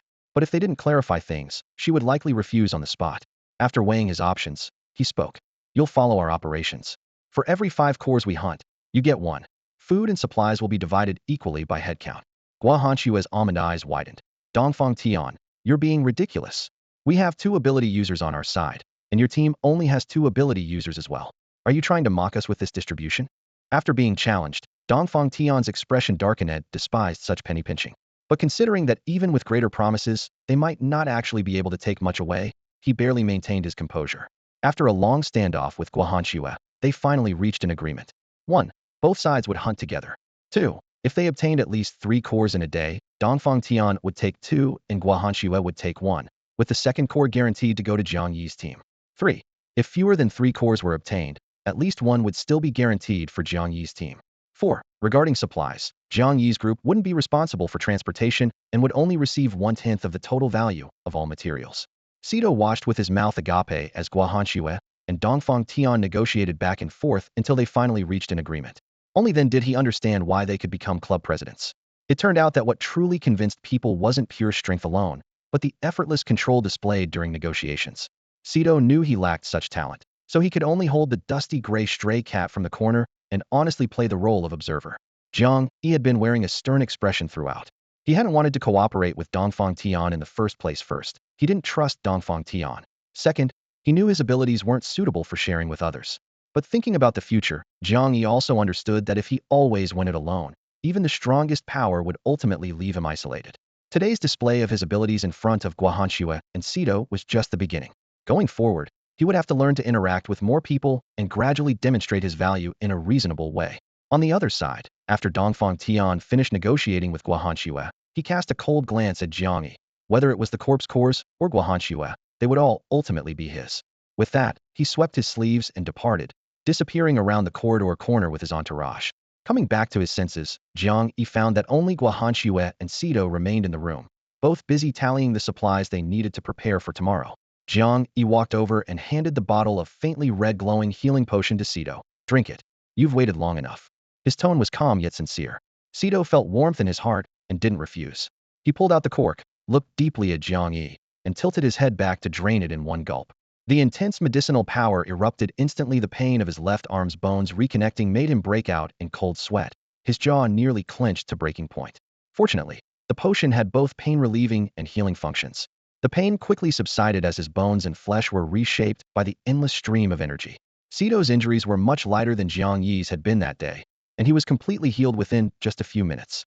The medicinal power also smoothed away the small scars left from years of hard training, leaving his skin as if washed clean with pure water. When the red glow completely faded, he was radiant with vitality, his brown-black eyes shining like fine obsidian. He casually greeted Jiang Yi, grabbed his bag, and ran to the bathroom for a shower. Only after the bathroom door closed did Guohanxue frown and ask, "Are we really going to act together with Dongfang Tian tomorrow? Didn't you already negotiate with him?" Jiang Yi asked in return. Guohanxue shook her head, her tone definitive. "Forget it. I know you don't trust him, and honestly, after the apocalypse, I can't tell if Dongfang Tian is still the same person he used to be. Cooperating with someone like that is like seeking skin from a tiger." Jiang Yi looked at her worried expression and suddenly smiled. "Then why did you agree to it?" "Because I understand him." Guohanxue rolled her eyes at him. "If I had refused today, he would have found ways to drag us out tomorrow anyway. I was just going along with him to avoid unnecessary complications." Jiang Yi sighed with mock sympathy. "For our sake, you performed in his little play for so long. How pitiful." Guohanxue irritably raised her hand and punched him in the chest. Jiang Yi was hit so hard he started coughing, and she snorted coldly. "You dare mock me? What a schemer you are." This back and forth between them finally lightened the oppressive atmosphere. Just then, the bathroom door opened, and Sito emerged after his shower. Unlike his previous somber training clothes, he had changed into a deep green kimono. The kimono's collar and sleeves were trimmed with silver-white edging, but what caught everyone's attention most were the delicate white cherry blossoms scattered across the fabric, giving Qingdo an air of elegance that balanced his usual composure with unexpected lightness. At his waist, 2 katanas hung quietly from a specially crafted dark belt, their sheaths resting perfectly against his body in seamless harmony. Wearing such authentic traditional Japanese attire for the first time, Chingdo's ears couldn't help but flush red. He fidgeted with his sleeves and explained in a low voice, "Well, I'm participating in a kendo tournament, and this is new clothing my mom sent me. I never had the heart to wear it before, but I just realized this was the only outfit left in my luggage, so I put it on." Guahanshua's eyes instantly lit up like two stars. "You look amazing. Oh my god, I'm just now realizing how great your skin is." Jiang Yi had been about to remind her not to circle around fussing over the clothes. But when he turned his head, he caught sight of Chingdo's flushed profile and suddenly noticed that the face usually covered in grime was actually as smooth and delicate as a freshly peeled egg. Blood recovery potions could heal old scars, but couldn't affect natural skin quality, which meant this boy who always kept such a low profile was actually a shy, fresh-faced young man underneath it all. Jiang Yi nodded to himself. No wonder people always say mixed-race kids are good-looking. Under their praise and teasing, Chingdo wished he could crawl into a hole in the ground, until the two finally had their fill and let him off the hook. Getting back on topic, Chingdo blinked and suddenly asked, "Guahanshua, were you deceiving Dongfang Tian this whole time?" Guahanshua lifted her chin with a proud expression. "If even you could see through it, how could I have fooled Dongfang Tian?" Jiang Yi hesitated for half a second before finally speaking. "There's something I need to tell you both. Tomorrow, I want to leave this place. I still have many things I need to verify. Would you be willing to come with me?" Chingdo looked up, his tone quiet but direct. "Are you going to find her?" Jiang Yi nodded. "Yes, I still want to confirm it myself." Guahanshua grinned mischievously. "Are you two speaking in riddles? No matter where you're going, don't even think about ditching me. I'm sticking with you. Try to abandon me, and I'll put an arrow through your skull." As she spoke, she waved the golden bow at her side. Jiang Yi couldn't refuse and had to surrender. "Fine, as long as you want to follow, I'll take you along. Happy now, princess." Guahanshua nodded with satisfaction and continued organizing her arrows. Jiang Yi turned to Chingdo. "What about you, Chingdo? Staying here, or—" Before he could finish, Chingdo already understood. After a moment of contemplation, Chingdo suddenly asked, "Jiang Yi, now that your body has recovered, do you still need a bodyguard? The kind with room and board included?" Jiang Yi paused, then broke into a hearty laugh. "No, I don't need a bodyguard anymore." Hearing this, Chingdo's expression dimmed slightly. But immediately after, Jiang Yi added, "However, I desperately need a comrade to fight alongside me. Are you interested?" Chingdo blinked, "But I'm not an ability user. I'm not as powerful as you two." Jiang Yi reached out and patted his shoulder. "Can you still swing that sword of yours?" Chingdo suddenly sat up straight, grabbing his white blade, his eyes filled with confidence. "Of course. My sword is the strongest." That unwavering faith in his swordsmanship made Chingdo's entire being shine. Guahanshua laughed heartily from the side. "Worthy of being our club's most brilliant new member this year, so bold." Jiang Yi extended his right hand. "I'm Jiang Yi. Welcome to the team." Chingdo looked at that hand, then suddenly raised his arm and clasped it firmly. "Ji Chingdo, please take care of me from now on." The two exerted force simultaneously, their clasped fists firm and powerful. After their emotions settled somewhat, the three began chatting casually. Jiang Yi was the first to speak. "By the way, Chingdo, why does Dehui tremble whenever he sees you?" Chingdo scratched the back of his head with a silly grin. "Ah, that incident. I'd only been at school for a few days when I ran into some pet enthusiasts asking for help on campus. They were trying to catch stray cats and dogs, and they had Dehui cornered. But those guys couldn't catch him at all. Dehui crashed right into me, so I just grabbed him." Guahanshua and Jiang Yi were both speechless, silently mourning for Dehui for 3 seconds while secretly feeling schadenfreude. Dehui was notorious throughout the university, stealing food, biting people. He never failed. The school even sent special teams to capture him, but he was too clever. When he encountered someone formidable, he'd flee, circle around, and come back to bully ordinary passersby. Chingdo continued smugly. "Oh, and they said they wanted to neuter the stray dog. I thought it was meaningful, so I personally delivered Dehui to the pet hospital and paid for the surgery myself." As soon as he finished speaking, Guahanshua, who was drinking water, burst into violent coughing, while Jiang Yi instantly felt his legs go cold and instinctively stepped back half a pace. The three continued chatting until late into the night before retiring to rest. The next day, when the agreed time for action arrived, Dongfang Tian stood proudly before his team members. At the stairway entrance, Jiang Yi walked at the front, with Guahanshua and Chingdo half a step behind. Dongfang Tian frowned slightly. This formation seemed to have Jiang Yi as the leader. He could accept either Guahanshua or Chingdo as the head, but Jiang Yi, someone whose presence he couldn't even sense? This person he had always looked down upon was now making him take notice for the first time. Jiang Yi confidently stopped before Dongfang Tian, his right hand resting on the sword hilt at his waist, meeting the probing gaze with a light smile. "Sorry to keep you waiting, President Dongfang. Shall we set off?" Dongfang Tian didn't respond immediately, but looked deeply at Guahanxue, confirming his suspicions from her expression. Suppressing his anger, he finally nodded. Yes, let's go. The three from Jiang Yi's group, plus 10 members from Dongfang Tian's side, left the gymnasium in a grand procession. Zhu Kaijun and Li Zhiqian, who were monitoring from a distance, exchanged glances and quickly retreated to the underground swimming pool. Along the way, Dongfang Tian said to Guahanxue while walking, Hanxue, let's go to the cafeteria today. Jiang Yi was momentarily stunned, then quickly realized Dongfang Tian wasn't referring to the familiar cafeteria number 1, but to cafeteria number 3. Longxing University of Technology covered an extremely vast area, with 3 cafeteria buildings throughout the entire campus. Due to different contractors, their operational styles varied as well. Cafeteria number 1 had the largest area and highest number of floors, the most diverse food options, and after renovation a year ago, introduced many smart devices. It could be said to be one of the university's landmark cafeterias. Cafeteria number 2 was far inferior to cafeteria number 1 in both size and operational status, but its main feature was serving Western cuisine from various countries, almost exclusively prepared for foreign exchange students at the Institute of Technology. Cafeteria number 2 didn't require meal cards and operated entirely on cash payments, yet it was still most frequently visited by Chinese students, since foreigners were more interested in trying authentic Chinese food rather than continuing to eat their home country's cuisine in a foreign land. As for cafeteria number 3, Jiang Yi had never set foot inside it. It was the last cafeteria built on campus, yet it stood like an unabashedly extravagant building, luxuriously decorated, with menu items virtually identical to those of upscale restaurants outside. Besides catering to genuinely wealthy students, it was more often used to entertain visiting school officials, earning it the nickname Corruption Building among students. Dongfang Tian's insistence on going to cafeteria number 3 wasn't just about craving the food there. He planned to relocate the team's base from the empty gymnasium. Compared to the barren gymnasium, cafeteria number 3 was practically paradise. Clearly, he wasn't the only one who had been there before. When Guahanxue and Qingdou heard the suggestion, their eyes lit up with excitement.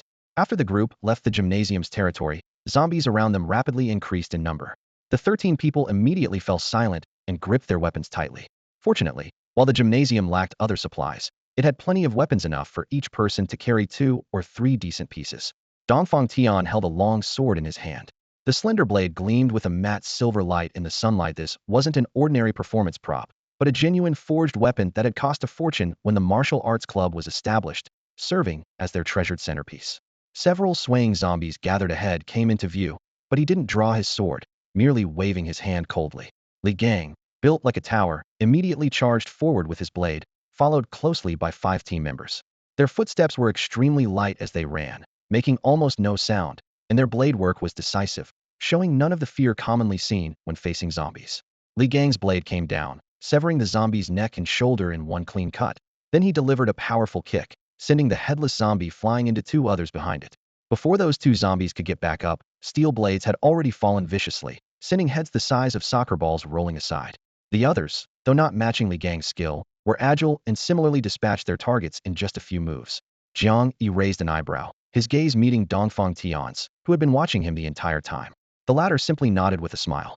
After Li Gang sheathed his blade, the 5 behind him immediately began expertly searching each corpse, sweeping up any usable supplies. Only after the cleanup was complete did Dongfang Tian order them to continue forward. The brief battle inevitably attracted more zombies. Soon, several creatures came charging with roars. 3 archers in the group let their longbows slide from their shoulders, drew the strings to full tension, and whoosh, whoosh, whoosh, 3 arrows shot forth rapidly, dropping the 3 approaching zombies instantly.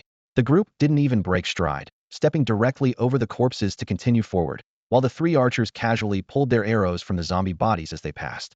Guahanxue and Qingdou exchanged glances, both showing a hint of solemnity in their eyes. They had to admit that despite Dongfang Tian's controversial character, his team members were exceptionally formidable. Especially Li Gang. His zombie clearing speed was more terrifying than everyone else's combined.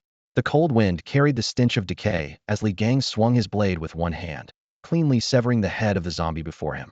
Holding the bloody skull, he flashed a provocative grin at Jiang Yi and casually tossed it. The rotting head rolled with a thud to Jiang Yi's feet.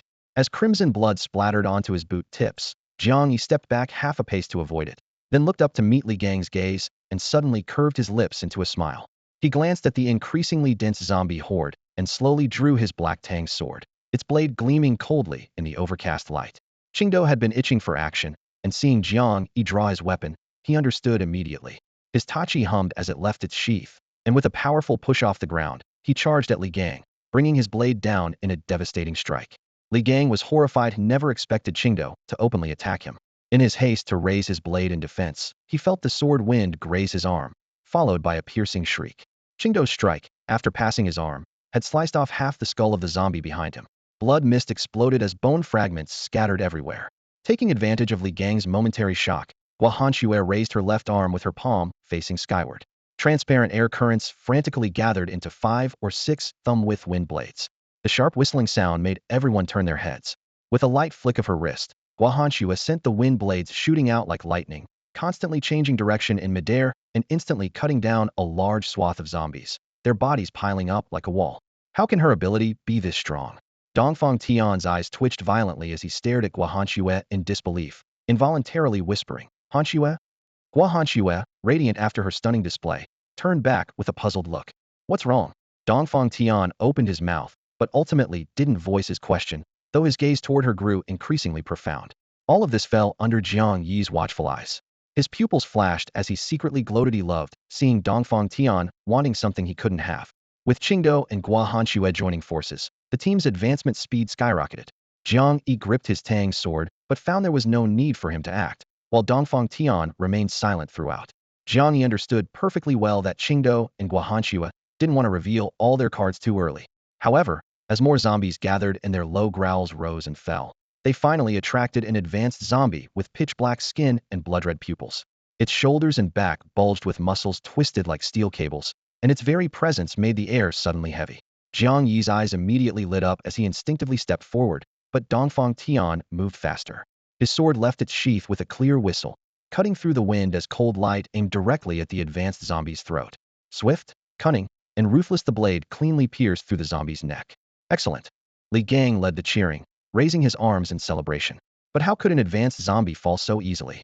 The pierced throat only oozed black blood as the creature felt no pain. It suddenly grabbed Dongfang Tian's blade and struck at his arm with lightning speed, using its other massive claw.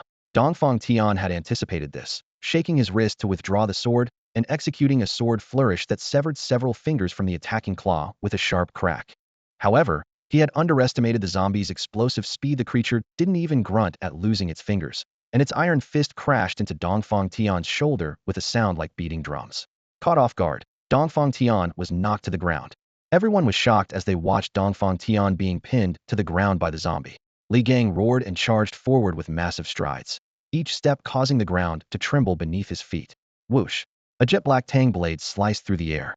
The moment Jiang Yi caught sight of Dongfang Tian being knocked down, he swung his left arm, and his figure suddenly transformed into a streak of black light, skimming across the ground and reaching the zombie in an instant. His blade aimed directly at the creature's rotting neck. The cold steel brushing past its nose triggered the zombie's instincts, causing it to jerk its head back sharply, barely avoiding the fatal strike. As the blade missed its mark, Dongfang Tian seized the opportunity to roll up from the muddy ground and delivered a powerful kick, his boot sole smashing heavily into the zombie's abdomen, sending it flying several meters back. The zombie crashed to the ground, limbs flailing wildly as it spewed foul-smelling black blood, its shrieks becoming even more frenzied. Jiang Yi and Dongfang Tian exchanged a glance. Without any verbal communication, they both burst forward simultaneously. Blade and sword became two streaks of cold light, striking at the twisted form at nearly identical speeds. The evolved zombie was incredibly fast, instinctively dodging and weaving, but surrounded by two formidable opponents, it was reduced to a bloody mess within mere moments, only able to desperately protect its vital points from the weapons. Dongfang Tian's longsword was graceful and unpredictable, each thrust carrying a clear rhythm that was almost pleasing to watch. In contrast, Jiang Yi's fighting style was crude, like wielding a machete, relying entirely on his weapon's sharpness to hack wildly. If not for Dongfang Tian's quick reflexes, he would have been accidentally injured several times. The surrounding lesser zombies were quickly cleared out, yet everyone fell into an almost unanimous silence, staring at the still-willed lashing Jiang Yi with strange expressions. Li Gang turned to glare at Qingdao, muttering under his breath, "This is your captain?"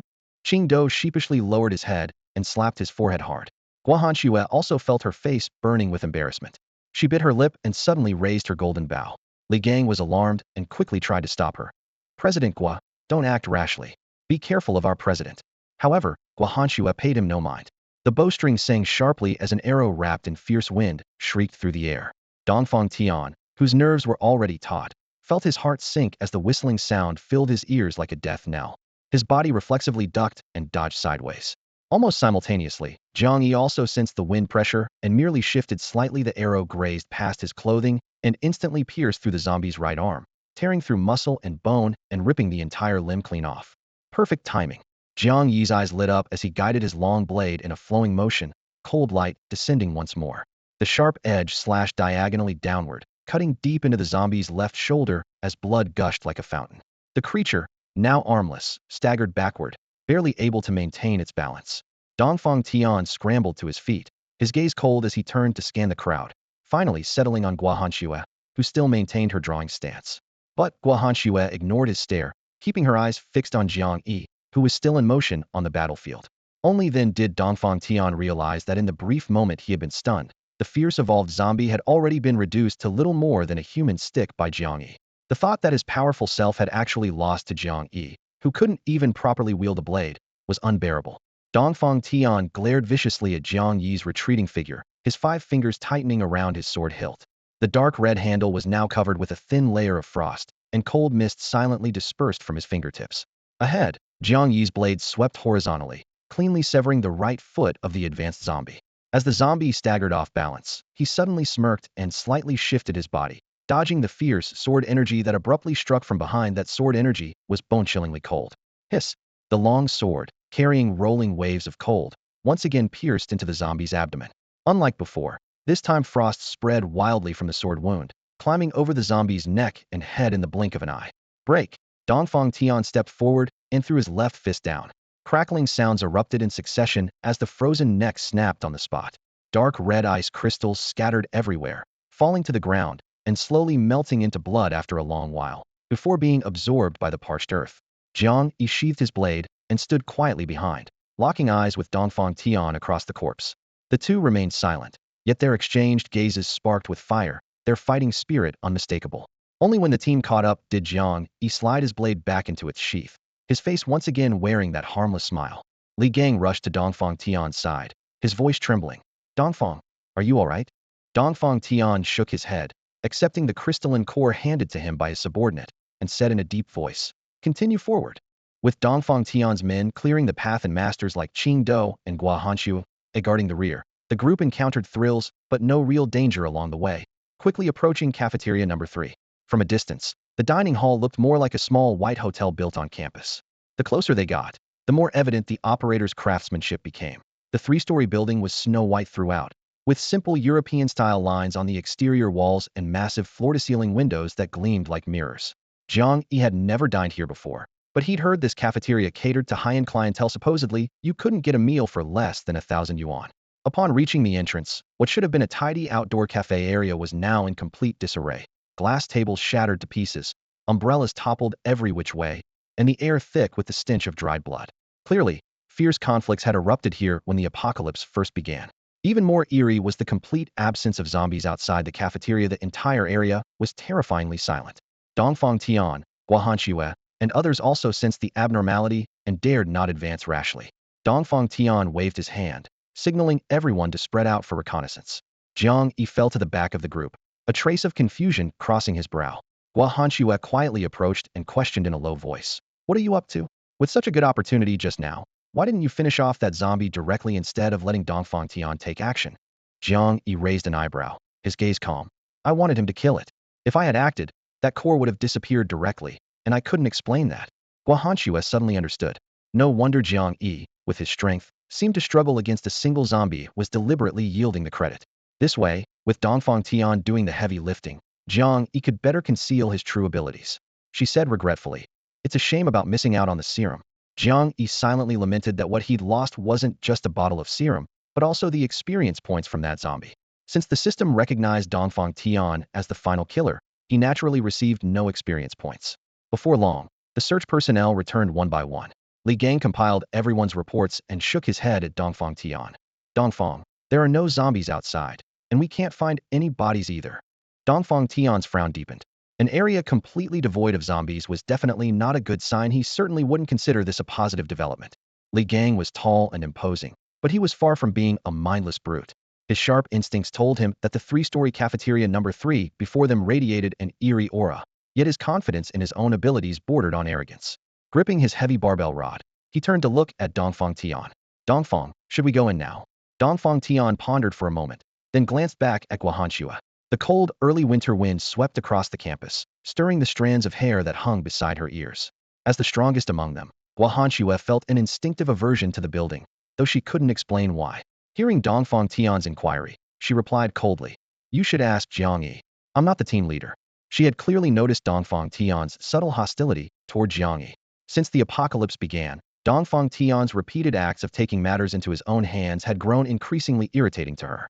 Even knowing he had feelings for her, she still frowned with displeasure. A shadow of darkness flashed in Dongfang Tian's eyes as his gaze swept over Jiang Yi's silhouette, his killing intent barely concealed. Jiang Yi. Jiang Yi's name was always on Guahanxue's lips. 2 years of pursuit couldn't compete with some pretty boy she'd known for 4 or 5 days. He took a deep breath, forcibly steadying his emotions, then turned with a smile. "Student Jiang, shall we go in?" Jiang Yi gazed up at the cafeteria building, having heard every word of their conversation clearly. But this melodrama of "you love me, I don't love you, and you're jealous of him" held no interest for him. That was until Li Gang's angry shout exploded. "Are you deaf? Didn't you hear Dongfang talking to you?" Jiang Yi casually picked at his ear before turning around, looking at Li Gang with mockery. "Since he's the one asking me, why are you shouting? Worried your voice isn't loud enough to attract the zombies?" "You." Li Gang's face flushed red as he raised his rod, ready to charge forward.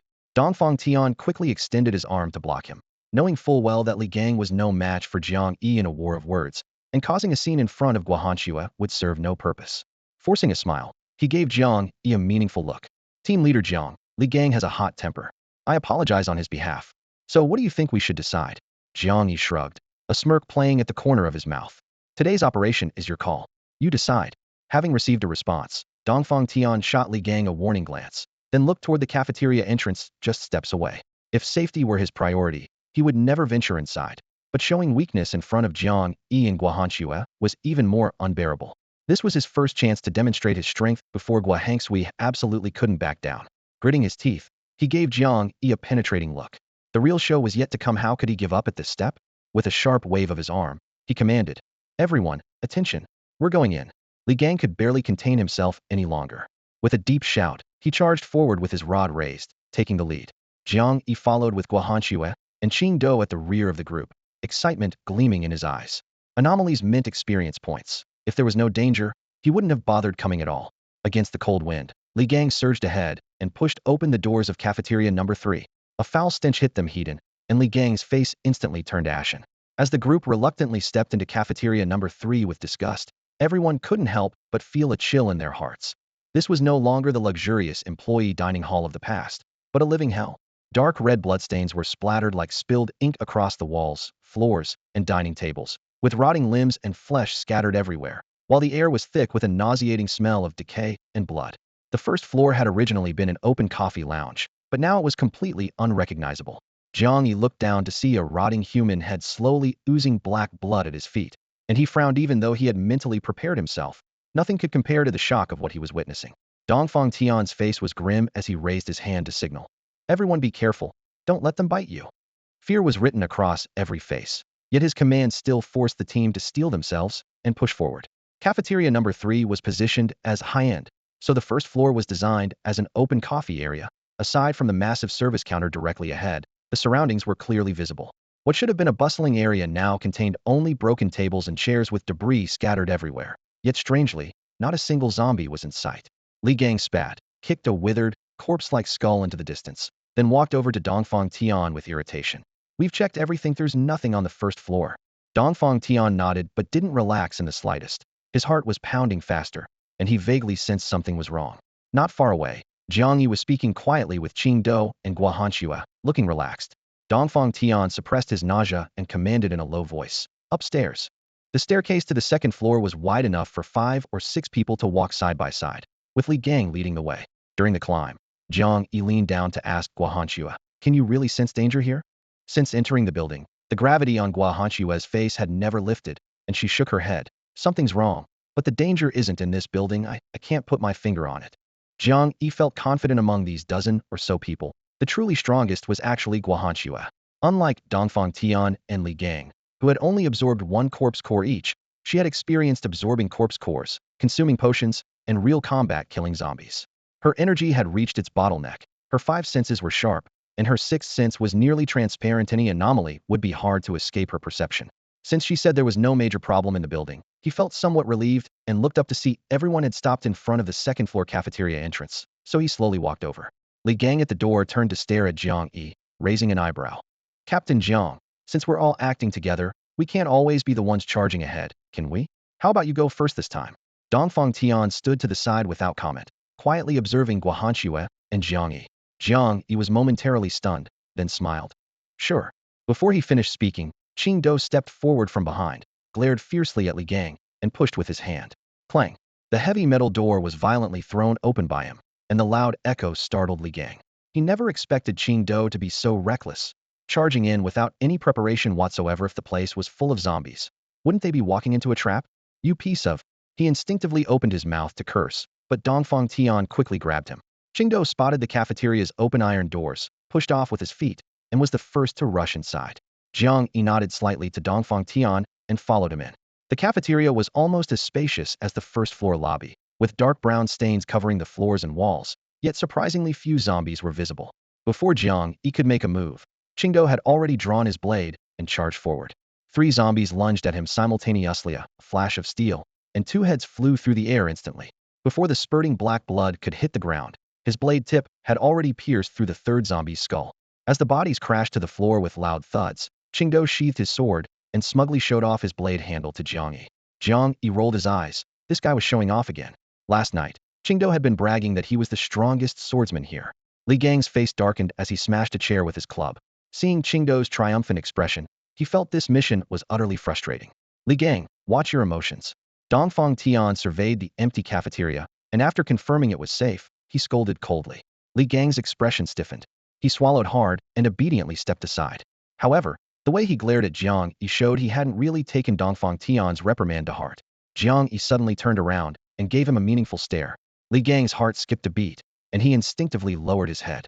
Dongfang Tian smiled and positioned himself between their line of sight. Looks like I was being paranoid. There's no real danger here. That's good news for us. A large cafeteria must have plenty of food. Everyone, hurry up and collect what you can.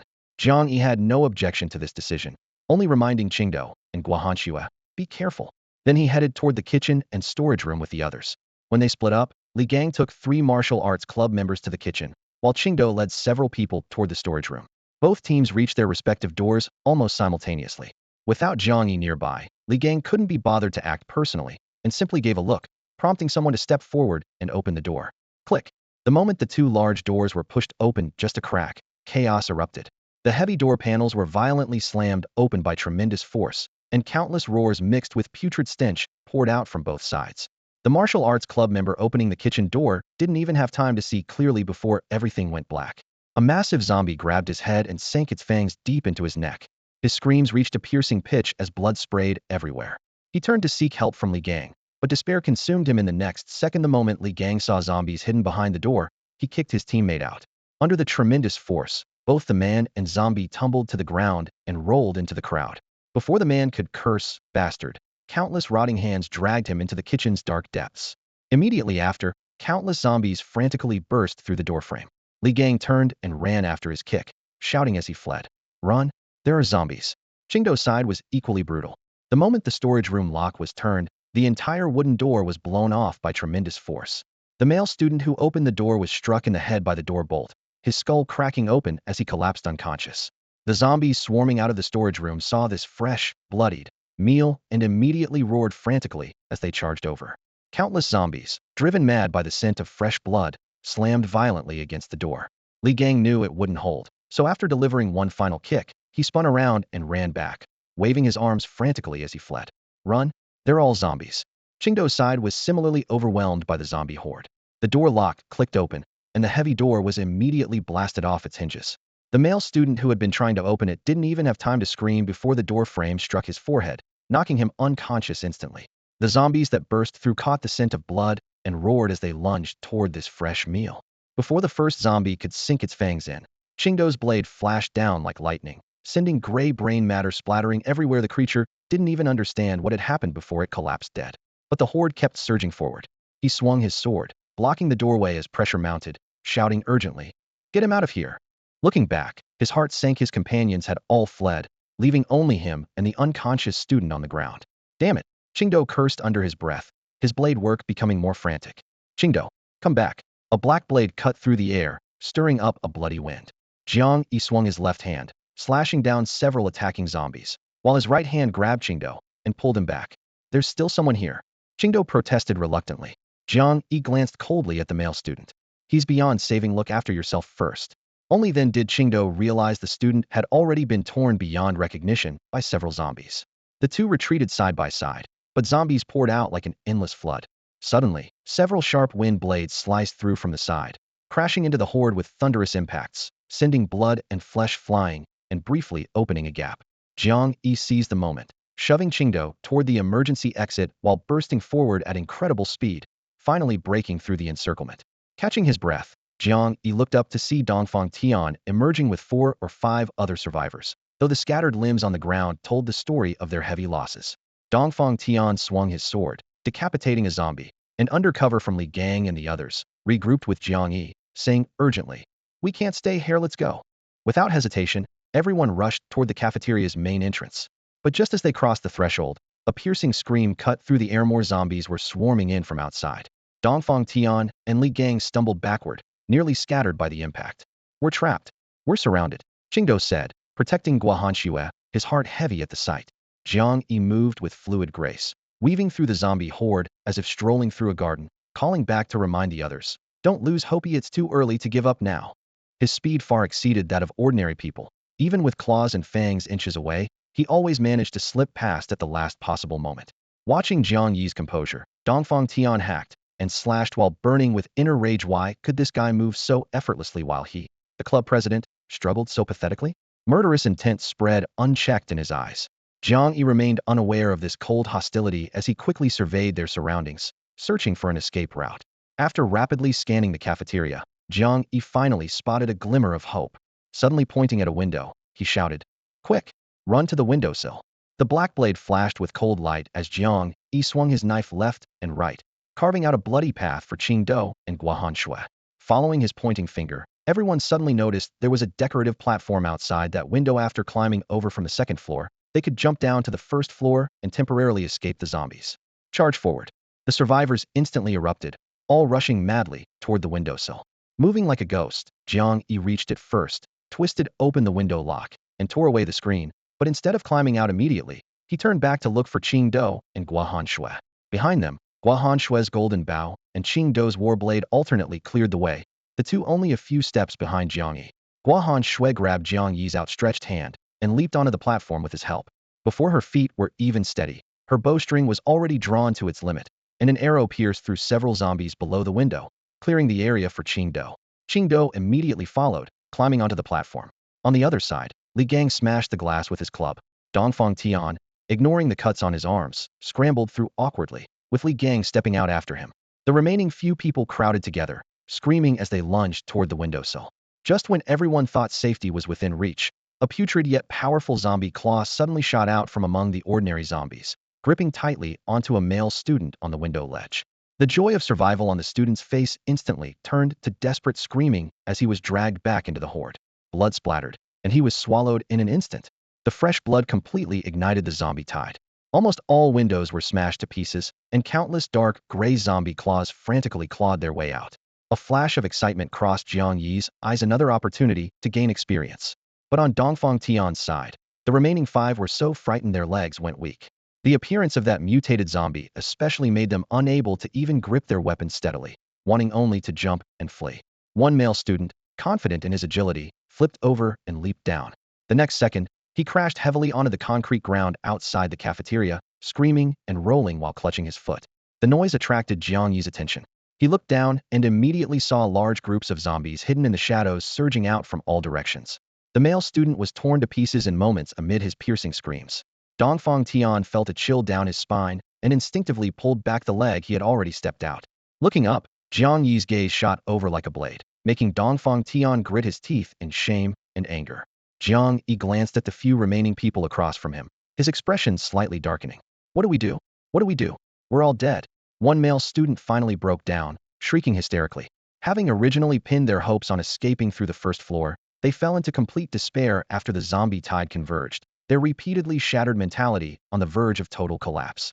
Li Gang slapped him across the face and roared furiously. Shut the hell up.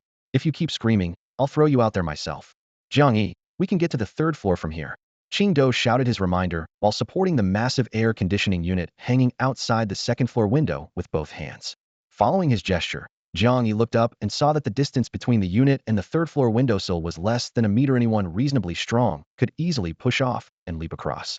Qing Do's suggestion instantly showed Li Gang and the others a way out. Without any courtesy toward each other, they surged toward the air conditioning unit like a tide. Fortunately, several units were installed side by side on the second-floor platform, allowing both groups to climb simultaneously. Qing Do was the first to step onto the unit. Leaning forward to peer into the third-floor room, it was empty. He immediately smashed the glass with his knife handle, reached in to unlock the window, and leaped inside. After confirming it was safe, Dongfang Tian squinted and nodded, then climbed onto another unit with swift movements. Below at the window, Jiang Yi protected Guahanxue while his black blade flashed left and right, severing several zombie claws that reached over the windowsill. If he hadn't been worried about drawing Dongfang Tian's attention, he would have cleared out all the zombies on the second floor right then and there. When he finally climbed into the third floor as the last person, he immediately sensed the tense, explosive atmosphere in the air. What's going on? Jiang Yi lowered his voice. Qing Do said grimly, someone over there got scratched by a zombie, and Li Gang wants to kill him. Among the remaining 4 people, a tall male student named Jia Chuan was backed against the wall corner, waving a blood-stained cleaver at Dongfang Tian. His voice was hoarse but fierce. Don't come any closer. I'm not ready to die yet. What gives you the right to decide my fate with just a word? Dongfang Tian, I got this wound protecting you. Are you really going to just watch Li Gang make his move? In those angry eyes, Jiang Yi saw desperation. A zombie scratch was virtually a death sentence. Jia Chuan, don't get worked up. Li Gang doesn't mean it that way. He's just worried about you. Dongfang Tian softened his tone but carefully stepped closer, his right hand never leaving the sword hilt at his waist. Jia Chuan laughed coldly. Since the apocalypse began, I've followed you through life and death, and I always knew this day would come. But you won't even leave me this last bit of hope? You're forcing me to hate you. With that, he suddenly turned his gaze to Jiang Yi, then glanced at Qing Do and laughed loudly. Qing Do, though I lost to you, I never hated you. In fact, I envy you. You found a good captain. When following the strong, one must choose wisely. Dongfang Tian's face darkened like iron. Jia Chuan, what nonsense are you spouting? He simultaneously shot Li Gang a meaningful look. Jia Chuan noticed and wildly swung his blade to drive Dongfang Tian back. Stay away from me. I know you won't let me live, but I'm not afraid to die. He had enough of this life anyway. Jiang Yi sheathed his black blade and stared at the pale-faced Jia Chuan, then suddenly spoke. Actually, you might not die. You might even awaken an ability. Everyone froze in unison. Jia Chuan's whole body trembled, and the fire of survival reignited in his eyes. How? Tell me quickly. Jiang Yi held his sheathed blade. Eat a corpse core. Swallow it, and you might survive. If you survive, you'll awaken. Jia Chuan was overjoyed and immediately locked his gaze on Dongfang Tian. Dongfang Tian's expression grew even uglier as he suppressed his voice to a growl. Jiang Yi, you're talking nonsense. Everyone knows ordinary people die if they eat corpse cores. Jiang Yi straightened and extended one hand. Then what about me? Guahanxue knows I awakened my ability by eating a corpse core. When everyone saw Guahanxue nod, they all stared at Jiang Yi in shock. Everyone had only known that corpse cores could make awakened individuals stronger, but they had never heard that corpse cores could directly awaken ordinary people. Jia Chuan suddenly threw his blade to the ground, his eyes flashing with crazed desire. Dongfang Tian, you have a corpse core. Please give it to me. I'll serve you like a slave to repay you. Dongfang Tian's face turned pale as he instinctively touched the corpse core pressed against his chest, remaining silent. Jia Chuan's expression shifted from wild joy to bewilderment, and finally filled with rage. He picked up his long blade and lunged forward viciously. Dongfang Tian, go to hell. A cold flash of light swept across as Li Gang's iron rod swung horizontally, striking heavily against Jia Chuan's wrist. The crisp sound of cracking bone rang out as Jia Chuan screamed and staggered backward, his long blade clattering to the floor. That scream jolted Dongfang Tian awake. He quickly looked around at everyone, then at the last person besides Li Gang who had retreated to the corner with cold, rejecting eyes. Only then did Dongfang Tian realize how ugly his behavior had been, yet he still refused to give up the corpse core. Jia Chuan's venomous gaze fixed on him, making Dongfang Tian's heart skip a beat. Things had come to this point. Jia Chuan had to die. Jia Chuan, don't believe Jiang Yi's words. He only said you might awaken. The greater possibility is that you'll die outright. Shut up. You hypocrite. Jia Chuan roared. If I can't live, none of you will either. Before his words finished, he sprinted toward the staircase. Jiang Yi frowned deeply but didn't try to stop him. Stop him! Dongfang Tian bellowed, cold energy gathering in his palm. Li Gang raised his rod and gave chase. But even with his awakened powers, he couldn't catch up to Jia Chuan, who was determined to die. Blood vessels burst in Jia Chuan's eyes. As long as he could lure the zombies from the second floor up here, everyone would die with him. He stumbled forward to the staircase entrance when suddenly everything went dark before his eyes. Standing in front of him was the male student who had climbed to the third floor with him earlier, Li Huiyu. Li Huiyu, get out of my… Jia Chuan pushed out with his left palm. Li Huiyu suddenly raised his head, which had been hanging low, and grabbed Jia Chuan's left wrist with 5 fingers. While Jia Chuan was stunned, Li Huiyu crouched down and rammed hard into his chest. Thud! The short knife plunged in up to its hilt, piercing straight into Jia Chuan's heart. The excruciating pain made Jia Chuan's whole body shudder as he looked down at his chest in disbelief. Li Huiyu's face showed no expression, his voice low and deep. I can't die yet, so you'll just have to die quietly. Cough. Jia Chuan's left hand clawed at the air twice, unable to believe that he would die at the hands of the most inconspicuous Li Huiyu. Everyone only saw the two figures collide, and the next moment Jia Chuan stood frozen in place before his entire body toppled to the ground. Blood pooled across the floor as Li Huiyu stood holding the knife, its blade crimson red. What are you doing? Qing Do drew his white blade, extremely alert. He sensed a bone-chilling killing intent from Li Huiyu that even surpassed Jiang Yi's. Dongfang Tian and Li Gang were equally horrified, with Dongfang Tian looking up in shock at the cold-faced Li Huiyu. Li Gang brandished his iron rod even more menacingly, pointing it at him with vicious intent. Li Huiyu, I've had my eye on you for a long time, and I knew something was off about you. Drop the knife, or I'll bash your skull in. The corridor reeked of blood. Li Huiyu glanced down at the short blade in his palm, still dripping with fresh blood, then looked back up at Li Gang, a cold smile suddenly curving his lips. In the next instant, his figure flickered like it was swept away by wind, vanishing completely from where he stood. When he reappeared, the chilling blade was already pressed against Li Gang's throat, the edge touching skin and radiating bone-deep coldness. Li Gang didn't dare breathe, cold sweat instantly beading on his forehead. Li Huiyu, stop! Dongfang Tian roared, frost spreading from his body, though he ultimately held back from truly attacking. Li Huiyu slowly withdrew his blade, flicking the blood-stained tip in the air, casting a disdainful glance at Dongfang Tian, before finally looking toward Jiang Yi in the distance, then turned and walked away. Having narrowly escaped death, Li Gang suddenly relaxed, his chest heaving violently as he couldn't help but shout angrily at the retreating figure. Li Huiyu, where are you going? Don't forget, you're still part of our team. Li Huiyu didn't even turn his head, merely raised his blood-stained right hand, his voice ice-cold. Not anymore. He pushed open the side door, his figure disappearing into the dim private room. The corridor returned to brief silence, leaving only Li Gang's heavy breathing. Dongfang Tian's mind churned with turmoil, to think such an awakened one had been lurking among them. No wonder Li Huiyu, who had always been the physically weakest, came through every mission unscathed. Qingdo was equally shaken, numbly sheathing his blade among the 6 survivors. He was apparently the only one who was truly ordinary. In contrast, Guahanshue's eyes flashed with excitement. She admired Li Huiyu's sinister ruthlessness and was shocked by his strength. After all, Li Gang already had a solid martial arts foundation, and with his strength ability, he ranked among the top awakened ones she'd encountered, yet he'd been powerless to fight back just now. Jiang Yi, is he a speed-type ability user? Guahanshue asked quietly. Jiang Yi frowned, recalling that look Li Huiyu had given him before leaving, still finding it difficult to fathom.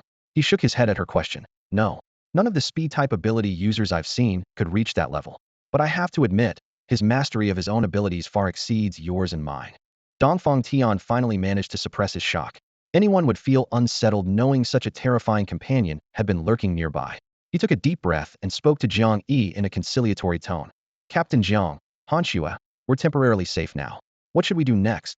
Jiang Yi stepped forward, surveying the remaining 2, the isolated Dongfang Tian and the grim-faced Li Gang smiling calmly.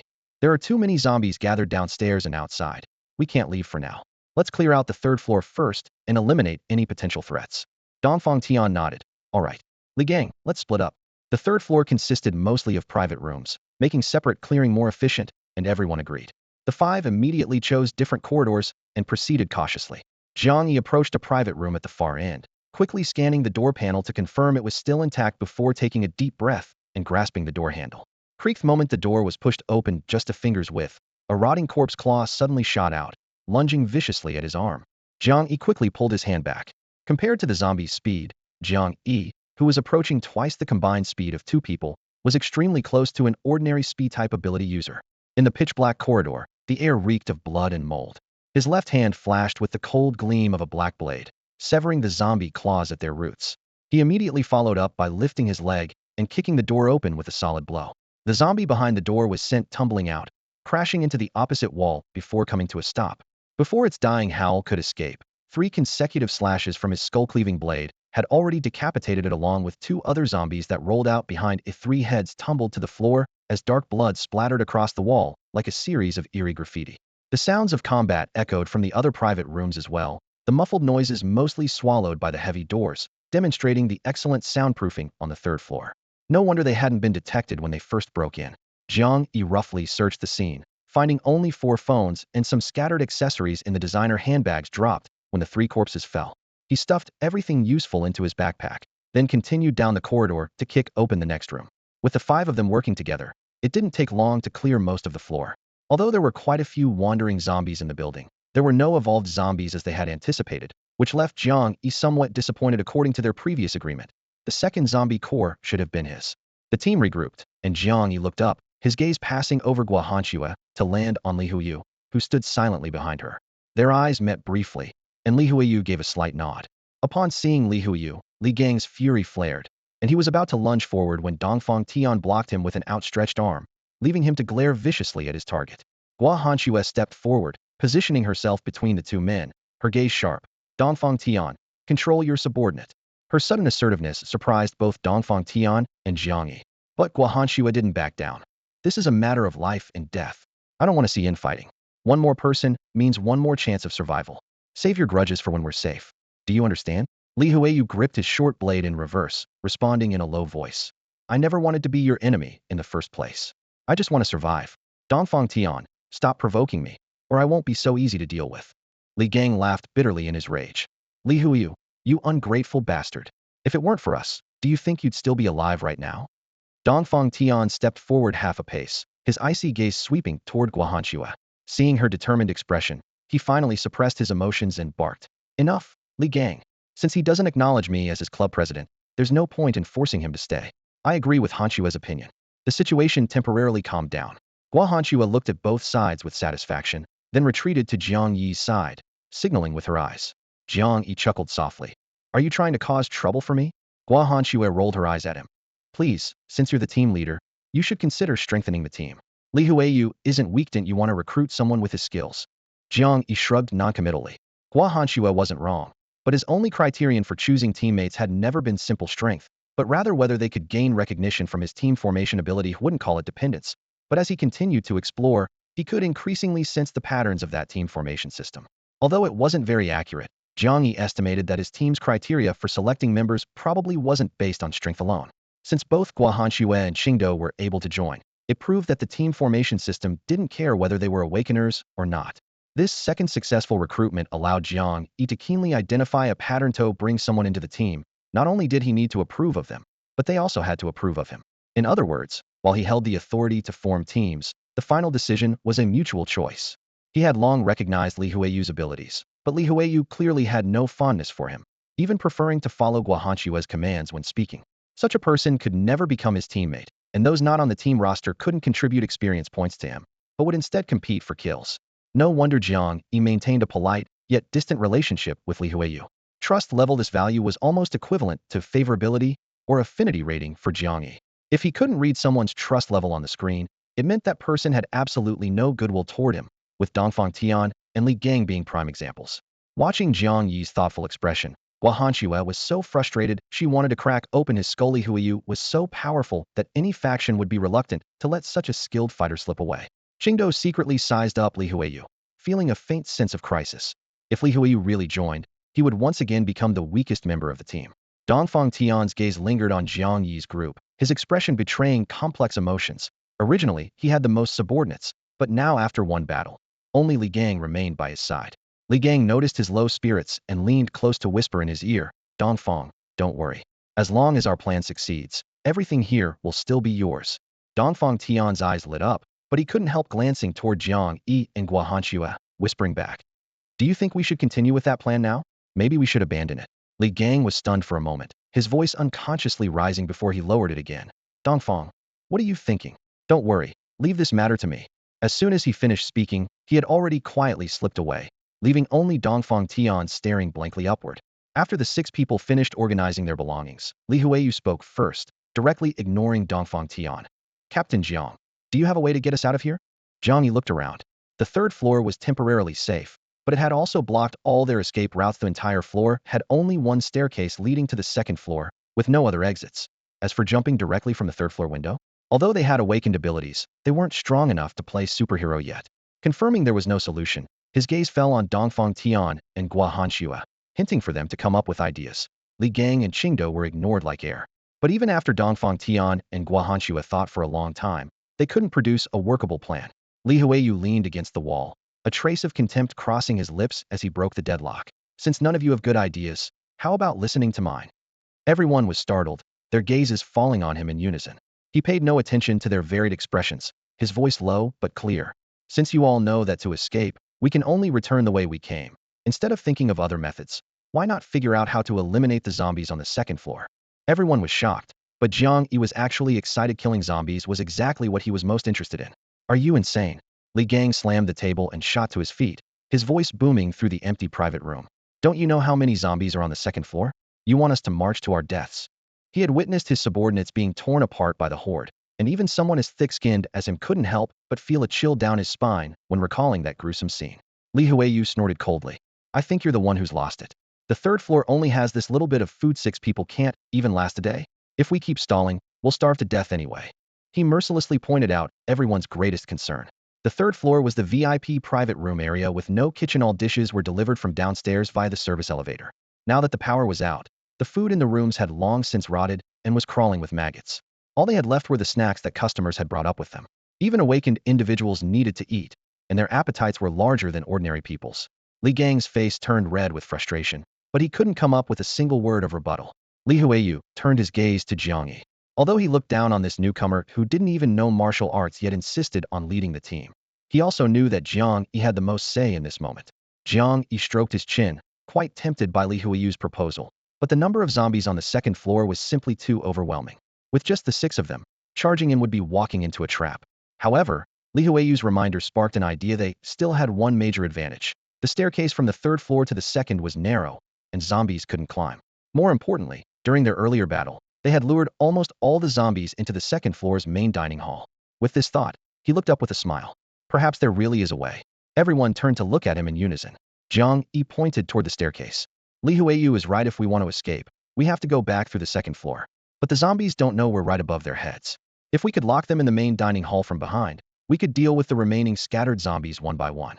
As for the layers of zombies outside the building, that'll depend on our luck. Li Gang was the first to jump up in opposition. Are you stupid? With so many zombies, who's going to close the door?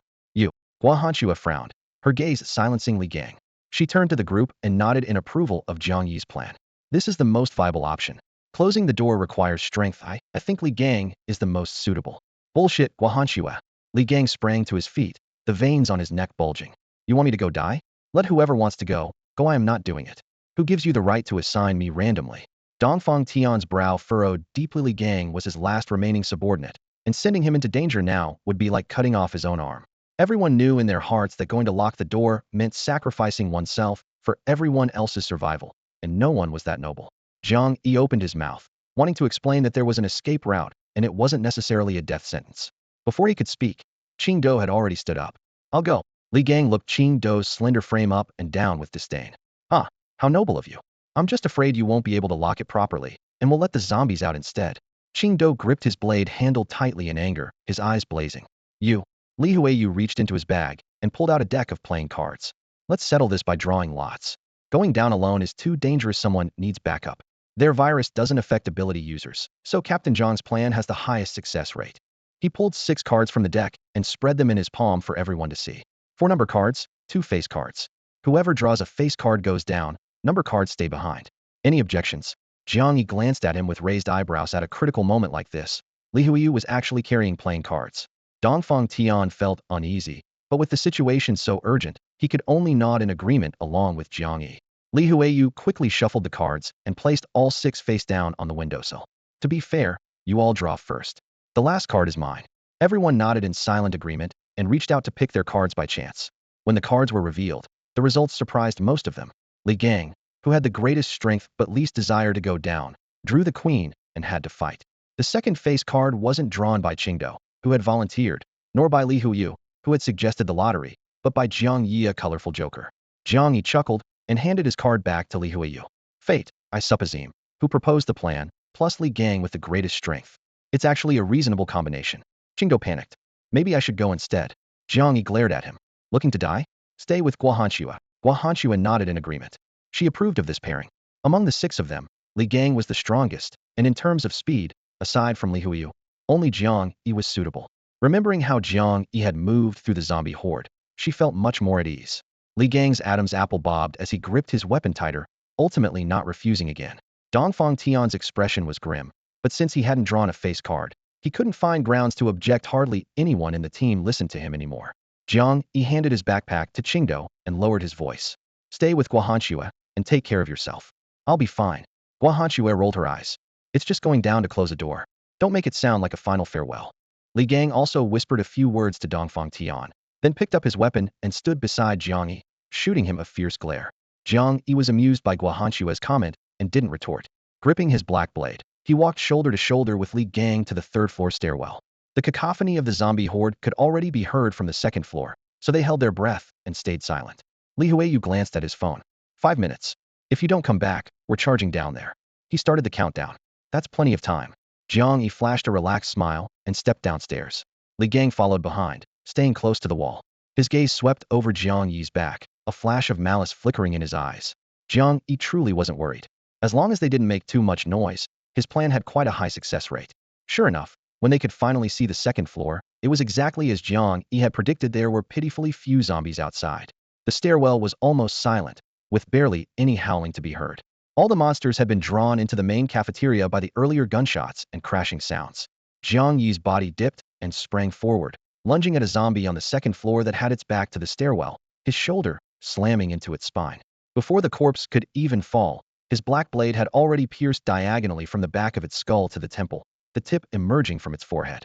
The zombie convulsed as he gently lowered it to the ground, even muffling the sound of footsteps with his own body.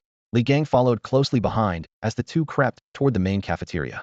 The 2nd floor wasn't completely safe. Scattered zombies still wandered the hallways. Worried that Li Gang might make noise, Jiang Yi told him not to engage and silently harvested the undead himself.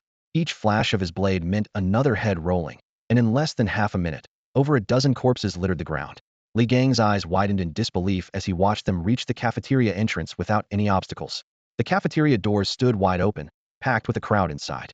The scene was identical to the old days of lining up for meals, except the queue was filled entirely with snarling zombies. Excitement flickered in Jiang Yi's eyes. If they could just lock the doors from the outside, the zombies who couldn't open doors would become prisoners. But good luck never lasts long. The moment they approached the entrance, the nearest zombie spotted the living humans and let out a throat-tearing howl, leading the charge toward the exit. Close the door. Jiang Yi's expression changed drastically as he kicked the rushing monster back inside, shouting while charging forward.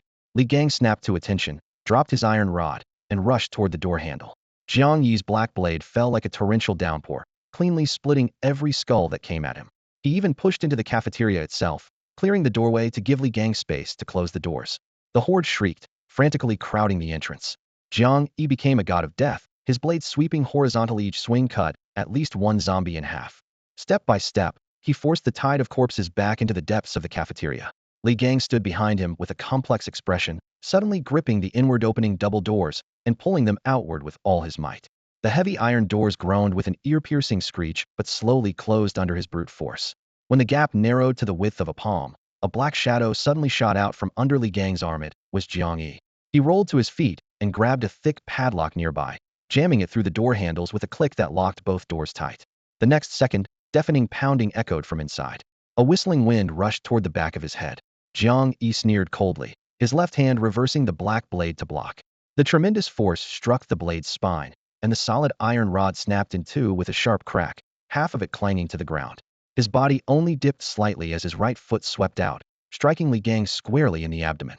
Li Gang's face turned deathly pale as he clutched his stomach and staggered backward, staring down at the barbell rod that had been cut in half, his pupils trembling with shock. Jiang Yi fixed Li Gang with a cold stare. Did you really think I'd be careless enough to expose my back to you?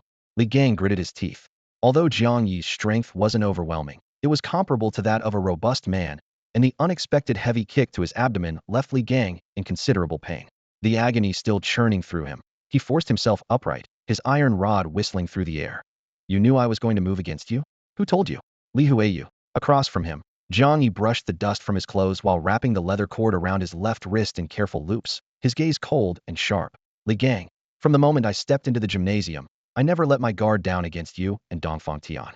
We're not cut from the same cloth. A fight was inevitable. I just didn't expect you'd choose to strike now. What's your reason? Li Gang flexed his numb wrist with a disdainful sneer. Stop guessing. It's because of Dongfang. You've caused a rift between him and Guohanxue. Jiang Yi, I really underestimated you. If I'd known it would come to this, I never should have let you in. Jiang Yi shrugged. Save that speech for when you see Dongfang Tian and Guohanxue. You won't get the chance. Li Gang suddenly stepped back, sweeping his rod horizontally. You won't live to see them come down. The rod's wind whistled past Jiang Yi's nose like a tiger's roar. Jiang Yi retreated only half a step before his black blade thrust toward Li Gang's chest from an unexpected angle. As the vice president of the martial arts club, Li Gang's defensive reflexes were lightning fast. His long rod blocked the strike, and silver staff met black blade in a shower of sparks, the blade carving a deep groove along the rod's surface. The iron rod was nearly severed. Li Gang gasped in shock. How can your blade be so sharp? Jiang Yi flexed his slightly numbed left arm, mentally calculating. According to the system's data, Li Gang's strength was at least 30 points while his own was only 7. Fortunately, he had the advantage in speed. Without bothering to answer, he closed in again.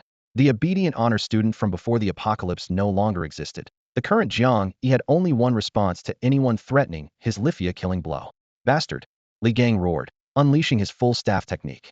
His moves came like a violent storm, instantly sealing off the corridor space. Jiang Yi moved like a phantom, yet couldn't break through Li Gang's disciplined offensive. In the spacious hallway, the two were evenly matched. After more than 10 exchanges, Li Gang stared at his nearly ruined staff, his expression grim. Despite his martial arts mastery and strength ability, he couldn't defeat a speed-type opponent. Jiang Yi's situation was equally dire. Without his indestructible skull cleaver blade, his neck would have been shattered long ago. Each clash left him at a severe disadvantage in terms of raw power, and his entire left arm was now numb from the impacts. He narrowed his eyes, resolve hardening. He had to kill Li Gang, even if it meant getting injured. Beneath his scholarly appearance, once he committed to a course of action, he would risk everything. Decision made, he suddenly abandoned all defense and charged straight forward. Li Gang's eyes flashed with deadly intent as he brought down his signature move, splitting Mount Hua. The instant the rod's shadow descended, Jiang Yi tilted his head slightly and slid his body sharply to the left. The iron rod crashed brutally into Jiang Yi's shoulder. Amid the sickening crunch of breaking bones, Jiang Yi let out a muffled grunt as his entire right arm snapped instantly. Excruciating pain flooded his mind, but he couldn't spare a moment to even furrow his brow.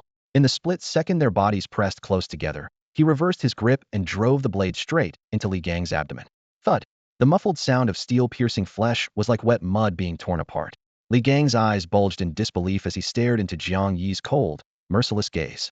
The next moment, he violently spat out a mouthful of dark, clotted blood. Jiang Yi remained impassive, slowly withdrawing the blade inch by inch. With each fraction it pulled back, Li Gang's blood gushed more violently. Li Gang staggered and collapsed to his knees, his iron rod clattering to the ground. He desperately pressed his hands against his abdomen, but couldn't stem the hot flow. Meanwhile, Jiang Yi had also suffered from the combined strike of the 3 men. His shoulder blade was shattered by their rod, and his lungs ached from the impact, though the injuries weren't fatal. In comparison, Li Gang's wound was practically a death sentence. Watching Li Gang still desperately clinging to life, Jiang Yi snorted coldly and approached step by step, dragging his useless right arm. Jiang Yi, no, don't kill me. Li Gang crawled backward in terror, blood spurting between his fingers as if each heartbeat was hastening his death. His once proud strength ability now seemed drained, leaving him unable even to stand, only able to retreat frantically. I was wrong. Please spare me. Jiang Yi raised his blade through the pain, pressing the edge against Li Gang's neck, immediately opening a thin cut as blood droplets rolled down. Li Gang froze, not daring to move. Give me one reason not to kill you. Jiang Yi's voice was hoarse. Li Gang could only plead, his lips trembling violently, unable to utter a single word that might move his opponent. Jiang Yi waited a few seconds, then suddenly sneered. Can't think of one? Then die. The blade rose again. A sharp whistling sound suddenly cut through the air. Stop! Came the furious shout as an ice spike shot forward. Jiang Yi deflected it with a backhand strike, shattering the ice spike midair and scattering ice fragments. Dongfang Tian, who had thrown the ice spike, showed a flash of shock in his eyes, but another ice spike was already aimed straight at Jiang Yi's heart. Whoosh!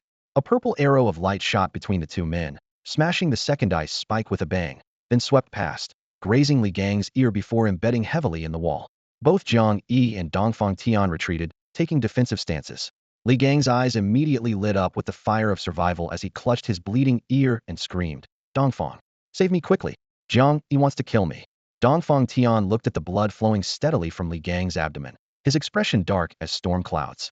At this moment, the others arrived upon hearing the commotion. Li Huiyu glanced at the door that had been struck with thunderous force but remained unbroken, then surveyed the tense standoff. Qingdou had already raised his blade defensively, glaring at Dongfang Tian. "Dongfang Tian, what do you think you're doing?" Dongfang Tian laughed bitterly in his rage. "What am I doing? Are you blind?" He was about to kill Li Gang. "He's a murderer." "Enough." Guahanxue stepped forward carrying her golden bow, radiating cold menace as her gaze shifted between Jiang Yi, Li Gang, and Dongfang Tian. "Jiang Yi, what exactly happened?" Instinctively, she trusted Jiang Yi more. Jiang Yi sneered coldly, his gaze sweeping toward Dongfang Tian. "You should ask President Dongfang why his people tried to lock me in the cafeteria and then ambushed me when that failed." Everyone's expressions changed dramatically as they turned their attention to Li Gang, who knelt on the ground like a blood-soaked wretch. Li Gang was terrified beyond measure, trembling as he clutched at Dongfang Tian's pant leg. "Dongfang, save me. I'm dying." Dongfang Tian's face was grim as cold air condensed in his open palm. The ice spikes dissolved into mist, and he crouched down to press against Li Gang's wound as ice fog swirled and gathered into layers of frost. When Dongfang Tian finally released his hand, Li Gang's continuously bleeding wound had actually been sealed by ice. However, Li Gang wasn't in much better shape either, sitting on the ground with a pale face and purple lips, clearly showing that Dongfang Tian's emergency measures had taken a severe toll on him as well. After dragging the man out of the ice, Dongfang Tian finally straightened up, his cold gaze locked firmly on Jiang Yi. "Impossible. Li Gang may have a bad temper, but he would never try to kill someone." He paused briefly, his voice dropping dangerously low. "On the other hand, Captain Jiang Li Gang has been targeting you constantly. Could it be that you harbored malicious intent and tried to kill him while we were away?" Jiang Yi was so angry he laughed, his lips curling with mockery. "So this is what they call turning the tables." He slowly raised the war blade in his hand, the cold steel pressing against Li Gang's throat. "If that's the case, I don't mind being the villain you paint me as. Why don't I just send you both to your graves right here?" Qingdou stepped to Jiang Yi's side and rear, his shoulder dropping slightly as he assumed a combat stance. Dongfang Tian's nerves went taut, his right hand flashing to draw the long sword at his waist, the blade tip trembling slightly, ready to ignite the flames of battle at any moment. Two waves of killing intent collided heat-in, the air seeming to choke. Just then, Guahanxue suddenly stepped between the two men. She first glared fiercely at Jiang Yi, then turned to face Dongfang Tian. "Dongfang Tian, you won't mind if I question Li Gang, will you?" Dongfang Tian froze, his brow furrowing before he finally stepped back. Guahanxue crouched in front of Li Gang, her gaze fixed on the frozen wound, her voice low. "Li Gang, tell the truth. What exactly happened?" Li Gang trembled all over, lifting his head to look back and forth between Dongfang Tian and Jiang Yi before speaking with difficulty. It was him. When I was closing the door, he suddenly attacked me from the side." "Ah!" A piercing scream echoed through the corridor. Without warning, Guahanxue's finger plunged into the frozen wound, her knuckle applying sudden pressure. The ice shattered, blood droplets seeping out as cold and sharp pain surged together. "I'll give you one more chance." Her voice was ice cold. "Tell the truth, or I'll make sure your wound never heals." Everyone shivered in unison. Jiang Yi unconsciously swallowed. Was it too late to kick her off the team now? Li Gang screamed in agony, clearly sensing that Guahanxue wasn't bluffing. Her finger was slowly twisting deeper, drawing bright streaks of blood. "It was you. It was you." He broke down and roared. "Guahanxue, if it weren't for you, how would I have ended up like this? What's wrong with Dongfang? Why won't you accept him? Why do you have to fancy that pretty boy Jiang Yi? Where does that leave Dongfang's dignity? Dongfang waited for you for 2 years, and now that you're stronger, you want to abandon us? If he dies, you'll have no choice but to return to Dongfang's side." Li Gang's incoherent ranting made Guahanxue's finger pause. She withdrew her hand in shock, and only then did Li Gang gasp violently like a drowning man. She slowly looked up at Dongfang Tian. "So, you ordered Li Gang to kill Jiang Yi?" Dongfang Tian was stunned and was about to explain when Li Gang twisted his face into a bloody, savage grin. "So what if he did? Guahanxue, don't be naive. In the apocalypse, human lives are worthless. As long as we achieve our goal, what does it matter if a few people die? Dongfang is the chosen one. His abilities are unmatched. If you stay with him, you'll live longer. You know." Smack. A heavy punch slammed into Li Gang's face. Li Gang's vision went black, staring in disbelief at Dongfang Tian. The club president he had always respected had actually struck him. Dongfang Tian's chest heaved violently, anger nearly bursting from his eyes. After a moment, he suddenly turned and bowed deeply to Jiang Yi. I'm sorry, Captain Jiang. I failed to control my subordinate properly. For my personal matters, he actually attacked you. This has nothing to do with me. But please, for the sake of our shared humanity, spare Li Gang this once. I promise I'll keep him in line from now on. Everyone knew the truth, yet they let Dongfang Tian put on that sanctimonious expression. Li Huiyu snorted with disdain and simply turned his head away, too disgusted to look at him. Jiang Yi gripped his bloodstained blade, cold fury rising in his chest. You think a couple of words will make me back down? Did I take this beating for nothing? What if I say no? He advanced step by step. The blade scraped against the wooden floor, producing a harsh, grating sound. Li Gang clutched the wound on his abdomen, gazing at Dongfang Tian with mixed emotions. He had done everything to help him, yet Dongfang Tian had punched him into silence in front of everyone. The chill of that punch still seemed to linger on his stomach, and his heart felt just as cold. How could he? Dongfang Tian could only continue showing weakness, but seeing Jiang Yi's unwavering resolve, his mouth twitched. Finally, like a man driven to desperation, his hand gripped his sword hilt. Jiang Yi's gaze was ice cold. Today, he would kill Li Gang. If anyone tried to stop him, he wouldn't mind dealing with them as well. Gua Hanxue stood to the side with her arms crossed, her complex gaze fixed on Dongfang Tian. She had thought her rejection a year ago was clear enough, never expecting Dongfang Tian's feelings for her to still run so deep. Seeing the two men about to draw weapons over her, she suddenly stood up and opened her mouth. Boom! A thunderous crash came from downstairs, as if something had exploded. It was followed by chaotic footsteps and piercing screams. Li Huiyu and Qing Do rushed toward the first floor almost simultaneously, their feet kicking up dust clouds on the stairs. The standoff between Dongfang Tian and Jiang Yi was forcibly interrupted. Everyone's attention turned to the commotion below, except for Li Gang, who stared at Dongfang Tian's back with disappointment and betrayed fury burning in his eyes. What's happening? Seeing Qing Do and Li Huiyu racing back, Jiang Yi demanded in a deep voice. Behind them, a large crowd surged up the stairs. Leading the charge were Li Zhitian and Zhu Kaijun, who were supposed to be guarding the gymnasium. Seeing these two, Jiang Yi suddenly understood. Behind them were Qing Do's companions from the underground pool, and even more surprising were Dongfang Tian's former subordinates mixed in with the group the people he had left on the gymnasium's fourth floor. Boss! The long-missed call made Dongfang Tian's eyes light up. Soon, all the remaining survivors had gathered on the second floor. Dongfang Tian, who had been in the weakest position, suddenly regained his authority with the unexpected appearance of his men. Li Gang was supported by two people. He looked at Dongfang Tian, now surrounded by over a dozen subordinates, and the heart-wrenching malice in his eyes slowly went into hiding. What happened? Who told you to come here? Dongfang Tian's voice was low. Zhu Kaijun, breathing heavily, pushed back his sweat-soaked bangs and approached with a smile. Boss Dongfang, here's what happened. A massive horde of zombies suddenly gathered outside the gymnasium. To escape, Li Zhitian and I rallied the people you left on the fourth floor and fought our way out. We never expected to run into you here. His words were respectful, but inwardly he was cursing. We had planned to seize Dongfang Tian's territory while his forces were away, but the zombie swarm attacked unexpectedly, forcing us to flee. After listening to his subordinate's whispered explanation, a flash of killing intent appeared in Dongfang Tian's eyes. He looked at Zhu Saijuan's hand gripping the sword, knuckles white with tension, and couldn't help but clench his own fist until the veins bulged. However, this wasn't the time to dwell on blame. He actually had to thank Zhu Kaijun. Without him, he would probably still be facing attacks from Jiang Yi, Qing Do, and the others. You're saying you were chased here by a zombie horde? In the hall, people who had just breathed a sigh of relief were still basking in the joy of their narrow escape, but Jiang Yi's face was dark. He first shot fierce glares at Li Gang and Dongfang Tian before fixing his intimidating gaze on Zhu Kaijun. Zhu Saijuan's eyes swept over Jiang Yi's limp right arm, a flash of disdain flickering in his gaze, though his face wore a smile. That's right. But don't worry, we've already shaken them off. Plus, we cleared out quite a few zombies outside the cafeteria. Damn it. Qingdo, Hangshu, let's go. Jiang Yi's expression changed drastically. Before he'd even finished speaking, he spun around and rushed toward the exit. Dongfang Tian shifted his position, smugly blocking the doorway. Captain Jiang, no need to rush. We can discuss whatever's bothering you.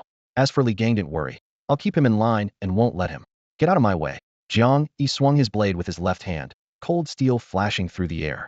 Dongfang Tian never expected Jiang Yi to attack on the spot. He dodged frantically as the blade swept past his nose. Jiang Yi gave him no chance to recover, enduring the searing pain in his right arm as he burst through the door. Qingdao and Guahanxue stood stunned for half a second before following without hesitation. Li Huiyu frowned. Jiang Yi's reaction didn't seem like someone simply trying to avoid conflict. Sensing danger instinctively, he stepped forward and followed, disappearing into the stairwell. Only Dongfang Tian and Zhu Kaijun remained on the second floor, staring at each other in bewilderment. Jiang Yi charged down the stairs, his blade cleaving through a lunging zombie's skull as he trampled over scattered bones and bloodstains, bursting through the shattered glass doors. Qingdao and Guahanxue quickly regrouped with him. All four were formidable fighters, and under their protection, even the severely injured Jiang Yi managed to break through safely. Guahanxue took point, unleashing a barrage of wind blades that forced back the scattered zombies on both flanks. She called out, "Jiang Yi, what's gotten into you? Why did we suddenly leave?" Breathing heavily as he stepped over broken glass, Jiang Yi replied, "Zhu Caijuan's group is too large. They've been running at full speed with that zombie horde right behind them. There's no way those things would give up on such a massive meal. They'll be here in minutes at most." "Jiang Yi, look." Qingdao pointed toward the gymnasium, his voice suddenly rising in pitch. Everyone turned to see a sea of bobbing heads in the distancia, massive horde of zombies shambling toward the cafeteria just 100 meters away. "Shit." Li Huiyu cursed under his breath, his fingers gripping his blade handle tightly. Logic told him to flee immediately, but he was more curious to see what Jiang Yi would do next. Jiang Yi's face went pale. They couldn't possibly hold off a horde of this magnitude. Run. No further explanation was needed. All four sprinted toward the opposite side of the campus. Jiang Yi's right arm was nearly numb, but days of pain had taught him to maintain speed with his remaining strength, barely keeping pace with Qingdao. Guahanxue continued clearing their path, unleashing wind blades like there was no tomorrow. Waves of compressed air swept through the area, sending zombies tumbling in all directions. Guahanxue took the lead, launching her wind blades without hesitation. The surrounding zombies were instantly thrown into chaos, while Qingdao and Li Huiyu flanked her, ensuring their safety. Jiang Yi focused solely on charging forward, but behind him, intermittent screams echoed, "Ah, don't bite me, wait for me. Please take me with you. I don't want to die. I really don't want to die." The four of them had barely run 200 meters when a sudden wave of chaotic howls erupted behind them. They turned around sharply to see Dongfang Tian and his group frantically pouring out of the cafeteria, with a dense mass of zombies blocking the exit. Survivors who couldn't escape in time collided with the horde, blood and chunks of flesh splattering everywhere. The starving zombies roared with delight, tearing the living apart with their fangs. Very few managed to escape. The desperate screams pierced their eardrums, and the faces of the four changed simultaneously. Guahanxue looked back and saw several familiar faces among the crowd of zombies vanish in an instant. She stumbled, unable to control herself as she stopped. Jiang Yi grabbed her arm tightly. "What are you doing?" Guahanxue's face was filled with struggle. In that brief moment of hesitation, more survivors were dragged down and torn apart. She suddenly pushed Jiang Yi away. "You go. I can't just watch my teammates die like this."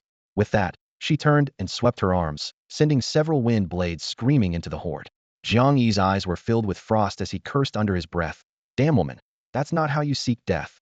Despite his harsh words, his left hand had already drawn the black knife, and with all his strength, he hurled it. Its blade sliced through 3 zombies, blood spraying everywhere. The next second, he turned back to join her. "Are you all crazy? You're still thinking about saving people at a time like this?" Li Huiyu exclaimed in disbelief. Qingdao laughed as he drew his white katana. "This is why I trust my partners." With that, he charged forward, keeping pace with Jiang Yi. "A bunch of lunatics," Li Huiyu muttered, turning to disappear at the end of the road. Guahanxue, Jiang Yi, and Qingdao's sudden counterattack forcibly tore a gap in the zombie horde. The first to break through, Dongfang Tian and the others, saw a glimmer of hope as the overwhelming despair was forcibly split open. All the ability users poured their strength into slaying the zombies. Jiang Yi didn't overestimate himself by thinking he could save everyone. He stayed at the front of the crowd, clearing out scattered zombies to give the remaining survivors a chance to escape. Guahanxue understood Jiang Yi's intentions. No matter how anxious she felt, she forced herself to endure the pain and gave up on those teammates who had already been engulfed by the horde and had no chance of survival. The crowd ran wildly, with the zombies hot on their heels. The chase and escape continued for several hundred meters before they finally created some distance. At this point, including Jiang Yi, there were only about 20 survivors left, a few of whom were injured and uncertain of their fate. The survivors looked at Jiang Yi and the others with eyes full of gratitude. Dongfang Tian, Li Zhitian, and Zhu Caijun's expressions darkened in unison. They knew very well that after this battle, Jiang Yi's reputation within the group would soar, while they were likely to lose their leadership entirely. Li Gang watched Jiang Yi and the others cover their retreat, then glanced at Dongfang Tian, who was solely focused on escaping, a look of pain crossing his face. With the support of Jiang Yi and the others, the fleeing people finally had a moment to catch their breath. Although zombies continued to surge at them from all directions, dealing with ordinary zombies wasn't particularly dangerous. The group fought and ran simultaneously, covering several hundred meters in the blink of an eye. By now, only a handful of clearly evolved zombies could keep up with them, while the regular zombie horde had been left scattered far behind. Jiang Yi gazed at those few evolved zombies, his heart stirring with temptation. Experience points and potions were practically within reach. But he knew full well he was no match for them right now, so he suppressed his greed and continued swinging his blade to clear the weaker enemies in their path. The urgent footsteps gradually spread out as students with poor stamina clearly began falling behind. Guahanxue and Qingdou flanked the group protectively, but everyone's pace was still dropping inch by inch. If they kept running like this, the team would inevitably be torn in half.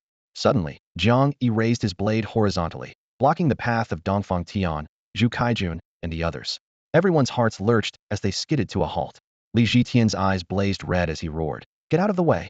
What are you blocking the road for?" Jiang Yi swept them with a cold glance, his voice like frozen steel. "Just going to run like this? Can't you see your teammates can't keep up?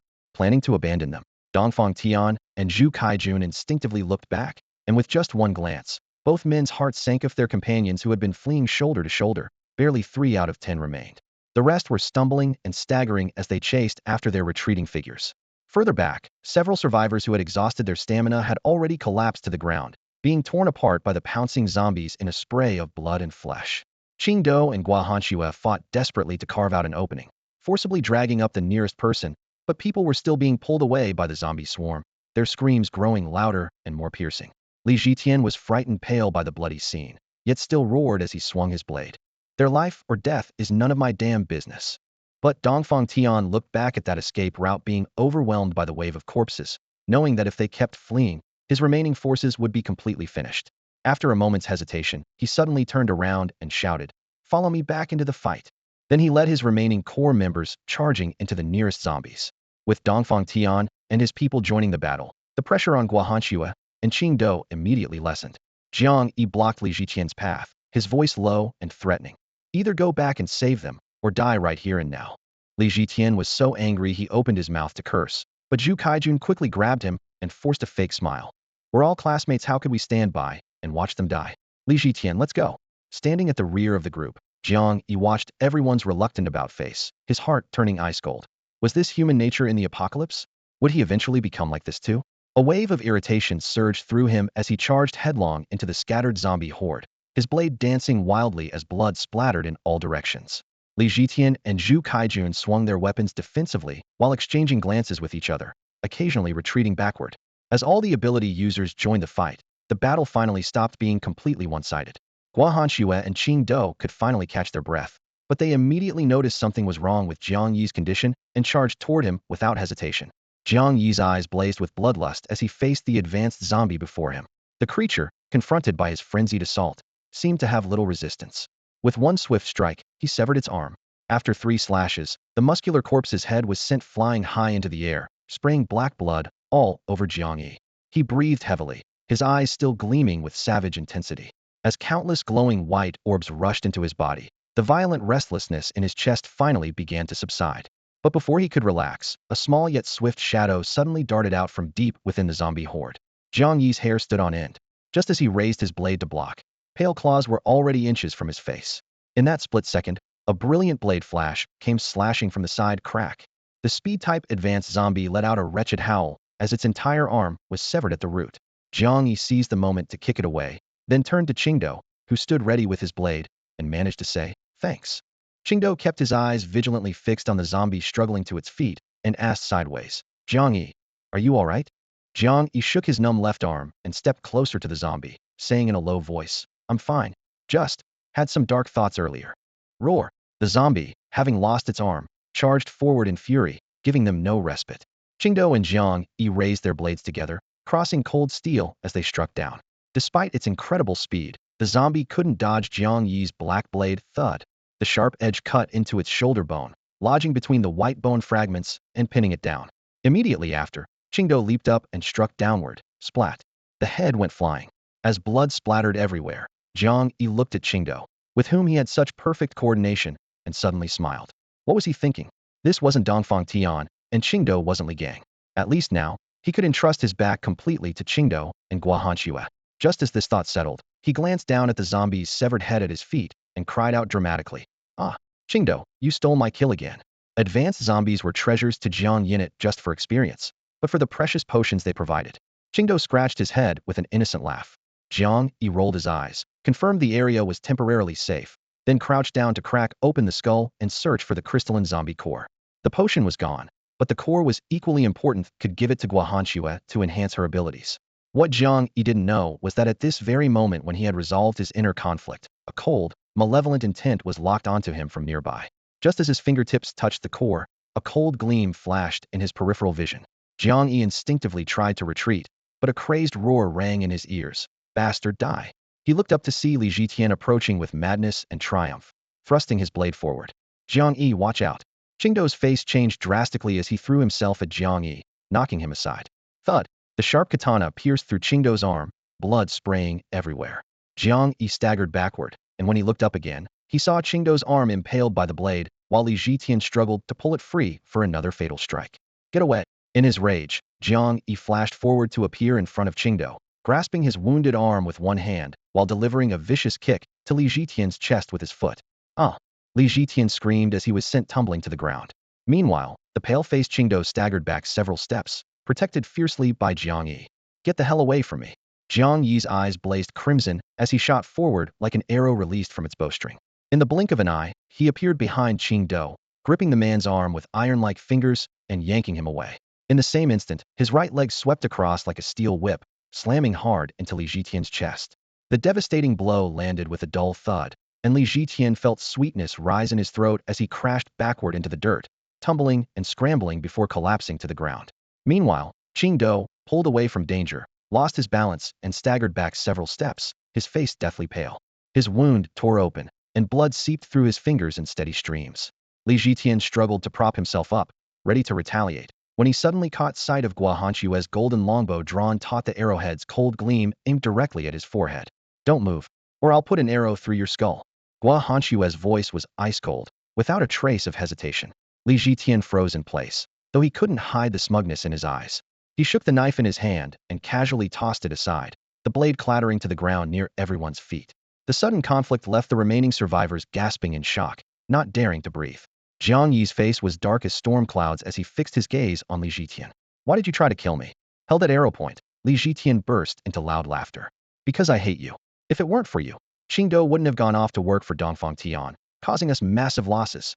All this time, if you hadn't taken Ji Qingdao away, we would have had it so much easier." Qingdao clutched his bleeding arm, his lips white with pain, but still managed to roar back defiantly. "My decision to leave, what does that have to do with Jiang Yi? I've wanted to break away from you people for ages."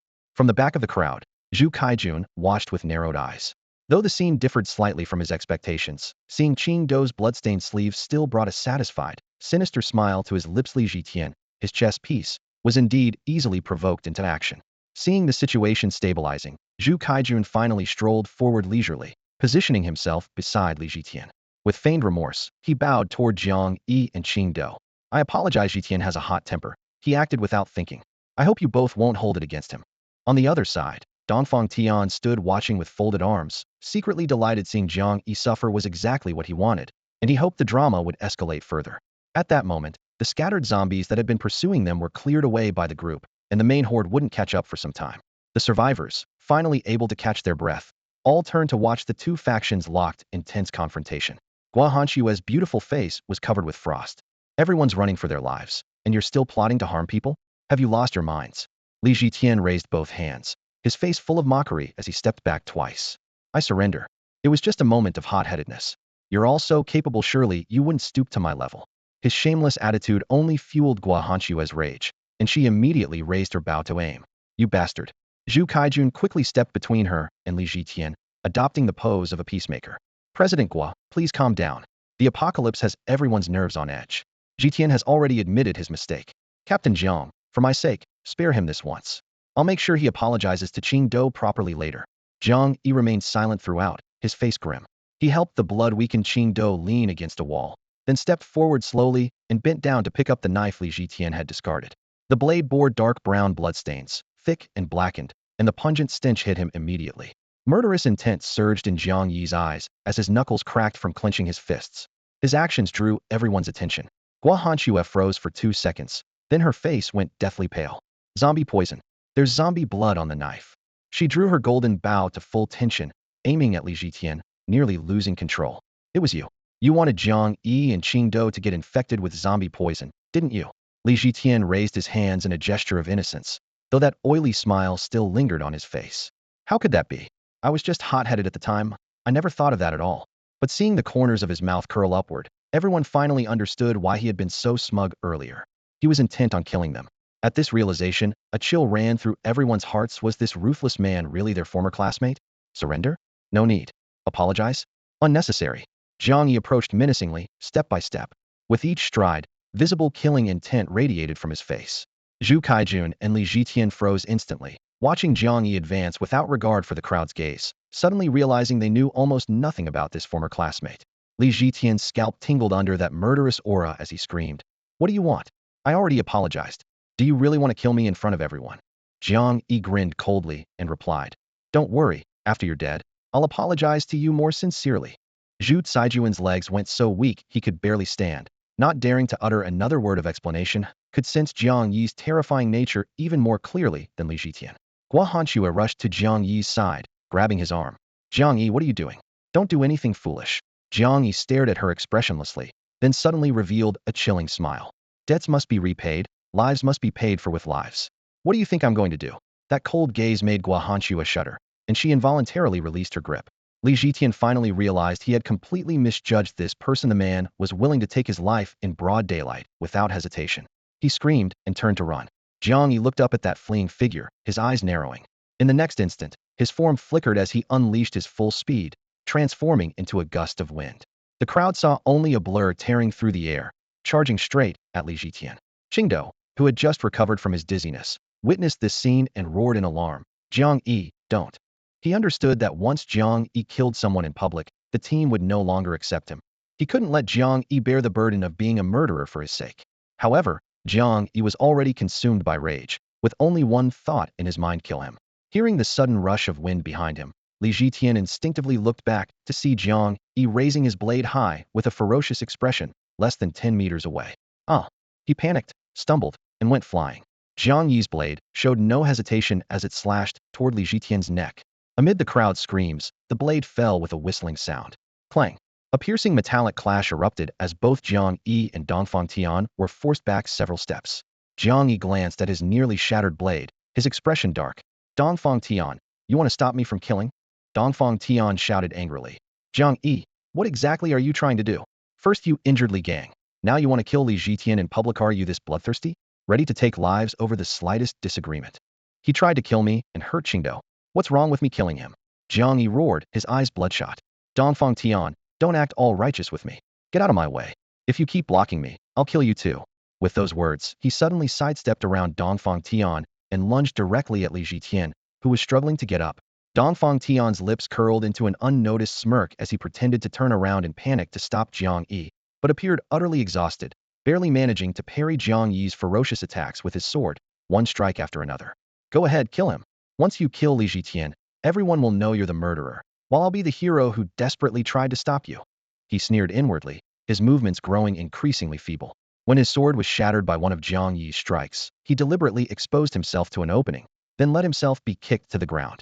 Looking up with wide eyes, he watched as Jiang Yi pursued the fleeing Li Jitian like a madman. Rage had consumed Jiang Yi's rationality now. He had only one thought: kill. Kill Li Jitian. Li Jitian ran desperately, quickly putting distance between them. Jiang Yi stopped in his tracks, realizing his battle blade had completely broken in two. Seeing him halt, Gua Hanxue and Qingdou breathed sighs of relief, while Dongfang Tian and Zhu Saijuan's faces darkened. Thud! Just as Li Jitian thought he had escaped the devil's pursuit and was about to relax, a sharp pain suddenly pierced his chest. A black blade, tipped brutally, protruded from his front. He staggered forward, struggling to steady himself, and turned back in disbelief. Jiang Yi was clearly still 5 or 6 meters away. The others' faces turned equally pale. Dongfang Tian screamed internally, "What's happening?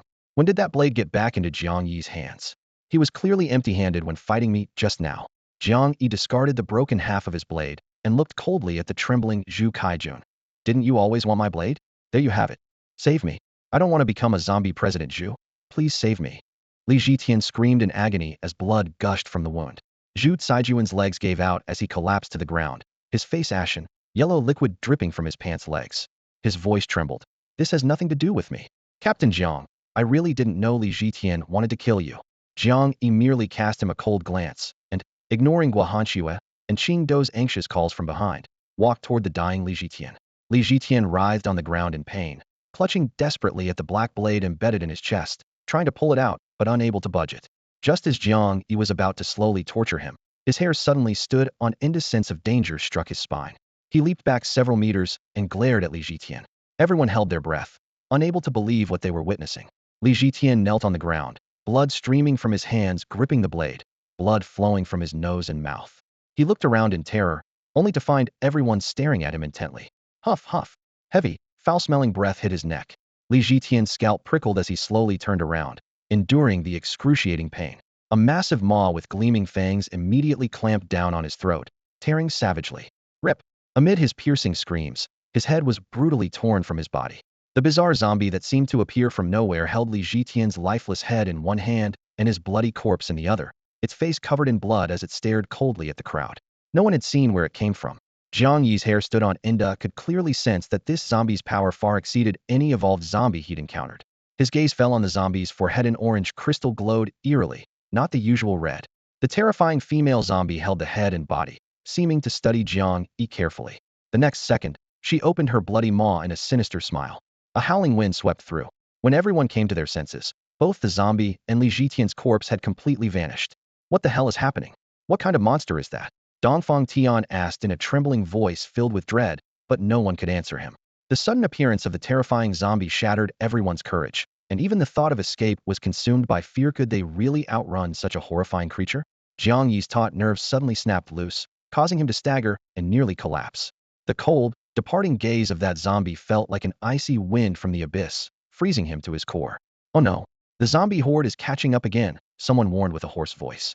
Jiang Yi looked up to see a massive swarm of zombies roaring as they charged around the corner, with several evolved zombies particularly conspicuous among them. Without time to think, he turned to support the semi-conscious Qing Dou and shouted to the still-dazed Guahanxue, "Quick! Find somewhere safe, you can't hold them off." Guahanxue snapped back to reality, fear flickering in her eyes.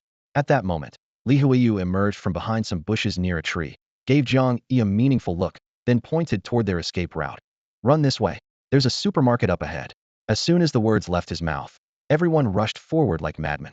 Everyone was desperate to survive. Even the severely injured Li Gang dragged his subordinate along, refusing to let go. Roar! An incredibly fast evolved zombie was the first to pounce, seizing several survivors, tearing their throats apart with its fangs, then hurling their bodies back into the horde behind. Dongfang Tian and a few other ability users desperately activated their powers, managing to break free through the bloody mist. Jiang Yi's group was similarly targeted by zombies. He clenched his left hand in the air, and the black blade suddenly materialized. The skull-cleaving knife that had been taken by that strange zombie had finally returned. With a flash of the blade, he struck down a zombie and, dragging the disoriented Qing Dou, forcibly carved out an escape route. Guahanxue weaved through the edges of the crowd. Her quiver was already empty, so she could only continuously conjure small wind blades to clear a path for everyone. The extreme will to survive pushed everyone to unleash their hidden potential, and they finally reached the supermarket entrance just before the zombie horde could surround them. The people at the front frantically lifted the half-lowered rolling shutter and rushed inside, while those behind tumbled and crawled in after them. "Close the door? Quick!" Zhu Kaijun screamed the moment he stepped into the supermarket. Jiang Yi brought up the rear, using his shoulder to brace against the half-open door panel, forcibly pushing aside two people who were eager to close it, and dragged Qing Dou inside. Outside the door, Guahanxue unleashed one final burst of power. Chaotic wind pressure like scattered blades sent the approaching zombies flying, before she stumbled into the supermarket, her face deathly pale. Only then did the few male students, intimidated by Jiang Yi's black blade, frantically pull down all the rolling shutters and glass doors, then move heavy checkout counters to barricade them firmly. In the darkness, everyone held their breath as the sounds of impacts and zombie roars outside rose and fell, forcing them to huddle together in terror. After a long while, the commotion gradually subsided. A few of the braver individuals rummaged around and found several packages of candles. Once lit, the dim yellow flames made the supermarket somewhat brighter. Jiang Yi supported Qing Dou while cautiously surveying their surroundings. Most of the shelves were empty, clearly having been looted long ago, which meant there were no lurking zombies. Most of the food was gone, but there were still plenty of daily necessities. The survivors, having narrowly escaped death, began to embrace each other in fear, as if this could bring them some sense of security. Under the dim lights of the supermarket, everyone's labored breathing rose and fell, with some girls unable to hold back their tears. The sound of sobbing mingled with the metallic scent of blood. Only then did Jiang Yi find a moment to look at Guahanxue, asking in a low voice, "Are you all right?" Guahanxue bit her lower lip and raised her arm to show him several red scratch marks, then shook her head. "I'm fine, just scratches from ordinary zombies." The next second, screams suddenly erupted from the group of survivors. "Sunji, you've been bitten. Li Ziyuan, there's blood on your hand too." The people who had been comforting each other instantly turned against one another, with chaotic voices filling the air. Those uninjured instinctively stepped back, while 3 or 4 wounded individuals were pushed into a corner, frantically defending themselves. "It's not a bite. Really just scratches. It's over. I'm going to turn into a zombie. Mom, Dad, I can't go home anymore." The scene descended into complete chaos. Dongfang Tian and Zhu Kaijun once again became the pillars everyone relied on. Dongfang Tian suddenly kicked the emotionally unstable Sun Ji to the ground and coldly commanded, "Tie them up. If they resist, break their arms and legs." Several agile men stepped forward and roughly bound the injured survivors. Zhu Kaijun had people use collapsed shells to create an isolation area, throwing all of them inside and leaving them tied up despite their curses and complaints. After finishing this, Dongfang Tian led 4 people straight toward Jiang Yi. At that moment, Jiang Yi was holding the unconscious Qingdao, whose forehead was burning hot, calling to him softly. Sensing approaching footsteps, he suddenly looked up, and a bone-chilling killing intent instantly erupted. Dongfang Tian's eyelid twitched violently as he unconsciously glanced at the dark, curved blade in Jiang Yi's hand, tentatively speaking. "Captain Jiang, Qingdao is also injured. Please understand, hand him over for unified supervision." Jiang Yi stood up, his voice ice cold. "No need. I'll take care of Qingdao myself. No trouble for you." Dongfang Tian's expression darkened. "Jiang Yi, this isn't the time to be stubborn. If anyone turns into a zombie, we'll all die." Reminded of this point, everyone turned to stare at Qingdao. "That's right, tie him up. It's even more dangerous now that he's unconscious, just throw him out." Jiang Yi couldn't be bothered to argue with them. Guahanxue stepped forward, her voice firm. "Jiang Yi already said Qingdao doesn't need your management. If he really turns, I'll deal with him immediately." Dongfang Tian frowned and refused to back down. "Hanxue, this isn't a joke. Step aside." Swoosh. Jiang Yi drew his blade, pointing directly at his opponent with his left hand. Dongfang Tian, get lost. The blade's tip gleamed darkly, radiating murderous intent. Qingdao had been injured, saving him would never hand over his brother.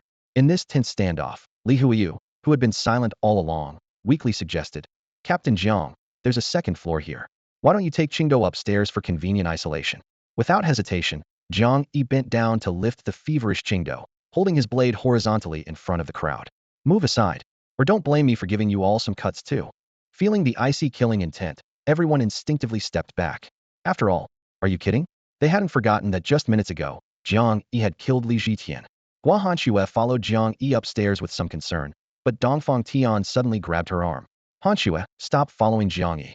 He's a murderer, and staying with him will only drag you down." Seeing that Guahanxue still intended to follow, genuine anger crept into Dongfang Tian's voice.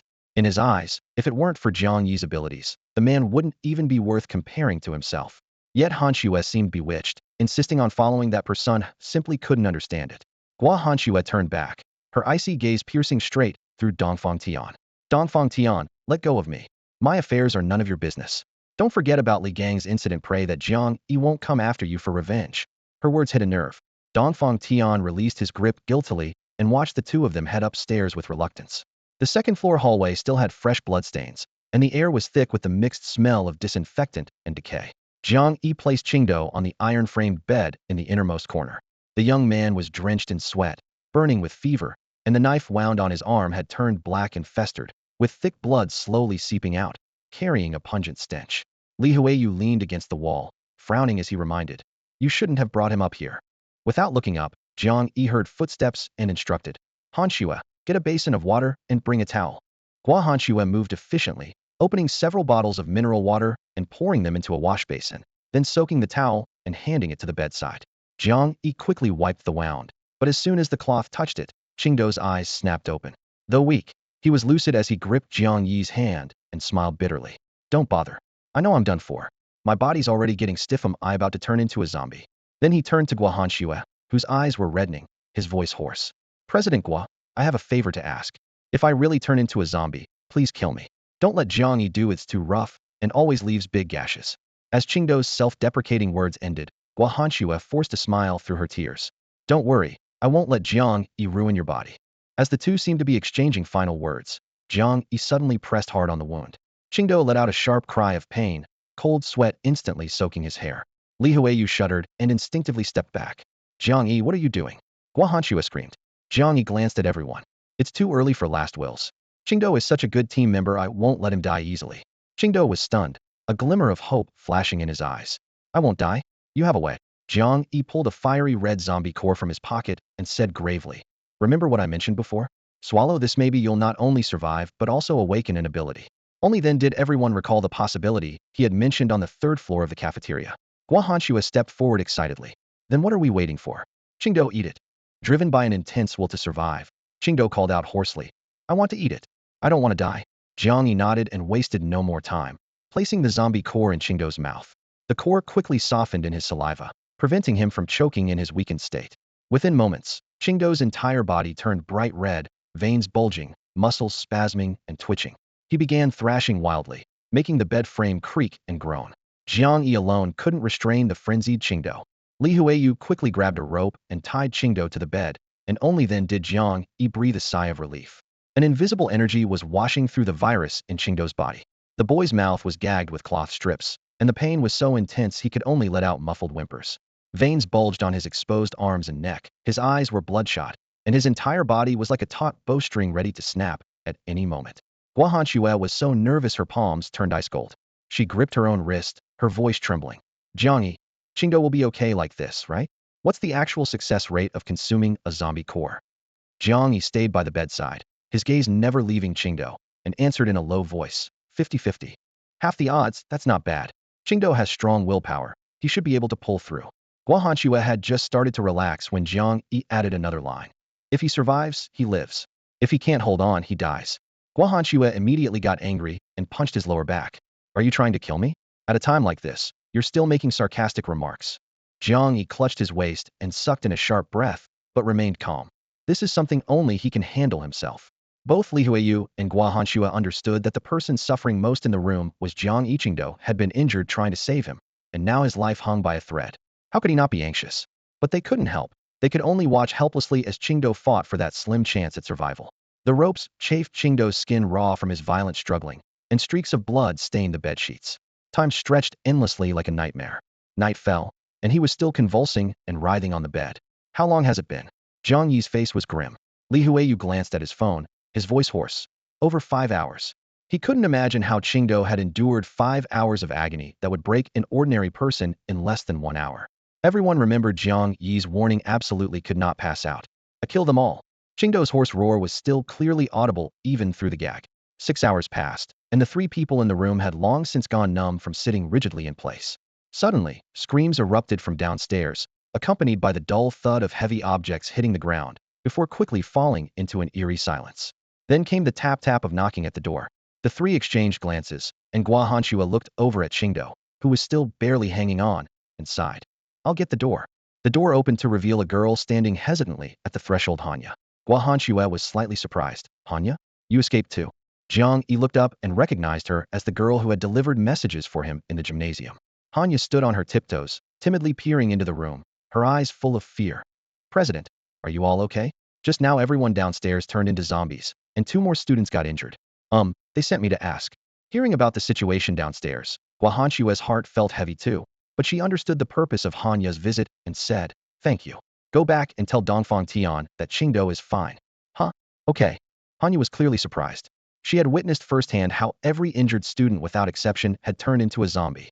When she received Dongfang Tian's order to come upstairs and inquire, her first instinct was to refuse. After all, there was also an injured person upstairs. However, Gua Hanxue's definitive response left her feeling incredulous. How is this possible? Infected with corpse poison for 5 or 6 hours, and still not turned into a zombie. All right then, I'll tell them. Hanya replied in a suppressed voice, clearly still deeply shaken. Seeing that Gua Hanxue had no intention of explaining further, she blushed and hurriedly turned to go downstairs. In the living room, Li Huiyu sat with his legs crossed on a worn wooden stool, his fingers drumming boredly against the chair back. Seeing Gua Hanxue return, He curled his lips with a sharp tone. It seems the legendary Eastern Society leader's character is questionable. Having a woman do the questioning, how impressive. Guahanshue glanced at him and retorted coldly. What business is that of yours? Should everyone be like you, only caring about their own survival? Li Huiyu shrugged without responding. He couldn't be bothered to argue. Just as he found Guahanshue's dominance distasteful, she equally disliked his selfishness.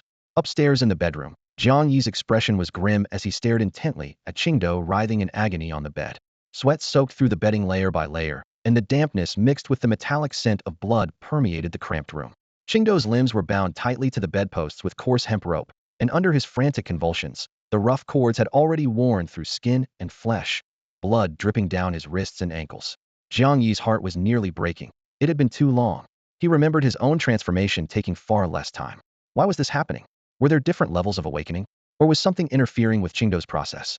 In practicing corpse cores for awakening carried not only enormous risk of zombification, but was also affected by multiple factors including individual constitution, personality, mental fortitude, degree of injury, and even the strength of the eventual abilities gained.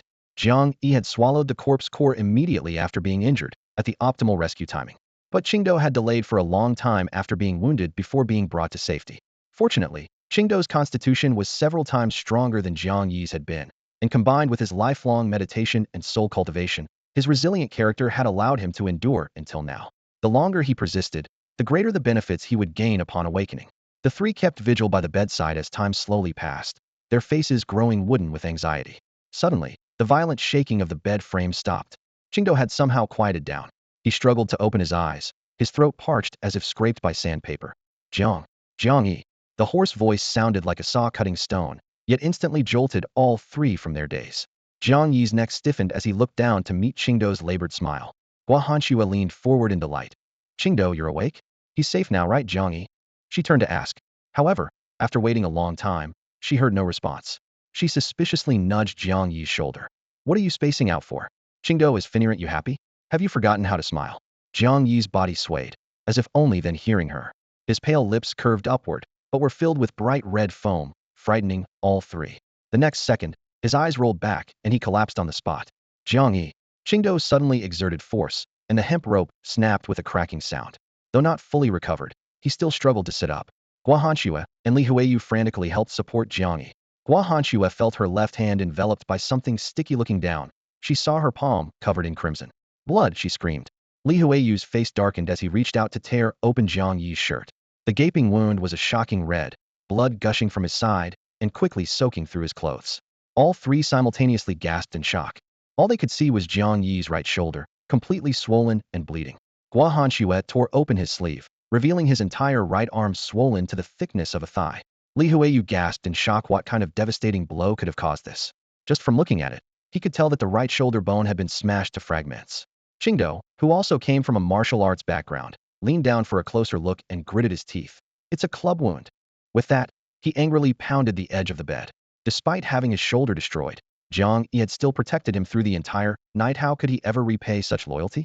Without hesitation, Guahanshue lifted the unconscious Jiang Yi and placed him on the bed where Qingdao had been sleeping. She quickly cut away his clothing and cleaned the blood.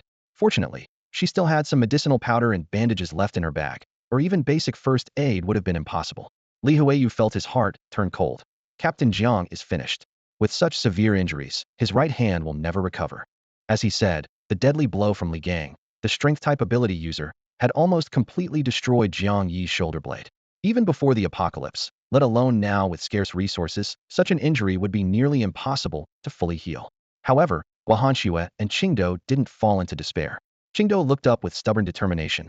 No, there's still a way. As long as he wakes up soon. With those words, he clenched his fists tightly, staring meaningfully at his own hands. That power was too mysterious and profound. He could clearly feel that not only had he avoided zombification, but his strength, speed, and perception had all dramatically improved. If he faced his former self now, he was confident he could take on 5 opponents without losing. Sword techniques he once couldn't perform now came naturally to him. With such power, he could surely help Jiang Yi. Though Jiang Yi remained unconscious, his act of protection had once again deeply moved the already emotional Qingdao, and the trust level in their team formation finally climbed to a full 100. This sleep lasted through the entire night, and that night brought plenty of turmoil. Dongfang Tian and Zhu Kaijun were ultimately worried about Qingdao's zombification and attempted to spy on him several times during the night. But when Qingdao personally opened the door, even though they were reluctant to admit it, they had to acknowledge the truth. After being infected with zombie poison, consuming zombie cores could indeed awaken abilities. When the news spread, the students on the first floor erupted in chaos. Some condemned Dongfang Tian and the others for their selfishness, knowing that zombie cores could save people, yet keeping them hidden. Even their former supporters began whispering among themselves. With a splitting headache, Dongfang Tian finally tearfully produced the last 2 zombie cores and gave them to 2 classmates who had just been scratched by zombies, managing to salvage some face. But the results weren't ideal. By dawn, of the 2 students who had swallowed the zombie cores, one had completely zombified and nearly attacked others. The other had fortunately awakened but only gained enhanced vision, night vision, and the ability to see farther and more clearly. The one who successfully awakened belonged to Zhu Saijuan's faction, while the one who died was an old member of Dongfang Tian's group. Seeing the smug smile on Zhu Saijuan's face, Dongfang Tian's face darkened like the bottom of a pot, wishing he could pierce him with ice spikes on the spot. Sizzle. The aroma of medicine wafted over, and Jiang Yi painfully drew in a sharp breath, the stimulation forcing his eyes open. He stared at the ceiling in confusion for a long while before remembering everything that had happened, then looked down at his right hand wrapped like a dumpling and smiled bitterly. Qingdao, who was bringing over a bowl of porridge, was delighted to see Jiang Yi wake up and immediately rushed over. Jiang Yi, you're awake. How are you feeling? Does it still hurt anywhere? Gua Hanxue burst in from the side, shoving away Qingdao, who had almost pressed his face against Jiang Yi's, and snorted coldly. Are you an idiot? Getting injured and not even saying a word, just playing the hero and toughing it out. Jiang Yi smiled bitterly. His right arm was in a sling and still aching, but he raised his left hand in surrender. Come on, Hanxue, considering I'm injured, spare me the lecture. I'm starving, can I have a bowl of that porridge? Sharp-tongued Gua Hanxue huffed and set the steaming bowl of white rice porridge on the bedside table. Let him feed you then, since you two are so close, one watching over the other. I'm going to eat. With that, she turned and left gracefully. The hospital room fell silent. Jiang Yi and Qingdao stared at each other awkwardly. Jiang Yi quickly raised his good left arm. I can do it myself, my left hand is fine. Only then did Qingdao hand over the spoon while steadying the bowl himself. Jiang Yi didn't care about the heat and gulped down large mouthfuls. The rice wasn't particularly soft, but in this post-apocalyptic world, having a hot meal even without any side dishes felt like swallowing long-lost warmth.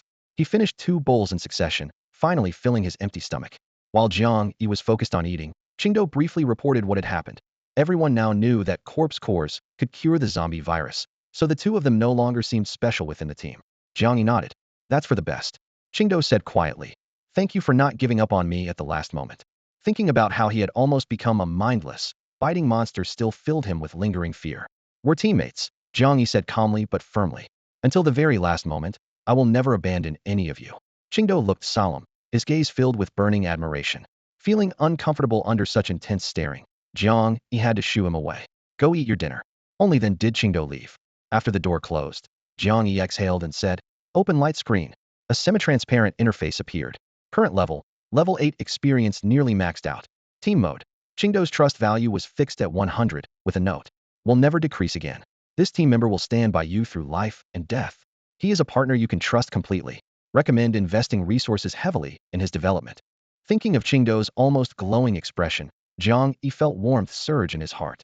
In comparison, while the rational Gua Hanxue trusted him greatly, she was still some distance from maximum trust. Closing the light screen, Jiang Yi opened his backpack to examine his spoils of war. The frenzied battles in the apocalyptic streets had at least prevented his pack from being empty again. 1. Heavenly spring water, quantity doubled again. 2. Jade fat meat, sufficient supply. 3. Fresh dog meat, 100 pounds. 4. Sky blue mana recovery potion 1. 5. Bright green body restoration potion 1. 6. Fire red health recovery potion 1. Thank God, at least getting injured wasn't for nothing. Jiang Yi excitedly pulled off the cap of the health recovery potion and downed it in one gulp. A burning sensation flooded his entire right arm. Jiang Yi felt his arm beneath the bandages gradually realigning itself, section by section. Gritting his teeth, he tore off the bandages, only to find that his newly awakened right arm brought even more excruciating pain. Sharp stabs of agony crawled up through the gaps between his bones in waves. He looked down and watched as his originally purple, swollen skin began to shed its bruising inch by inch, starting from his fingertips, revealing healthy coloration once more. The medicine's effects raced through his body, his blood feeling as though it were being roasted over a gentle flame, while his muscles and bones emitted barely audible crackling sounds. Hiss! As the medicine's power gradually dissipated, he tried lifting his arm, the dull grinding of bone against bone making him suck in a sharp breath. Though the healing potion hadn't instantly restored his body to peak condition, at least he could move without hindrance. This will do. Jiang Yi took a deep breath and stood up, bare-chested, stepping out of the bedroom. At the small dining table on the second floor, Li Huiyu, Guahanxue, and Qingdou sat with bowls of white porridge, conversing in low voices. Suddenly seeing Jiang Yi appear, all three froze simultaneously. Li Huiyu reacted fastest, his chair scraping against the floor as he shot to his feet in shock. How is this possible? Jiang Yi, your injuries. Jiang Yi raised his mostly recovered right arm, the muscles around his shoulder blades still twitching slightly, yet he managed to force a smile. Pretty much healed. Thanks for coming back for us at the end otherwise. We really don't know how long we would have had to keep running. Li Huiyu's gaze remained fixed on that arm, completely ignoring the thanks. Guahanxue already understood why Jiang Yi could heal himself, joy evident on her face as she also stood up, glancing at Li Huiyu. Don't make such a fuss, this is just Jiang Yi's ability. Enlightened by this explanation, Li Huiyu slowly withdrew his stare, simply assuming Jiang Yi's talent leaned toward recovery, never thinking to consider anything as extraordinary as system abilities. Jiang Yi nodded gratefully toward Guahanxue, but didn't expose the truth. Regarding Li Huiyu, he maintained an instinctive wariness. This person, who had been nearly invisible in their group, had yesterday coldly killed enemies one after another, seemingly only concerned with his own survival, yet at the crucial moment had saved everyone. Jiang Yi couldn't tell whether this stemmed from goodwill or calculation, so he would never voluntarily reveal too many of his cards. With Qingdou's awakening complete and Jiang Yi's serious injuries healed, the second floor was suddenly filled with long-absent ease and joy. However, this happiness was shattered by two gazes at the stairway entrance. Dongfang Tian climbed the final step, and, seeing Guahanxue chatting and laughing with Jiang Yi and Qingdou, felt the rage in his chest nearly explode. Yesterday's entire day of fleeing had exhausted his mental strength, and the successive incidents made him doubt whether he could truly become a powerful leader. In his confusion, he had accepted Zhu Caijuan's suggestion to come upstairs and discuss their next plans, only to encounter this scene. Zhu Caijuan's attention, meanwhile, was entirely focused on the still steaming pot of porridge in the center of the dining table. During their escape, they had discarded everything they could, and though the first floor still had some dried provisions stored away, given the choice, he would gladly trade 10 bags of spicy chicken feet for one bowl of hot porridge. The two men, each with different thoughts, still maintained their restraint whether anger or hunger. Both emotions were suppressed behind their smiles. Captain Jiang is awake. Dongfang Tian spoke first, his tone gentle. I came down looking for you earlier, but Hanxue said you were resting. As he spoke, he took a seat beside Guahanxue. Guahanxue frowned, shifting her body half a step to the side, though ultimately unable to avoid him completely. Zhu Caijun followed suit and sat down, his peripheral vision sweeping over the white porridge and pickled vegetables before he smiled and said, Yes, about yesterday's events both President Dongfang and I feel terribly sorry. I never imagined Li Zhitian would turn out to be that kind of person. But he got what he deserved, so I hope Captain Jiang Yi won't be too angry. Jiang Yi held his bowl of hot porridge, taking slow, deliberate sips. His gaze swept coolly over Dongfang Tian and Zhu Caijun sitting across from him before he lowered his head to continue eating. His silence only made the two men feel more suffocated. On campus, these two had always been popular figures surrounded by admirers. They had never experienced being ignored after humbling themselves, but now they had no choice but to swallow their pride. Even though Jiang Yi's group only had 4 people, their combined combat power was enough to crush all the survivors in the gymnasium. Guahanxue's abilities spoke for themselves. Her wind powers were devastatingly strong, and even Dongfang Tian knew he was no match for her. Li Huiyu's sudden rise to power had shaken Dongfang Tian's sense of security. Qingdou, who should have turned into a zombie, had not only survived but awakened his abilities at a crucial moment, adding new variables to his old grudge with Dongfang Tian. As for Jiang Yi, who seemed the weakest, no one could truly gauge his real capability. Ish appeared to have speed enhancement on the surface, but secretly possessed mysterious healing powers. Most importantly, Guahanxue's trust in him went far beyond mere respect for his strength. In her most helpless moment, when she was closest to despair, Jiang Yi's appearance had been like a ray of light piercing through darkness. That trust had long since taken root in her heart. Dongfang Tian and Zhu Caijun kept probing and beating around the bush. Li Huiyu, annoyed by their chatter, stood up with his bowl and left the table without even bothering to glance at them again. Jiang Yi finished the last sip of his porridge, set down his bowl, and said calmly, So, what exactly are you two trying to say? A flash of anger flickered in Dongfang Tian's eyes before he forcibly suppressed it and decided to be direct. I'll be straight with you, Jiang Yi. I heard you mention earlier that you came from cafeteria number 1. I want to know the real situation there. And you want to take everyone with us and go back there with you. Jiang Yi clapped his hands lightly and smiled. You should have just said so from the start. No problem. Let's all go back together. That simple "no problem" instantly shattered all the arguments they had prepared. Zhu Kaijun and Dongfang Tian stood there stunned. Their wariness and calculations suddenly rendered ridiculous, feeling as uncomfortable as if they had swallowed a live fly. Gua Hanshua noticed their embarrassment and desperately covered her mouth. Though her shoulders couldn't stop trembling, she was discovering that she increasingly enjoyed watching Jiang Yi put people in their place. Hearing her suppressed laughter, Zhu Saijuan's expression grew even more rigid, but he still forced out a sincere tone. Really? Thank you so much. After all, without your powerful combat abilities, it would be very difficult for ordinary people like us to make it to cafeteria number 1. I just wonder if they'll welcome us there. Dongfang Tian snorted coldly. Why wouldn't they welcome us? Don't forget this is a school, and we're all students. The cafeteria doesn't belong to them. Qingdou and Li Huiyu both rolled their eyes in unison. Clearly Dongfang Tian had forgotten how he had taken control of the gymnasium just yesterday. What gives them the right to keep us out? This is a school, and we're all students here. It's not like the cafeteria belongs to them. Dongfang Tian pounded on the door, his voice so loud it shook the dust in the hallway. Qingdou and Li Huiyu both rolled their eyes at the same time. Had this guy already forgotten how he'd claimed the gymnasium as his private territory yesterday, not even letting the security guards in? Zhu Kaijun ignored Dongfang Tian's shouting, keeping his eyes fixed on Jiang Yi. Jiang Yi nodded and said, that's right. In principle, anyone can enter cafeteria number 1, but it's now controlled by teachers and the school administration. So President Dongfang, your tactics from yesterday won't work here. Administration? Zhu Saijuan's eyes lit up. As student council president, he was technically part of the administration.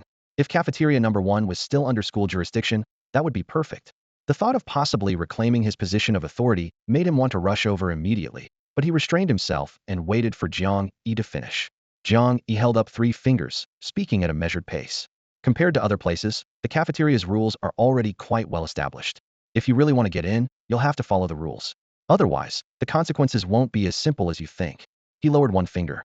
First, all supplies must be turned over for unified management. Everyone, without exception, must take turns going out to gather resources. Those who don't want to go outside stay behind to work on defensive fortifications. Bottom line, the cafeteria doesn't support freeloaders. Well, except for the management, of course. Jiang Yi silently complained to himself. He lowered another finger. Second, fighting and stealing supplies are strictly forbidden.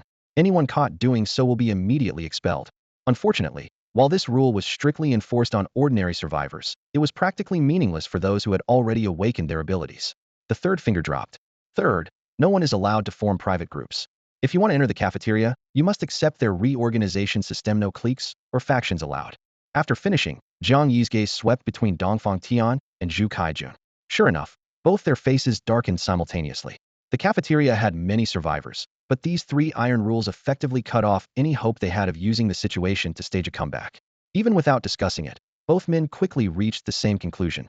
They had to get into that cafeteria. In this post-apocalyptic world, without a relatively safe place to settle, having followers was useless. Seeing their silence, Jiang Yi tapped the table with a smile. Oh, and one more thing, you can't get in empty-handed.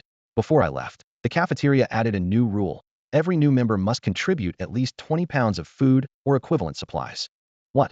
20 pounds? Zhu Kaijun shot up from his seat, shouting in shock. Their group still had about 20 people, which meant at least 400 pounds of food. And according to the first rule, they'd have to turn over all their resources anyway, or they wouldn't even qualify to stay. 400 pounds of food. Both men's faces looked grim. Given the current situation, most of the available food has already been divided up among everyone.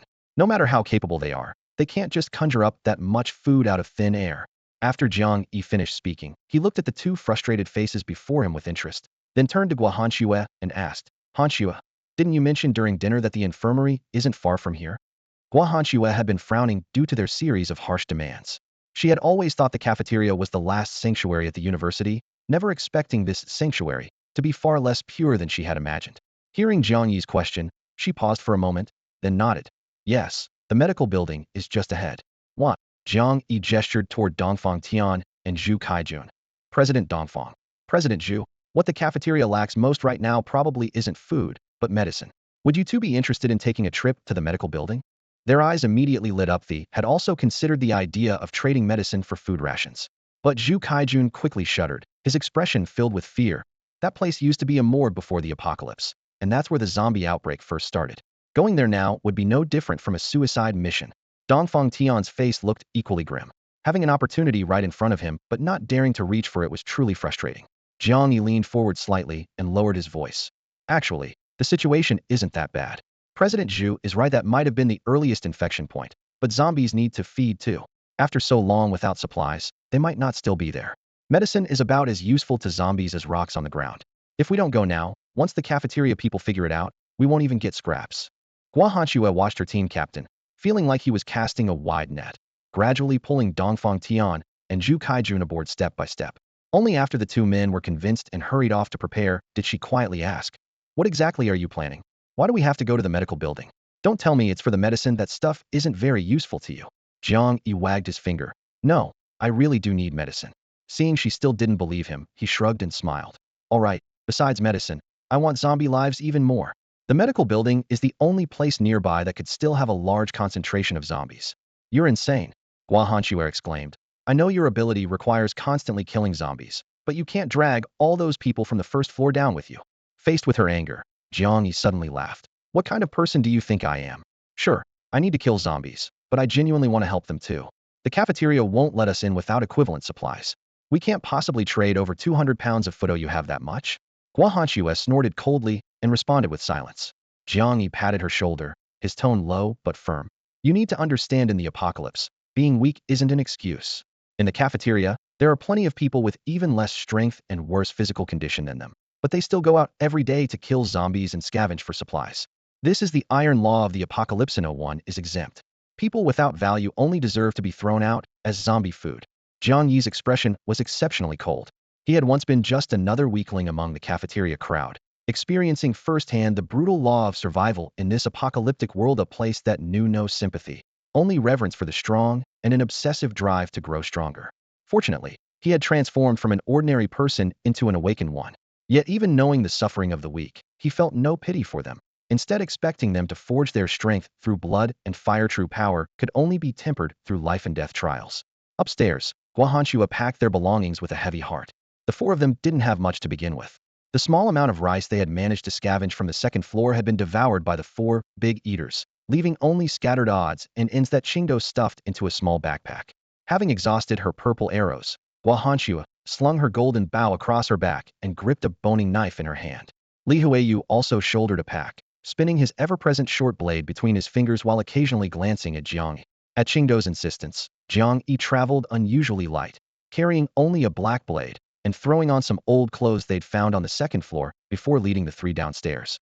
The moment their four figures stepped onto the first floor, nearly 20 pairs of eyes turned toward them, filled with jealousy, envy, flattery, anger. The emotions were intense and varied, yet no one dared approach. Everyone understood perfectly well that Jiang Yi's group was strong enough to crush their hopes completely. Dongfang Tian and Zhu Kaijun watched Jiang Yi's imposing figure, forcing themselves to suppress their inner thoughts. To reach the cafeteria, they still needed to rely on Jiang Yi's strength. Dongfang Tian seethed inwardly. "Just wait, Jiang Yi. Sooner or later, I'll tear you to pieces." On the surface, however, he smiled and nodded. "Captain Jiang, everyone's ready. Shall we head out?" Jiang Yi nodded. Clearly, Dongfang Tian and his companion had explained the situation to everyone. The survivors no longer looked as lifeless as they had yesterday. Their anticipation and anxiety about the cafeteria had rekindled some spark of life in them. In the crowd, the severely injured Li Gang stared at Jiang Yi's back, his knuckles white as he clenched his fists at this moment. He could only disguise himself as an ordinary person to survive. At the supermarket's rolling shutter door, two young men quietly pulled open a small gap, and immediately several withered arms thrust through from underneath. The two stumbled backward in terror while others screamed, some even dropping their weapons in fright. Jiang Yi rolled his eyes and signaled to Qingdo, who strode forward and forcefully yanked the entire shutter door up with a loud clatter. Roar! The zombie horde that had been blocked outside since last night immediately swarmed in. Dongfang Tian and the others cursed loudly but were prepared, rushing forward with their weapons. Li Huiyu and Qingdo followed close behind. Li Huiyu's short blade moved with fluid grace, his butterfly-like form flickering as he consistently found the most cunning angles to pierce zombie necks. Qingdo wielded his blade single-handedly, his right arm sweeping horizontally. Necks that once required multiple strikes to sever now easily sent rotting heads flying. The explosive increase in strength, speed, and mental power made him feel he might even surpass his father. Jiang Yi watched for only a few moments before looking away. While he was curious about Qingdo's abilities, the young man remained tight-lipped for now, and Jiang Yi couldn't be bothered to investigate further. After all, these ordinary zombies probably weren't worth forcing the awakened Qingdo to use his abilities. Jiang Yi wasn't trying to get everyone killed by having Qing Do open the gate directly.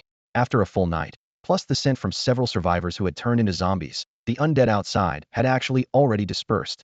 At dawn, standing behind the second-floor glass window, he could see clearly through the morning mist what lay beyond the school gate. Fewer than 20 zombies remained at the entrance. If the students from the gymnasium couldn't handle this small number, he'd seriously need to reassess this group's worth. With a loud bang, Qing Do pushed open the gate, and scattered zombies stumbled inside. The initial panic lasted only seconds before Dongfang Tian quickly steadied the group. Not many of them everyone attack. Students who had practiced taekwondo, played basketball, or done track and field rushed forward. Qing Do and several companions wielding steel pipes charged to the front. In the blink of an eye, over 20 zombies were hacked down, beaten with clubs, and kicked until they all lay motionless. Blood pooled at the entrance, forming a dark red stain, yet no one was injured. After a brief moment of pride, many remembered the reckless gate opening and shot angry glares at Jiang Yi. Dongfang Tian and Zhu Kaijun couldn't be bothered to explain, quickly rallying everyone to evacuate the supermarket. The students had clearly lost trust in Jiang Yi's group, clustering tightly around their two leaders as they headed out. Li Huiyu walked at the rear, lips curled in a provocative smirk as he glanced at Jiang Yi with an expression that was neither quite a smile nor a sneer. Qing Do felt wronged. Why are they hostile toward us? Gua Hanshua pressed her temples, complaining quietly. Jiang Yi, couldn't you be more tactful? Great, now you've offended everyone. Jiang Yi shrugged, completely unconcerned. I'm not their parent, why should I coddle them? I said I'd bring them along, not that I'd protect them all the way to the cafeteria. They need to learn to fight for themselves if they want to survive long term. Gua Hanshua rolled her eyes. Don't come crying to me later.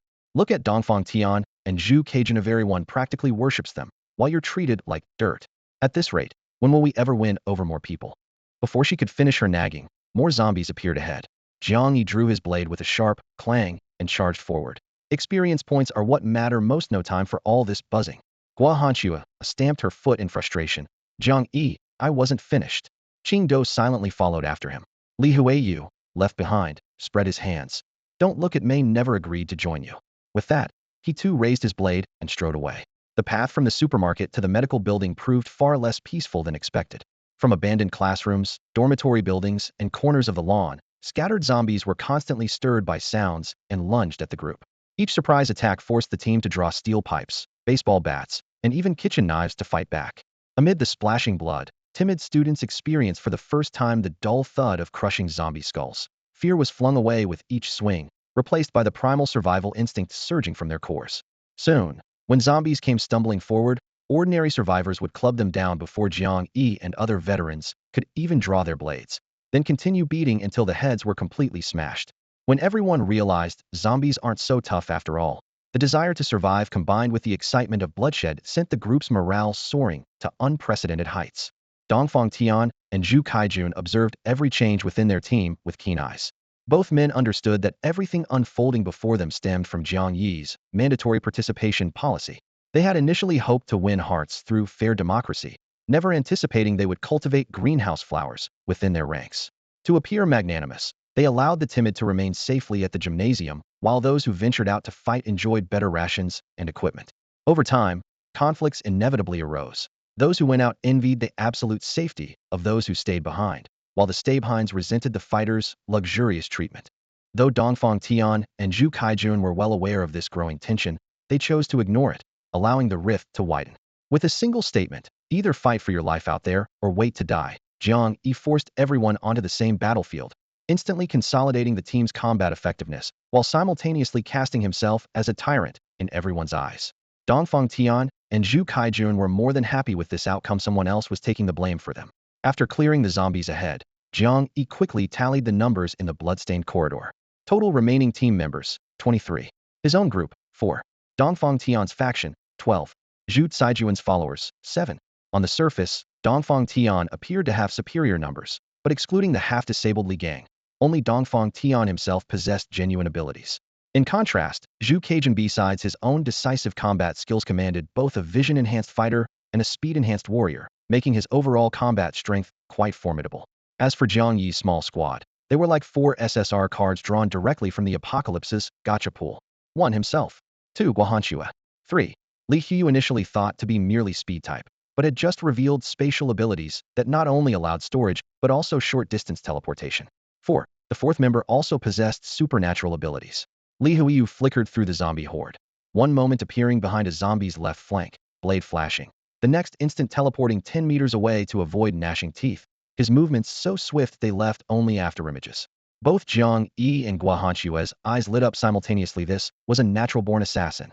In the distance, Dongfang Tian watched through gritted teeth as the treasure he had personally let slip away now dominated the battlefield. In his fury, he froze the zombie before him and shattered it with a punch, ice fragments scattering. Had he known Li Huiyu's potential was so extraordinary, nothing would have convinced him to let the man leave. Zhu Caijuan's eyes also gleamed with greed. Having such a master follow him would be like adding wings to a tiger. Both men assumed Li Huiyu had already joined Jiang Yi, unaware that Jiang Yi himself was secretly salivating with envy. Such a spectacular ability made his own powers seem like garbage in comparison. Unfortunately, while he greatly admired Li Huiyu, the man had never explicitly joined his team otherwise. According to his team formation system's prompts, there should have been some response by now. How could the system remain completely silent about such a powerful potential teammate after all this time in battle? Feeling somewhat disappointed, Jiang Yi vented all his frustration on the horde of corpses before him. The black skull-cleaving blade whistled through the air as he struck down repeatedly, sending bone fragments flying in all directions. At first glance, his momentum seemed impressive. However, he had no idea that his teammates behind him, all seasoned martial artists, were already mentally criticizing his technique. His movements were clumsy and full of openings. In their eyes, Jiang Yi's fighting style was riddled with flaws, and such a fine blade was being completely wasted. If it weren't for the skull cleaver's inherent durability, any ordinary weapon would have already chipped or snapped. Dongfang Tian narrowed his eyes slightly, watching the battle intently. He noticed that although Jiang Yi lacked proper technique, he relied on speed and reflexes to dodge and weave. Even surrounded by the zombie horde, he remained completely at ease. However, Dongfang Tian determined that Jiang Yi definitely wasn't a speed enhancer. Other speed-type evolvers in their team moved so fast they were barely visible blurs, while Jiang Yi's movements, though quick, hadn't reached that level where ordinary people couldn't track them at all. More importantly, Jiang Yi's acceleration covered all actions, dodging, striking, turning, creating an all-around rhythm boost that actually made him more agile in close combat than pure speed types. After cleaving through another zombie, Jiang Yi frowned slightly. He could clearly sense that these zombies, though still in the ordinary category, had become tougher overall. Their skin was harder, their strength greater. Heads that he could previously sever with a casual strike now required his full force to be effective. Roar! A bestial howl thundered as a massive advanced zombie burst through the wall of a nearby building, charging out amid flying debris. The enormous figure appeared quite suddenly, and Jiang Yi's eyes immediately lit up. Had been eagerly waiting to hunt such high-tier targets. The zombie flew into a rage, swinging its massive palm downward. Its movements seemed laughably slow in Jiang Yi's eyes. He sidestepped with ease and smoothly raised his blade for a horizontal slash. The black knife cut into the grayish-white skin, but only left a shallow wound. That armor-like surface was shockingly tough. Really hard, Jiang Yi muttered, shaking his numb wrist as he leaped back from the combat zone. He quickly assessed. This was a defense-type advanced zombie. His extensive experience fighting similar creatures told him that advanced zombies, like awakeners, developed special characteristics. Some gained explosive speed, others tremendous strength, while this one was clearly known for being thick-skinned and tough. Such opponents were the hardest to kill. Blades couldn't penetrate, axes couldn't cleave through. Yet it was incredibly slow, only slightly faster than ordinary zombies. Like a giant turtle, you couldn't kill it, but it could hardly hurt you either. Captain Jiang, let me help you. Dongfang Tian called out, his eyes equally blazing with excitement. Ever since learning about the value of zombie cores, no one wanted to miss out. Zhu Kaijun exchanged a meaningful glance with the speed enhancer beside him, and the young man excitedly brandished his solid copper rod, crouching low before explosively launching forward. Though he started several steps behind Dongfang Tian, the speed enhancer's burst allowed his attack to reach the zombie's head first. Bang! A dull thud echoed as the solid copper rod struck squarely on the defensive zombie's skull. Although the speed enhancer was clearly several steps behind Dongfang Tian, his attack landed on the zombie's head first. Bang! A dull impact exploded as the solid copper rod struck hard against the defensive zombie's skull, spattering black blood, but failing to even break the skin. The massive zombie lifted its head to lock onto its attacker and swung its giant arm. Huang Yi. The crowd could only cry out in alarm. Huang Yi never expected his full-force strike to fail at crushing the target. In his moment of shock, that sandbag-sized fist slammed directly into his forehead, sending him flying. When he hit the ground, stars danced before his eyes, ringing filled his eardrums, and blood trickled down from his hairline, staining half his face red. Roar stimulated by the scent of blood, the zombie threw back its head with a deafening bellow and stepped forward to pounce on the fallen Huang Yi. Jiang Yi held his black blade horizontally, the sword in his arm trembling under the pressure of the zombie's massive claws, the blade edge caught between its fingernails, grinding out a piercing shriek. Li Huiyu, he shouted through gritted teeth.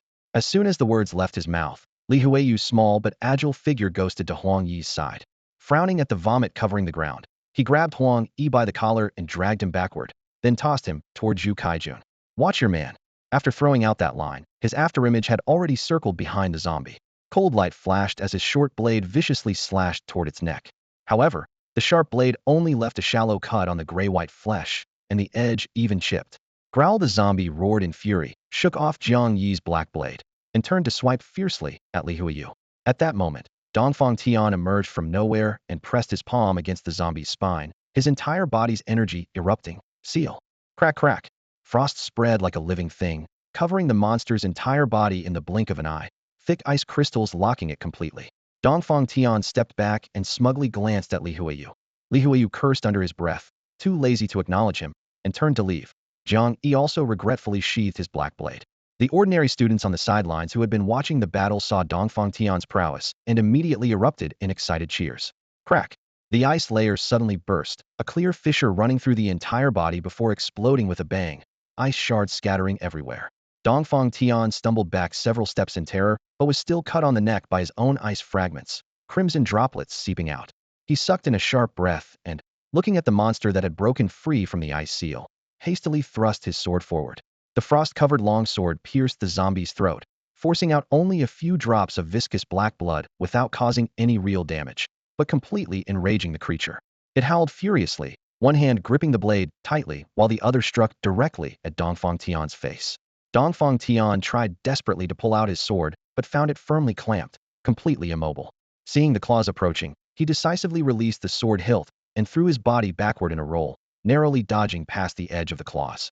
Seeing he was about to be caught by the zombie, Dongfang Tian decisively let go of his sword and narrowly escaped the zombie's grasp. Jiang Yi's eyes lit up as he struck the zombie's neck with his blade. Blood splattered everywhere, but the knife only penetrated an inch or two. The sword-wielding zombie swung its arm toward Jiang Yi, who nimbly dodged the attack. He slid past the zombie's shoulder by half a step, his blade sweeping horizontally in one fluid motion. However, the tough gray-black skin only split superficially, and blood was quickly flung everywhere by the zombie's instinctive movements. About 10 meters away, Guahanxue also noticed something unusual about this zombie. She drew her bow to help, but had to protect several girls beside her, forcing herself to suppress the urge to act. Jiang Yi frowned, his gaze meeting those of Dongfang Tian, and Li Huiyu. III had surrounded the zombie among the ruins, but their slashing attacks, ice spikes, and spatial cuts all had limited effect. Should we just give up? He gritted his teeth and raised his blade again, aiming straight for the eye socket. The zombie seemed to possess minimal intelligence. Its thick-boned arm snapped up to block its face, eyes rolling back, white, while still protecting its vital spots. Doesn't this thing have any weaknesses? Jiang Yi cursed inwardly. On the other side, Dongfang Tian watched his sword get knocked away and stomped his feet in frustration. His ice abilities couldn't freeze it. Li Huiyu's spatial rifts only left shallow marks on the surface, and their weapons kept getting deflected. Suddenly remembering something, his eyes turned blood-red as he roared at the crowd. Li Gang, get over here and help. In the crowd, Li Gang was covering his torn abdominal wound with one hand while swinging an iron rod at ordinary zombies with the other. Dongfang Tian's shout made his shoulders tremble, and he instinctively wanted to turn back, but the piercing pain in his abdomen held him back. He gritted his teeth. Was he really wrong? Li Gang, what are you standing there for? If we don't deal with this thing, none of us are getting out of here. The zombie horde was growing denser due to this special zombie's interference. Zhu Kaijun, forgetting about the temptation of zombie cores, pushed Li Gang toward the battle circle. Survival was more important than crystals. His anxiety was written all over his face. Li Gang's face turned ashen. He wanted to refuse, but found everyone's eyes fixed on him, so he reluctantly gritted his teeth and stepped forward. Just then, a slender but strong hand gripped his shoulder. Stay back, I'll go.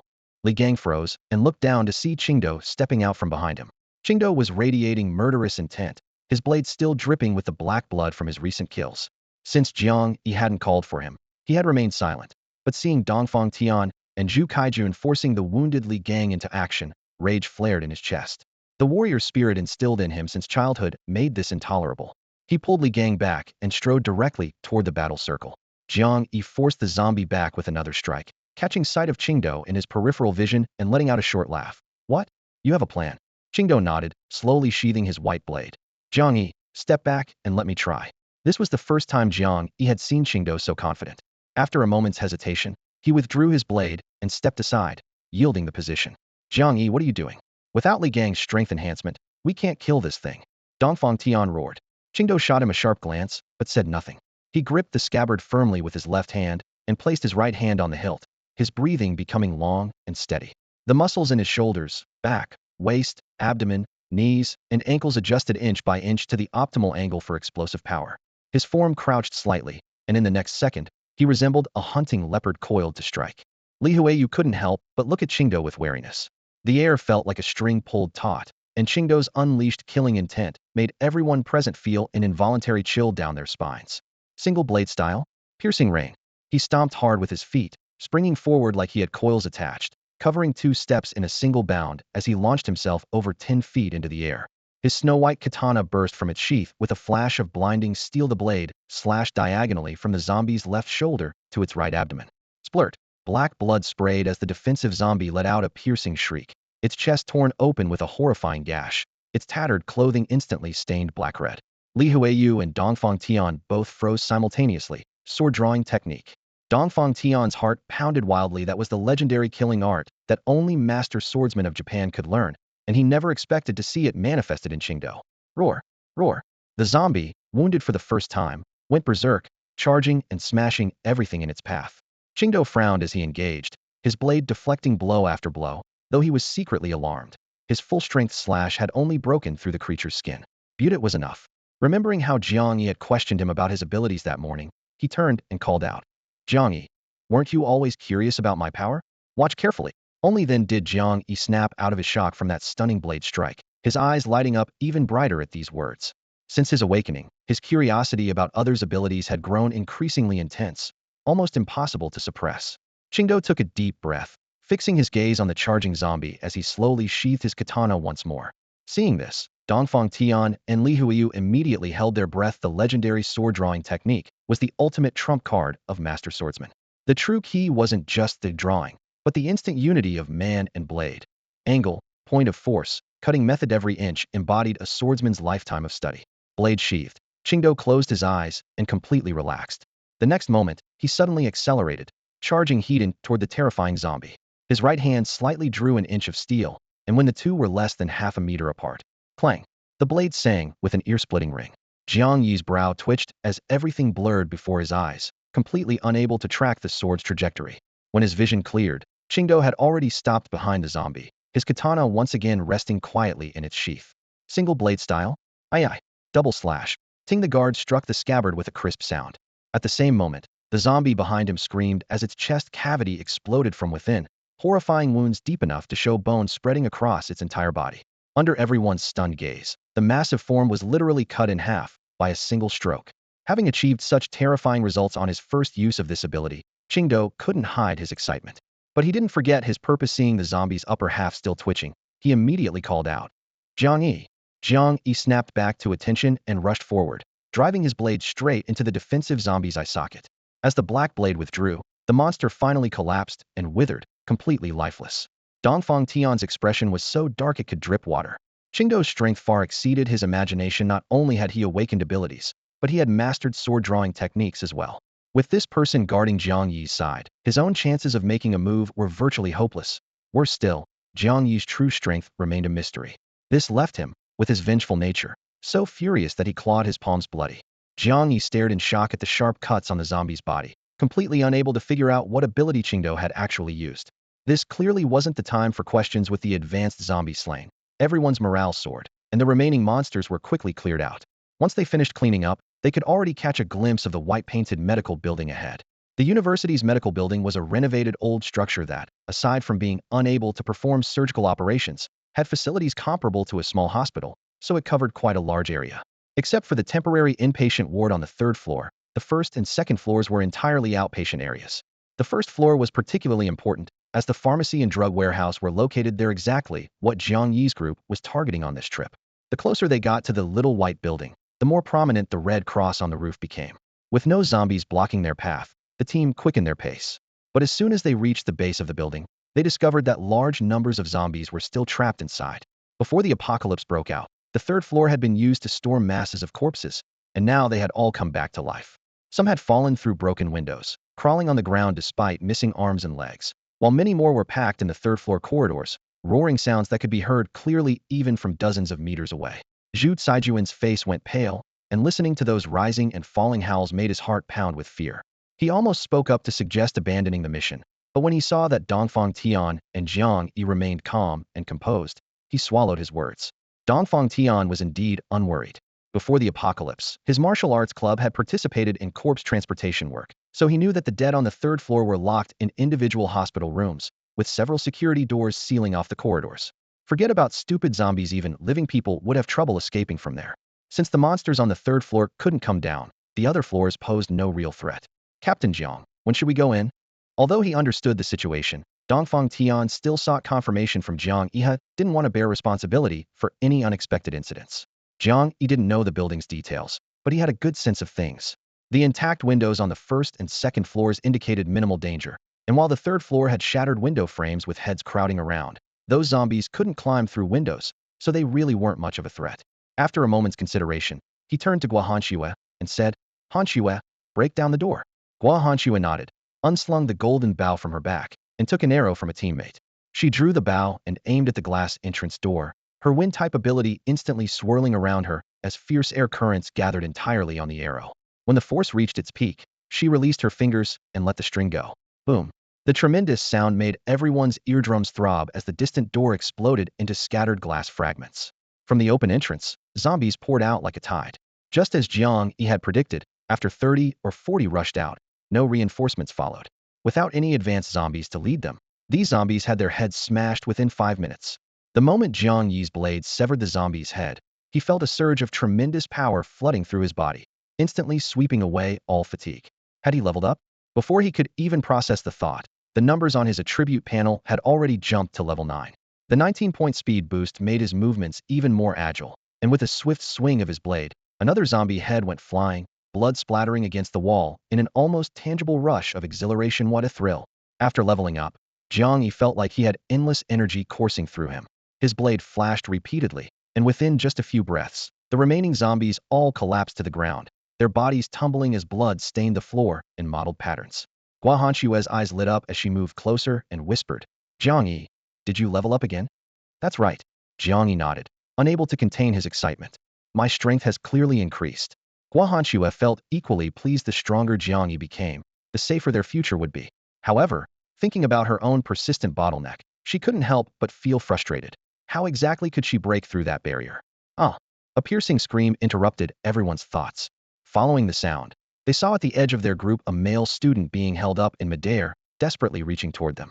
His neck was firmly gripped by what appeared to be a slender but iron-like hand, leaving him completely immobilized. "It's her, it's that zombie."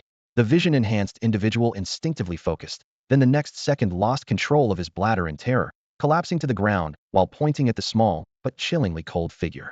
Jiang Yi and the others felt their hearts suddenly tighten. The female zombie that had killed Li Zhitian last night and dragged away his body had appeared before them without a sound. She still wore ordinary clothes, looking no different from a regular zombie on the surface, yet an orange mark glowed on her forehead, signaling something sinister and powerful. Her cold gaze swept over everyone, and the next moment she applied pressure with her hand. The dull sound of crushing bones echoed as the male student's neck was exposed to the air. The female zombie suddenly bent down and took a vicious bite. Blood gushed forth, splashing across her face.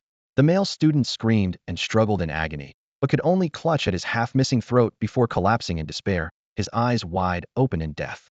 The college students had never witnessed such a horrific scene. Their faces turned deathly pale, their legs went weak, and broken screams erupted one after another. Just as they instinctively wanted to scatter and flee, Dongfang Tian roared, "Don't run. Splitting up will only let it pick us off one by one." His shout forcibly steadied their nerves, though not a single person dared to truly engage in battle.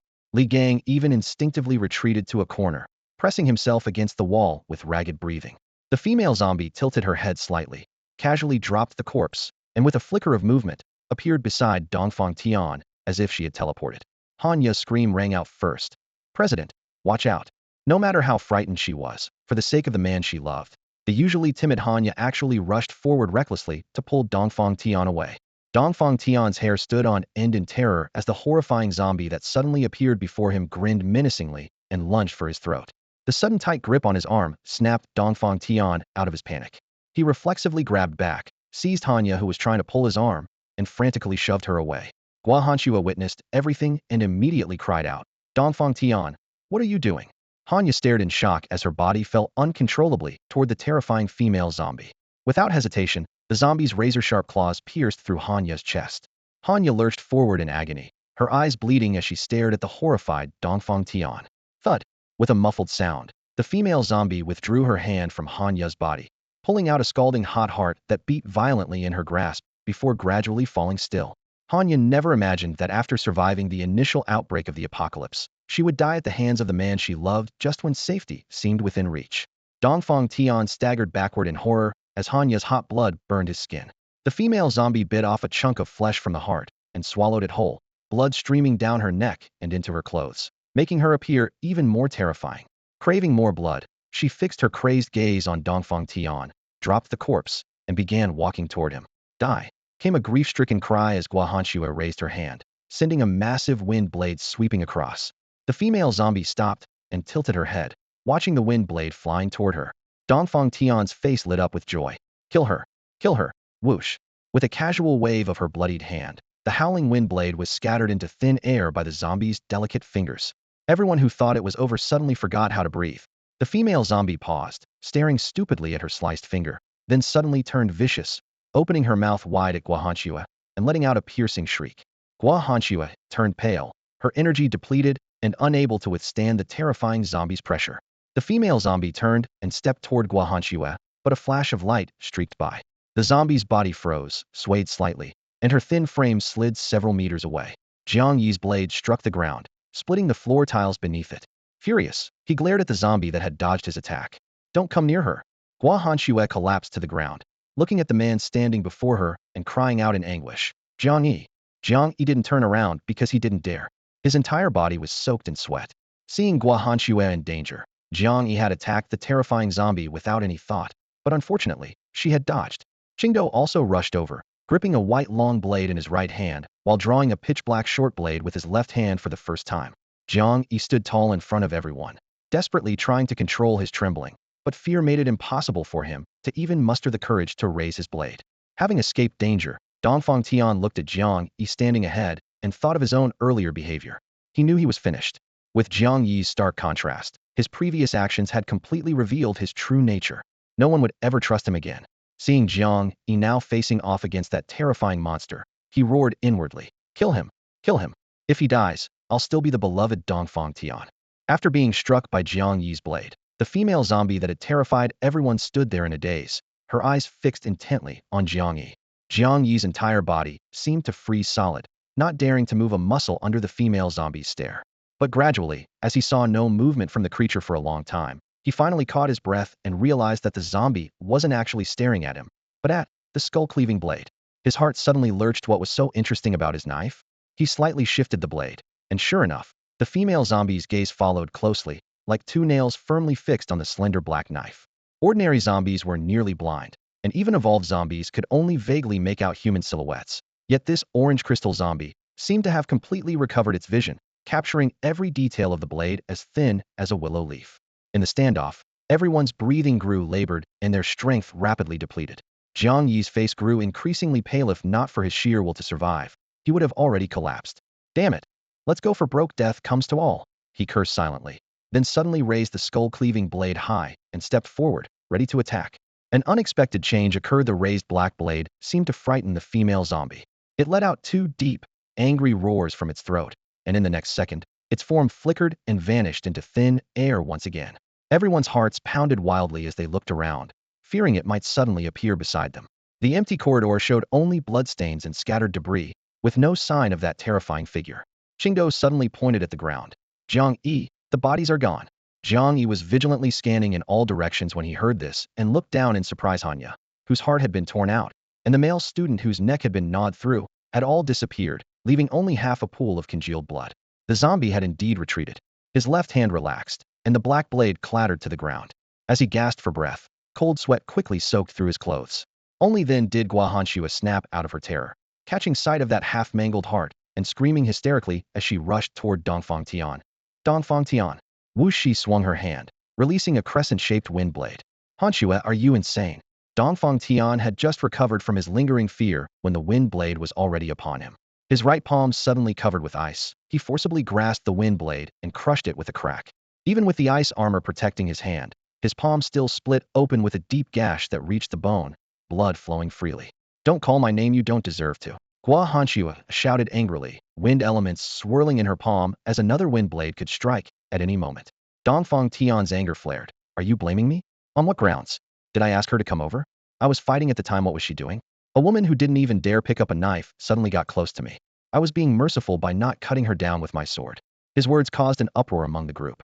The Dongfang Tian they had always respected actually held such contempt for ordinary people? You're lying.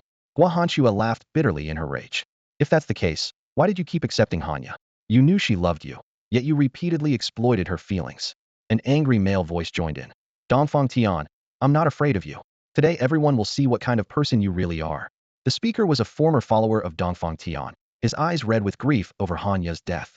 Under everyone's watchful eyes, he revealed one dark deed after another, abandoning teammates for resources, deliberately killing unknown survivors to advance in rank, pushing dangers onto those who trusted him to escape responsibility.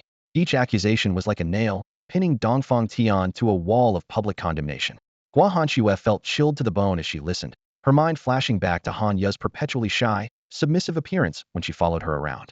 She never imagined that Hanya, who had always been so bashful around her, was actually Dongfang Tian's plaything in bed. Dongfang Tian even forbade her from telling anyone about it. What was worse, he forced Hanya to serve him closely every day, trying to extract information about Jiang Yi's whereabouts from her. You're such scum.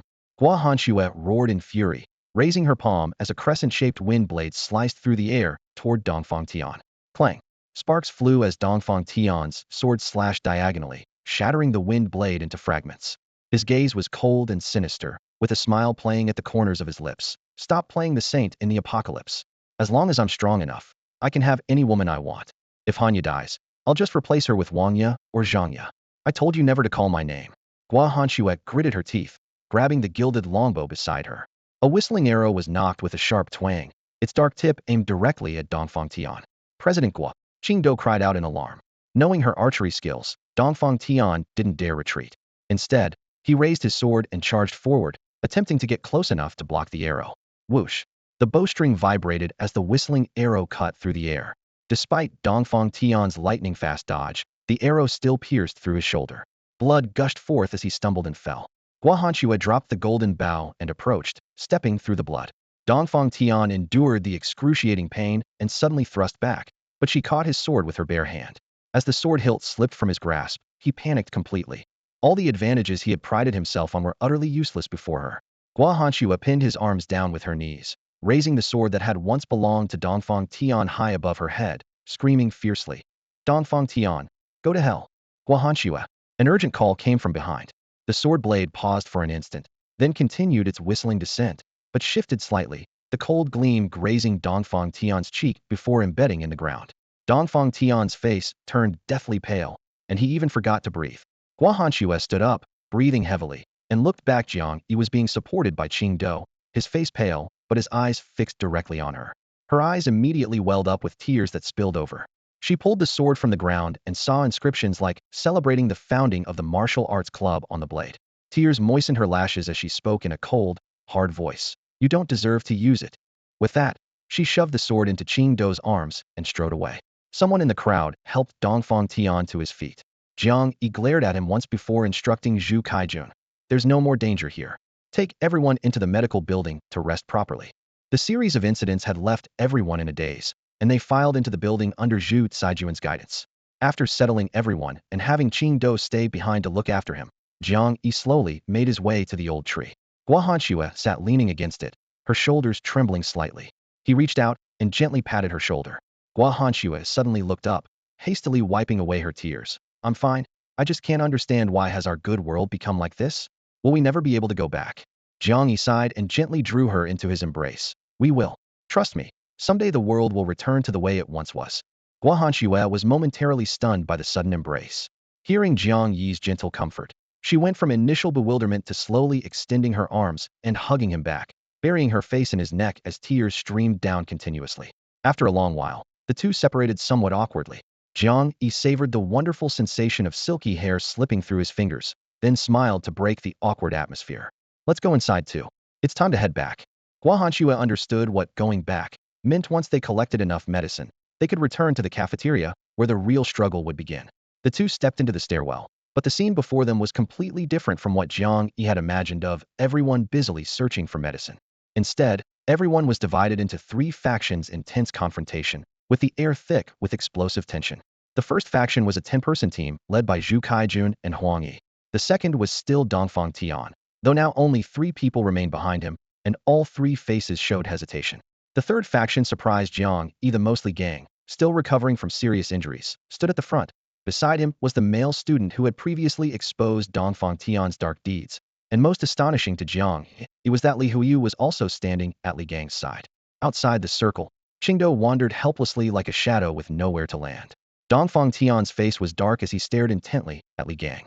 Li Gang, what's the meaning of this? Are you going to betray me too? Li Gang shook his head, his voice hoarse but firm. Dongfang, I'm not betraying you. You abandoned me long ago. Recalling the scene at cafeteria number 3, Dongfang Tian gritted his teeth and said grimly, "What tantrum are you throwing? The situation forced me to act that way. You know better than anyone how I've taken care of you all this time.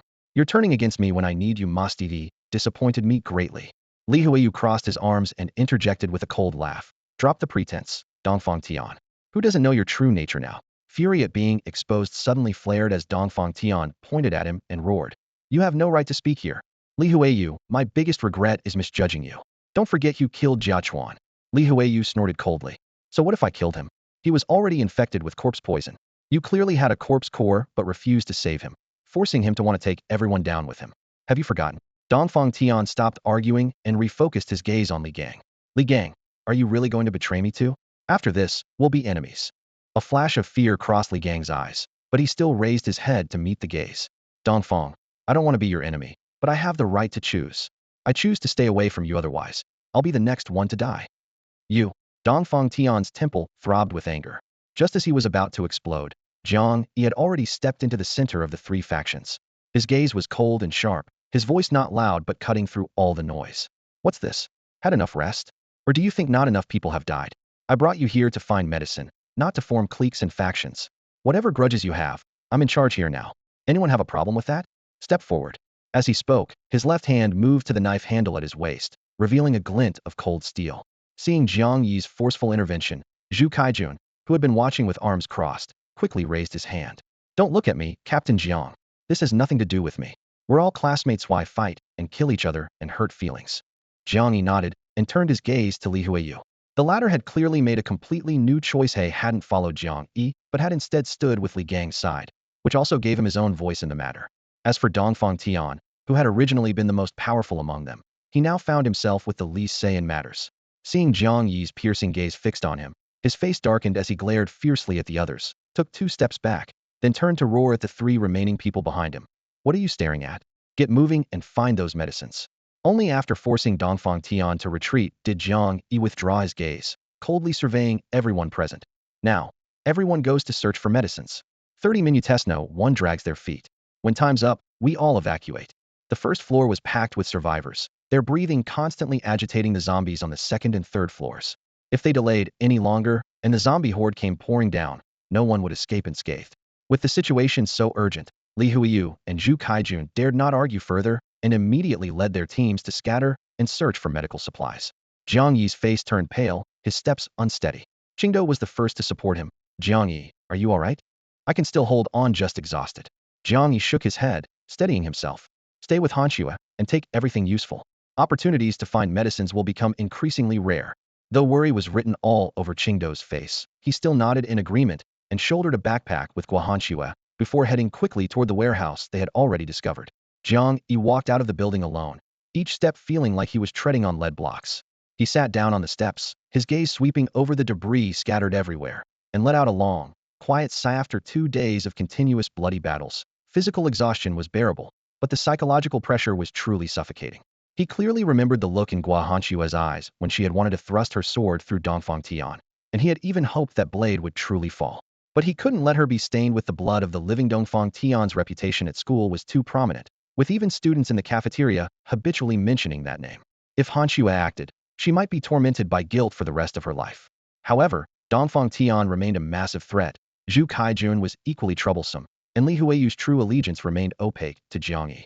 Then there was Li Gang, that guy who had once opposed him directly, but had his courage shattered, now allied with Li Huiyu. Originally, Jiang Yi hadn't considered Li Gang worth his attention, but now he had to contemplate. The situation was extraordinarily dire. As his thoughts churned, a low conversation drifted to his ears. Be careful, don't attract the zombies.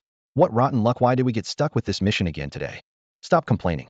That incident with Jiang Yi last time really displeased Gao Wei, can't you tell? He doesn't value us much anymore. Brother, if we're not more careful, we'll soon lose our positions.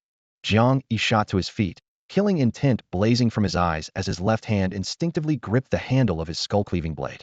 He suppressed the impulse, pressing against the wall and hiding in the shadows, where sunlight cast sharp lines at his feet. Before long, two male students approached cautiously, providing alternating cover for each other as they walked and talked, their coordination so seamless they could cover each other's blind spots at any moment. Jiang Yi ground his teeth viciously. Shen Tong. Wang Hai. Jiang Yi never would have imagined that just as he was about to return to the cafeteria, he would encounter the person he hated most. In the dim corridor of the medical building, two figures were approaching step by step, one tall and muscular with bulging muscles, carrying an all-metal mace as thick as a child's arm. The other fat as a pig, but without any of the kindness typically associated with plump people, his sinister drooping eyes making his entire fat face look more terrifying than corpse poison. These were the two who, just days ago during their infiltration of the women's dormitory, had not only ambushed him, but nearly pushed him into the mouths of zombies. Today, he finally had the chance to catch them acting alone. The concrete pillar where Jiang Yi was hiding perfectly blocked their path. He stopped hiding, stepped out, and blocked their way. Gentlemen, long time no see. Shen Tong and Wang Hai were vigilantly watching their surroundings when they suddenly spotted Jiang Yi, both jumping in shock. Shen Tong, with his strength enhancement, screamed in terror. Jiang Yi, a ghost. Before he could finish, Wang Hai covered his mouth. Shut up. What ghost? It's him. You're actually still alive. Jiang Yi casually walked a few steps closer, a cold glint flashing in his dark eyes. What? Disappointed to see me alive? Shen Tong and Wang Hai exchanged glances, both corners of their mouths curling into cruel smiles. Of course, Wang Hai sneered. Since we didn't get to watch you feed the zombies personally, we got a scolding, and we've been holding in this anger. Jiang Yi narrowed his eyes. Then what should we do? Perfect timing, I also want to settle some scores with you. Die. Shen Tong, filled with pent-up rage, charged forward with full force, his mace whistling toward Jiang Yi's head. Whoosh. The wind from the mace sounded like a roaring beast, and the next second crash, the floor tiles were smashed to powder, dust exploding half a person's height. Wang Hai's pupils contracted sharply as he shouted a warning. Shen Tong. Behind you. Jiang Yi's hand was already on Shen Tong's shoulder. Shen Tong frantically swung back, but hit nothing. Jiang Yi had already retreated from the attack range one step ahead. Both men were horrified, fear appearing in their eyes for the first time. You awakened? Wang Hai asked hoarsely. Jiang Yi flashed them a sinister smile, slowly drawing the cold gleaming black blade from his waist. Yes, and I have you to thank for it. If you hadn't ambushed me, I might not have survived that painful transformation, and there wouldn't be me here today to collect this debt. Wang Hai also dropped his earlier mockery, pulling out a steel blade from behind shaped like a large hay cutter from the countryside, with a thick spine and a long, wide body, its edge gleaming coldly.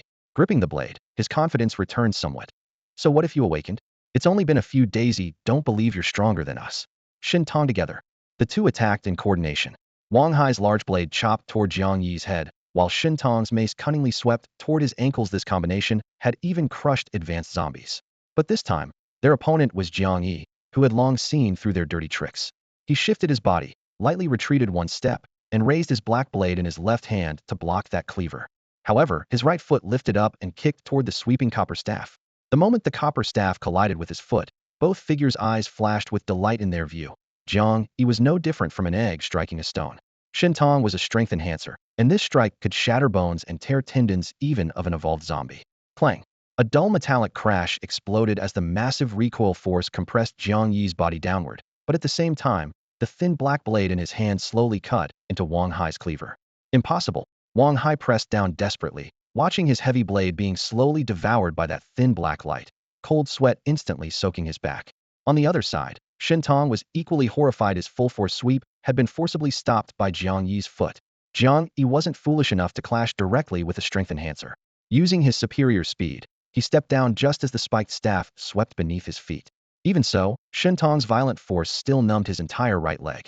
Frowning slightly, Jiang Yi suddenly exerted force. The black blade flashed with cold light, cleanly severing the sharp cleaver from root to tip. Immediately after, he flipped in midair and kicked Shentong in the chest. Both men staggered back, but Jiang Yi gave no respite. Gripping his blade with both hands, he shot forward like a bullet, charging straight at Shentong. Black light sliced through the air, and before Shentong could even react, the crisp sound of breaking bone rang out. His entire arm holding the staff was severed at the elbow, the severed limb hitting the ground as the copper staff crashed onto the cement with blood droplets. Excruciating pain sent Shentong screaming and rolling, while Wang Hai watched in terror and turned to flee. He clearly caught Jiang Yi's cold, indifferent gaze. There hadn't been a moment's hesitation when severing that arm. Wang Hai, save me. Take me with you. Shentong, covered in blood, shrieked in agony. Jiang Yi shot forward like an arrow, his 19 points of speed allowing him to catch up to the corpulent Wang Hai in an instant. The man had barely taken 2 steps when a black shadow flashed before his eyes, and Jiang Yi was already blocking his path. The black blade pointed directly at Wang Hai's chest. Wang Hai crossed his arms to block, the blade's edge cutting through skin but leaving only 2 shallow bloody marks. A blade sharp enough to sever ordinary limbs felt like striking old tree bark. The effect of his defensive enhancement made Wang Hai's fear even greater. That strike felt sluggish, yet carried terrifying killing intent, like a demon's cold hand piercing his heart. Wang Hai gasped heavily, crouching and roaring. Jiang Yi, you can't kill me. I'm a defense enhancer. Your blade can't do anything to me. Jiang Yi's brow furrowed. That previous strike had indeed felt like chopping thick wood. Hearing this reminder, he suddenly looked up with a cold smile. Thank you. Before the words finished, the black blade thrust straight at Wang Hai's throat. Wang Hai fearfully raised his arms again, but the expected pain never came. He looked up in confusion, but Jiang Yi had vanished from sight. The next moment, the spiked staff whistled through the air and struck the back of his head. It was Shentong's fallen weapon, now raised high by Jiang Yi. Bang! Wang Hai's body shook violently, his eyes rolled back, and his corpulent frame toppled straight down. Jiang Yi panted heavily twice and tossed the heavy spiked staff to the ground. This weapon meant for strength enhancers was still too cumbersome for him. Feeling his arms recover slightly, he grabbed Wang Hai by the collar and walked straight toward Shentong. Shentong, having lost too much blood, was already pale and trembling all over. Seeing Jiang Yi approach dragging Wang Hai like a dead pig, he pleaded in terror. Jiang Yi, don't kill me, please. We're classmates. Jiang Yi sneered coldly. Don't worry, you can't die yet. With that, he grabbed one in each hand and forcibly dragged both Shentong and Wang Hai into the depths of the nearby woods. However, Jiang Yi failed to notice that in the shadows by the medical building entrance, a graceful figure had witnessed everything, her nervous grip cracking the marble pillar she was leaning against. Jiang Yi forcefully dragged the 2 men toward the woods, far away from the medical building. Branches rustled in the night wind, weeds slapped against their calves, but Jiang Yi seemed deaf to it all, feeling no pain, his mind consumed only by raging fury. Wang Hai's face scraped against the ground, his skin torn and bleeding from being dragged. Shentong, having lost his arm, had his shirt soaked through with blood, yet was still being pulled forward relentlessly. At this moment, Jiang Yi's vision seemed tinted with blood. Each heartbeat pounded against his eardrums. He could clearly feel his blood racing through his veins, adrenaline surging to its limit. Wang Hai was the first to break down. Within seconds of regaining consciousness, he collapsed to his knees with a thud, pleading desperately. Jiang Yi, please spare us. We truly know we were wrong. I'll obey you from now on. I'll be your slave. His voice was hoarse, his face pale green, his knees trembling constantly in the damp mud. In contrast, the one-armed Shentong gasped in pain but only gritted his teeth and snarled, his eyes filled with malice. Jiang Yi turned a deaf ear. Wang Hai's pleas sounded like annoying noise to him. Finally, he erupted in a furious roar. Shut up. You're driving me crazy. Say one more word, and I'll kill you right now. Wang Hai immediately fell silent, trembling like a leaf. Jiang Yi stared at the 2 men on the ground, his Adam's apple bobbing, veins bulging on the back of his hands. God knows how much effort it took him not to snap their necks on the spot. Every time he closed his eyes, the scene of his painful awakening in the girls' dormitory that day replayed madly. Damn it, he growled, punching the trunk of a nearby tree, sending wood chips flying. After taking 3 deep breaths, he suddenly turned around and raised his left hand. The skull-cleaving blade he had left at the medical building entrance came flying back with a whoosh, summoned by his telekinesis, its black, gleaming surface landing in his palm. The cold blade pressed against Shentong's neck as Jiang Yi demanded coldly. Tell me, why did you want to kill me? Sweat poured down Shentong's chin, his face deathly pale, yet he suddenly grinned maliciously. Because I felt like it. I just wanted you dead. Jiang Yi shook his head, his voice low. Wrong answer. Thud. The black blade plunged into Shun Tong's abdomen without hesitation. Ah! The excruciating pain made Shun Tong double over and scream, his features contorting like a monster's. Jiang Yi withdrew the blade, blood dripping from its tip, and without even lifting an eyelid, he turned to glare at Wang Hai. Seeing the blood-dripping blade, Wang Hai's legs gave out, and he stumbled backward, his voice distorting into a shriek. It was Gao Wei. Gao Wei ordered us to kill you when we went out with you. He's the one who wanted murder. It has nothing to do with me. Jiang Yi was stunned for half a second, then suddenly grabbed Wang Hai's hair and yanked it back, stretching his neck taut, demanding coldly, "Why? I don't recall offending any of you three. Why did you want to kill me? I want the reason." Shin Tong lay half-sprawled in a pool of blood, his whole body convulsing in pain, yet he still grinned widely, gloating as he squeezed out. "It's because of Chen Jiazi." Jiang Yi whipped around. "What about Chen Jiazi?" Using what little strength he had left, Shun Tong continued his hoarse, maniacal laughter. "Because Gao Wei has his eye on your woman. But your woman said that unless you were dead, she would never be with Gao Wei." Jiang Yi was stunned, completely unprepared for this reason. His first reaction was disbelief. "You're lying." Wang Hai felt Jiang Yi's emotions spiraling out of control. Terrified of death, he turned to Shin Tong and screamed, "Stop talking, Shin Tong. Don't say any more." But Shin Tong didn't even lift an eyelid. His hatred for Jiang Yi was carved deep into his bones. "Haha, you never saw it coming, did you? It was your woman who betrayed you. She told Gao Wei herself she didn't want to bear the shame of abandoning her poor boyfriend, so the only way was for you to die. Then she could openly become single again and naturally get together with Gao Wei." Jiang Yi's whole body trembled. His rational mind told him Shin Tong's words were likely true. The next second, he violently threw Wang Hai to the ground, pressing the black blade against Wang Hai's chest and growling, "Tell me, is what Shin Tong said true or false?" The blade pressed down, and the sharp skull-cutting knife pierced through Wang Hai's steel-like skin that had developed after his awakening. Blood beads quickly welled up. "I'll talk. I'll talk." Wang Hai screamed miserably, his voice mixed with sobs. "It's true. This was all Chun Jiazi's idea. Stop stabbing me. It's killing me." Hearing the answer, Jiang Yi staggered to his feet. So there never was any ancestral jade pendant. Chun Jiazi had sent him out just to create a reason for his disappearance.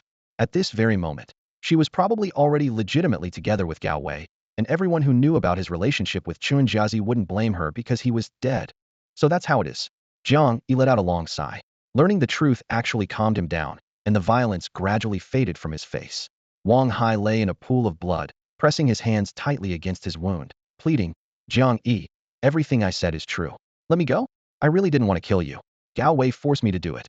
Jiang Yi looked down with lowered eyes, not a trace of warmth in them. Wang Hai's heart tightened. His instincts told him he absolutely wouldn't escape. After a moment of silence, Jiang Yi suddenly said, "You can go. Since you didn't kill me directly back then, this time I'll give you a chance to leave too." Both Shin Tong and Wang Hai froze. Shin Tong, who had lost an arm and taken a blade to the abdomen, gritted his teeth and looked up, his eyes still flashing with venomous hatred. "Jiang Yi, what game are you playing?" Jiang Yi sneered coldly. "What? Want me to kill you right now? Don't get too excited. I said I'd let you escape, but I didn't say I wouldn't hunt you down. Back then you gave me a way out. It's only fair I return the favor and give you a chance to. Run. Run as fast as you can. The next time we meet will be your death day." With those words, he stepped back several paces, revealing the blood-stained passage behind him. Wang Hai and Shun Tong exchanged glances, forcibly suppressing their physical agony. Compared to Shin Tong, Wang Hai's injuries weren't fatal. Though Shin Tong had lost an arm and suffered a penetrating abdominal wound, his enhanced physique still supported movement. The two helped each other up, constantly guarding against a sudden attack from Jiang Yi. Seeing him remain perfectly still, they finally gritted their teeth. Wang Hai supporting Shin Tong as they ran toward the exit. Just as they were about to emerge from the forest, a shadow suddenly appeared before them. Both men were terrified to see Jiang Yi standing there with his pitch-black skull-cleaving blade, his face filled with murderous intent. "I told you, the next time we meet would be when I kill you." Shin Tong flew into a rage, shoving Wang Hai aside and lunging at Jiang Yi like a tiger. "I'll fight you to the death. If we die together." Whoosh! The sharp black blade sliced through the air at incredible speed, creating a streak of dark light. As the black gleam flashed, Shun Tong's eyes bulged with fury, hot blood gushing uncontrollably from his throat. Before he could utter a single word, he collapsed to the ground, dying with his eyes wide open. Wang Hai, who had been pushed away, didn't look back or even spare a glance for the dead Shin Tong. He ran frantically toward the edge of the forest like a madman. "Don't kill me. I don't want to die. Gao Wei, save me." Jiang Yi took a deep breath. Shin Tong's death had lifted some of the weight from his heart, and the murderous rage that had been building up these past days began to dissipate. Watching Wang Hai's slow escape, He let out a sinister laugh and strode after him. Thud! Wang Hai looked with joy at the sunlight beyond the forest edge. But before his relief at surviving could fully bloom, a sharp wind blade pierced through his heart from behind. Wang Hai looked down in disbelief at the bloody hole in his chest, opening his mouth as blood continuously flowed out. No, impossible. Ever since awakening his defensive enhancement ability, Wang Hai had never imagined he would die from having his heart pierced. Jiang Yi stepped out of the forest and saw Wang Hai lying on the ground. He hesitated, then raised his head and sighed softly. Come out. How long have you been here? From the shadow of a tree, Guahanxue emerged hesitantly, her hand still positioned as if she had just cast the wind blade. Seeing Jiang Yi's complex gaze, Guahanxue seemed uncertain. I'm sorry, Jiang Yi. I had to avenge Jiao Jiao. Jiang Yi was stunned, then suddenly realized who Guahanxue was referring to. It seemed Wang Hai and the others truly deserved their fate. This being her first kill, Guahanxue's hands trembled slightly, but she felt no regret. Just as she had once told Jiang Yi, someday she would make Shintong and Wang Hai pay in blood for humiliating Jiao Jiao. Jiang Yi smiled and nodded. It doesn't matter, as long as it makes you feel better. Guahanxue took a deep breath. Jiang Yi, I think you shouldn't only listen to what those two said about this matter. After all, what they told you wasn't entirely true. Jiang Yi's body trembled. He hadn't expected Guahanxue to bring this up at this moment. Honestly, he had already believed Shintong and Wang Hai's words, but Guahanxue's consolation instantly gave Jiang Yi a glimmer of hope. Yes, Shintong and Wang Hai were his enemies. How could he completely trust an enemy's words? Perhaps all of this was just lies they had fabricated to deceive him. He had spent 4 years with Qinjiazi. Although he now knew he had completely misjudged her, he still found it hard to believe she could be such a vicious woman. Had their 4 years together been completely fake? Did Qinjiazi truly have no feelings for him whatsoever? Looking at Guahanxue, Jiang Yi suddenly smiled bitterly. I don't know. To be honest, I'm only now realizing that the Qinjiazi I knew for 4 years is completely different from the person others see. What Qingdou had told him before was also like a sharp thorn in Jiang Yi's heart. If Shintong and Wang Hai might deceive him, Jiang Yi really had no reason to suspect that Qingdou would fabricate a story to lie to him. What Qingdou had told him about Qinjiazi pierced Jiang Yi's heart like a sharp thorn, impossible to ignore. Seeing the dejection and exhaustion between his brows, Guahanxue felt both heartbroken and anxious. She tugged at his sleeve and gently persuaded him. Jiang Yi, I'm a woman too, and I know that sometimes women keep little secrets. We're also good at using lies to cover up our true thoughts. If you give up now, won't you regret it later? Jiang Yi irritably ran his fingers through his hair, strands escaping between his fingers. Then what else can I do? Should I grab Qinjiazi's hand and ask her if she's been playing me this whole time? Guahanxue gripped his hand even tighter, her gaze determined. No, I want you to see for yourself and find the answers personally. Whatever the truth is, only when you've confirmed it yourself will you avoid future regrets about this matter. Jiang Yi stared blankly at her resolute expression. After a long moment, a bitter smile tugged at the corner of his mouth. You're right. Whether it's true or false, someone has to find the answers. And that someone can only be me. Perhaps it's time to settle things with Qinjiazi once and for all. After making up his mind, he suddenly raised an eyebrow playfully. You just said all women are good at using lies.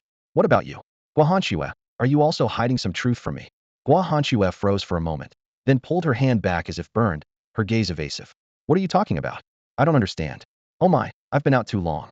Qingdou will be looking for me soon. Before she finished speaking, she turned and ran off. Jiang Yi watched her fleeing figure, wanting to laugh, but in a moment of confusion, he overlapped that silhouette with Qinjiazi's.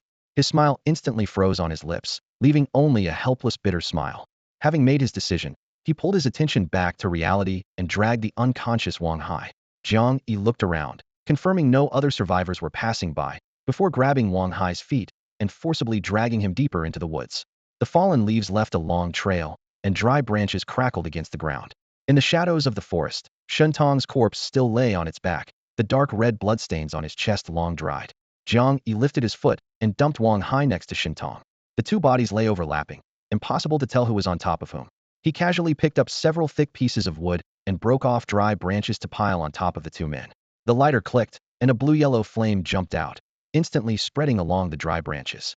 Fierce flames rolled up, filling the air with a burning smell. Jiang Yi watched expressionlessly as the fire consumed the bodies, until both faces were burned beyond recognition, then turned and left. Returning to the medical building, he saw everyone had gathered in the open space. Each person carried heavy bundles on their backs, some even holding 2 or 3 more in their hands, grinning from ear to ear. In the crowd, Guahanxue stood quietly with Qingdou beside her. At this moment, Qingdou looked like a walking luggage rack, a makeshift bundle torn from a white coat hung around his neck. Each hand carried a bag. His arms bore an even larger backpack, nearly bending him over. In contrast, Guahanchues stood empty-handed, only the golden bow slung diagonally across her back and a small backpack at her feet. Her figure appeared clean and efficient, almost inconspicuous among the luggage-laden team. Everyone's faces glowed with post-harvest joy. Seeing Jiang Yi return, they all showed grateful expressions. Dongfang Tian, Zhu Kaijun, and Li Huiyu understood in their hearts that while this team was nominally led by the three of them, Jiang Yi now held tremendous weight. In everyone's mind sometimes his single word carried more authority than all three captains combined. Jiang Yi surveyed everyone's bulging backpacks and nodded approvingly. He beckoned to those standing at the front, his voice low and crisp. Since everyone's ready, let's move out. Everyone was eager to reach what was supposedly the last safe haven on campus. Armed with medical supplies and having figured out ways to deal with zombies, they were convinced that life would be better once they reached the cafeteria. Dongfang Tian and his group seemed to have already devised solutions for future governance, showing little concern about what lay ahead after reaching the cafeteria. As if heaven itself couldn't bear to watch Jiang Yi's streak of bad luck continue, the group encountered almost no obstacles after leaving the medical building. Only occasional blind zombies appeared, quickly dispatched. The closer they got to the cafeteria, the fewer zombies they encountered, with high-level zombies becoming increasingly rare. Jiang Yi's blade flashed as he cleaved through a high-level strength-type zombie's skull, blood spattering. Looking up, he could clearly see the four large characters, East District Cafeteria, on the exterior wall of the four-story building. This East District Cafeteria number 1 was originally an old academic building at the University of Technology, converted during campus expansion to accommodate 5,000 diners simultaneously. In recent years, extensive automation equipment had been introduced, elevating this ordinary cafeteria to the National University Cafeteria rankings. As zombies along the route were systematically eliminated, someone at the front of the group suddenly screamed, pointing toward the nearby cafeteria building. "We made it!" Joy spread instantly through the crowd. "Who are you people? Where did you come from?" Just as everyone began to relax, a sharp challenge rang out from ahead. 7 or 8 vigilant patrol figures approached them. Everyone froze, then got a clear look at the newcomers. Each wore crude but practical armor pieced together from metal or plastic, gripping sharp blades with an intimidating aura. In comparison, while their group had brought many bows from the gymnasium, they lacked proper melee weapons capable of cutting through zombies, creating an oppressive atmosphere that made hearts tighten. Jiang Yi narrowed his eyes slightly, immediately recognizing the man in the lead. He crouched down and quietly retreated to the middle of the group. Zhu Kaijun was first to react, stepping forward alongside Dongfang Tian and excitedly calling to the leader. "Teacher Mao, it's me, Zhu Kaijun." Dongfang Tian couldn't contain himself either, rushing forward. "Teacher Mao, I'm Dongfang Tian." The blade gleamed coldly in the sunlight as Mao Xingyu gripped his weapon tightly, shouting sternly, "Don't come closer, stop right there." His fierce expression made both men's hearts skip a beat, forcing them to halt. Mao Xingyu's sharp gaze scrutinized them for a long moment even under the best conditions. Half a month was enough to change a person's build and appearance. Only after confirming their identities did he relax, sheathing his blade with a smile. "It really is you. I never expected you'd still be alive, let alone make it here."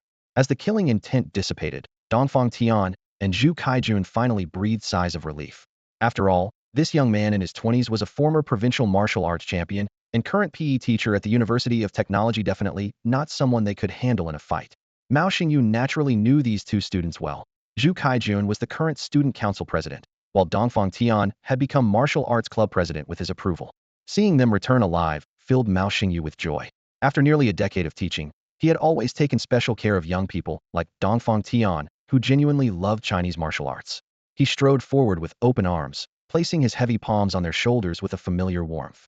"Good. No problems, Hariri, all still as strong as ever."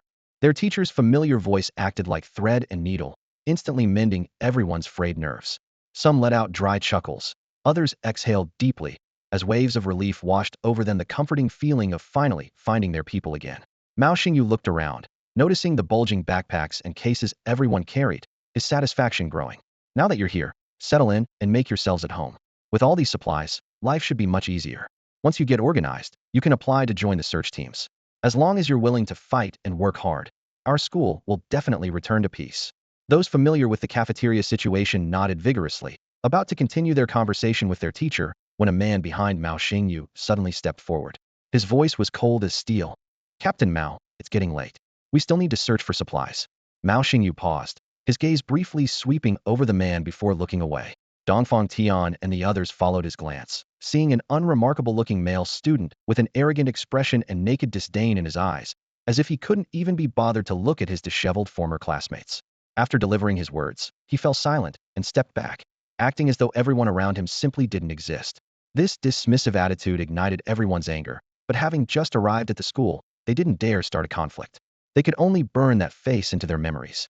After half a month in the apocalypse, those who survived were no longer innocent college students. They had killed zombies, seen blood, and everyone's hands bore traces of crimson, light, and dark.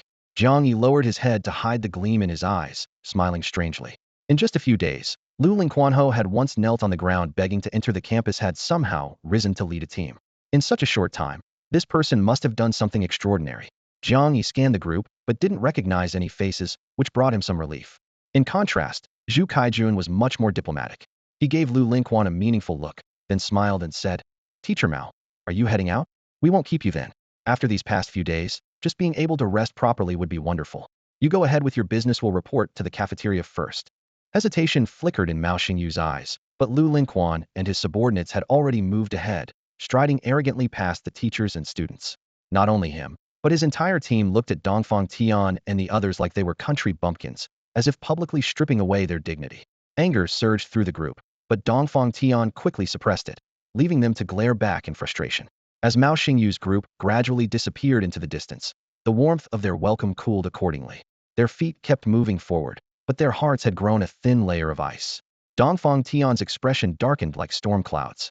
He had heard from Jiang Yi that the cafeteria wasn't exactly peaceful, but he hadn't expected to face such a show of force before even entering. How could someone as proud as him swallow this insult? He clenched his fists, veins bulging in his arms. Just wait and see. I, Dongfang Tian, won't give up so easily. No matter who they are, they'll all end up beneath my feet. Jiang Yi had no idea what each of them was thinking. As they approached the cafeteria, he stopped and looked at the others. "We're here. Let's part ways." Everyone was stunned. Zhu Kaijun spoke first, smiling to ease the tension. "Jiang, we've walked all the way to the entrance. Don't you want to go in with us?" Jiang Yi shook his head. "No, I have other things to take care of. I won't be going in with you." Li Huiyu lowered his voice. "Jiang Yi, is there some reason you can't go in?" Jiang Yi paused slightly. Meeting Li Huiyu's seemingly concerned gaze, he suddenly smiled. "Don't overthink it. It's just not convenient for me to go in right now." After a brief pause, he decided to be direct. "As you know, I came out of the cafeteria but have been staying outside, not daring to return. I offended some people inside, and I can't handle them right now. They might still be looking for me. If you don't want trouble, you'd better not mention that you've seen me." As his words fell, everyone exchanged glances again. Dongfang Tian and Zhu Kaijun shared a look, each lost in thought. Jiang Yi ignored their reactions, his gaze sweeping over them like a cold blade. "I hope you won't get any other ideas. I might not be able to handle those enemies, but dealing with you, you should be well aware of my capabilities." The air instantly froze. The small schemes that had just begun forming in their minds were forcibly suppressed. After all, they knew they couldn't match that mysterious and powerful ability user, especially having witnessed Jiang Yi pursuing Li Zhitian with their own eyes. They didn't dare underestimate him. Seeing everyone avoid his gaze, Jiang Yi nodded with satisfaction. Finally, he looked toward Dongfang Tian and the others. "Whatever conflicts we had before, I hope they end here. If you really want to fight, then come on, but next time I absolutely won't show mercy." Zhu Caijuan's heart trembled, and he quickly spoke up. "How could we? We're grateful enough to Jiang for getting us this far. Since that's the case, we'll leave first." With that, he called to the few companions willing to follow him and turned to leave. Dongfang Tian took a deep look at Jiang Yi, then glanced at Guohanxue. However, Guohanxue kept her eyes downcast, giving him no response. Dongfang Tian's heart tightened. He snorted coldly and left with only the three lonely figures behind him. Only Li Gang and Li Huiyu remained. It was obvious that Li Huiyu was the real decision-maker and the one with the best relationship with Jiang Yi. He relaxed and bumped fists with Qingdao. "Then we'll go in first. If you need anything, and I can help, just ask." Li Huiyu was naturally proud, but certainly not foolish. Befriending a powerful team would only benefit him. After the crowd dispersed, Qingdao and Guohanxue walked side by side to Jiang Yi. Qingdao stared at him. "Jiang Yi, are those enemies you mentioned real? Who are they? I'll help you." Qingdao stepped forward resolutely. Jiang Yi had absolutely no doubt about his words. The 100% trust wasn't just directed at Qingdao deep down. Jiang Yi trusted Qingdao completely, enough to entrust his back to him without hesitation. Jiang Yi's gaze shifted between the cafeteria and his two companions. Finally, he turned to Guohanxue beside him and said, "Hanxue, take Qingdao and go in first. I'll find a way to get inside. Once we're in there, try not to approach me in public places. If anything comes up, I'll come find you. Don't worry about my situation, I can handle it myself." Qingdao immediately became anxious upon hearing this. "Jiang Yi, what are you saying? Aren't we partners?" If something happens to you, are we supposed to just stand by and watch? Guahanxue understood Jiang Yi's real predicament. She grabbed Qingdao by the back of his neck, and despite his constant struggling, she stuffed the backpack in her hands into Jiang Yi's. All right, we'll wait for you inside. These are your things. I've added a few items you might need. Be careful. Jiang Yi took the backpack and smiled warmly. He watched as Guahanxue dragged Qingdao, who was half a head shorter than her, toward the cafeteria like she was carrying a kitten. Qingdao wailed all the way. President Guahanxue, put me down. I haven't finished talking to Jiang Yi. Call me sister. Guahanxue interrupted without looking back. Watching their figures gradually disappear into the distance, Jiang Yi shook his head helplessly. The closer they became, the more unknown sides of themselves they revealed. Thinking of their concern for him, his chest warmed slightly, and he raised his hand to gently cover his heart. So, this was what it felt like to be cared for. All right, now let me see how to get in. He suppressed that tender feeling, crouched low to scan his surroundings, then bent over and slipped into the nearby woods. The woods weren't large, so quiet that only the soft sound of breaking twigs underfoot could be heard. Emerging from the trees, he looked up at the familiar building, feeling a slight pang in his heart. Forcing down the bitterness, he quickly walked into the building. Being close to the cafeteria, this area had been cleared multiple times. Zombies were virtually extinct here, and any useful supplies had been scavenged long ago. The stairwell was dim with mottled walls as Jiang Yi climbed step by step. The dormitory building that once echoed with laughter and chatter was now covered in dried black stains. Back then, he had complained about the noise here, but now he found himself missing those endless gaming shouts. He pushed open the damaged door to his own dorm room. The bed frames had long been dismantled, leaving only peeling wall paint and chaotic footprints scattered across the floor. Jiang Yi bent down to pick up a dust-covered book, brushed off the shoe prints from the cover, and looked at his own name written in Lesthaniad handwriting. He smiled bitterly. If only the world could still be the way it was before. He didn't allow himself much time for sentimentality. After quickly clearing a small space in the corner where he could sit, he pulled out a portion of jade fat meat and a bottle of heavenly spring water from his backpack. The subtle meat aroma quickly dispelled the musty smell in the room, and the warm, satisfying feeling made him pat his stomach contentedly. After a brief rest, he summoned a light screen on the wall. Level 9, 79512. Speed, 19 points. Defense, 10 points. Strength, 7.75 points. Mental, 7.75 points. Constitution, 5.5 points. Looking at his stats, Jiang Yi shook his head in frustration. Leveling up was becoming increasingly difficult, and despite the seemingly significant growth with each advancement, at level 9, he had virtually no advantages compared to Qingdao and Guahanxue. His speed and defense stats might be impressive to ordinary people, but among awakeners, they were nothing special. His supposedly strongest attribute, speed, was completely outclassed by Guahanxue in every aspect. While Qingdao's speed was slightly inferior, his rich combat experience still allowed him to dominate Jiang Yi completely. As for defense, he could barely avoid scraping his skin when falling, but an ordinary dagger could still easily end his life. Compared to Wang Hai's physique that was impervious to blades and axes, there was simply no comparison. His other abilities? Better not to mention them. He switched to the team interface, and his expression finally improved. Guahanxue, Trust level 92, shareable experience 46.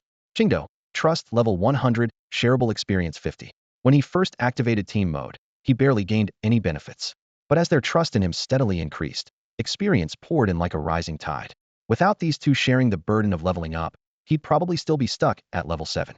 The combined experience they provided was almost equivalent to having another complete version of himself. After truly understanding the terrifying potential of the team system, he finally felt relieved about the horrifying experience requirements that lay ahead. The interface still only had these 2 pages. The system hadn't added any new functions. Jiang Yi turned his attention to his personal storage space. Reaching into his pocket, the familiar gray-white space appeared before his eyes.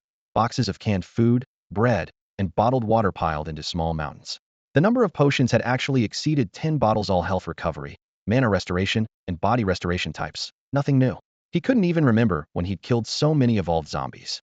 As for the dog hide that dropped from the big gray wolf he'd killed earlier, Guahanxue had already claimed it as a blanket. Thinking of how she'd clutched that fur and refused to let go, he couldn't help but smile. They'd only been apart for less than 2 hours, yet he already missed those 2. He wondered if they'd made it to the cafeteria smoothly and whether they'd run into any trouble.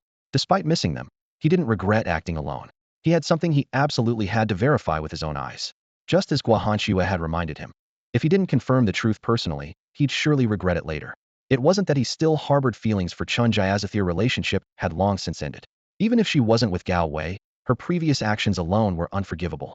But if she really was the one behind the scheme to frame him, Even after 4 years together, he wouldn't show mercy. Jiang Yi gripped his skull cleaver blade tightly, his knuckles turning white, killing intent flickering in his eyes. After resting through the night, dawn broke and he pushed himself up from the hard desk. In the apocalypse, having a desk to sleep on was already a luxury. Following his plan, he finished breakfast and opened the backpack Guahanxue had given him in advance. Several packs of disposable masks and a low-key black cap were neatly arranged on top. Girls really were thoughtful. After putting away the protective gear, he found several sets of durable, dirt-resistant men's clothing. Clearly, Guahanxue had collected these specifically for him, knowing he frequently ruined his clothes. Among the scattered items, besides the power banks and other things he had collected earlier, there was also a box of medicine wrapped in a plastic bag. Jiang Yi glanced at it briefly and immediately guessed the purpose of these pills.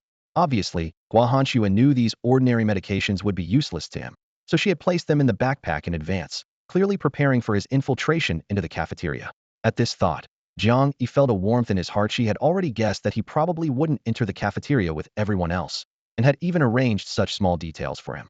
He stuffed the miscellaneous items back into the backpack and pulled out the new outfit Guahanxue had prepared for him, black jeans and a black leather jacket. After changing clothes, he felt completely refreshed. Then he shaved off the newly grown stubble, put on a baseball cap, and pulled the brim down low to cover his eyes, greatly reducing his recognizability. Finally, he put on a black mask and picked up the skull-cleaving blade in his right hand. His appearance now resembled a walking shadow of death, with only those sharp eyes gleaming coldly through the gap between the mask and cap brim. After shouldering his backpack, he turned to look at the dormitory that had already become unrecognizable. It was the complete mark of his past life. Goodbye, my former life. With his mind made up, he rushed out of the dormitory building without hesitation, heading straight for the nearby horde of corpses. Cold light flashed as the blade carved a bloody path through the zombies. In just a few breaths, more than 10 bodies fell to the ground. After confirming one by one that no targets remained, Jiang Yi immediately turned and ran toward the next area where zombie shadows were active. He didn't return directly to the cafeteria, taking advantage of the fact that the surrounding areas were cleared daily by search teams, making it difficult for large-scale zombie hordes to form. He decided to roam the vicinity and frantically slaughter zombies to further hone his skills. With sufficient confidence in his own strength and the controlled environment, he dared to venture out alone. The killing gradually became numbing.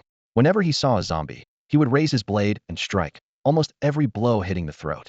With his improved strength, he could kill ordinary zombies with a single strike. Another zombie fell. Jiang Yi stopped to carefully examine the corpse, finally nodding with satisfaction before beginning to search the body. A dead phone, some loose change, and an ID card. He casually discarded the change and wiped the dirt off the ID card, only to discover that the photo bore a striking resemblance to himself. The build, expression, and facial features were all similar. Jiang Yi memorized the ID information and carefully stored both the card and phone. To leave no loose ends, he dug a shallow pit and buried the dead man's head. If he was going to do this, it had to be flawless. With his high intelligence, devising a relatively perfect plan wasn't difficult. After finishing up, he shouldered his backpack again and quietly departed. Run quickly, don't get caught up in fighting. On the other side, Fang Qingchuan struck down an approaching zombie claw with his blade, his gaze sweeping over his panicked companions fleeing nearby, feeling a sharp pain in his chest. He hadn't expected that what should have been a routine search mission would cost them so many people. Fang Qingchuan fought desperately to win everyone a chance at survival. But he was just an ordinary person after all, his strength rapidly draining as burning pain spread through his aching arms. The zombies kept gathering, surrounding the few remaining team members like a pack of wild beasts waiting on the perimeter, ready to feast once everyone was exhausted. Wah, I don't want to die. A cowardly team member broke down sobbing under the crushing pressure of approaching death, his cries sharp and piercing. Fang Qingchuan felt irritated and frazzled as he cleaved through lunging zombies with his iron blade, roaring angrily. Stop crying. Grab something to block them. If you don't want to die, then move your ass. Damn it, Fang Qingchuan, you're not our team leader. Another person who had lost all will to fight spoke with a trembling voice, screaming as he retreated. We're all going to die anyway, so why should we listen to you? Damn it, I hate cowards like you the most. Get lost. Fang Qingchuan's face turned ashen, but he couldn't spare time to argue right now. He still wanted to live, and as long as he could breathe, he would never give up. Suddenly, he caught sight of a companion beside him. The man was desperately swinging his weapon when a zombie bit into his shoulder, dragging him into the horde amid agonized screams. With his comrade's death, their hard-fought defensive line was instantly torn open, and zombies poured through like a flood. Roar! The overwhelming stench drove the zombies into an even greater frenzy. In front of the group, a bloody human head was sent flying, and despair nearly consumed Fang Qingchuan. Just then, a black shadow suddenly burst through the outer edge of the horde, charging in like a fierce wolf, and forcibly tearing open a massive gap. Fang Qingchuan's eyes lit up as he raised his arm and shouted, "Quick, charge with me." The other survivors saw what happened and instantly ignited with their last fighting spirit. Fang Qingchuan swung his blade wildly, sending zombie after zombie flying. The others followed close behind, smashing down and stabbing through the monsters blocking the gap. In just a few dozen seconds, they lost 2 more companions, but finally broke through the encirclement. After escaping, they got a clear look at their sudden savior. A black long blade danced in his hands, each strike cutting down at least 1 zombie with clean, efficient movements, as if a divine warrior had descended from heaven. Everyone's blood surged with renewed morale. "Kill them all!" Fang Qingchuan roared again. Riding this wave of fervor, they vented their fury by cutting down a group of zombies. But rationality kept Fang Qingchuan from being overwhelmed by bloodlust. Gap was already open, so he immediately turned and fled alongside the black-clad man. Humans' greatest advantage over zombies was speed. In life-or-death moments, even ordinary people could burst forth with athlete-level velocity.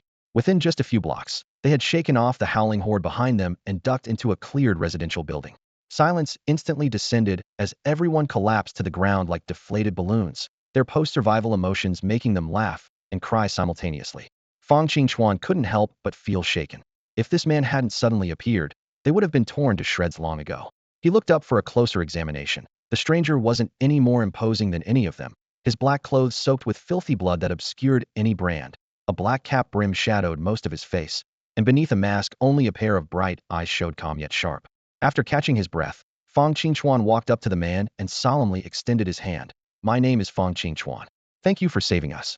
The boy was exhausted too, but he still struggled to his feet and replied in a hoarse voice, "My name is Li Xingzhe.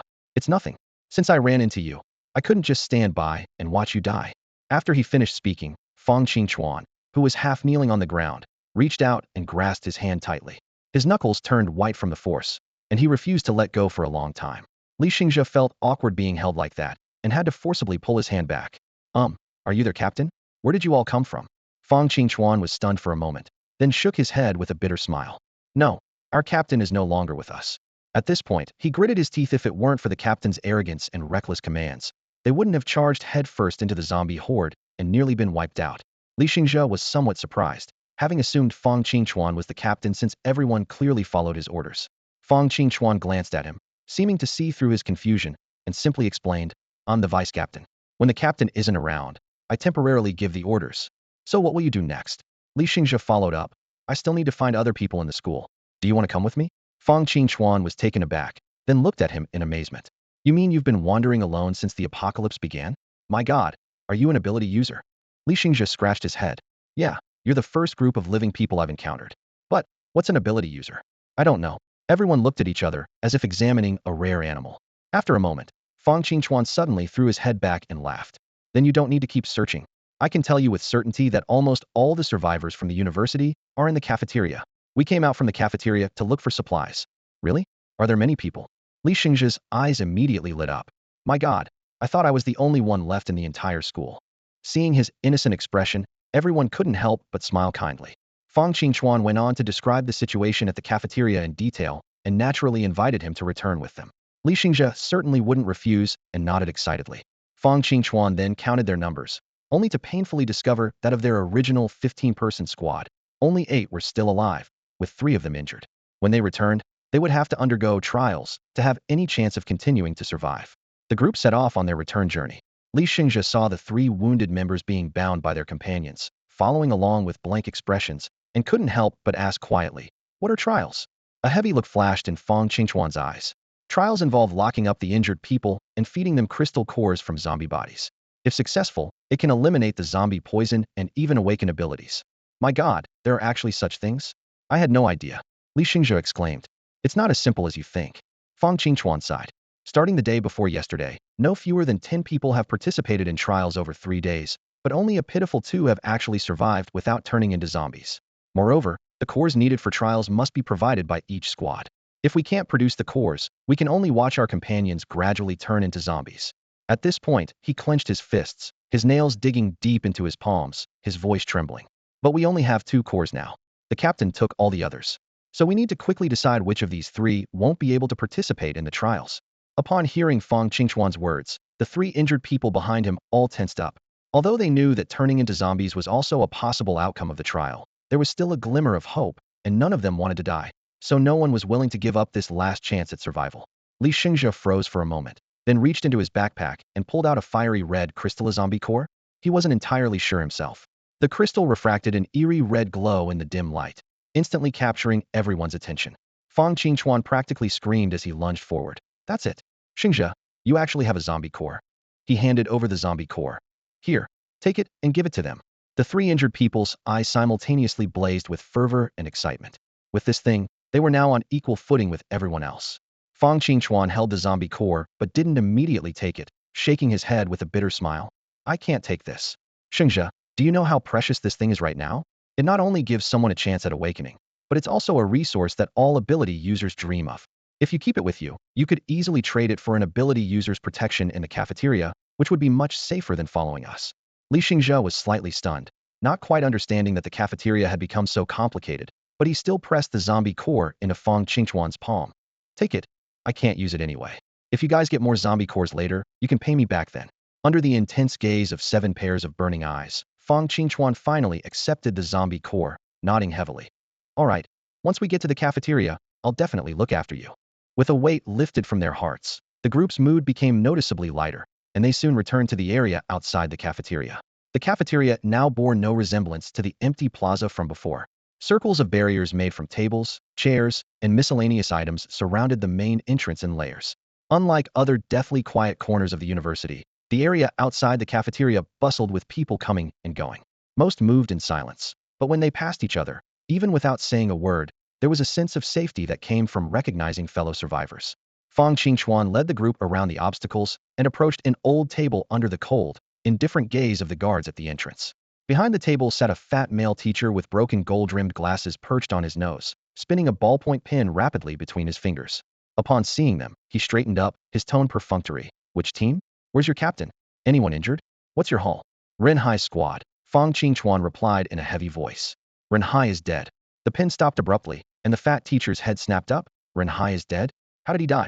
Fang Qingchuan explained what happened in the most concise terms possible. The fat teacher resumed taking notes, glanced at everyone's empty hands, and couldn't be bothered to ask about spoils of war. When he learned that 3 people were injured, he waved his hand, and student guards came forward with iron chains, binding the 3 injured people with a series of clanking sounds. After finishing this, the fat teacher looked at Fang Qingchuan. Are you going to undergo the trial? Under the burning gazes of those 3 people, Fang Qingchuan pulled out 3 zombie cores and solemnly placed them on the table. Yes, we want to undergo the trial. The male teacher's eyes blazed with intense light. It wasn't that he had never seen zombie cores before, but this was the first time he had seen 3 appear simultaneously. Extreme greed flashed across his eyes as he instinctively reached out with his fat hands to grab those crystals. Li Xingzhe watched the man's actions with contempt, finally understanding why the awakening success rate in the cafeteria was so low. Fortunately, with his cap pulled low, no one had noticed him. The fat teacher's fingertips still carried the chill of the corpse cores. He suppressed his instinctive greed and stuffed the 3 cores into his pocket. Just as he was about to order someone to drag the new corpse to the quarantine area, he caught sight of Li Xingzhe from the corner of his eye. Isn't he one of your team members? Fang Qingchuan snapped back to attention and quickly pulled Li Xingzhe forward. Yes, we were able to return safely this time, thanks to Xingzhe. He's never been here before, so I brought him back with us. The fat teacher retracted his foot that had already stepped forward, his flesh jiggling as he tore off a form and slammed it onto the table. Fill this out. Did you bring your student ID and identification card? Have you awakened? Do you have any special abilities? Li Xingzhe smiled faintly, pulled out his student ID and identification card, placed them on the table, and bent down to fill out the form.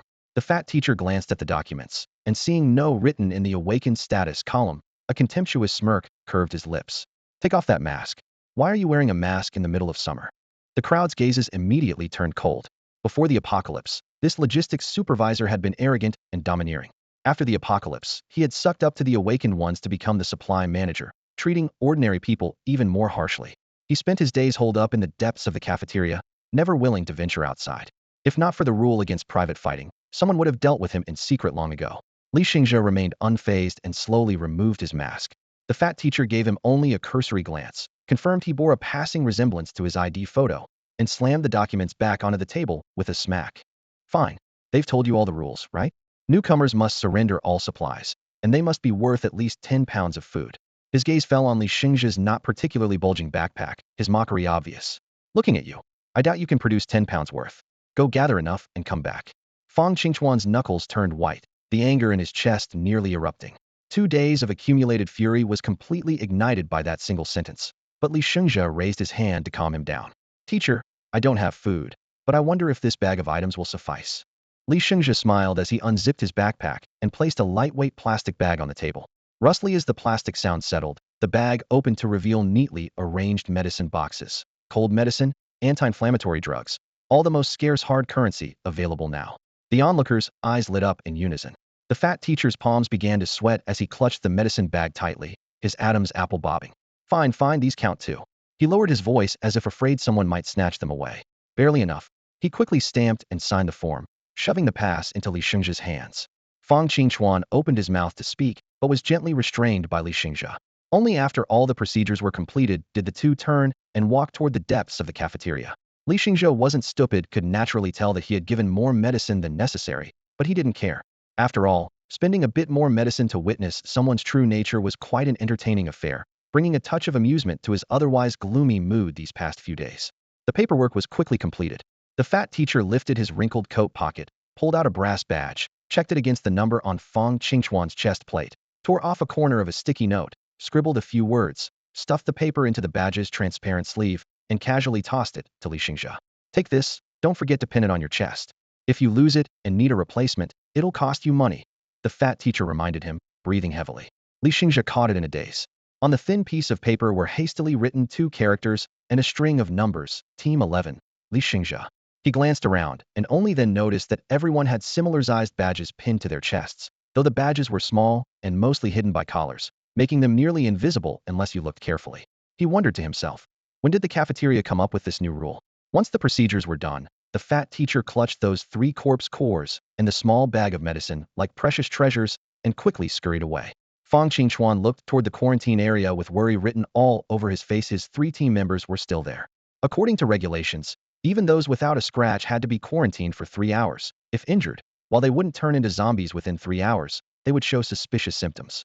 People had hastily cordoned off an area with wooden stakes and tape, with 2 guards holding iron rods standing outside. No one was allowed to step out. This was the so-called quarantine zone. Li Shengzhe didn't mind. He found a shady spot, sat down on the ground, and closed his eyes to rest. Shengzhe, I'm sorry. I forgot we still had to turn in supplies. Fang Qingchuan said guiltily as he crouched down. It's fine. Everyone has to follow the rules. Li Shengzhe waved his hand dismissively. Fang Qingchuan smiled bitterly. But you turned in way too much medicine, enough for 2 people's quota. Li Shengzhe didn't want to dwell on this matter, so he changed the subject. Captain Fang, tell me about the search teams. If I wanted to join, how would I go about it? Hearing this, Fang Qingchuan's eyes lit up. Great. With your skills, it would be such a waste not to join a search team. Before he finished speaking, he looked down at his own badge, and bitterness crept across his face. Don't call me captain anymore. Our captain is dead. Team 11 has lost more than half its members, and will probably be disbanded and reorganized. Who knows where we'll end up? Li Shengzhe was surprised, so Fang Qingchuan explained the situation clearly. To collect supplies, the cafeteria had formed 15 teams in total. Any awakened person who was willing could become a captain. A team could have multiple awakened individuals simultaneously. Ordinary people who wanted to join had to apply and pass an assessment. They needed to be tough fighters and willing to risk their lives. Each team required a minimum of 10 to 15 members. With Team 11 having lost half its members and its captain dead, it was now essentially an empty shell and would likely be disbanded according to regulations, with remaining members redistributed to fill gaps in other teams. Li Shengzhe could see his reluctance and asked, why is everyone fighting to join the search teams? What do the awakened ones who don't go do instead? Fang Qingchuan's face was full of envy. Shengzhe, awakened individuals have incredibly high status. Our safety depends entirely on them. Besides the team captains, awakened ones who choose to stay behind get equally good treatment. They don't even have to turn in supplies. As long as there's a real crisis, they're responsible for defending the cafeteria. Li Shengzhe narrowed his eyes. When had the hierarchy in the cafeteria become so clearly defined? Thinking about Fang Qingchuan's expression, Li Shengzhe couldn't help but ask, if we don't want Team 11 to be disbanded, is there any other way? A glimmer of barely contained excitement flashed in Fang Qingchuan's eyes. Yes, as long as one of us 3 team members successfully awakens and is willing to stay as captain, Team 11 can be saved. Li Shengzhe recalled the disdainful expression on that fat guy's face earlier, and a hint of sarcasm crossed his eyes. Fang Qingchuan's dream was probably about to be shattered. Along the way, they chatted back and forth, and soon the 3-hour bumpy ride came to an end. The guards shouted loudly, urging everyone off the vehicle, and the crowd was herded toward the cafeteria. Stepping into the post-apocalyptic campus cafeteria for the first time, Li Xingzhe looked at the familiar yet strange walls and chairs, suddenly feeling an indescribable sense of bewilderment in his heart. Fang Qingchuan patted his back. Hungry, right? Come on, let's eat and talk. He enthusiastically pulled him toward the food service area. They each picked up stainless steel trays that gleamed coldly.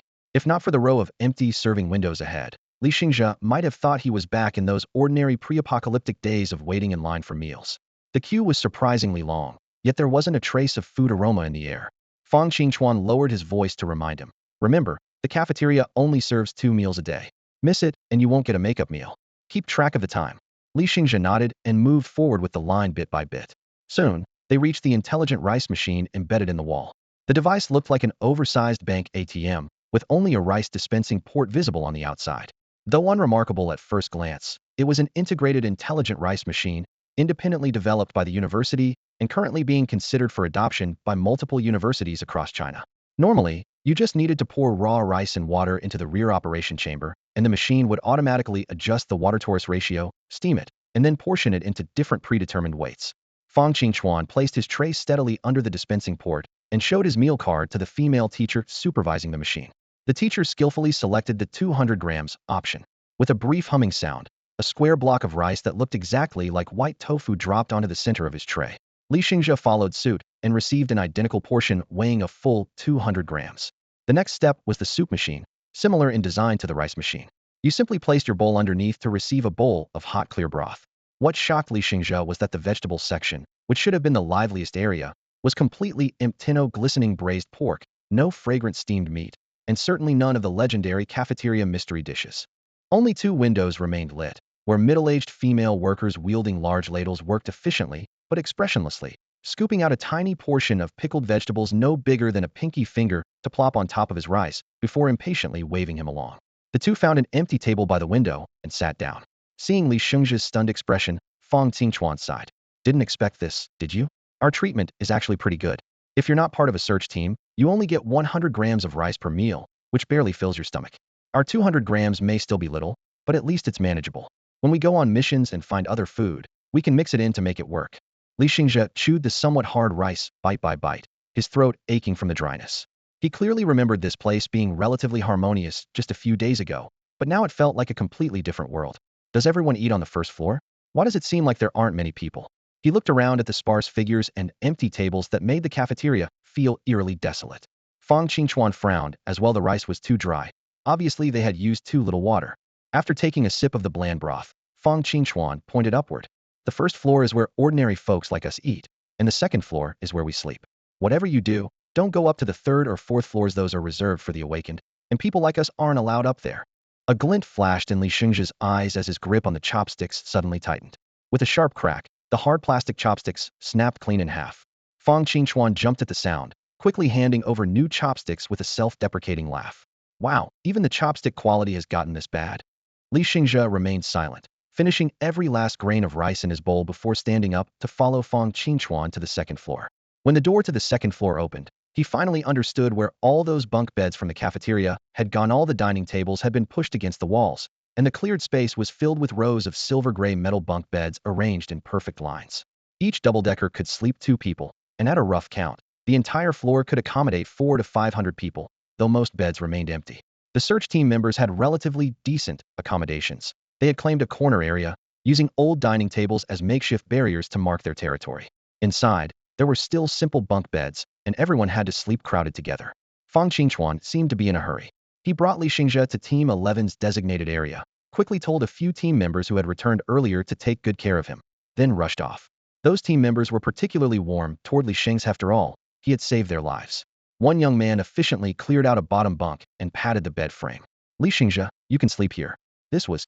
His voice trailed off mid-sentence, a flash of sadness crossing his eyes. This was my friend's spot, but he's never coming back.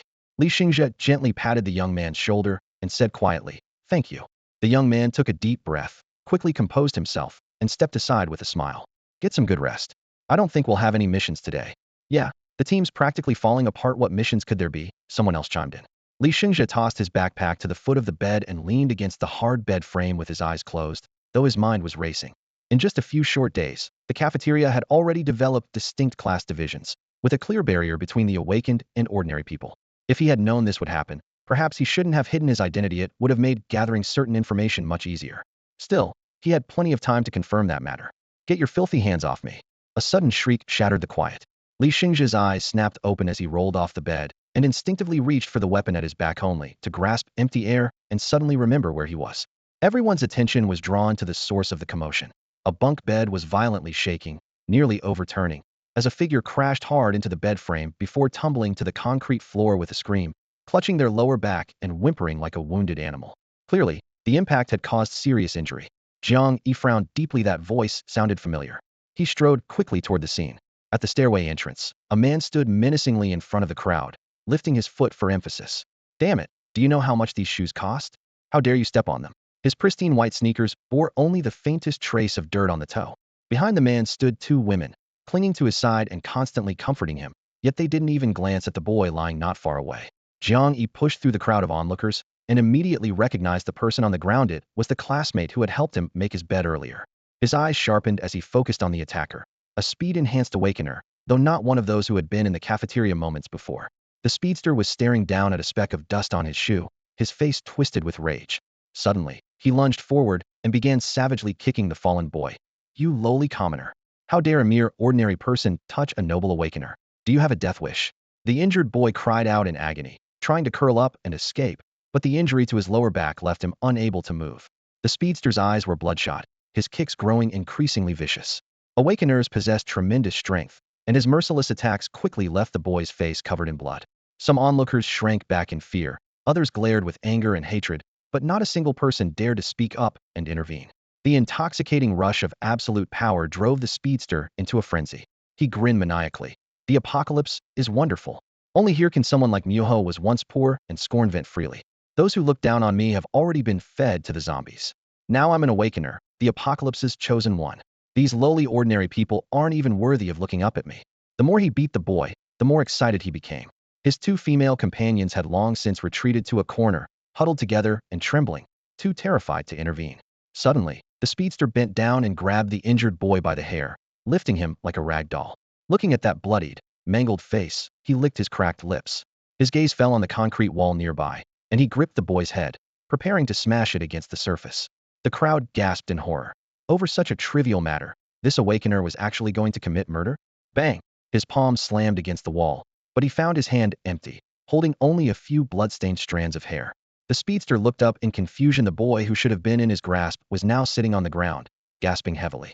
Beside him stood a young man dressed entirely in black, wearing a hat and mask, supporting the injured boy. Who are you? The speedster immediately became defensive. Anyone who could rescue someone right under the nose of a speed-enhanced awakener without warning was definitely no ordinary person. The man in black ignored his shouting and first carefully examined the injured boy's pupils and pulse, confirming he hadn't lost consciousness before letting go. He raised his head, his gaze locking onto the speedster like a blade. Who gave you the right to harm your fellow survivors here? The speedster's heart lurched, instinctively stepping back half a pace. Soon, however, he noticed the white badge on the black-clad man's chest and immediately began screaming curses. Bastard! Who told you to save him? You lowly commoner, don't you know I'm an awakener? The man in black Li Sheng's had casually picked at his ear, his tone lazy. Yeah, I know. What are you yelling about? You awakened a bit of speed, and now you're acting like someone just gave birth to Neza, howling endlessly. How dare you insult me? The speedster looked as if he'd been struck by lightning, then flew into a murderous rage. Commoners! You're all nothing but commoners. His mouth twisted into a grotesque grin, his eyes blood-red as he laughed maniacally and roared. Commoners should just die. The next second, he suddenly exploded into motion, shooting toward Li Xingzhe like an arrow released from its bow, his fist aimed straight at the man's head. Before anyone could even react, when they came to their senses, they saw the previously arrogant man frozen in shock before Li Sheng's fist was firmly gripped by the other man's 5 slender fingers, unable to move an inch no matter how hard he struggled. Now that you're caught in the hands of what you call lowly commoners, what does that make you? Li Xingzhe's tone was contemptuous, his thin lips curling slightly. The man's face flushed red with strain, veins bulging on his arms, yet he still couldn't pull his trapped fist free. Li Xingzhe's hand was like an iron claw. The harder he struggled, the tighter those fingers clenched. Let go, the man roared. Li Xingzhe snorted coldly, released his grip, and gave a push. The man staggered backward several steps, crashing into the crowd. The pointing fingers and whispers around him, along with that cold, indifferent face, made him feel scorned once again, his scalp tingling with humiliation. I'm an awakener. How could I possibly lose to an ordinary person? He screamed internally, but finding no explanation, he could only roar hoarsely. I'll kill you. The next second, he lunged forward, his fist aimed straight at Li Xingzhe's head. Li Xingzhe tilted his head slightly, letting the punch whoosh past his ear. He grabbed the man's collar with his other hand, sank his waist and hips, then explosively rosy a perfect shoulder throw. Bang! Lin Yu crashed heavily onto the floor. The watching crowd's eyes lit up. All this time, they had accepted that awakeners were superior beings, not daring to challenge them. But now they realized that awakeners weren't as invincible as they'd imagined. Speed enhancers were indeed fast, but their corresponding strength wasn't outrageous at least. They could still track Lin Yu's movements. Good, the crowd buzzed quietly. We've had enough of those people who think they're superior. We're all human. On the ground, Lin Yu felt his head and back burning with pain, the surrounding noise drilling into his ears. I lost. Impossible. I'm an awakener. He stared at that retreating figure in disbelief.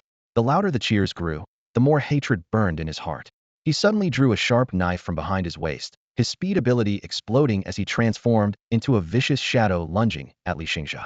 The wind whistled behind him, but Li Xingzhe merely lowered his eyes slightly.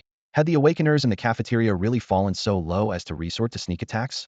Just as he was about to turn around, a clear shout rang out from behind the crowd. Lin Yu, what do you think you're doing? Lin Yu's murderous intent froze mid-strike, his knife-wielding hand trembling uncontrollably as he swallowed hard and turned to look. The crowd spontaneously parted, creating a pathway. A group of people in black robes walked forward shoulder to shoulder, their steps perfectly synchronized. Leading them was a beautiful woman, built like an average male student, with wavy long hair cascading over her shoulders. A form-fitting leather outfit outlined her curves, thin leather gloves on her hands, and between her fingers she held a slender bamboo stick. Though she appeared completely ordinary, the moment she stepped onto the second floor, the entire level fell so silent that only heartbeats could be heard. Li Xingzhe instinctively took half a step back. It was actually her. Ma Yue gripped her bamboo staff, leading over a dozen equally beautiful yet fierce-looking girls behind her, staring intently at Lin Yu ahead. Lin Yu, surely you know the cafeteria rules? No killing inside the cafeteria, not even for awakeners. Are you planning to break the law knowingly? The wet floor reflected the gleam of the blade. The dagger in Lin Yu's hand trembled so violently it nearly slipped from his grasp. He forced a smile and waved his hands frantically. Teacher Ma, it's not what you think. I just wanted to teach him a lesson. I really wasn't planning to kill anyone. Ma Yue snorted coldly, her gaze sharp enough to pin someone to the wall. Is that so? Then do you think there's something wrong with my eyes? Or is that knife in your hand just a toy? Lin Yu shivered. He could look down on others, but he dared not underestimate Ma Yue's cafeteria's notorious enforcer. Though everyone called her teacher, back at the university before the apocalypse, just hearing her voice would make at least half the students tremble with fear. The three troublemakers cowered against the wall. Ma Yue glanced at them, her expression growing more impatient. I'll report this matter to the higher-ups. Lin Yu. As soon as she finished speaking, Lin Yu's face turned deathly pale. He quickly threw the knife far away with a loud clatter. He dropped to his knees, almost grabbing Ma Yue's legs. Please no. Teacher Ma, I really know I was wrong. Please don't report this. If I get expelled, I'll definitely die. Everyone knew the cafeteria rules were ironclad. Over the past few days, others had tried to challenge them, and without exception, all had met tragic ends. Just a few days ago, an awakener had killed an ordinary person in a fit of rage and was immediately expelled by the leadership to a kilometer outside the cafeteria, never to return. The man had made threats before leaving, but within 3 days, Lin Yu had seen his mangled corpse among the zombie horde. Expulsion was equivalent to a death sentence. Ma Yue's expression remained ice cold as she turned to leave.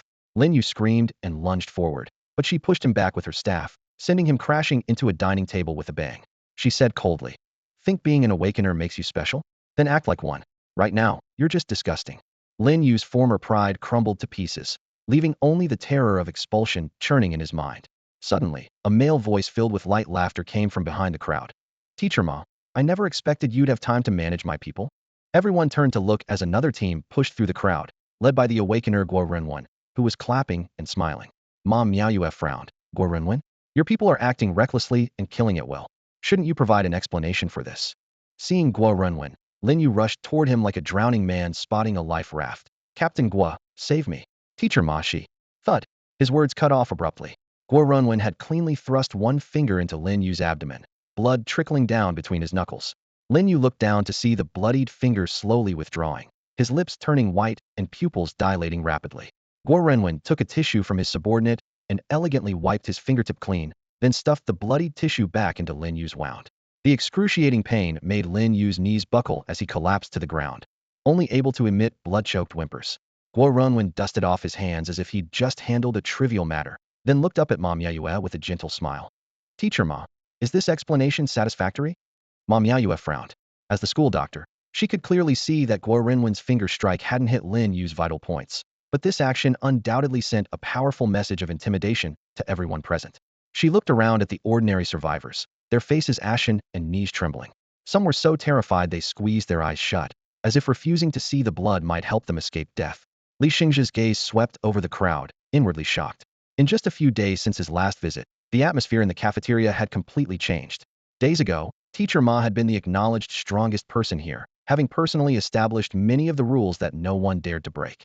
Now, a mysterious freshman had the audacity to publicly challenge her authority. Lin Yu clutched his abdomen, screaming in agony as sweat dripped from his chin to the floor, each drop audible in the silence. Guo Runwen didn't even glance at him, simply retracting his arm and turning his attention to Li Xingzhe with obvious interest. This student has excellent physical conditioning, he said, pointing at Li Xingzhe's solid shoulders. His voice wasn't loud, but it made everyone's hearts tremble. Are you interested in joining my 4th squad? The moment he finished speaking, the room erupted. Envious, jealous, and fearful gazes shot toward them. Everyone knew that while search squad rankings were theoretically unrelated to strength, the higher the ranking, the better the survival rate. This was a bloody fact. Guo Renwen, captain of the 4th squad, was widely recognized as a ruthless character. Ma Miaoyue's heart sank. Guo Renwen extending an olive branch to someone who had just offended one of his subordinates couldn't possibly be as simple as finding the person agreeable. Li Xingzhe was stunned for half a second, then smiled and pointed to the bronze badge on his chest. Sorry, I already have a team and have no plans to switch. Guo Renwen stared at the badge for a moment, his lips curving into an ambiguous smile. In that case, forget it. Lin Yu has been punished. Are you satisfied with this outcome? To be honest, Li Xingzhe replied calmly. I prefer to handle my own problems. But since Captain Guo has already acted, I appreciate it. This response was tantamount to kicking away the olive branch that had just been extended. The air froze for half a second before Guo Renwen suddenly threw back his head and laughed loudly. He pointed at Li Xingzhe, said nothing, then turned and strode away. Only then did 2 female students who had been hiding in the corner timidly rush forward to help the pale-faced Lin Yu to his feet. At the same moment, Du Songbai, who had been unconscious nearby, regained consciousness. Seeing them about to leave, he called out hoarsely, Shaoli, can you face Kuan Yu's spirit after acting like this? The tall girl's steps faltered. She turned back with a bitter smile. He's dead. Do you want me to mourn him forever? Don't be naive, Du Songbai. As long as I can survive, I'm willing to do anything. With those words, she supported Lin Yu and hurriedly followed the group as they left, his groans of pain echoing behind them. Watching Guo Renwen's figure disappear, Ma Miaoyue withdrew her gaze and quietly warned Li Xingzhe. Be careful of Guo Renwen. Under the brim of his cap, Li Xingzhe's eyes narrowed slightly. Thank you, Teacher Ma. I understand. After Ma Miaoyue also went downstairs, the suppressed tension on the 2nd floor exploded instantly. People began chattering about everything that had just happened, an ordinary person defeating an awakened one, 2 awakened squad captains facing off. It wasn't just that an ordinary person could defeat an awakened one. More importantly, they had witnessed a hostile confrontation between 2 awakened squad captains. Li Xingzhe naturally became the center of attention, not wanting to draw any more eyes. He smiled bitterly while helping the dazed Du Songbai back to Team 11's sleeping area. Du Songbai's wound was red, swollen, and burning hot, with his forehead noticeably feverish. After a moment's consideration, Li Xingzhe pulled a small bottle of dark red liquid from his backpack, found a blind spot away from prying eyes, and quietly poured a few drops into his water bottle before handing it over. Du Songbai's mind was still consumed by his best friend's girlfriend's parting words, so he unconsciously took the bottle and gulped down a large mouthful. Li Xingzhe asked with concern, feeling any better? Do you want to lie down?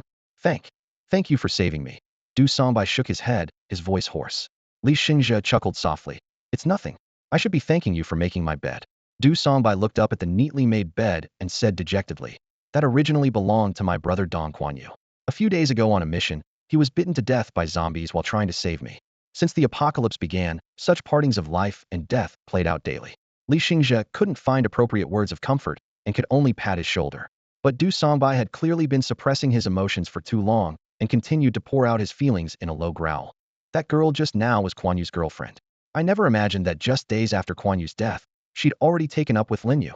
Li Xingzhe's fingertips trembled slightly. This plot was all too familiar to him.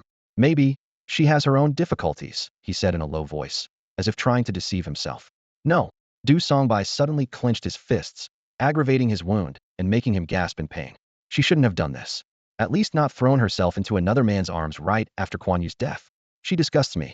After this emotional outburst, his already weakened body couldn't hold up any longer, and he soon fell into a drowsy sleep. The tent filled with heavy breathing, and Li Xingzhe's heart was also in turmoil, so he simply left the rest area to wander around. The cafeteria was a place he knew all too well.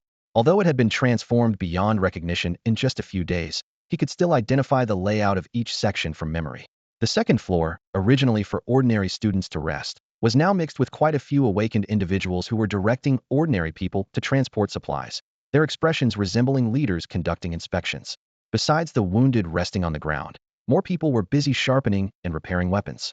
Compared to those ordinary students doing manual labor, these awakened individuals had sharp gazes, like veterans who had crawled out of battlefields, naturally carrying an indescribable sense of oppression. Li Xingzhe judged that they should belong to search teams, just like Fang Tingchuan. A huge blackboard hung on the wall, densely covered with information. He walked over to browse through it, finding the content almost identical throughout, nothing more than people looking for scattered classmates, friends, and such. Li Xingzhe was casually looking around when suddenly a handwritten plea for help in the corner caught his eye, making his heart skip a beat. Looking for my boyfriend XX, who went missing a few days ago after searching for supplies in the girls' dormitory. If found, please come to the third floor, generous reward offered. He froze for 2 seconds, then reached out to touch the dust-covered corner of the paper before letting out a cold laugh. He bent down, picked up a torn rag nearby, and vigorously wiped away every trace of those words. He never expected to see a note about her here, yet he couldn't muster even the slightest emotion. Given her way of doing things, she always had to see everything through to completion. Otherwise, she couldn't have kept him in the dark for so many years. It seemed she wouldn't rest easy until she saw his corpse with her own eyes. How's it going? Find anything? Nope. No idea why Boss Gao insists on finding them. Just as his mind was in turmoil, footsteps and conversation echoed from the stairwell. Initially, he paid no attention, but the next moment, what he heard made him prick up his ears. What do you guys know? They were Boss Gao's earliest followers and awakened ones at that. Now that they've suddenly disappeared, Boss Gao can't sit still. He's constantly worried someone's targeting him, which is why he sent us out to search. A broad-shouldered man carrying a heavy iron sword took the stairs 3 at a time, his footsteps making the floorboards vibrate with each step. Several subordinates curled their lips in disdain. Those 2 losers? They were probably devoured by zombies ages ago. I really don't get it, Captain. You're so capable in combat. Yet Boss Gao trusts them more. The group's tone clearly showed they felt indignant on their captain's behalf. A flash of anger crossed the tall man's eyes, but he still scolded in a low voice. Watch your mouth. Is Boss Gao someone you can criticize? Got a death wish. He wasn't stupid. He knew exactly what caliber the real powerhouses under Boss Gao were. While his own strength was decent, compared to those monster-like new members, he was nothing but a joke. Especially that recent batch of recruits, each had been a prodigy of their generation before the apocalypse, and now their abilities had doubled. As someone with simple strength enhancement, he couldn't compete. Even among strength-type awakeners, he was far inferior to those who came later. Therefore, no matter how frustrated he felt, he could only swallow his pride. But now it seemed like an opportunity had finally arrived. Boss Gao's 2 most trusted lackeys had disappeared, making the boss extremely nervous and giving old subordinates like them a chance to prove themselves. This incredibly heavy sword was the reward Boss Gao had personally given him just last night. Suddenly, someone in the back lowered their voice and let out a sleazy chuckle. But Captain, those girls who arrived a few days ago are really gorgeous, not inferior to the ones under Ma Jiyue. We don't stand a chance, but haven't you always wanted a girlfriend? Why don't you mention it to Boss Gao? Several companions also broke into suggestive grins upon hearing this. The tall man's face darkened as he spun around and slapped the speaker so hard the man staggered backward. If others hadn't steadied him, he would have tumbled down the stairs. The man who got hit covered his rapidly swelling cheek, a vicious glint flashing in his eyes, yet he still whined. Captain, why'd you hit me? I was just looking out for you. Are all the good women supposed to be for Boss Gao alone? Can he even handle them all? The man flew into a rage and lifted his leg to kick, but his target nimbly dodged away. You're asking for death. Don't drag me down with you. The man growled, his face pale as a sheet. Is she someone we can even dream of touching? She's someone even Boss Gao treats with respect, and you dare set your sights on her? Do you have a death wish? Someone nearby immediately chimed in. Have you forgotten what happened yesterday? Boss Gao personally killed that subordinate just because he publicly harassed that girl. Boss Gao had no choice but to take action to answer to her. The stairwell fell silent instantly, everyone's expressions filled with horror. Their captain, a tough guy who dared gossip about Ma Jiyue in private, was now so wary of a woman who had only arrived 2 days ago. What exactly was this woman's background? The man who had been cursing earlier felt his legs trembling, his mind frantically replaying his foolish actions.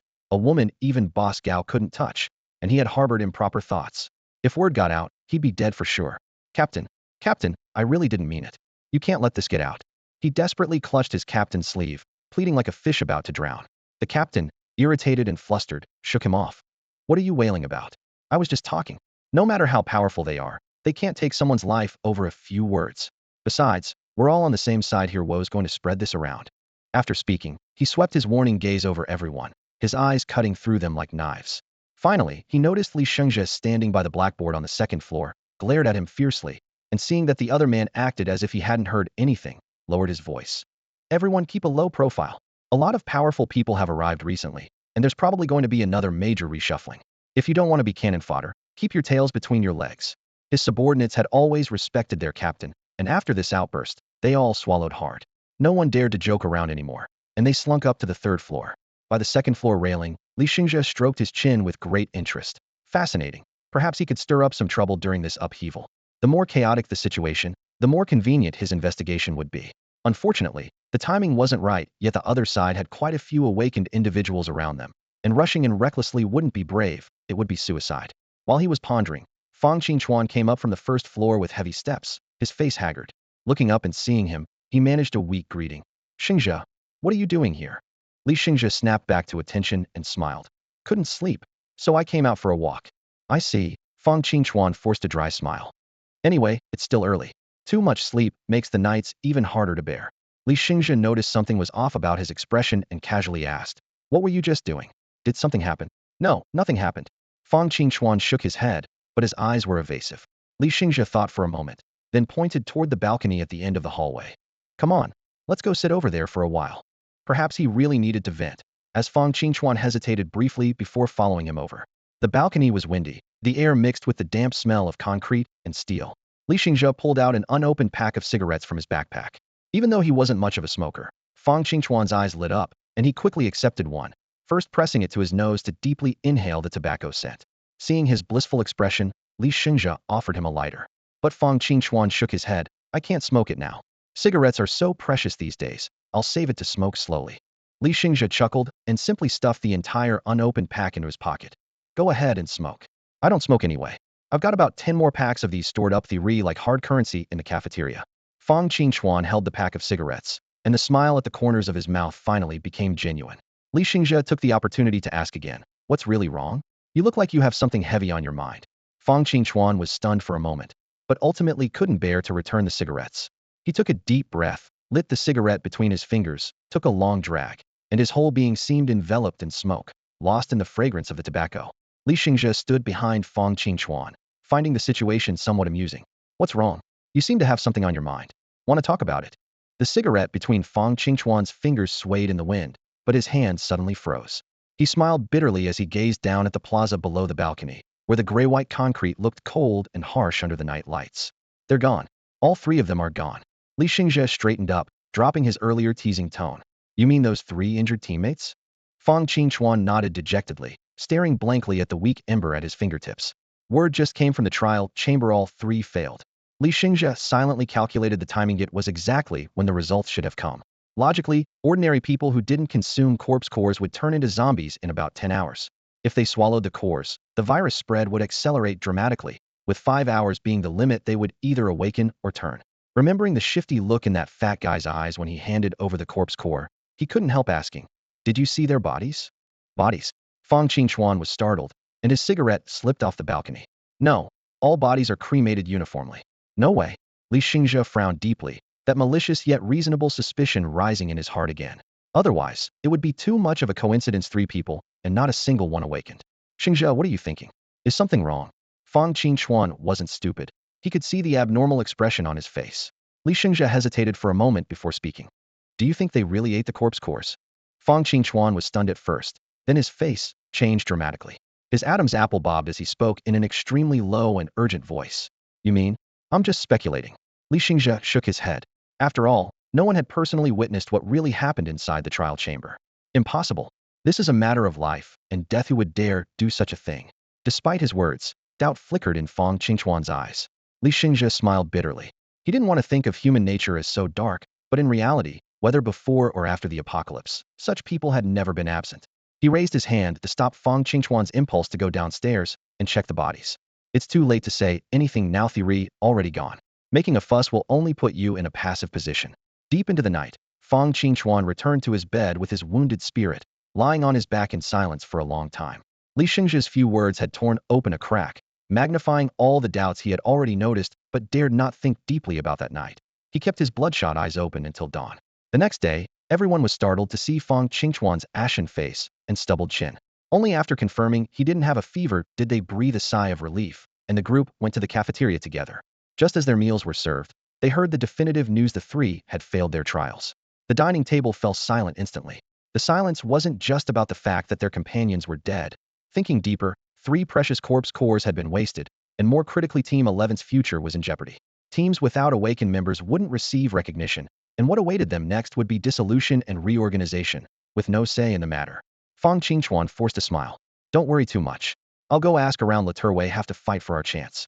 After all, he was Team 11's deputy captain, and although he wasn't an awakened one yet, he still had the right to enter the 3rd floor.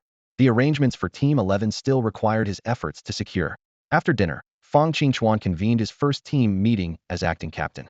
The meeting was held in the cleanest dormitory of the abandoned barracks, where broken windows let in wind that swept dust inside. Yet on the table lay a simple tactical diagram he had just finished drawing. When he counted heads, including Li Xingzhe, there were only 7 people. Team 11 existed in name only. He cut straight to the point. What are your plans? Stay and tough it out together, or join other teams? Du Songbai was the first to speak up, his voice booming. I'll follow Brother Fang and Brother Li. The other 4 showed varying expressions, and the room fell so quiet you could hear mice scratching at the walls. Fang Qingchuan analyzed their current situation, supplies, and mission intensity one by one, finally advising. In the apocalypse, looking out for yourself first isn't wrong. Think it through before deciding. As soon as he finished speaking, a crew-cut man stood up, his voice tight. Brother Fang, I want to try joining Team 8. My friend is there, so I'd have someone to watch my back. This man was the most fearless charger among the veteran members. Fang Qingchuan was most reluctant to see him go, but since the man had made his decision, he simply nodded. All right, once you're in Team 8, stay alive and stop charging into the deepest parts of the front lines every time. The man's eyes reddened as he bowed with trembling hands. I'm sorry, Brother Fang. His action seemed to trigger a chain reaction, as another tall, thin young man timidly raised his head. Brother Fang, I also want to leave the team. Du Songbai, already furious about the previous departure, slammed the bed frame and roared. What do you mean? Brother Fang took you in, fed you, taught you how to survive. Now that the team's in trouble, you're leaving? Search your conscience. A flash of pain crossed Fang Qingchuan's eyes before he said sternly. Songbai, shut up. Du Songbai struggled to get up, but was pressed back down by Li Xingzhe's palm. Your wounds haven't healed yet, lie still. Don't you feel the pain? They had only used half of that bottle of red medicine, and Du Songbai's wounds were healing rapidly, his energy doubling as well, but he still wasn't fully recovered. The timid young man trembled from the scolding, his voice breaking. Brother Fang, I'm not being ungrateful. I'm just really scared. I can't kill zombies. I'm slow, I'll only drag everyone down. Fang Qingchuan stepped forward and pulled him into an embrace. I understand. I know people in logistics. I'll get you transferred there and make sure you don't go hungry. Aren't you still waiting for your brother to find you? Stay alive until the day you see your family again. The 18-year-old finally broke down, crouching on the ground and sobbing. Since the apocalypse began, he had been barely surviving in the cracks between death and despair. If not for the thought of his family sustaining him, he didn't know how many times he would have wanted to end his own cowardly life. Fang Qingchuan divided the team's belongings into 2 portions and gave them to the 2 men, asking the taller one to take the other to the logistics department. With his friend's care there, he believed the kid would surely survive until his relatives came. After watching the 2 leave, the spacious dormitory of Team 11 was left with only 5 people, and the air seemed to echo with the absence of their departed companions. Fang Qingchuan suppressed the tightness in his chest and surveyed the 3 remaining old brothers. Songbai, Sun Chong, Jiang Yi, are you really going to stay here? Du Songbai nodded almost without hesitation, and the other 2 exchanged glances before breaking into bright smiles. Boss, we 3 escaped from the same dormitory. If we don't support you now, how can we face our fallen 4th brother? Only then did Li Xingzhe realize that Sun Chong and Jiang Yi, who had always kept a low profile in the team, were actually Fang Qingchuan's roommates. When the apocalypse first broke out, without Fang Qingchuan leading the way, they never would have survived until today. The bond of dormitory brotherhood combined with their life and death struggles side by side. How could such ties be broken by a few words of persuasion? In fact, Most of the temporary teams in the cafeteria had formed groups based on the most familiar standard of same dormitory. The gloom in Fang Qingchuan's heart lifted somewhat as he burst into laughter, taking turns with the three men to pound each other's chests forcefully, strengthening their brotherhood with the most simple gesture. Then he turned his gaze to Li Xingzhe. Li Xingzhe leaned lazily against the bunk bed frame and shrugged. Don't look at me, don't know anyone here well. Following you guys for now isn't a bad idea. With this formidable awakened fighter joining them, Team 11 undoubtedly gained a solid line of defense. Fang Qingchuan nodded solemnly. Good. Since everyone's staying, I'll risk my life to preserve Team 11. Despite these words, Sun Chong still pushed up his glasses and reminded them from a rational standpoint. Boss, even if Team 11 remains, the captain position will probably need to be reassigned, right? Fang Qingchuan was stunned and replied in a low voice. That's right. Whether Team 11 disbands or not, the management committee will assign us a new awakened leader. Du Songbai became so anxious he stamped his feet. Can't we apply to have Brother Fang as captain? Even though he's not an awakened, we dare to fight zombies hidden and can complete mission. What's the difference between us and other teams? Li Xingzhe chuckled softly and explained first. It's not that simple. Zombies aren't just at their current strength level. The really dangerous monsters can only be stopped by top-tier awakened fighters. Among the 15 teams in the cafeteria, if we're the only one without an awakened leader, we'll be completely dominated in mission and benefit distribution. Enlightened, Fang Qingchuan added with a bitter smile. Right, many awakened look down on ordinary people completely. With just me, I could barely keep Team 11 going, but we'd end up at the bottom sooner or later. I don't want my brothers to be looked down upon when they fight just as hard as anyone else. So let's drop this topic. We must have an awakened captain. Though unwilling, the three men nodded helplessly. Having settled on their course of action, Fang Qingchuan immediately prepared to go to the third floor to report to the management committee. Before leaving, he invited Li Xingzhe to come along, but was politely declined. Li Xingzhe waved his hand. I'll stay and watch over the brothers. For the reporting, take the most level-headed Sun Chong with you upstairs. Li Xingzhe declined Fang Qingchuan's invitation and had the rational-looking Sun Chong accompany him to the third floor for reporting. Of course, Li Xingzhe didn't need to think twice to know that the third floor was bound to have plenty of people who recognized him, and he wasn't ready to let them know he was here just yet. So he decided to stay on the first floor with Jiang Yi and another companion, planning to look around when no one was paying attention. The cafeteria during mission downtime was as deserted as always, with food so scarce. No one was willing to waste even an ounce of energy, which had practically become an iron rule of the apocalypse. Of course, not everyone followed the rules and conserved their strength. The restless Jiang Yi patted Li Xingzhe on the shoulder and suggested they check out the trading area to see if they could find anything interesting. The so-called trading area was really just a few classroom desks dragged into a row with a circle drawn in chalk on the floor. Though crude, it was surprisingly lively thanks to the mutual benefit principle. Li Xingzhe walked around the tables but couldn't find anything that caught his eye. He shook his head silently. Most supplies were tightly controlled by the management committee, and after mission teams returned and handed over their mandatory quotas, there wasn't much left to bring back. What treasures could possibly be found at the university? It wasn't that no one had tried leaving campus to seek opportunities elsewhere, but true despair often came from witnessing failure firsthand. Half a month ago, a team of 5 awakened individuals and 10 athletes had forced their way out of campus, only to have just one speed-enhanced survivor stumble back to the cafeteria after barely a day. That person died within half a day, and no one knew what he had seen before his death. After that incident, the management committee posted a notice. Any team or individual who left campus would never be allowed to return. Though no reason was given, everyone understood that the dangers outside far exceeded those within the campus. Still, some people quietly slipped away, but in the half-month since the apocalypse began, not a single person had returned, nor had any outsiders been seen entering.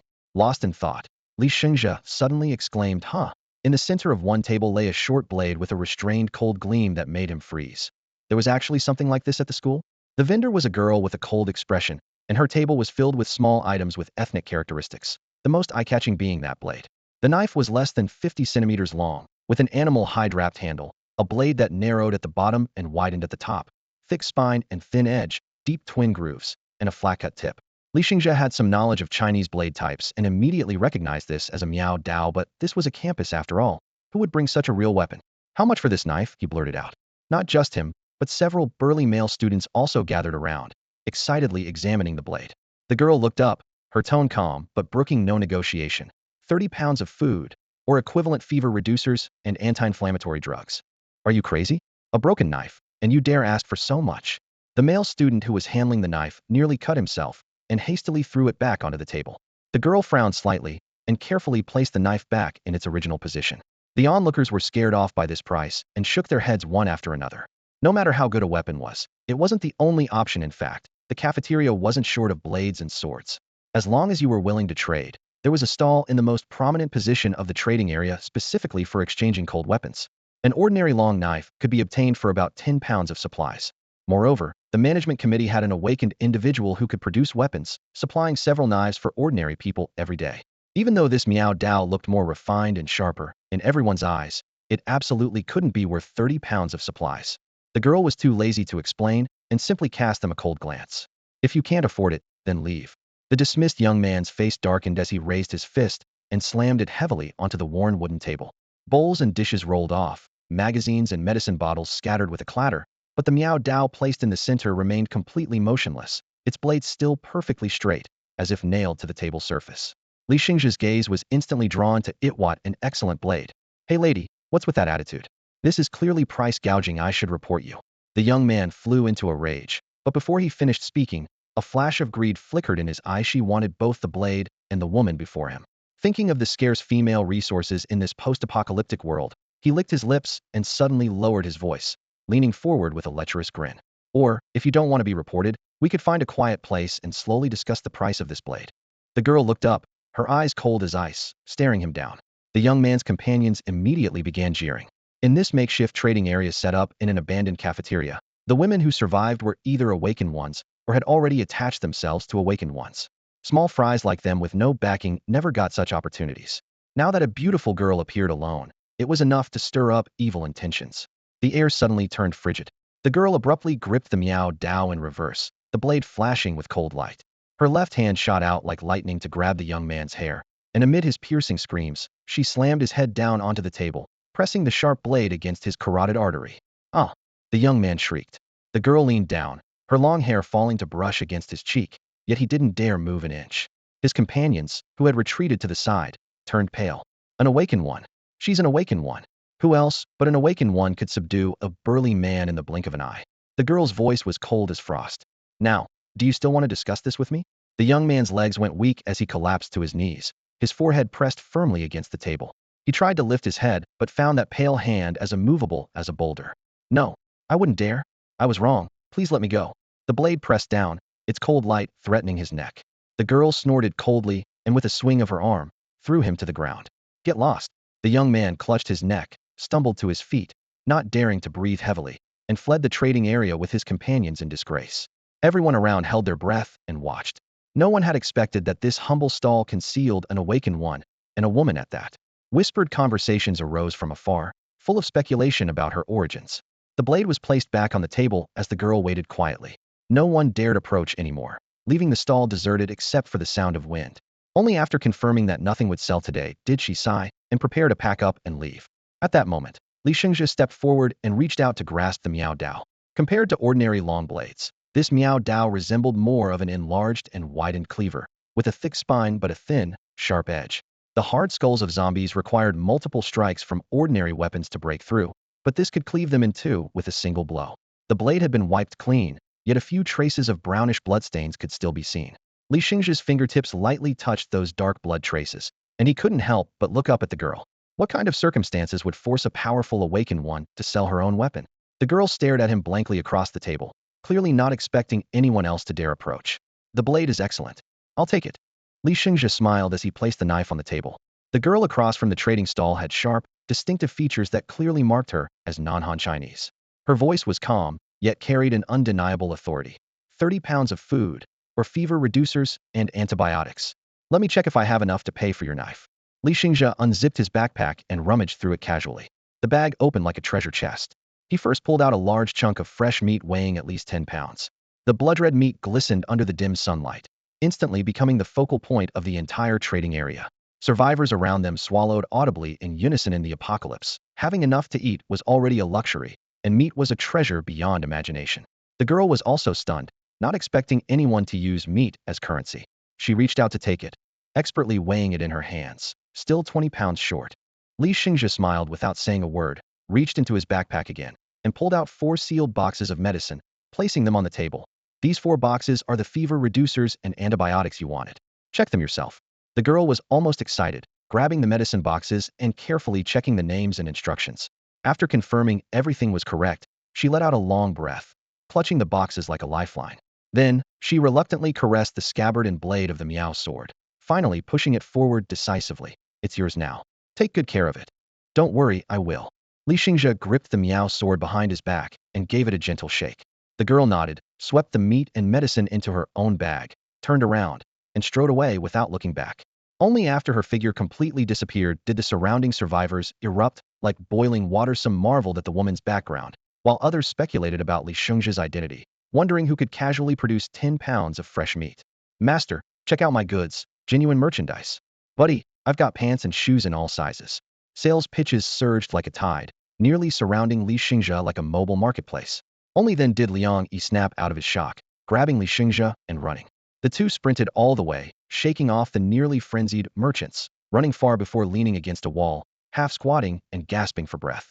Jiang Yi wiped his sweat. Fu Xingzhe, why did you buy a knife? Don't you already have one? That one got chipped, so I threw it away. Li Xingzhe also wiped his sweat, still shaken. Jiang Yi nodded, thinking that in the apocalypse where they were constantly cutting through human or zombie bones, weapons wearing out quickly was normal. But thinking about the high price of 30 pounds of food, he grumbled painfully. You didn't even haggle. No matter how good that knife is, it's not worth 30 pounds of food. Li Xingzhe played with the knife handle, shrugging indifferently. She's just a girl. She must have encountered some trouble to sell her personal weapon. Consider it my good deed for the day. The two chatted and laughed as they walked back. Not far below the building, someone stared at their retreating figures in a daze, scratching his head and muttering. Strange.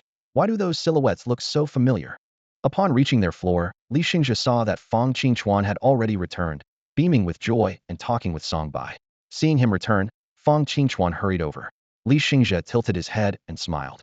Let me guess the results exceeded your expectations? Fang Qingchuan nodded vigorously. Yes. I never thought it would go so smoothly. The management committee has agreed to assign an awakened individual to us.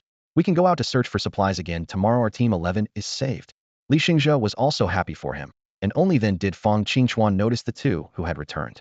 After learning the reason, all three felt somewhat pained, as a weapon was definitely not worth that price. However, seeing Li Xingzhe's calm smile and silence, Fang Qingchuan understood that what seemed extremely expensive to them was merely ordinary in Li Xingzhe's eyes, so he reluctantly let it go. Jiang Yi casually mentioned the girl who had appeared on the third floor, but Fang Qingchuan had no recollection of her, didn't really understand the true situation on the third floor either. Taking advantage of a lull in conversation, Li Xingzhe asked, do you know who the captain they're sending down is? He planned to get the details in advance, hoping not to encounter another useless person like Lin Yu who was weak but arrogant. Fang Qingchuan could only shake his head. Although the higher-ups had indeed promised to send a captain, they remained tight-lipped about the specific candidate. Everyone rested for the night, with their respective expectations. The next morning, after finishing their dry breakfast, Fang Qingchuan excitedly ran off to welcome the new captain. At the not-so-spacious dining table in the cafeteria, Li Xingzhe, Sun Chong, Du Songbai, and Jiang Yi sat chatting. When Fang Qingchuan returned, he joined them and took the opportunity to ask about the distribution of awakened individuals in the cafeteria. Unfortunately, no one could provide detailed answers, only knowing that the awakened on the third floor were also grouped, with strength showing clear tiers: the strong, ordinary people, and the weak, who were completely crushed. Li Xingzhe wondered, don't the school teachers care? They just let the students make such a mess. Everyone paused, and Sun Chong, realizing that Li Xingzhe had only joined last night, was about to explain everything from the beginning when Fang Qingchuan's familiar and excited voice suddenly came from the entrance. Everyone gather quickly. This is our new captain. Outside the door, the captain appeared. The man was nearly 2 meters tall, with broad shoulders and bulging muscles, like a bear with tremendous strength. He stood behind Fang Qingchuan, his gaze coolly sweeping over his future subordinates. His eyes passed over unfamiliar faces, pausing briefly on Li Xingzhe's back. Li Xingzhe heard the call and stood up with a smile, but upon turning around, he froze, his smile instantly vanishing. On the second-floor balcony, Fang Qingchuan and the others watched in confusion as the new captain and Li Xingzhe faced off. Du Songbai was the first to react, exclaiming, how is it you? Lin Yu held his head high, his lips curved in a disdainful arc. Didn't expect it, did you? From now on, you're my team member. After hearing Du Songbai's brief description, Fang Qingchuan's gaze fell on the leisurely Lin Yu, and his heart couldn't help but tighten. According to regulations, their team 11 only needed a minimum of 1 awakened individual, and now they suddenly had 2 enhancers, which should have been good news. However, one of them happened to be yesterday's enemy. He and Sun Chong exchanged glances. Both having the same suspicion. Was Lin Yu here specifically for revenge? On the distant balcony, Li Xingzhe stood with arms crossed, his gaze coldly fixed on the man before him. Lin Yu had been triumphant at first, but now unconsciously restrained his arrogance. The other person appeared somewhat uneasy, his previous pride completely gone, actually showing some timidity under Li Xingzhe's stare. Li Xingzhe rubbed his forehead under his cap with a headache. How could it be you who became the captain? Li Gang on the opposite side was equally awkward, his voice trembling slightly. You're the one. How did you end up here as a team member? Jiang Yi, the young man who had been calling himself Li Xingzhe, frowned slightly. Was indeed Jiang Yi, who had left the team and assumed a new identity just days ago. Since obtaining this new face, he had been frequenting the cafeteria, but never expected to run into an old acquaintance after only 3 days. Worse yet, this acquaintance wasn't particularly friendly in his memory. Li Gang still remembered the scene of his conflict with Jiang Yi, the young man's slender frame, yet with fierce, deadly eyes that pierced like an ice blade into his mind. Since then, he had been awakened countless times by nightmares in the dead of night, instinctively covering the old wound on his abdomen as if the pain had never faded. Truth be told, Li Gang was terrified of this seemingly frail boy, not because of his strength, but because of that bone-chilling killing intent. He had thought he would never encounter this nightmare again, but the guy who had threatened them just days ago to not expose his identity was now standing naturally in his own team. Li Gang was at a loss for a moment, his gaze drifting toward Feng Qingchuan and the others who were secretly observing. Jiang Yi glanced at them and sighed helplessly. What's going on? Which one of you is actually the new captain? Li Gang was stunned, realizing the young man didn't seem intent on dwelling on past grievances, and reluctantly answered. I'm the new captain of Team 11, and Lin Yu is the vice captain. Because evolved zombies are appearing more and more frequently, the management committee decided that each team should have at least 2 awakened individuals from now on. Jiang Yi nodded, finding this decision reasonable. He had also observed that evolved zombies were becoming increasingly common in the hordes, and ordinary zombies were growing stronger as well. At this rate, if left unchecked, they might soon face zombie waves composed entirely of evolved zombies. He sighed lightly and gave Li Gang an impatient look. Remember, my name is Li Xingzhe now. We're just high school classmates, and you're surprised to see me here.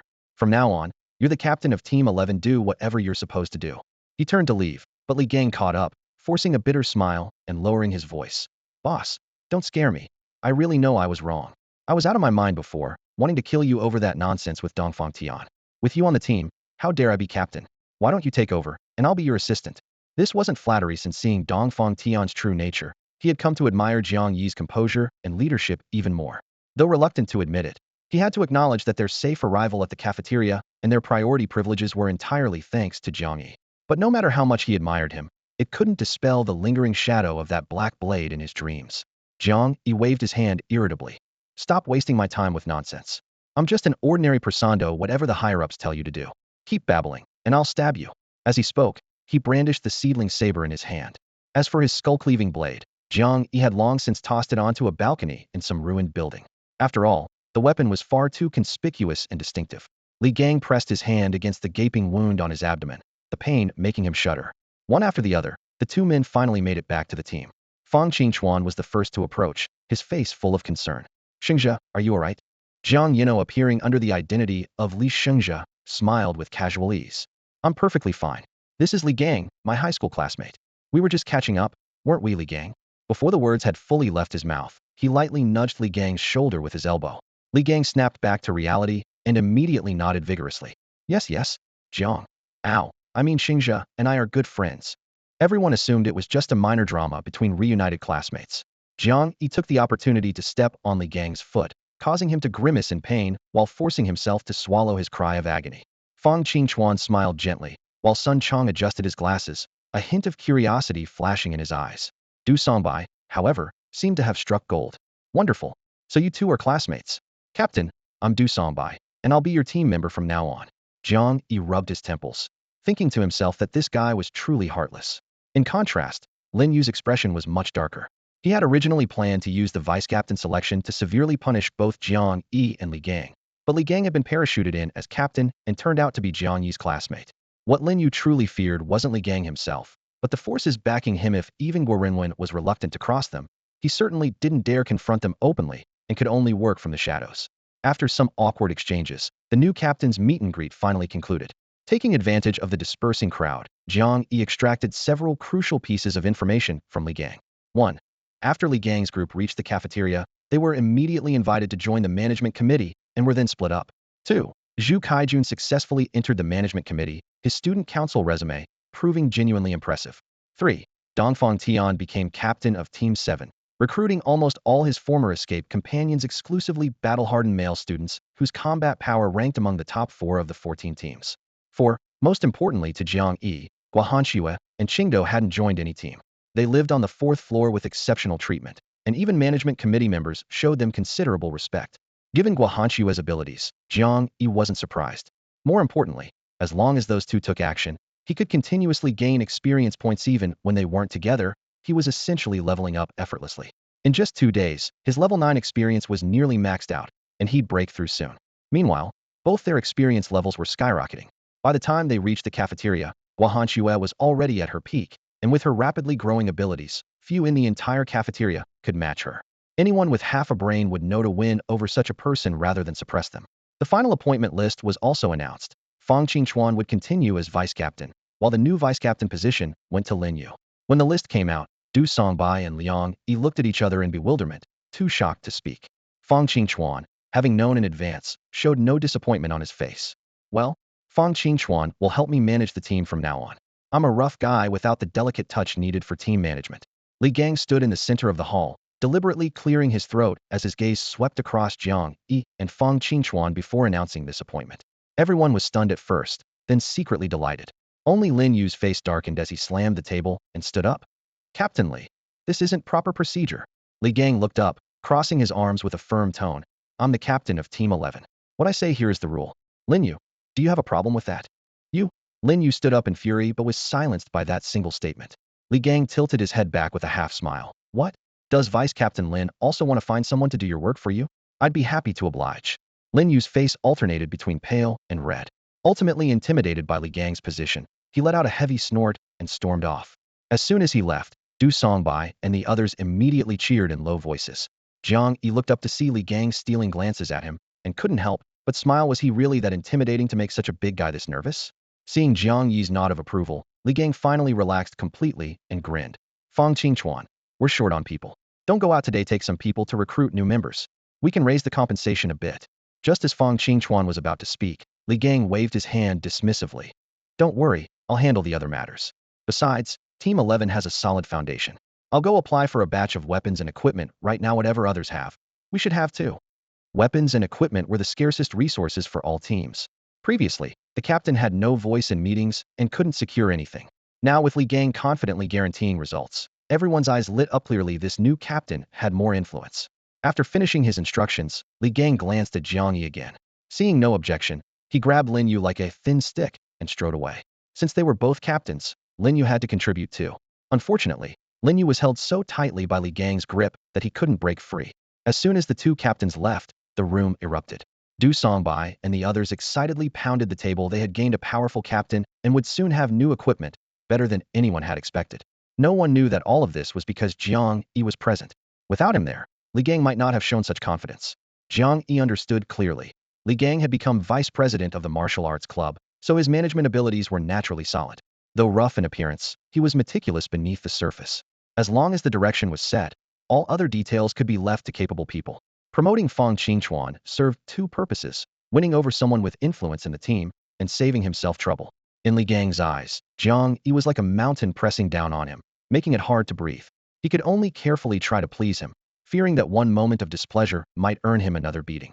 The two had clashed earlier over Dongfang Tian, but Li Gang had already parted ways with Dongfang Tian, dissolving the conflict. Moreover, since Li Gang was the one who had suffered, Jiang Yi naturally wouldn't hold on to old grudges. Soon, Fang Qingchuan directed everyone to carry 2 tables to a corner of the first-floor cafeteria. As soon as the tables were set, Du Songbai raised his voice to maximum volume. Recruiting now. Search team recruiting. Anyone who wants a full meal, come quickly. People on both the first and second floors turned to look simultaneously, their eyes lighting up as they quickly surrounded them in the middle. Which team is this? I'm in. Yeah, do you provide meals? If there's food, count me in. The noisy corridor instantly erupted. Liang Yi suddenly jumped onto the dining table, cupped his hands around his mouth like a megaphone, and his voice cut through the crowd's clamor. Quiet. Quiet. Listen to what our brother Fang has to say first. Fang Qingchuan immediately stepped up onto a long bench and shouted from his elevated position. We're Team 11. We're recruiting about 10 people today. Anyone interested, come sign up now. Team 11? A wave of boos immediately rose from the crowd. Isn't that Renhai's team? Never mind, never mind. Many people waved dismissively and left with disappointed expressions. It was common knowledge that among the 15 search teams, the higher the ranking, the stronger the overall capability. The former captain of Team 11, Renhai, was merely someone with enhanced vision who was arrogant and had offended many people. Worse still, Team 11 had always had an extremely high mortality rate. Therefore, upon hearing it was Team 11, most of the onlookers immediately lost interest. The atmosphere suddenly turned cold. Fang Qingchuan frantically gestured with his hands. Team 11 doesn't have Ren Hai as captain anymore. From today on, the captain is Li Gang with strength enhancement, and the vice captain is Lin Yu with speed enhancement. We now have 2 awakened individuals on our team too. Hearing this explanation, people's footsteps finally hesitated for a few seconds. After all, a change in leadership meant a new team, and even the worst new awakened individual would be better than that former Ren Hai. Just then, a contemptuous laugh came from the back. Haha, so what? You're still at the bottom of the rankings. No matter what, you're just a suicide squad. The crowd parted as a group marched in with perfect formation uniform combat gear, standardized weapons, clearly showing deep resources. The leading man put his hands in his pockets and stood between 2 tables. I'm Fansong from Team 9. In response to the management committee's expansion policy, we're now openly recruiting. Those who meet our requirements will receive a weapon and a pound of food upon joining. No worries about food and drink from now on, and you might even catch some girls' attention. Students with real skills, come sign up quickly. I want to join. I want to join. The crowd nearly exploded. Don't push, I was here first. Anyone who tries to cut in line, I'll take them down first.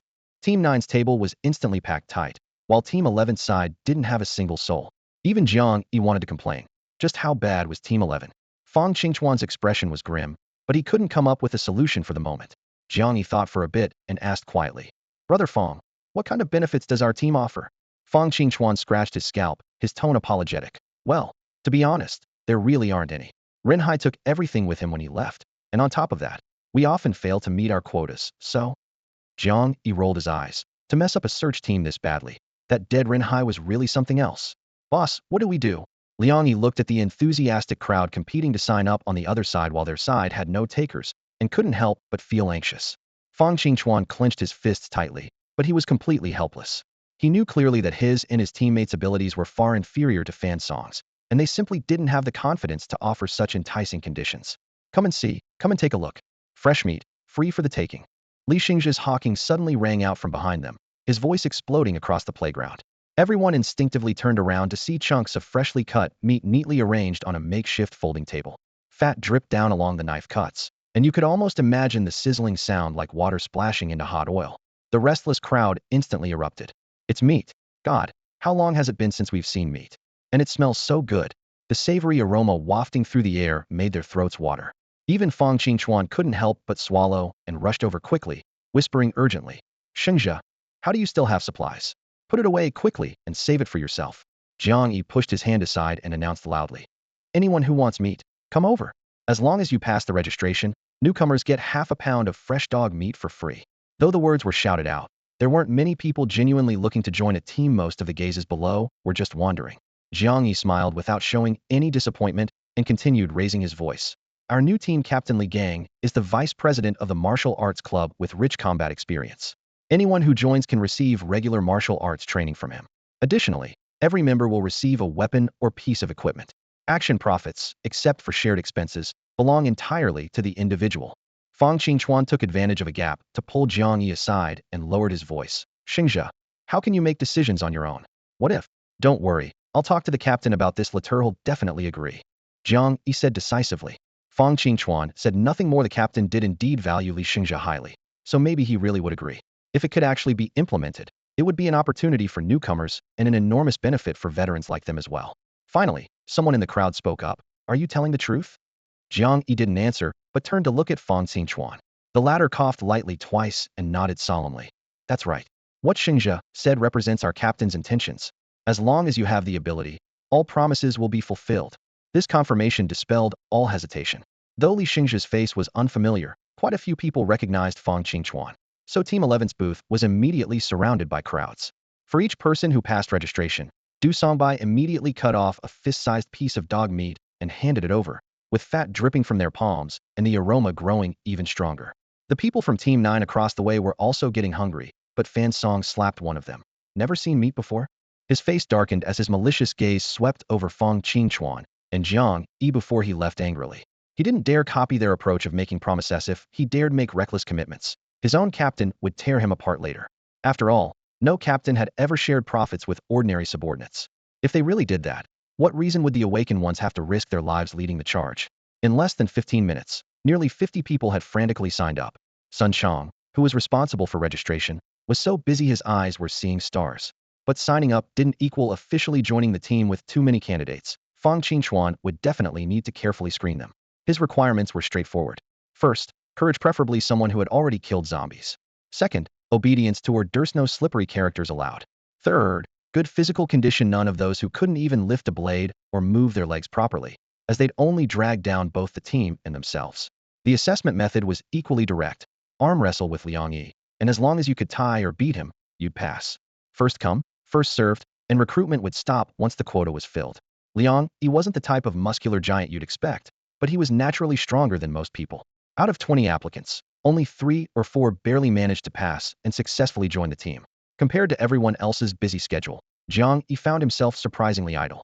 He had been completely forgotten by the group, assigned no tasks whatsoever, and could only wander around aimlessly with nothing to do. When boredom struck, he even went over to arm wrestle with Jiang Yi, only to find himself slammed onto the table before he knew what hit him, drawing endless laughter from Du Songbai and Fang Qingchuan. Nursing his bruised ego and shaking his numb wrist, Jiang Yi headed off to browse the trading area. He had barely taken a few steps when a sharp slap rang out. Following the sound, Jiang Yi saw a small crowd gathered ahead. With nothing better to do, he felt a rare spark of curiosity and pushed through the crowd to see what was happening. It was 2 girls. He recognized one of them, the ethnic minority girl who had sold him the Miao sword yesterday. Her distinctive features, combined with the traditional minority items she sold, made Jiang Yi certain she was likely a Miao girl. At this moment, her head was tilted to one side, disheveled hair covering half her face, her left hand pressed against her slapped cheek, eyes filled with sadness and disbelief. Standing opposite her was a petite girl with tear-streaked cheeks. If not for her right hand still raised from the slap, onlookers might have thought she was the one being bullied. She had used almost all her strength in that slap, leaving her palm tingling. The girl's eyes were red and swollen, tears streaming down her face, but her gaze toward the Miao girl burned with intense hatred. "Stop following me. I will never forgive you." The Miao girl's eyes widened as if struck by a heavy blow, her body swaying as she nearly fell, yet she still managed to steady herself and desperately reached out to grab the other girl's arm. The girl screamed in fright, backing away repeatedly. "Don't touch me. Don't touch me." The Miao girl cried out in anguish. "Xing'er, don't believe what they told you, that he can't be trusted." The girl called Xing'er's eyes churned with hatred. "Should I believe you instead? You're a murderer. You killed Wu Rong and Wang Li. And we thought you were our good friend. How could you do such a thing?" The pain on the Miao girl's face was almost heartbreaking. "No, I didn't. They weren't human anymore, they were zombies. Why can't you understand? They could never come back. I couldn't bear to watch them wander around campus and hurt others." Before she finished speaking, her emotions grew even more intense, her slender hands grasping Xing'er once again. Xing'er struggled frantically, finally screaming hysterically. "Let go of me. I won't listen. I don't believe you that you weren't dead. It was you. You're jealous of them because they study better than you and come from better families, so you killed them. Stay away from me." The Miao girl's scream pierced through the entire corridor. "I didn't. I never thought that way." Xing'er struggled desperately, but couldn't break free from the other's grip. Powerless, she stopped moving and lifted her bloodshot eyes to stare at the girl, her voice hoarse. "Just kill me then." The girl's face turned pale. "Xing'er, what are you saying? How could I possibly?" "What? Can't bring yourself to do it." Xing'er suddenly let out a bitter laugh. "Then let me go? Release me and never let me see you again." These words pierced the girl's heart like a blade. She staggered back a few steps, looked at Xing'er's expression, then turned and rushed toward the group of male onlookers. The girl charged up to the leader, grabbed his collar, and spoke with icy clarity. "I'm warning you, don't touch Xing'er. Otherwise, I'll hunt you down to the ends of the earth and kill you all." The man disdainfully shrugged off her grip, looking down with a frivolous smile. "Since you're so worried, why don't you just join us? You should know that compared to Lu Xing, I want you more." His gaze roamed over the girl's body, naked possessiveness flashing in his eyes. Lu Xing stood behind them, coldly watching Yuan Junya defend her, but a trace of malice surfaced in her eyes. "Yuan Junya, from today on, we have nothing to do with each other. Whether I live or die is none of your business. If you have any regard for our year of friendship, stay away from me. I never want to see you again." Yuan Junya opened her mouth, but was silenced by that resolute gaze, only able to watch Lu Xing leave with the ill-intentioned man. As the crowd dispersed, she closed her eyes, tears streaming uncontrollably. Her body, which hadn't rested for days, finally gave out. Her knees buckled, and she collapsed. A figure rushed forward and caught her steadily. Jiang Yi glanced around at the various calculating stares, frowned, lifted the girl in his arms, and quickly headed up to the second-floor dormitory area. Yuan Junya didn't know if she was unconscious or lightly sleeping when she felt a cool liquid irritating her throat, making breathing suddenly difficult. She opened her eyes abruptly and coughed violently. Jiang Yi hurriedly placed the water bottle on the bedside table and gently patted her back. "Are you okay?" "Sorry, I've never helped anyone drink water before I made you choke." Through her coughing, she managed to prop herself up and finally saw clearly who was beside the bidet was the male student who had bought her Miao sword yesterday. Since he was somewhat familiar, she wasn't alarmed and asked weakly, "Where is this?" "You're very tired. Drink some water first." Jiang Yi handed her the bottle. "This is our team's sleeping area." She took the bottle, glanced at the pale pink liquid, frowned slightly, then looked at Jiang Yi's calm expression.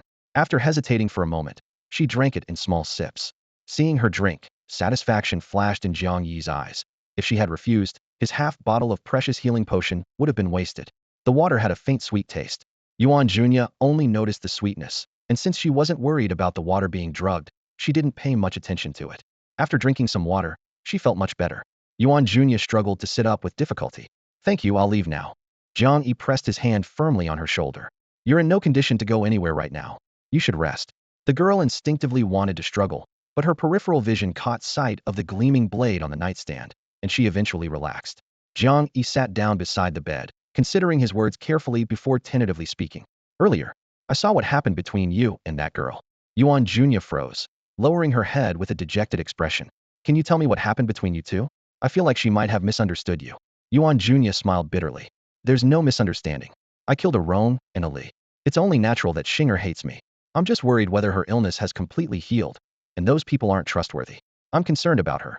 Jiang Yi listened quietly, quickly piecing together her rambling account. It turned out Yuan Junya was from the Miao ethnic group.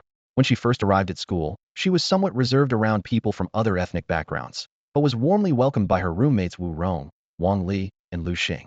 That period became the most beautiful chapter in her memory, until that sudden downpour.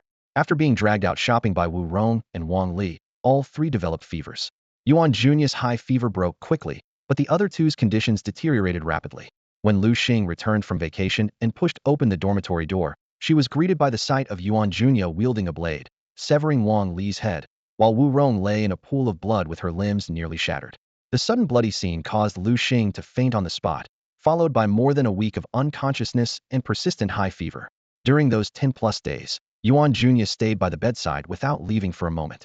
She herself hadn't eaten a grain of rice for 3 days, yet she managed to ensure Lu Xing had 2 meals of thin porridge daily, even while unconscious. Just when she was about to collapse, a group calling themselves the 5th Rescue Team came knocking the very same people who had taken Lu Xing away earlier. Yuan Junya had witnessed them looting supplies multiple times and even assaulting a female student, but she endured it silently due to Lu Xing's condition.